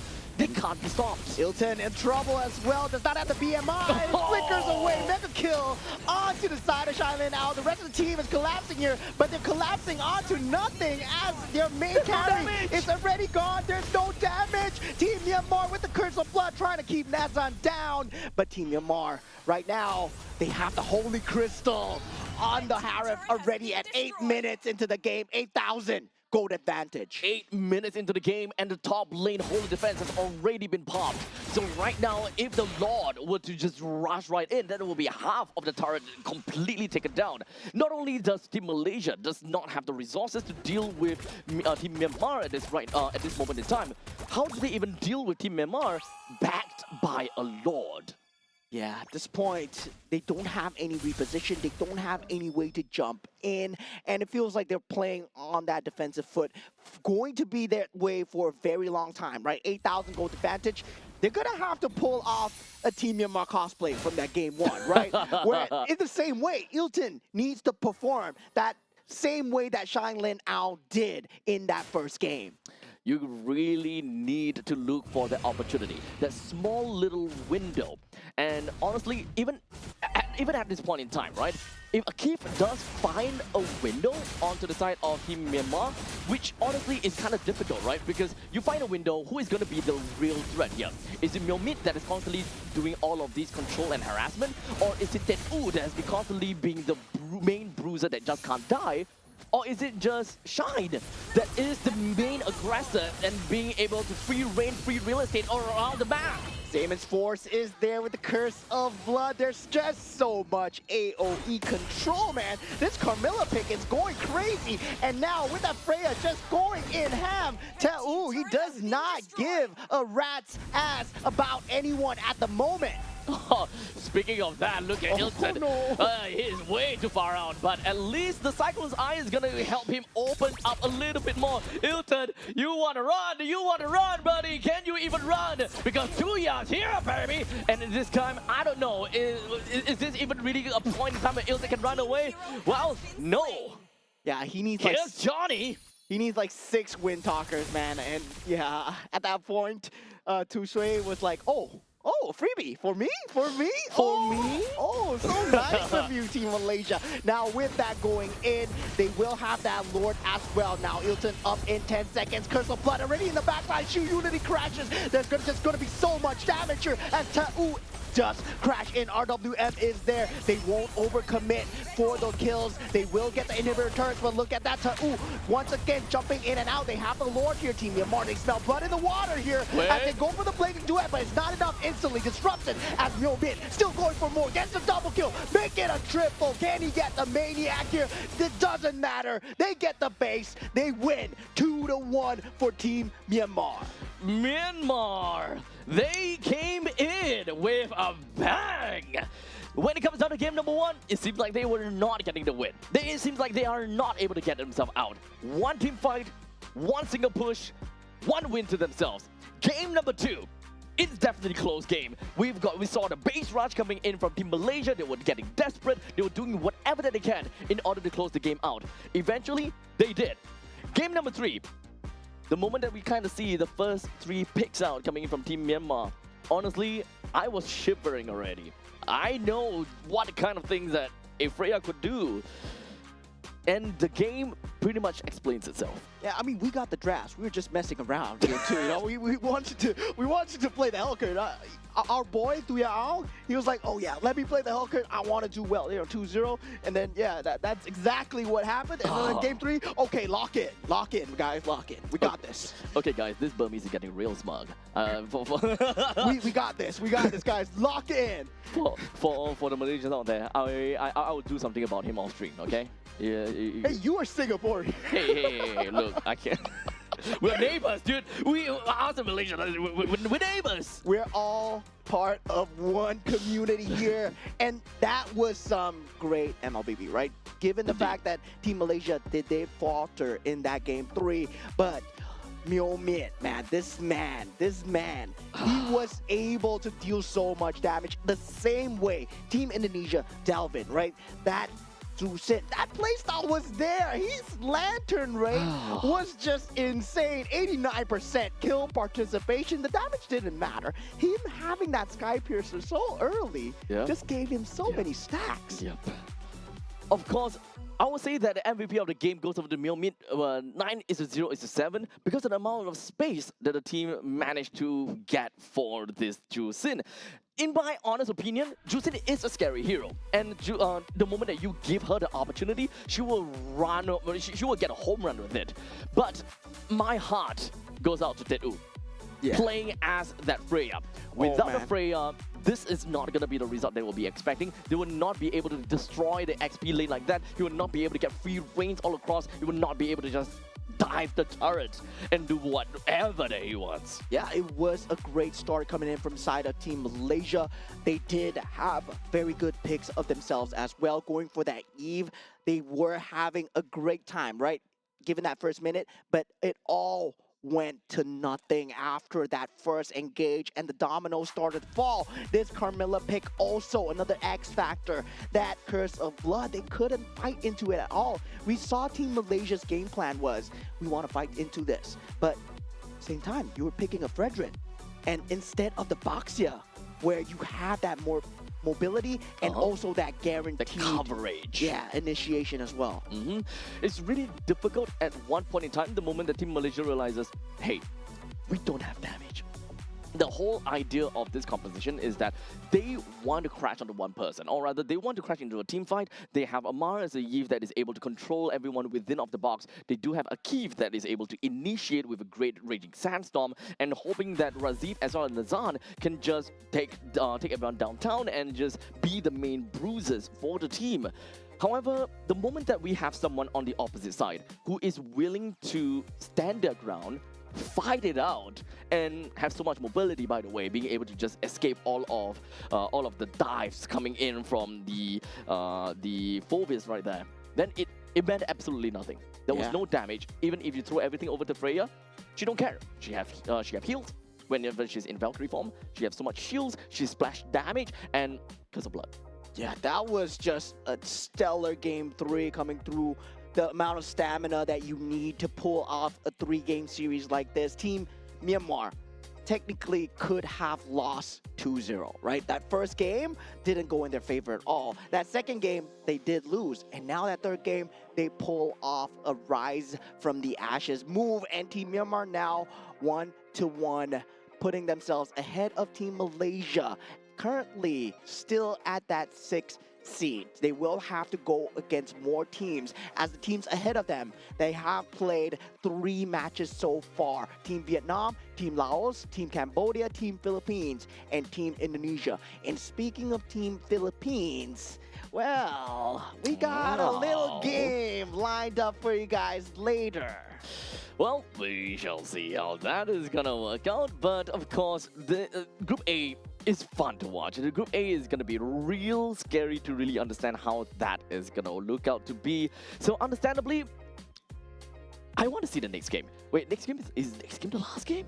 Yeah, next game is going to be the last game of the day here. This Damn. was game series number 6. And you said Group A is fun, but Group B is fun as well. Group wait, C. Group C is fun. Group D, Everything is fun every group here. is fun. If you have not watched the games that were happening during Group C and Group B, guys, let me fill you in. We had a savage today from Team Jordan going up against Team Iran as well. And then Team Uzbekistan against Team Kyrgyzstan, as nail-biting as the matches Full that three we games. had today as well. Every single team has been representing hard today. Really, they are definitely feeling the pressure. However, they are not crumbling at all. In fact, they are tempered like steel right now. No matter what it is, they will do whatever. They will do their absolute best to be the representative that they came in here for, and they do not disappoint. Yeah, everybody's getting into that competitive spirit right now. This is day 2. We still have day 3 and day 4 left to go, but we have one more match left for you guys, and we're going to be going on a short break, so see you guys shortly after.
Allow me to release your eternal bloom!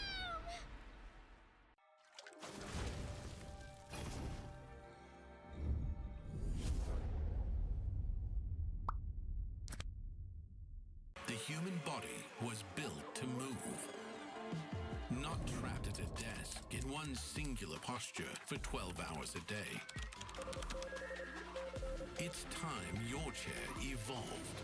This is Secret Lab Titan Evo. Ergonomically engineered for you, gamers, hybrid workers, artists, backing your every move.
human body was built to move.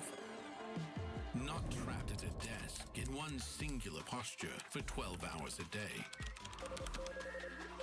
It's time your chair evolved. This is Secret Lab Titan Evo. Ergonomically engineered for you, gamers, hybrid workers, artists, backing your every move.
All right, ladies and gentlemen, welcome back to the final series of the day here for the 2026 Asian Games qualifiers for Mobile Legends Bang Bang. Now, we're coming into the final game, and this is going to be a star-studded match, as we have talked about before many times. Whenever we see Team Philippines, we know that this is going to be a great game. Yeah, I mean, Team Philippines, I wouldn't say they are the top tier. They are the top team after all here. Of course, of course. They are so strong, but coming in is going to be a team that took out Team Myanmar 2-1 fashion. So it's Team Cambodia. So we did see Team Myanmar win over Team Malaysia, but Team Cambodia actually won against Team Myanmar. So yeah, you can look forward to the tenacity as well as they go up against that top seed in that Group A. Yep, at least for Team Philippines, they haven't exactly played too much matches that really showed off how strong they are as of yet. So at this point in time, Team Philippines, they've played a total of 2 matches, and well, to be fair, they are all 2-0s.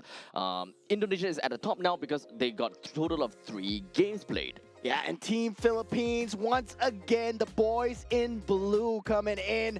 From the side of the goal lane, we are going to have Viana, also known as Teddy QT De La Cruz on the roam, also known as JP Pabico in that mid lane, aka Sanji and Nepomuceno on that jungle, also known as Mr. Carl, and Vinuya on the EXP lane, also known as Sanford.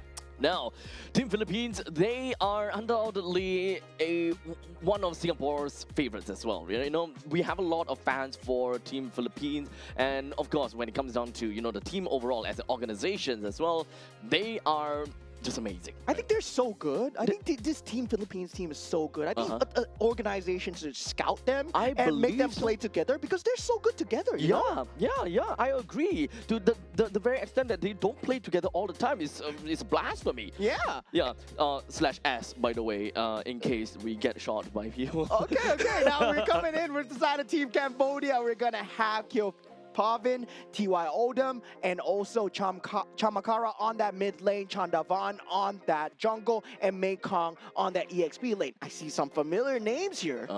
In fact, familiar faces. So at this point in time, when it comes down for Team Cambodia, they are primarily made up of members from Vigor Apex, which have already completed their game in MPL Cambodia. So one of the 2 teams that will make it all the way to the upcoming, or rather have managed to make their way over to the M series and all that kind of jazz.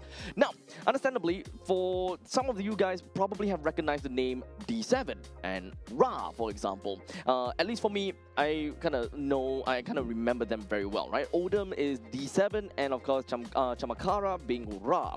Mekong is named by Shadow, and of course Chandavan is Detective, and he's the only one out of the 5-man that is not from Vigor Apex. In fact, he is from CFU Gaming.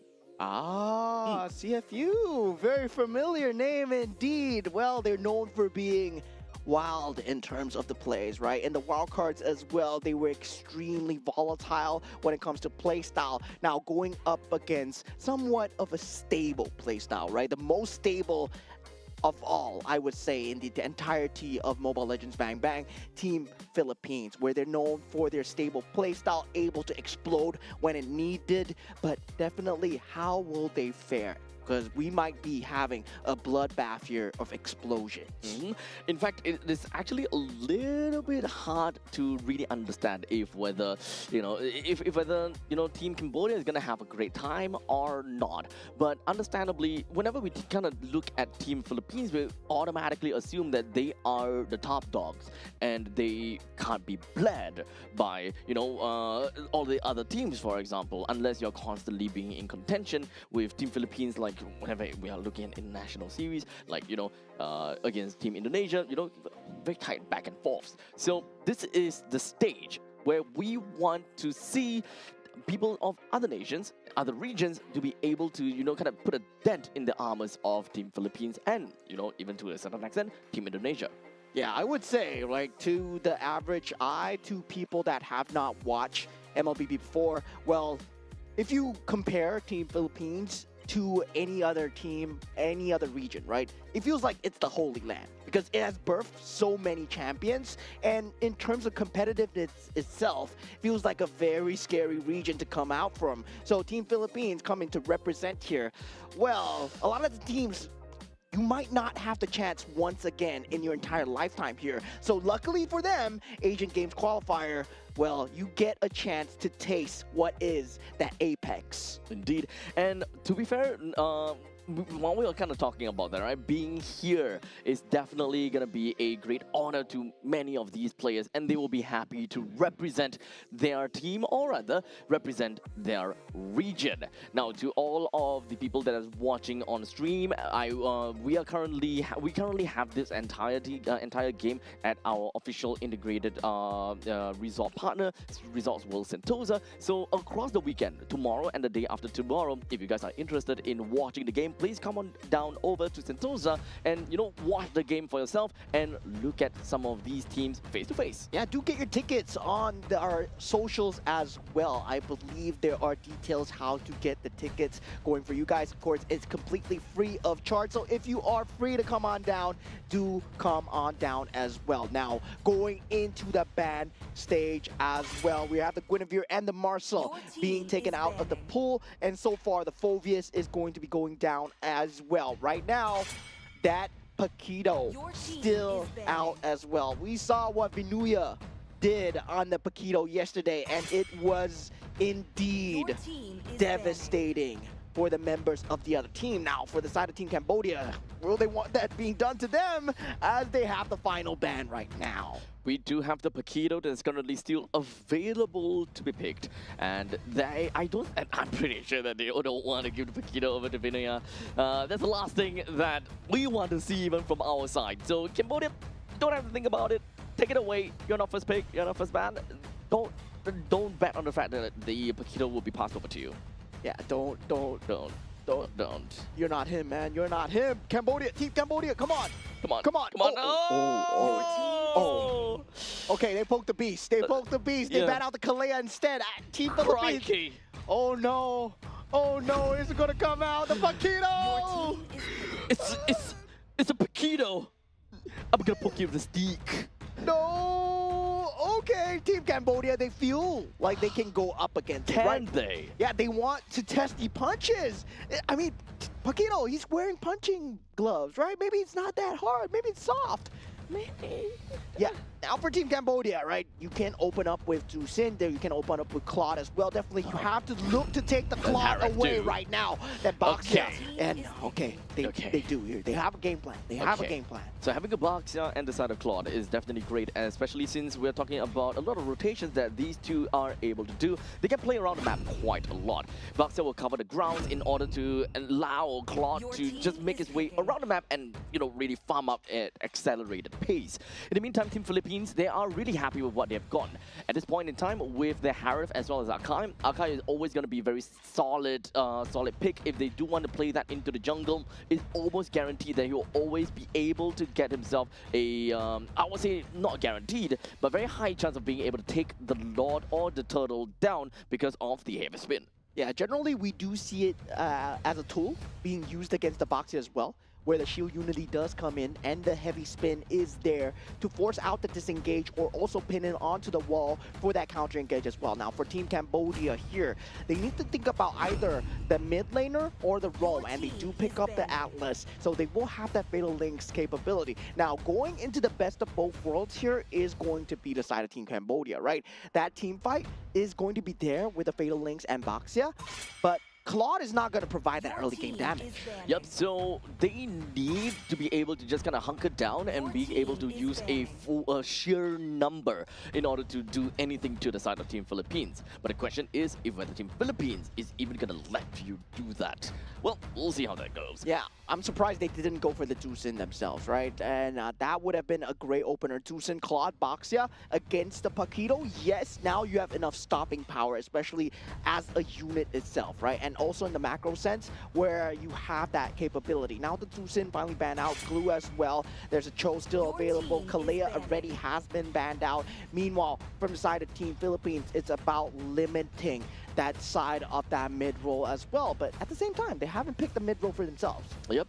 So at this point, both sides actually needs to pick up a mid role for themselves. Unfortunately, the Juicin is going to be out of the question, and even Arlott will be taken away now. So quite a lot of these XP and roamers are currently are really out of the equation, and now we push that ball over to the side of Cambodia. What exactly are they supposed to look out for? They're lacking of a mid laner and they're lacking of an XP laner. As of now, Atlas and Baxia, they're all super tanky. They will probably want to look for something a lot more on the hybrid sense for the XP laner in order to, you know, deal good enough damage. Without glue, I would say that having a Lapu on your team would generally be really great since it's currently taken away. It's either going to be Lapu, I don't think it will be, Lapu, Yuzhong, they are generally going to be good answers. Yeah, they do snap up the E for themselves, but now from the side of Team Philippines, thinking of what they want to go for the mid, they have the Gord available with the Akai heavy spin as well, and now Matilda. with the Matilda as well. Matilda Paquito, right? Very early game. Oh my God, this is such a classic coming out from the side of Team Philippines. Such an early game comp from the side of Team Philippines. They are looking to be really aggressive with the Matilda and the Akai. And you kind of mix it up together with God. At this point in time, it's definitely a little bit difficult for God plus Matilda to be able to clear the wave really fast. But this is also just kind of, we're just going to have to see what exactly Team Philippines have got in store for them and how do they rotate well enough to kind of cover the grounds for the lack of mid lane clear. Yeah, and we've seen this before from yesterday as well. Just all firepower, not having much of the frontliner. Akai will be there, yes, but heavy spin is mostly used as a disengage and engage tool. Now, for the last pick coming out from side of Team Cambodia, it will be that Yuzhong as well, right? Trying to match up against that Gord as much as possible. I would say Team Cambodia, right now, you have a good draft, but you let the Paquito through. I think that is the main problem here. You lack the Paquito through. This enables Team Philippines to play a very aggressive early game comp. And honestly, we have seen how that worked out. So hopefully for Team Cambodia, they're able to last all the way to later stages of the game, allowing the Yuzhong possibly, either the Yuzhong or the Baxia to be able to take the reins of the early game. But normally, during the laning phase, I think the Cambodia's lineup, they can do it.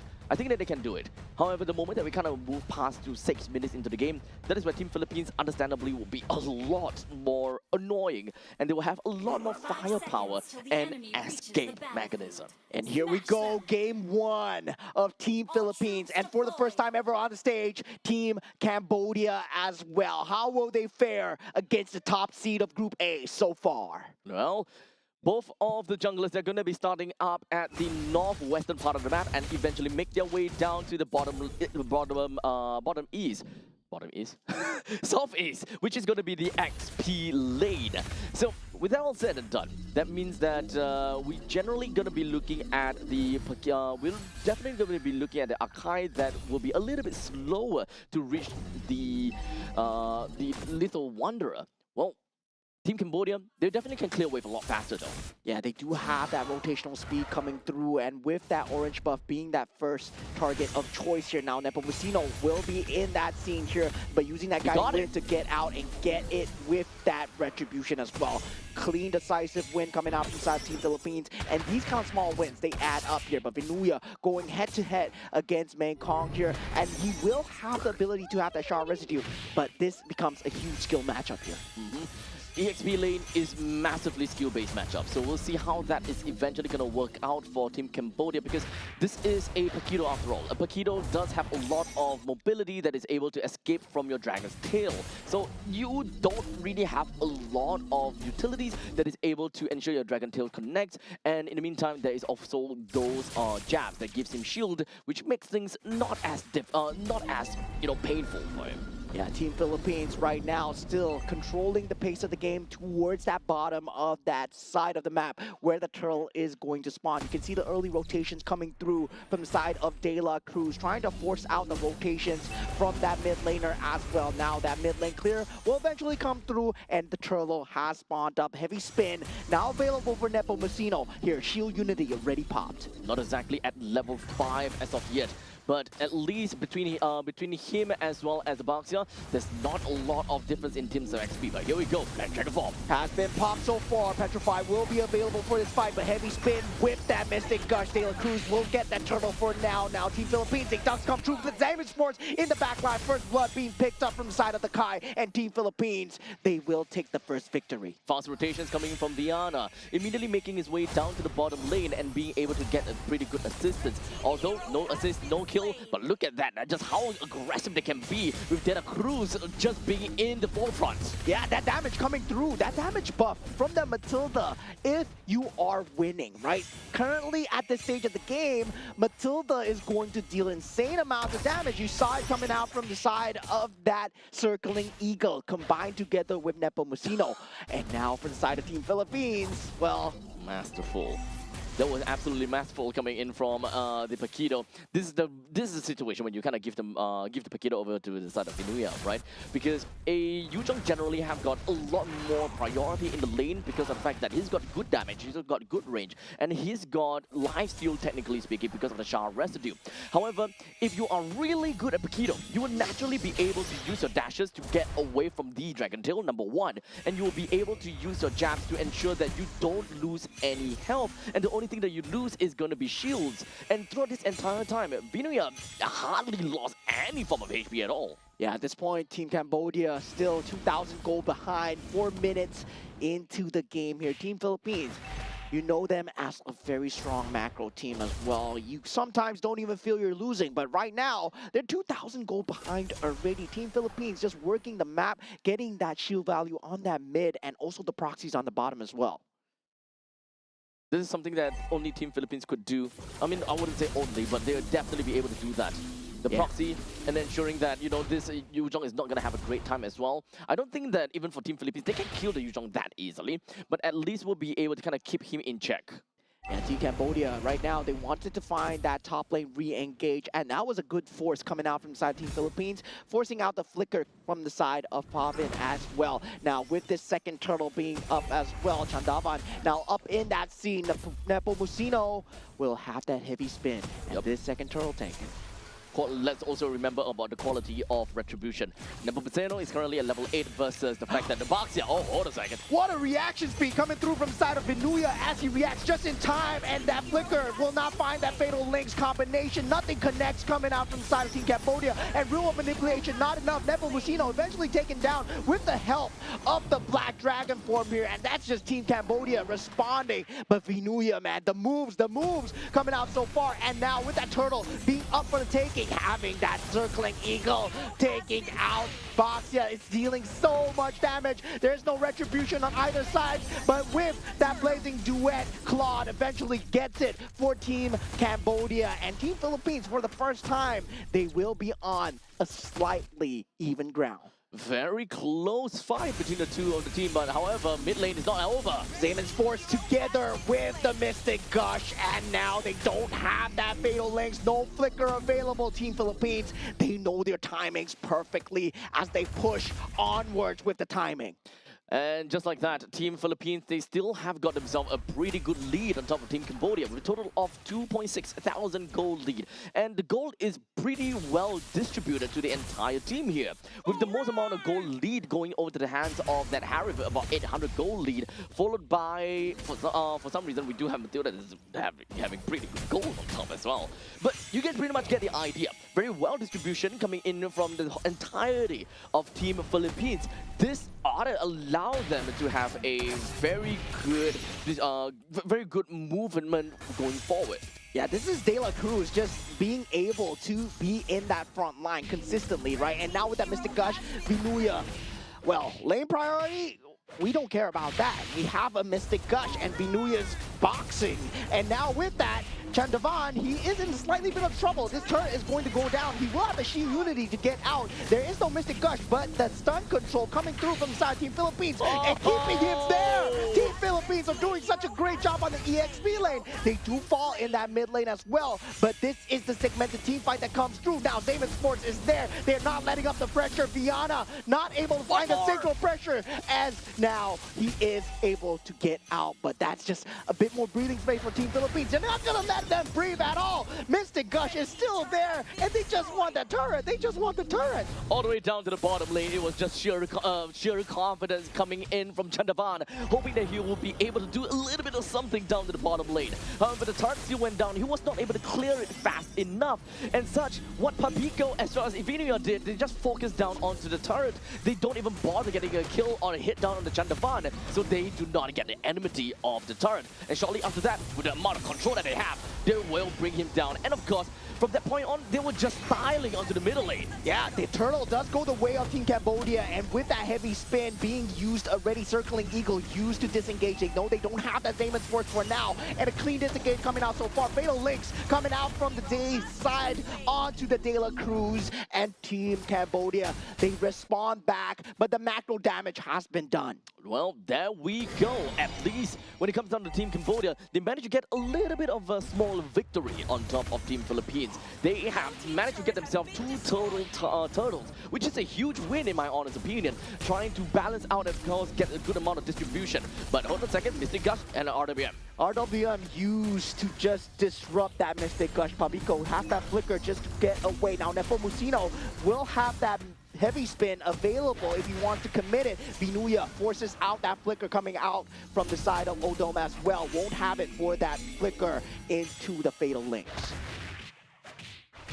With all of the tier 1 turrets in the top, middle, and bottom lane already destroyed, Team Philippines have got a really good reign and control in the opponent's jungle.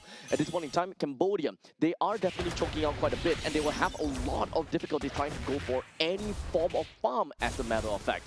But looks like Team Cambodia, they're not gonna be sitting idly and waiting for something to be delivered to them. They will want to take things to their own hands, especially since they still do have got a relatively good fighting chance. Some of these heroes that they have, such as the Yves as well as the Yu Zhong, they still do very decent amount of damage. And when it comes down to utility, coming from the RWM as well as the Fatal Links, you do have got catch potential. Yeah, Shu Unity in that back line onto Papico. This is a great engage coming in from Team Cambodia. That Mystic Gush won't be available. Vinuya has to get out. They don't have a front line available, and he is able to disengage so far. Now, Team Philippines, they need to get a clean disengage. Now, Team Cambodia, they get that breathing space so far, but now the Lord is coming back up. De La Cruz still has that vision available. Team Philippines, they do have a slight priority over the Lord. But right now, the main thing is they do have De La Cruz that does have a little bit of that information gathering coming in to know where Cambodia is.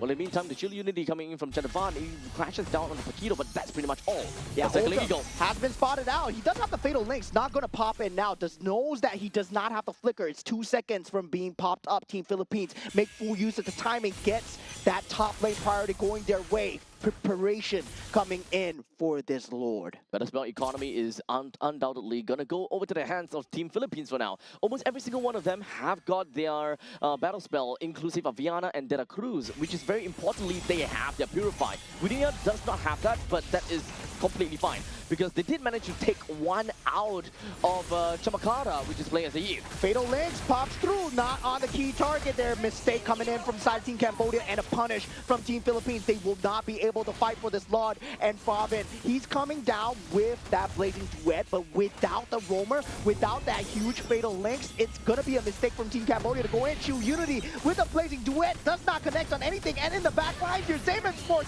and Vinuya just coming through. Magic and boxing as the Black Dragon has to run away. That's Petrify is not enough. Impeccable position coming in from Vinuya. Just a grand foresight knowing that BMI is going to appear, or rather, the Claude will go back to his BMI no matter what, because he overextended already. So the only place to go is back to his BMI. Well, Vinuya waited patiently at that moment in time, but who knew that not only is he going to catch a Claude, but he caught a free heave on top as well. I would say that is a huge mistake coming out, and now with the heavy spin catching onto Chandavan, there is no retribution, and Team Cambodia, they completely have to give up the Lord for the second time in a row. This was a first mistake going it for the first time, right? Chandavan was not there. They did not have the Fatal Links. Odom was being taken out early. They were fighting this 4v5, 10 seconds away from Odom, and that Damon's Force, well, it's just gonna wreak havoc.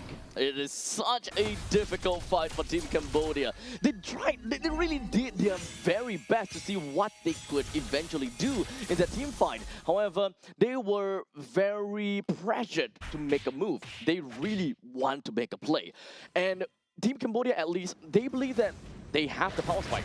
They have something that they can do. Now all 5 members gathered onto Vinuya. Finally a shutdown from the side of Team Cambodia here as they respond towards that Lord pressure. But that means that they won't have the capability to jump in with a Shield Unity once again for the next few seconds. But they will have that Fatal Links with a Flicker available. Right now they already lost that inhibitor turret on that top lane. And Team Philippines playing it safe know that they don't have that backline penetration.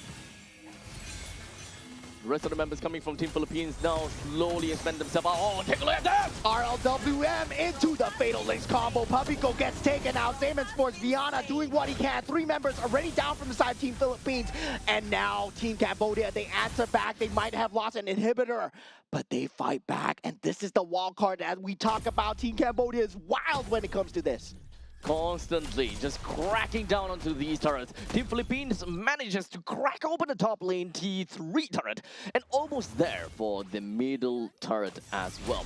The Lord will of course spawn in 80 seconds and throughout the entire fight we can even have the instant replay to really show us what happened over there. Cambodia did a very good job when it comes down to a flawless defense. In fact, I wouldn't call it flawless, but a really good defense altogether. The fact that they did not lose more than 1 inhibitor turret is already pretty darn good, despite the fact that Team Philippines, at one point in time, they had, what, 8,000 goal lead? They managed to kind of square it down a little bit to 5,000 lead. And honestly, if you ask me, they're back to the point where they originally started. Yeah, this is the same situation that Team Myanmar were in. Now Black Dragon for being popped just to be on the defense here. Circling Eagle finds its mark onto Odin. Mystic Gush still not there in time. Team Philippines, now it's your turn to disengage here, right? They have to watch out for the Fatal Links, but little they didn't know that that Flicker is not available for the side of Team Cambodia. As such, they are going to be grouping up once again. And definitely don't want to force things out too much over here.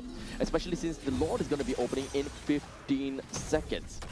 Once it spawns, that is where the priority will want to go over to the side of Team Philippines. Team Cambodia, they will want to look for an opportunity. Odom, he does have Flicker, he does have got his Fatal Links as well.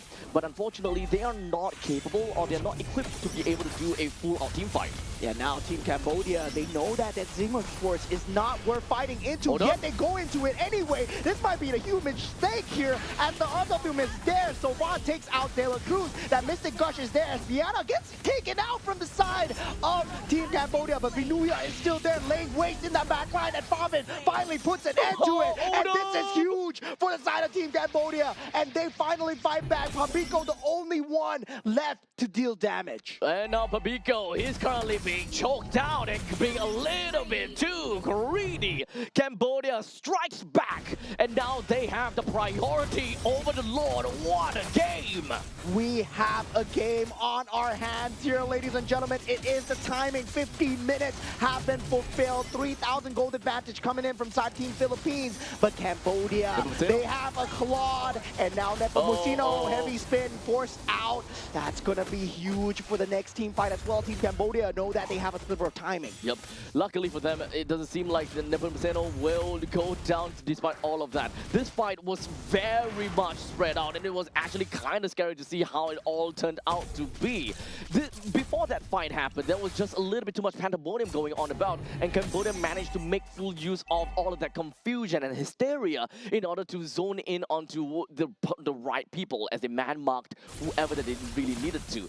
Odom, though, bought a lot of time. We definitely got to give it to him. And by the end of the fight, he was still alive. Yeah, now with the fleeting time being picked up from the side of Odom as well, this Fatal Links has become just a lot more fatal as Team Cambodia, they look poised to strike here with the Lord marching down on that top side. And now for the first time, I believe the Giants are bleeding as Team Cambodia, putting them in equal ground.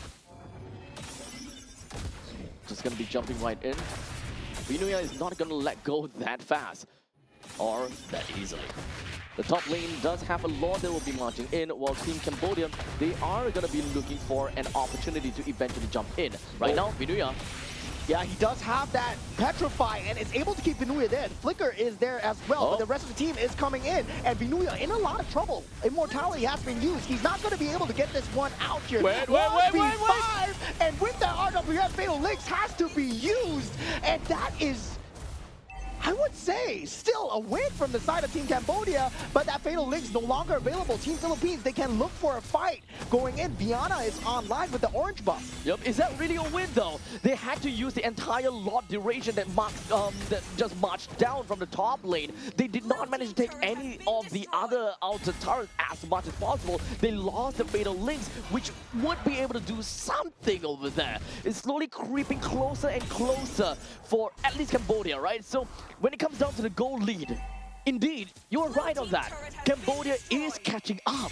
Yeah, and this is a lineup that they are poised to strike in that late game, right? Team Cambodia, in terms of the draft, that Claude wins out the Harris handedly in that gold lane. And the same problem that Team Philippines, well, they've been taking advantage of that lack of a frontliner. Nepomuceno will be the only one that's able to frontline. Everyone else will fall like flies. The game is now dead even.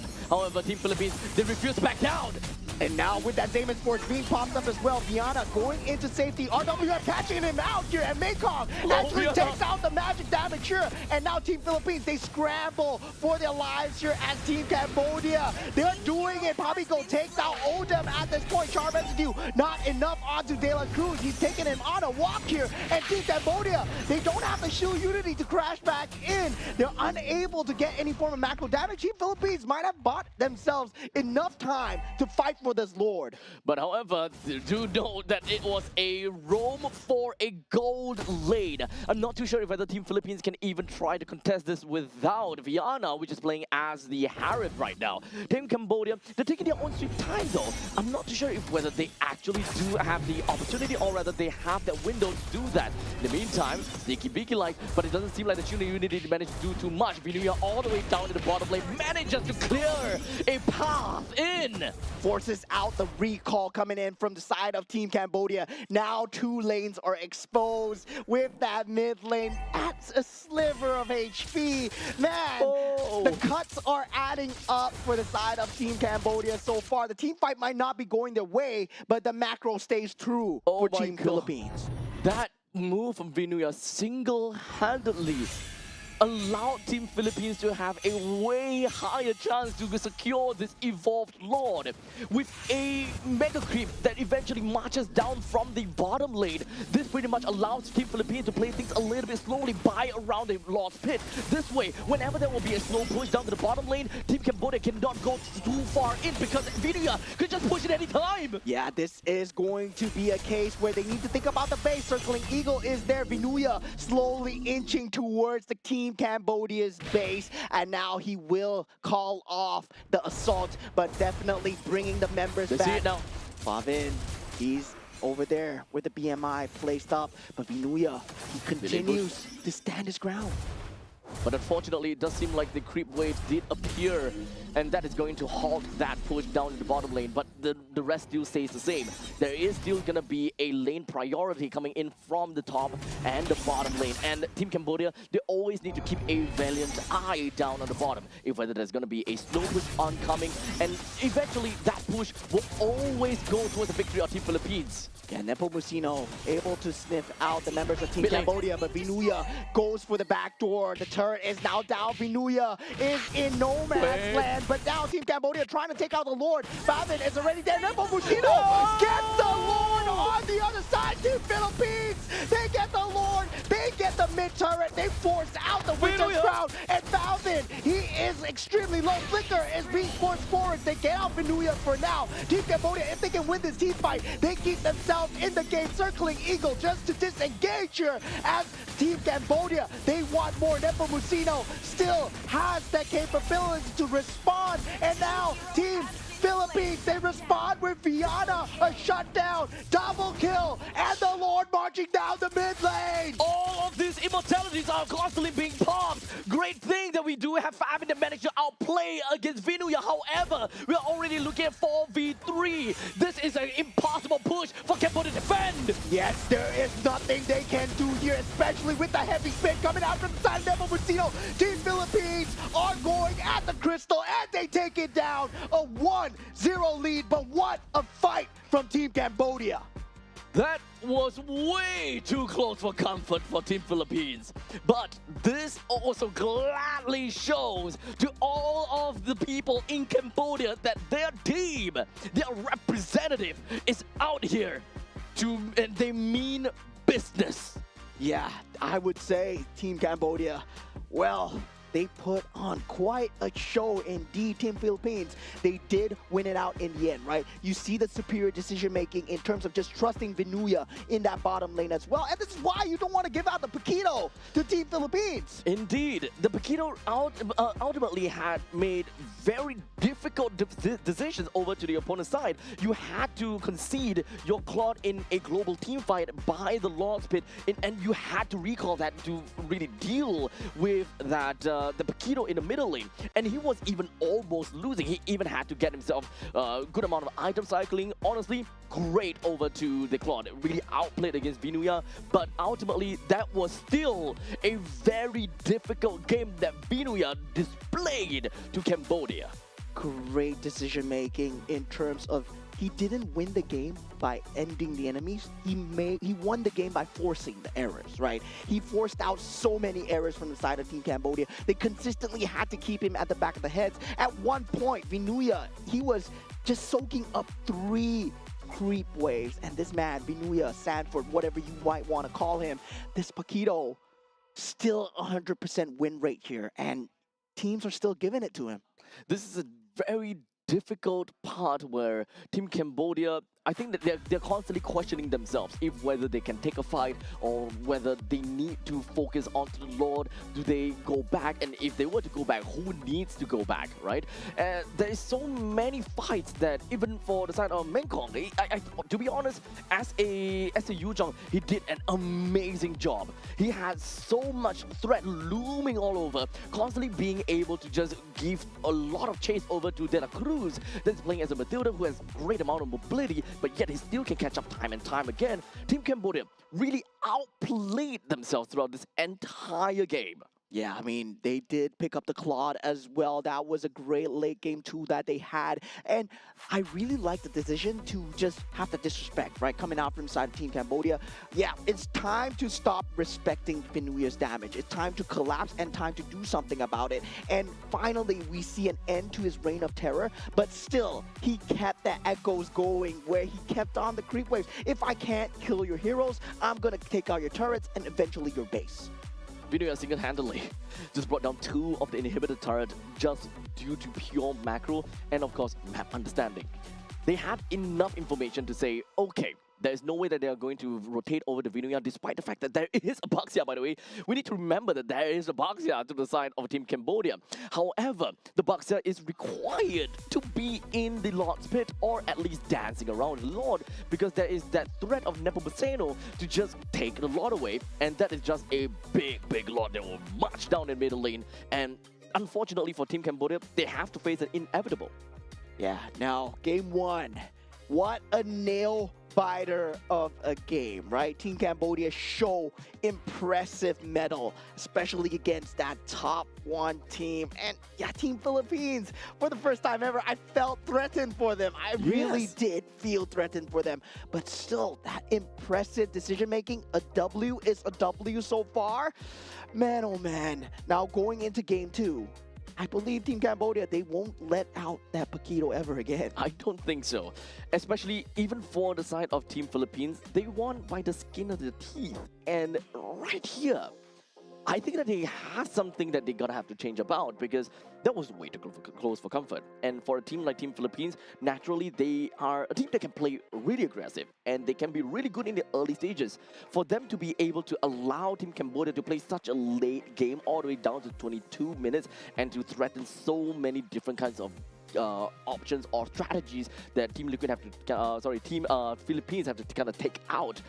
This is a very difficult spot. Yeah, if I had to choose an MVP for the side Team Cambodia, it's the Yeve, right? Where the RWM timing was just so immaculate, always catching the members of Team Philippines off guard, especially when they're trying to retreat and disengage, and then finally follow through with that fatal links. And everybody was playing as if they are one heart, one mind, one spirit, right? And this is the amazing thing about MLBB, where all 5 members, they look like, wow, a singular unit being controlled. To be honest, that game will not be forgotten by any one of us here. And this is just game number 2. The pressure is mounting up, and of course, the pressure cooker right now is just so much pressure. However, this is game number 1. We're moving on to game number 2.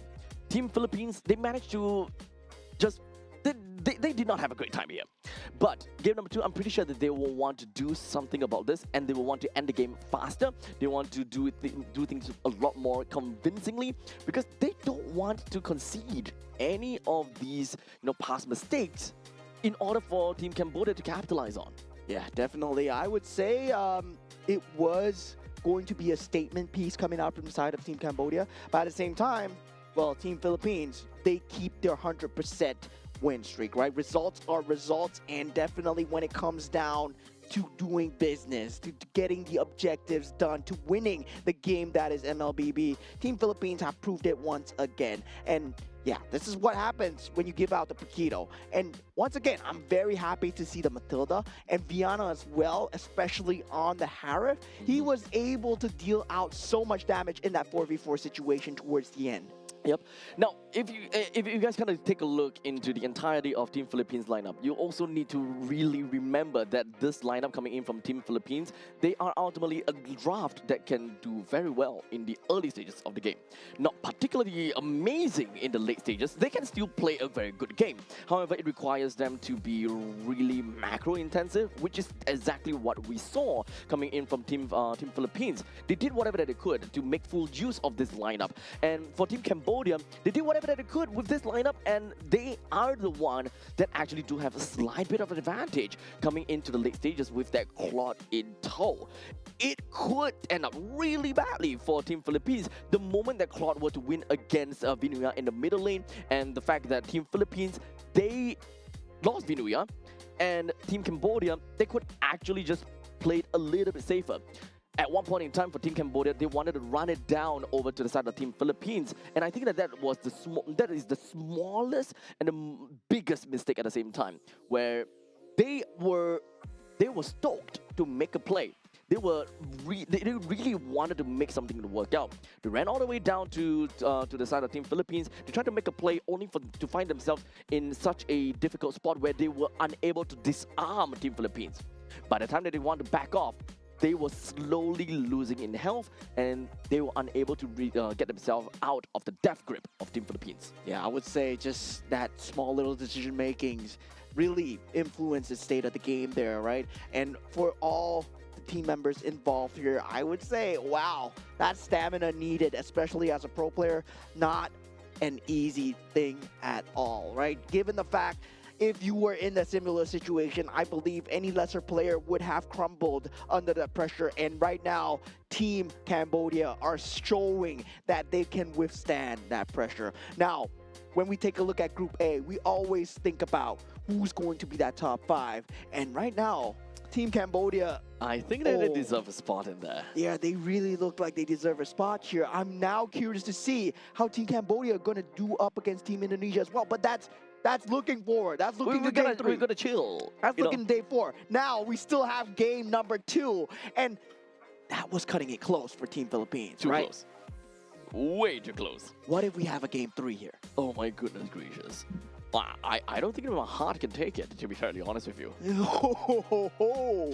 And yeah, expanding rivers. And now for the side of Team Cambodia, they will be on that first pick.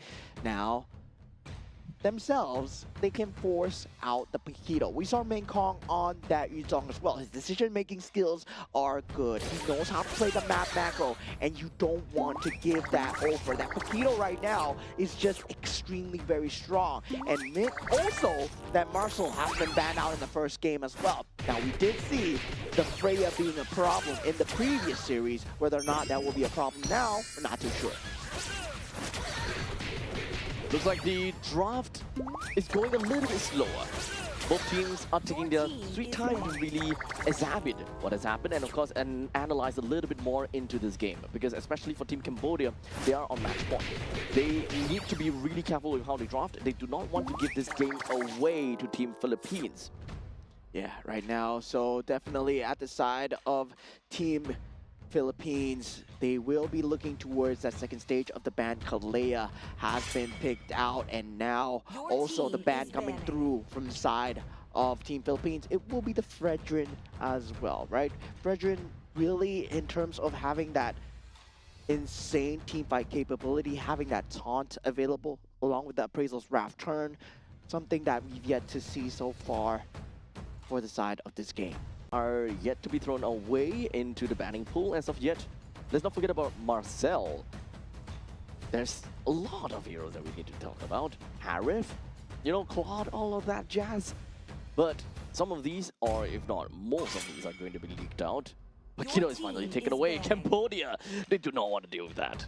Yeah, and this is why, I mean, at the same time, right? This is limiting the Your options team is because picking. they can pick up the Marshall now if they want to go for it, right? I don't think See so, though. whether there was 3 in that pool, right? Marshall, that Freya, and also the Paquito. To be fair, I think that Boxer still worked out pretty darn fine for Team Cambodia. So, as much as possible, if they are able to get Your team is picking. I mean, you gotta pick it. It's a problem. As I said, if you are a good player, you are gonna play the Marshall. And yeah, we missed out Marcel in many of those games that where Marcel was just not banned, not picked. So to see Cambodia finally picking out, I wouldn't say finally, but to see Marcel being picked up for Cambodia is definitely fresh of breath Your air. team is picking. yeah, it's Fresh of Yi- breath air. Breath Eve of fresh air. and Boxia being picked up from the side of Team Philippines so far. And now for the side of Team Cambodia, they will have that Claude available if they wish to go for it. And also that Tusin as well, right? So Marcel, Claude, Tusin. That would be a very good opener for the side of Team Cambodia. Not revealing too much, not revealing the car strategy as well. But of course, same time, they don't have that catch